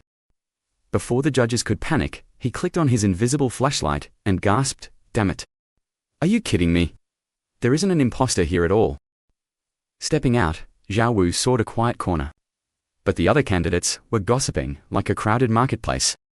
"I don't think it was C really. I must have failed then. Don't worry, I was just guessing too." Listening in, Zhao Wu realized their questions were normal. Was he the only one who got the twisted version? The doors swung open as 2 judges stepped out to announce the results. The scores are in. The top 5 candidates from today's interview will be hired immediately. To those not called, don't lose heart. We'll recruit again next year. Thank you for participating. 5th place, Nui Hong Lam from City Z. 4th, Triban. 3rd, Trongban. And in 1st place, Zhao Wu, with 95 points. Zhao Wu jumped up like a madman. The surrounding crowd watched in absolute shock. Incredible. So young yet already a special investigator and team leader. Amidst his joy, he spotted the female judge. He followed her immediately. He needed to know why she gave him such twisted questions. Outside the HR office, Zhao Wu overheard a heated argument. "Professor Vuong, what on earth were you thinking? Didn't I explicitly tell you to make sure Zhao Wu failed this round? He's young, he has time. Those veteran detectives have waited a lifetime." The woman quickly countered. "We followed your orders and gave him impossible questions that no ordinary person could solve. But he's too brilliant. We couldn't stop him, and the cameras recorded everything. We can't fake the results." Director Zhuang wasn't the special investigation team created to solve crimes more effectively. Competent people deserve these positions. We can't just keep playing politics to save face. The stubborn Director Zhuang ignored her, heading to another room. Soon, 2 men were whispering schemes inside the restroom. "Contact the psych evaluators. If Zhao Wu's report is unsatisfactory, I'll replace him immediately. We must act fast. Handle Zhao Wu before the task force is officially formed." Little did they know, Zhao Wu had overheard their entire conversation. Peeking in, he silently unleashed a toxic stink bomb. Director Duang suddenly gagged, followed by screams of agony from within. Outside, Zhao Wu played dirty, blocking the door so they couldn't escape the stench. Scene shift. The police academy meeting room. A balding man was speaking enthusiastically. "Greetings, Team Leader Zhao. I'm Trantrak, your liaison for Unit 0. Just give the word. Since we lack a coroner, we can requisition one locally using our special authority." As far as Zhao Wu knew, every squad consisted of 5 distinct specialist types. A seasoned lead to command. A forensic ace for autopsies, logistics experts. This special investigation team doesn't just have fame, their authority towers over regular police. Each unit has a mission. Emergency cases, cold cases, or even overturning wrongful convictions. Suddenly, a grey-haired fellow stepped forward. Reporting for duty. The name's Rand. Remember me, boss? We just met in the restroom? Zhao Yu's mind flashed back. While the others were busy, Randao had emerged from the stalls with a beaming smile. Since it was a friendly vibe, Zhao Yu shook his hand like they were old pals. Next came Xing Kai, a computer genius, ready to handle all high-level intelligence gathering. Before he could even finish his intro, a girl rushed in, looking absolutely This was Wu Schumann, the criminal profiler. Randao joked. "Whoa, what happened to you? Did you drop your lunch all over yourself?" Zhen Kai, however, offered a more technical analysis. "That's clearly mud. Only the lawn under renovation has soil like that. Did you fall?" But Wu Schumann wanted Zhao Yu's take. In a heartbeat, the team leader made his move. "Your clothes are torn from a struggle, and your hair looks pulled. You were in a fight. Furthermore, the mud on your clothes isn't a Smaritza splatter pattern. A car splashed you near the construction site, and you duked it out with the female driver. Shocked, she dared him to go further. Zhao Yu leaned in, whispering, "I know much more. Like how you're still single, a Scorpio with typo blood, and you wear contacts." Wu Shimin froze in place for a long moment. How could you possibly know that?" "Simple, I'm holding your resume, just kidding. I'm Zhao Yu. Welcome to the team." "Oh, so you're the big boss? My bad, you must have serious connections in the bureau." The others wondered why, because no team leader in SIT history has ever been this young. "I've applied before, and the guys they pick are usually 1 foot in the grave." "Zhao, you shot that down instantly. I swear on my honor I earned this position." It was pure talent, nothing else. Suddenly, an older man with a distinct look walked in. It was Section Chief Neith, the brother-in-law of the powerful bureau chief. He immediately showered Zhao Yu with praise. Then, another woman, in glasses, entered the room. It was the lady Zhao Yu helped earlier. She thanked him profusely, piling on even more compliments. Zhao Yu felt helpless. Even if he jumped into the Yellow River, he couldn't wash away these nepotism rumors. The lady kept chatting like they were siblings, leaving Chief Ni Yu and the others completely baffled. System. Quests. Destination, City J, 97 Police Bureau. The local bureau chief welcomed them. "This will be your office and living quarters, Officer Zhao." The team's setup was finally complete. The special investigation team had officially arrived to crack the case. Forensics, ballistics, missing persons, whatever you need, my entire department is at your command. With the briefing over, the 4-man squad locked in and got down to business. Their first target? The infamous headless female corpse mystery. Zenkei wasn't thrilled. Investigating cold cases is a thankless job. It's usually a total waste of time. Wu Shimin agreed. "The bureau calls us the Suicide Squad. Fail once, and we're But Zhao Yu just smirked, a mischievous glint in his eyes. Finally, he thought. A chance to legally solve the legendary cold cases in my yellow notebook. Recalling his promise to Brother G, he vowed to find the answers very soon. 11 p.m. at the hotel.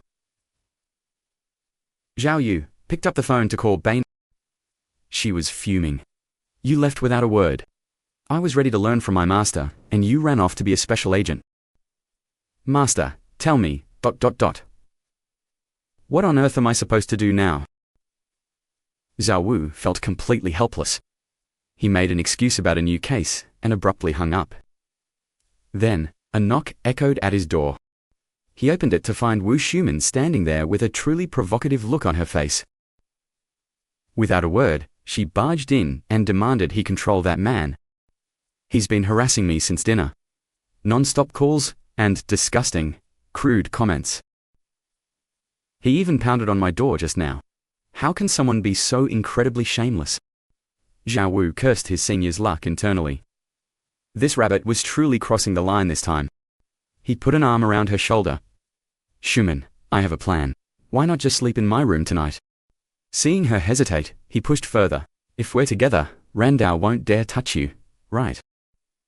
Her answer was a sharp rejection. "All men are the same," she snapped, regretting her visit. She felt she'd picked the wrong side, but this was exactly the result Zhao Wu wanted. He wasn't a babysitter. "Why come to me? I'm the team leader, not your nanny." Just then, a call came from Chunjuo. An emergency in City P. Team 0521 was ordered to mobilize immediately. Let's go back. 8 p.m. at the park. A jogger was suddenly struck down by a heavy sledgehammer to the skull. The killer struck 6 more times to ensure death. The victim's neck was completely shattered. Based on the brutal wounds, the weapon was clearly a massive industrial hammer. 2 days later, a second victim appeared. Lu Xiaohong, a lab technician at a pharmaceutical plant. She was burned alive in her apartment while napping after a grueling night shift. Then, John Cobain died from poisoning at the office while rushing to test a new drug batch. Ammonium nitrate was laced into his tea. The factory had already received an anonymous death threat. The killer demanded 5 million yuan in exchange for stopping the massacre. One worker would die every day until paid. The factory thought it was a joke until the bodies piled up. The killer knows their schedule perfectly. It's likely an insider or a disgruntled former employee. Suddenly, an officer cried out in shock, calling for the captain. The board received a text. Drop the cash in a mall trash can. Back at the command center, Zhao Wu searched for clues when Randao rushed in. Captain Li is heading to the mall for an ambush. Why aren't we moving out? Zhao Wu didn't even look up. No need. We're staying here.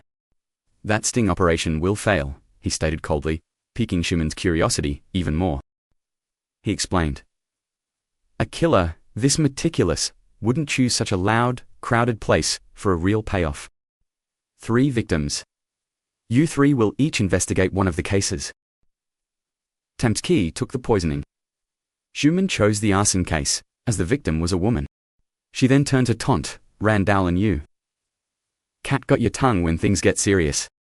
Randao fired back with confidence. I'll take the hammer case. I'll show you what I can really do. If you solve yours first, I'll take your last name for the rest of my life. Alone, Zhao Wu's mind raced. These weren't random killings. This was a calculated group operation. 30 minutes later, the police trap was fully set at the mall. The money was dropped. Now, they just had to wait for the killer to take the bait. Suddenly, a long-haired man walked up and tossed a lit lighter into the bin. Zhao Wu was stunned. They're burning the money. Back at the station, an officer reported the bin had been coated in accelerants before the drop. 5 million yuan vanished in flames. To make matters worse, the nearby extinguishers were all empty. They had to run to another floor just to put out the fire. And the suspect? Just a homeless man with a severe mental disability. A decoy. He claimed someone paid him 500 yuan to light the fire, thinking it was just a prank. This revelation left the director deeply unsettled. Burning money wasn't random, it was pure vengeance. This culprit harbored a bone-deep hatred for the pharmaceutical factory. At this rate, a 4th victim seemed inevitable. However, Zhao Wu sensed something different. This plan was far too meticulous. The killer clearly understood the factory's internal protocols and confidential information. From tracking habits to orchestrating the 5 million yuan blaze, they even sent precise extortion threats to the topics. Could they be facing a sophisticated high-tech criminal syndicate like Zhao Qing's? Suddenly, the system triggered a new encounter. Zhao Wu had to wait by a mental hospital wall for 30 minutes at midnight. While he was still processing the strange request, his eyes caught something. A girl rappelling down the building like The moment her feet touched the ground, Zhao Wu closed in on her from behind. Without giving him a chance to speak, the girl bolted instantly. With a swift grapple hook shot, she vaulted over a 10-foot wall. But Zhao Wu wasn't about to let his lead vanish. He activated his stealth jump device, but as he soared through the air, he realized the height was too dangerous for landing. Fortunately, as he plummeted, the system's landing buffer kicked in just 3 feet above the ground. Because the girl was right in his path, Zhao Wu ended up crashing directly on top of her. She instinctively tried to kick him away, but Zhao Wu reacted quickly, seizing her leg and pulling her back. He tried to explain, but she delivered a sharp punch to his jaw. Thinking she could escape, she ran, but a determined Zhao Wu reached out and grabbed her bag. The strap snapped under the force, and out fell various medicinal herbs, leaving Zhao Wu momentarily stunned. Shaking it off, he shadowed her every move. She leaped over another wall, and he followed right on her heels. Suddenly, the girl stopped dead in her tracks, frozen by a wave of pure terror. Zhao Wu thought she'd finally given up. He warned her to stay still, but she panicked and bolted. Cornered and desperate, the girl eventually pleaded with him to help her over the wall. Zhao Wu wasn't a fool. Why should he face the dogs while she escaped safely? Seeing the danger, he activated his stealth scent. It emitted a stench so foul that predators wouldn't dare come near. It worked perfectly. The dogs whimpered and fled. The smell was so revolting that even Zhao Wu could barely stand it. Noticing the girl was still in danger from the second dog, he lunged forward and pulled her into a protective embrace. Once the dog caught a whiff of his new scent, it turned tail and vanished into the woods. Instead of gratitude, she lashed out, calling him a filthy pig and accusing him of trying to kill her.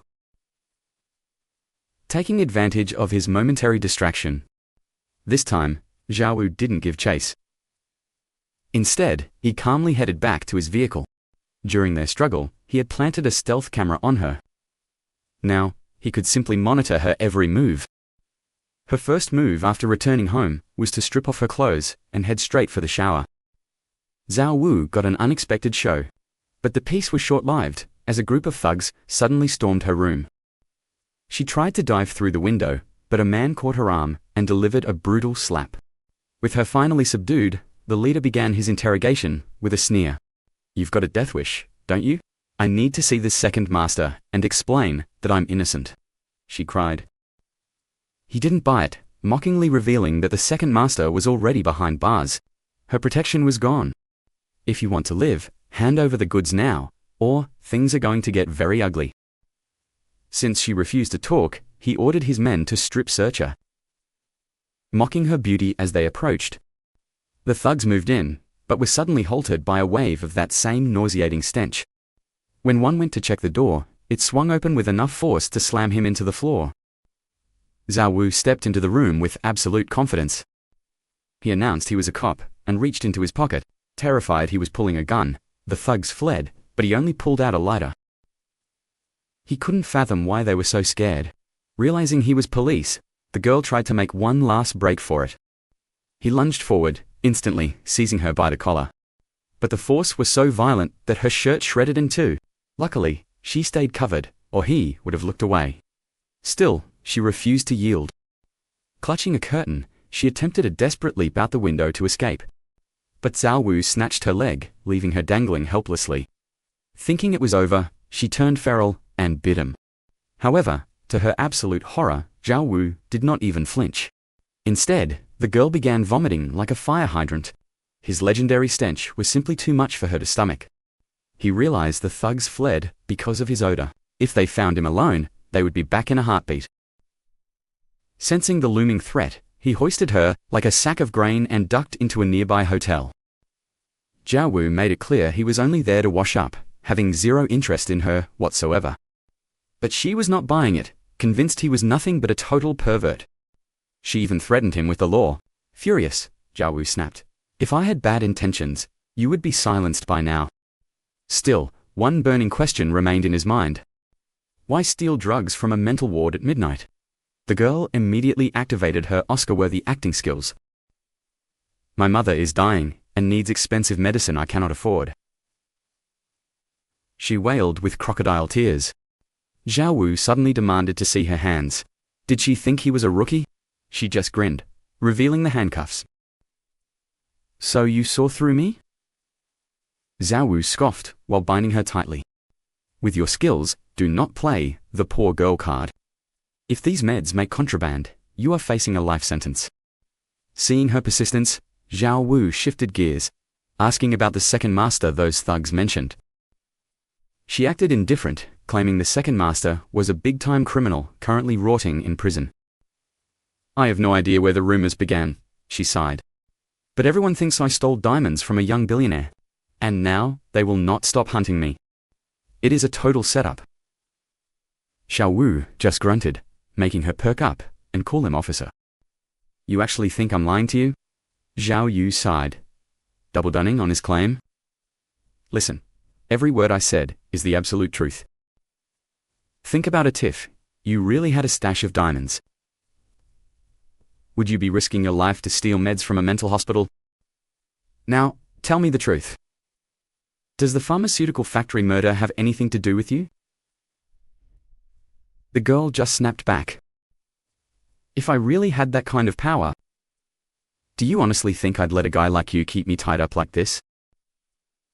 Ignoring her sass, Zhao Yu headed for a shower, leaving the mysterious girl alone to stew in her thoughts. Boredom eventually got the better of her. She spotted his jacket, swiped the room key, and bolted for the door in her second escape attempt. But, in a flash, Zhao Yu's hand clamped around her neck, leaving her yelping in pure shock. The commotion drew a neighbor, who started pounding on the door, suspecting a kidnapping. Thinking fast, Zhao Yu activated his voice changer. I'm busy getting intimate with Peter right now. Get lost, and stop ruining the mood. Offended, the neighbor cursed under his breath and stormed off. Just then, Zhao Yu's phone buzzed with an urgent call. The precinct found a new lead and needed him immediately. Since he couldn't leave his captive alone, he dragged her along to the police station. The moment they walked in, Tanchke rushed over to deliver a crucial update. It turns out Zhong Kai-bin was a bottom-tier student back in college. He shouldn't have even qualified for a job at the pharmaceutical plant. Yet, somehow, he wasn't just the deputy head of quality control. His name was also featured on the elite research and development list for their new drug. Wu Xiumin chimed in. Victim number 1. We're both on that same list. It's starting to look like our killer is systematically hunting down everyone named in those documents. Furthermore, the research was headed by a certain Dr. Liu, but right as the drug was about to be approved, he was abruptly fired. The official reason for his termination: he was accused of illegally trafficking top-secret research data. Before his death, Pang An Kong confessed to feeling guilty about Liu. Even the factory director admitted the doctor swore he was framed. With the drug launch so close, why would he sabotage his own career? Something didn't add up. Just as they reached a breakthrough, Randar suddenly spotted Kui Liju standing there. He immediately strutted over, eyes gleaming. Hey there, beautiful. What are you doing here? The name's Ran Tao. How about we exchange contacts? Before he could finish his smooth talk, an annoyed Zhao Yu hurled a pen straight at his head. He rubbed his chin thoughtfully and began his analysis. I suspect those on the drug research and development list framed Liu Wu. And Liu Wu is the phantom behind these factory murders. He has returned for a blood-soaked. Every name on that research list is now a target. Have Liel Van bring them all into protective custody immediately.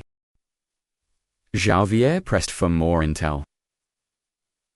NG2. MGN quickly flashed Liu Wu's profile onto the screen. This is Liu Wu, age 4. He has dedicated his entire life to that pharmaceutical plant. At the sight of the face, Thai El Shou broke into a cold sweat.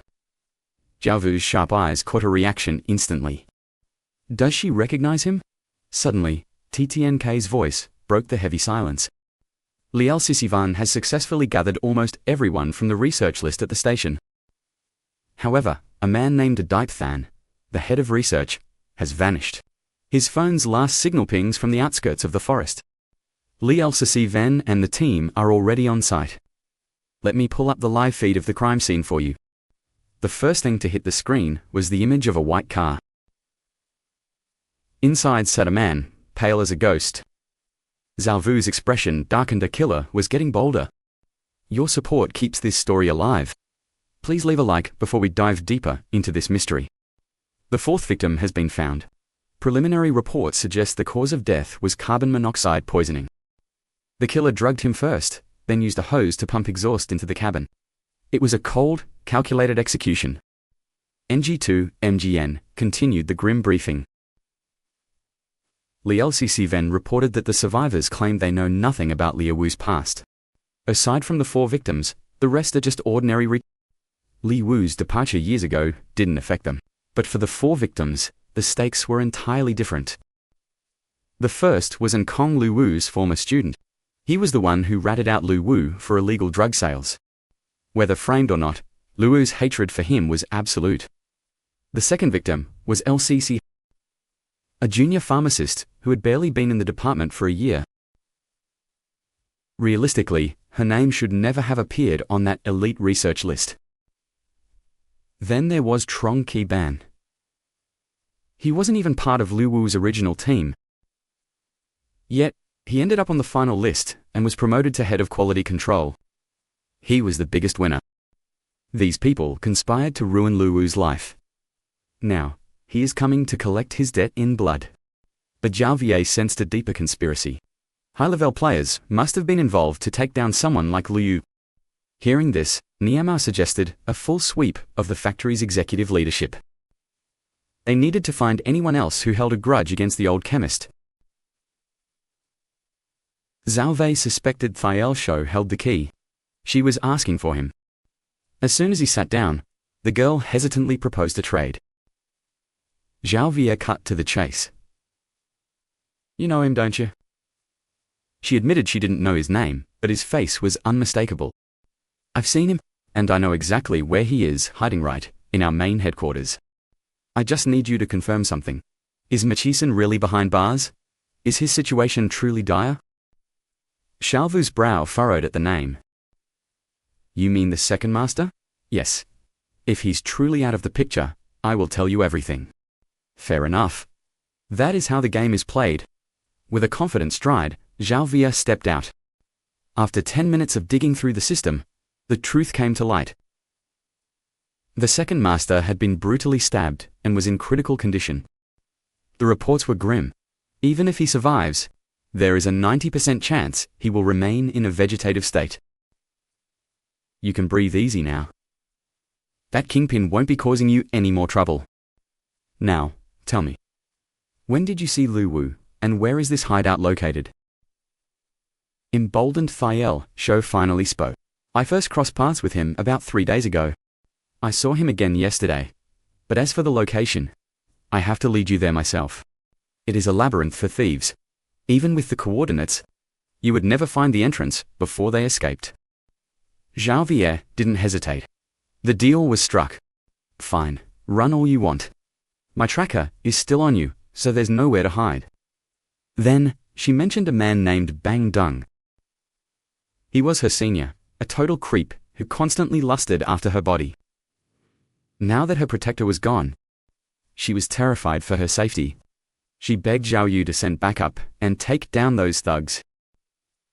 Zhao Yu remained skeptical of her motives, but he decided to give her one fair shot. If he could recruit a talent like her, solving cases would be a breeze. With that, the special task force moved out. Following her lead, the team arrived at a massive wholesale market.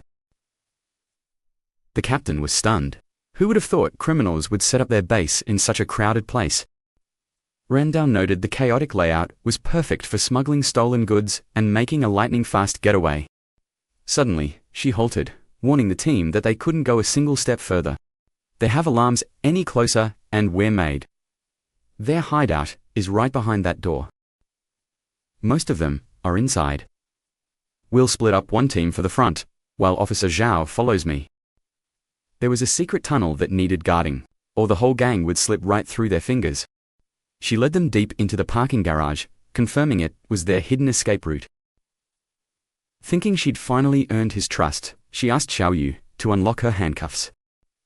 She claimed she'd be a sitting duck if they got caught. But Zhao Yu wasn't falling for it, coldly refusing her. Just as he was about to grill her on how she escaped before. The heat is here, run. Before they could react, Zhao Yu and his team. But when the dust settled, and he looked back, she had already vanished into thin air. He immediately activated his stealth camera. There she was, crawling through a filthy sewer line. Unfortunately, the battery was at its limit. After 12 hours of tracking, the screen went black.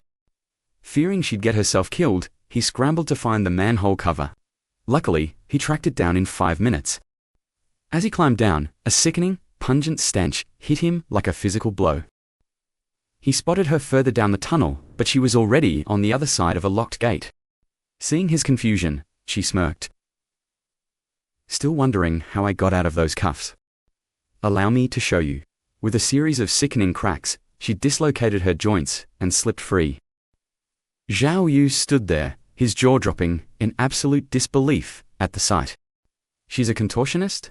Her triumphant grin didn't last long, though, as her face suddenly paled. From the other side of the bars, Zhao Yu had his pistol aimed squarely at her head. Even then, she blew him a teasing kiss, knowing he wouldn't fire. Before disappearing into the shadows. Why would she flee? Was she hiding another crime, or just afraid he'd break his word? And what about Lu Wu? Perhaps he was never even here to begin with. The girl had used the police to wipe out her rivals while securing her own escape path. Randall was fuming. They'd been played. Bang Dung didn't even know who Luover was. The hideout, the connection net, was all a brilliant fabrication to deceive them. She used them as her personal cleanup crew. Still, there was one thing that didn't add up.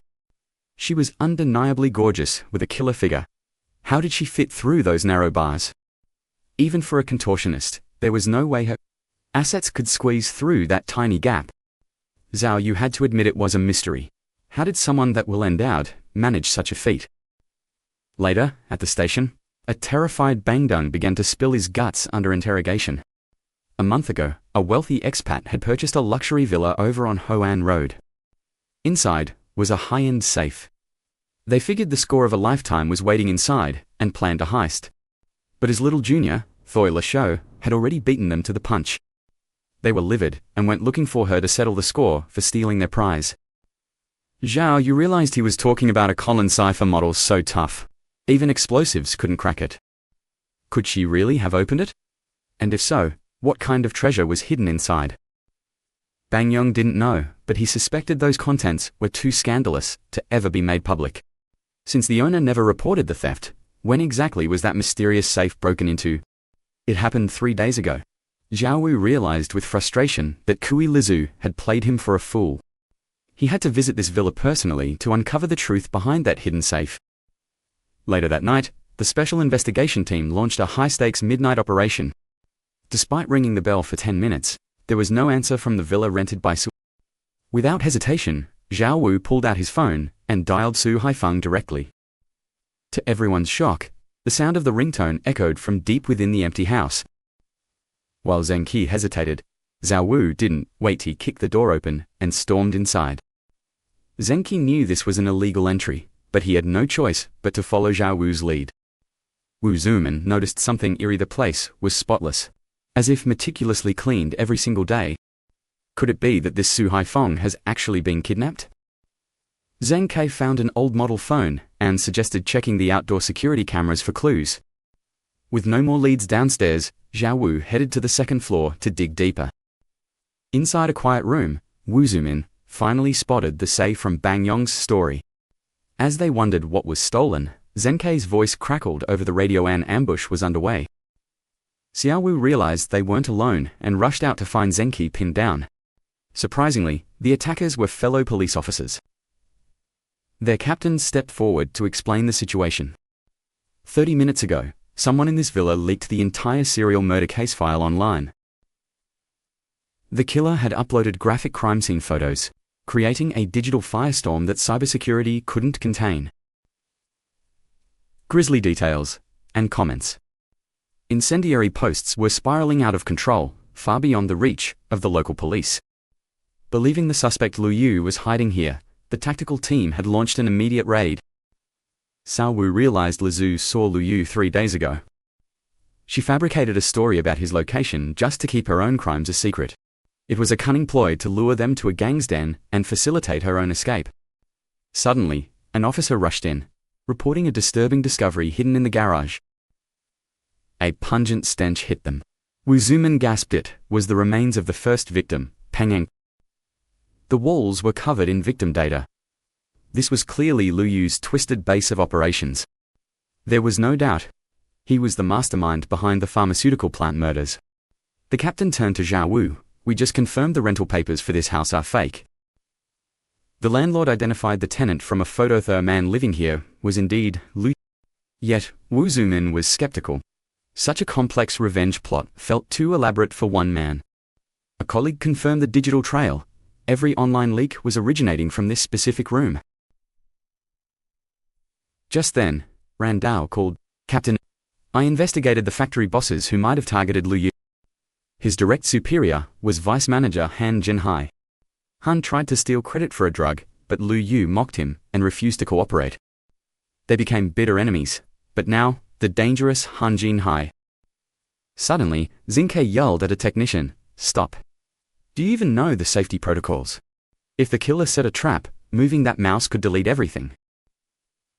His fear was real. The screen flashed a 27-second countdown. 4 explosives were armed. Sensing imminent doom, Zhao Wu roared for everyone to evacuate the building immediately. As the team scrambled for safety, Zhao Wu stayed to photograph the evidence on the walls. With only 8 seconds left on the clock, Zhao Wu finally bolted for the exit. In a heart-pounding escape, he cleared the blast zone. As for Wu Xiumin, she was the one who rushed out first. A jagged glass shard had pierced deep into her neck. A colleague rushed over to stop the bleeding, but cried out in horror when he saw Zhao Wu suddenly yanking the glass shard straight out. Have you lost your mind?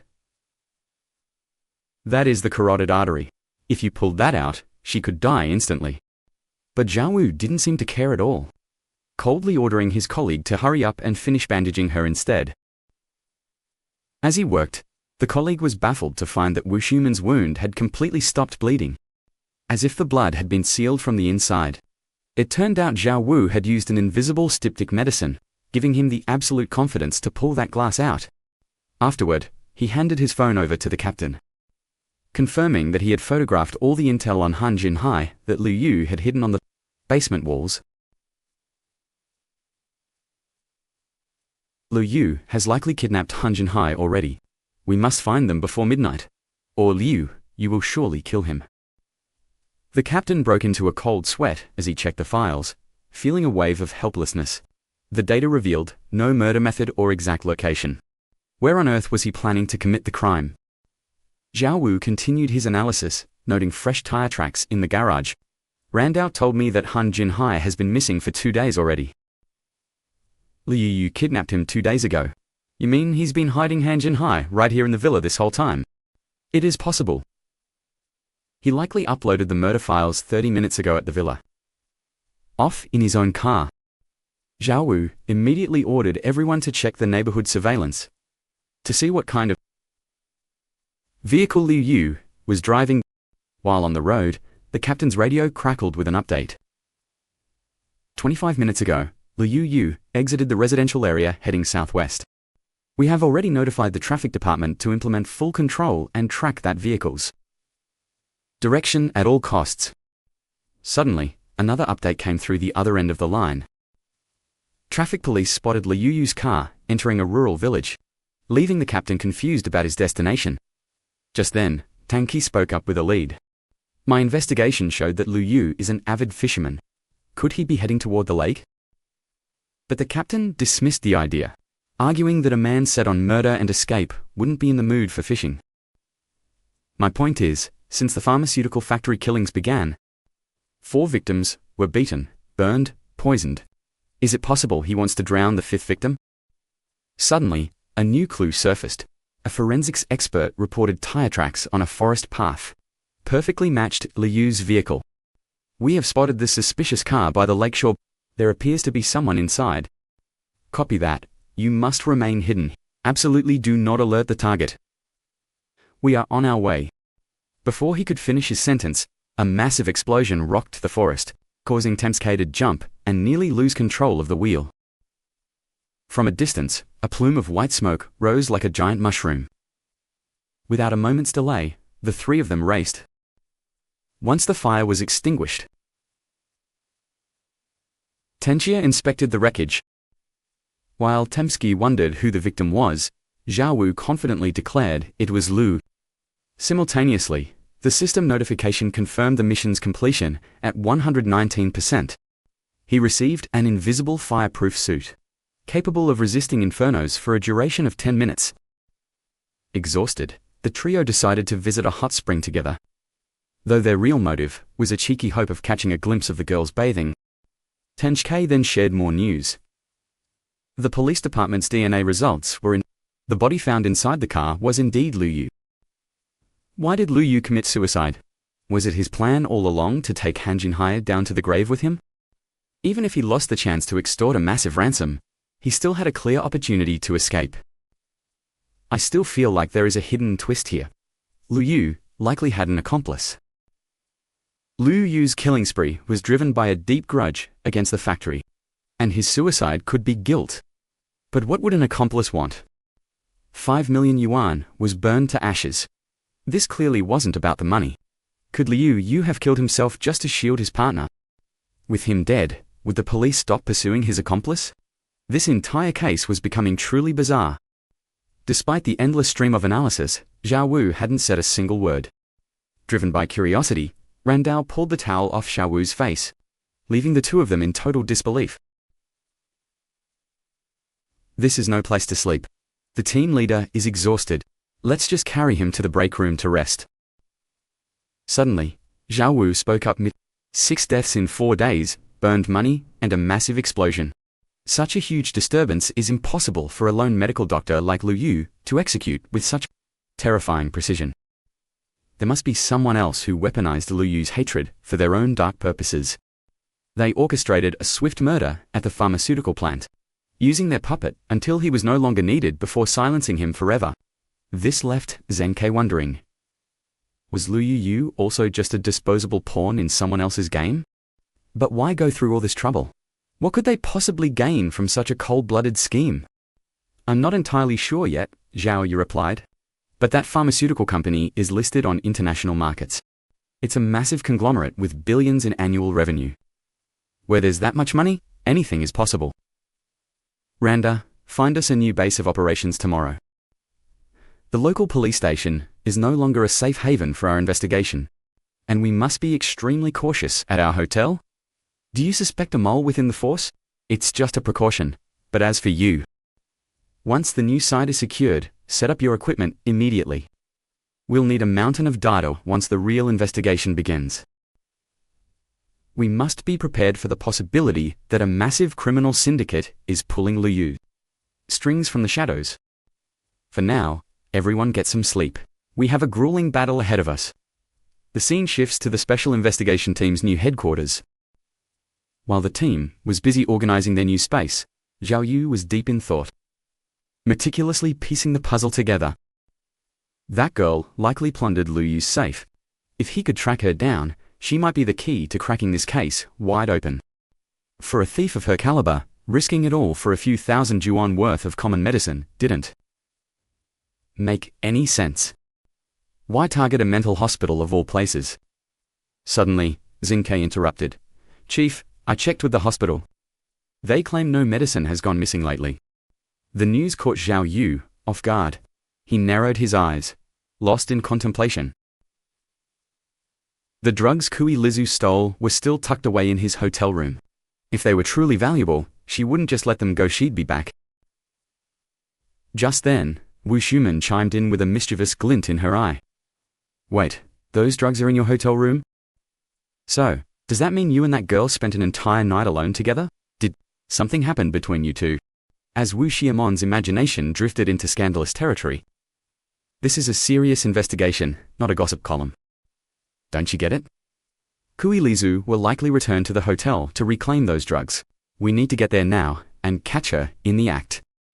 Upon returning to the hotel, they found the room completely ransacked, as if a whirlwind had torn through it. Wu Shuman couldn't help but be impressed by the girl's audacity. Chief, where on earth did you find such a She actually dared to sneak back into a room crawling with cops. I have to hand it to her. The security cameras caught it all just 20 minutes after the raid.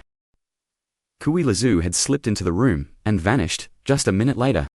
I'm heading out to see if I can track her trail, Zhao Yu muttered, still analyzing the situation.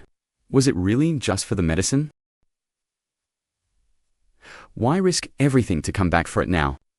She was the one who left the drugs behind in the first place. Unless those drugs weren't from the hospital, but were the very items she stole from Lu Yu's safe?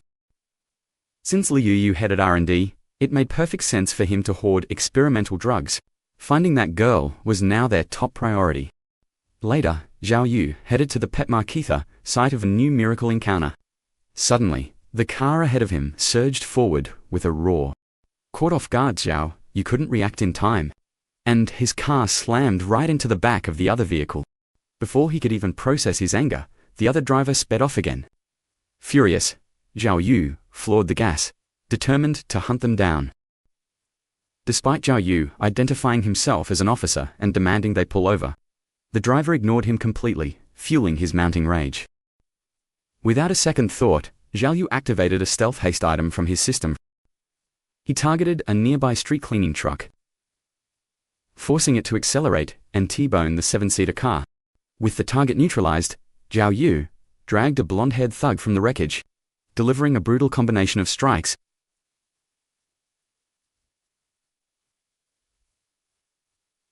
The thug fell unconscious instantly. Opening the rear door, he discovered a terrified couple, bound and gagged inside. As soon as the girl was freed, "Help, save us. They're trying to kill us." Just as he was about to untie her, another car screeched to a halt behind them. A group of thugs, armed with bats, swarmed out. The driver pointed a shaking finger at Zhao Yu. "Beat him to death for me." But in less than 30 seconds, the entire gang was sprawled across the pavement, completely knocked out by Zhao Yu's overwhelming prowess. The kidnapped man, now free, lunged forward. "Brother, please. Be my bodyguard. Follow me, and I promise you a great future." Meanwhile, the girl was screaming at the man. "We're finished. Staying with you is a death sentence. I'm leaving you. You've humiliated me beyond repair. I can't even show my face in public anymore because of your incompetence." The man simply shrugged, his ego unshaken. "Let them take photos. Tomorrow we'll be famous, and we'll just wait for the fans." "Shao, you grabbed him by the hair," his expression cold. "What kind of Marlauden are you supposed to be anyway?" "What? Scared of my name? Everyone in Jiangping knows me. My father is the legendary second master. So, are you acquainted with a girl named Kui Li?" Back at the precinct, Marlauden flashed a sleazy grin. "I've tried using cold, hard cash to tempt her before. But that little vixen is untouchable. No one's managed to tame her yet. Still, I've got to say, she's got some killer curves. Seriously, I've never seen a thief with a body like hers. A real beauty. But tell me, do you have any idea what she actually swiped?" Marlauden didn't know much beyond her looks.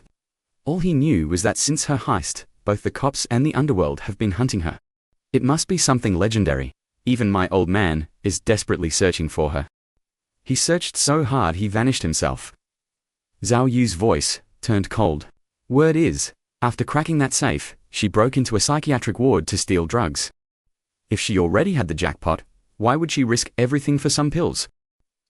Curiously, the asylum claims they didn't lose a single thing.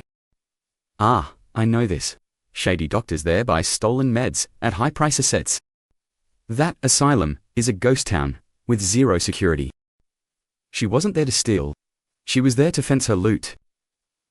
Zhao Yu's eyes widened as the realization hit him. The prize she snatched from Lu Yu's safe seemed priceless, but it turned out to be nothing but a pile of drugs. She traded those drugs for cash with that shady doctor, but right after the deal, she must have overheard something like, realizing those pills were worth a fortune, she risked it all to break back in and steal her own loot back. She even risked going back to the hotel, desperate to use those drugs as leverage for a massive payday. Anyone looking to trade with her is likely a key player in this serial murder case. Zhao Yu pressed further, his gaze sharp. "When exactly did your father disappear?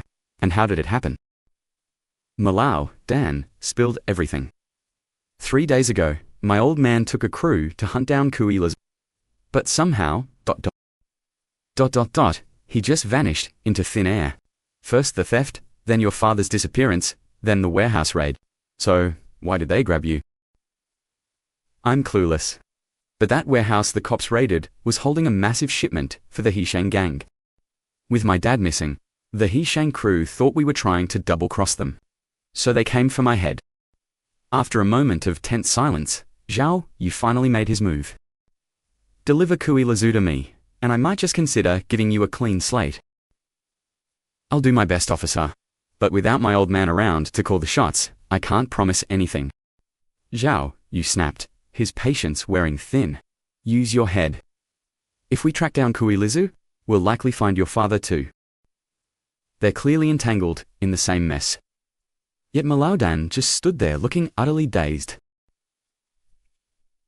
"Look, my dad treats her like his own daughter. She's not going to be my step." Zhao Yu nearly lost his mind. "Is your brain actually made of sawdust, or what? I meant, they're in the same location, not the bedroom. Do you understand? Good grief, give me strength."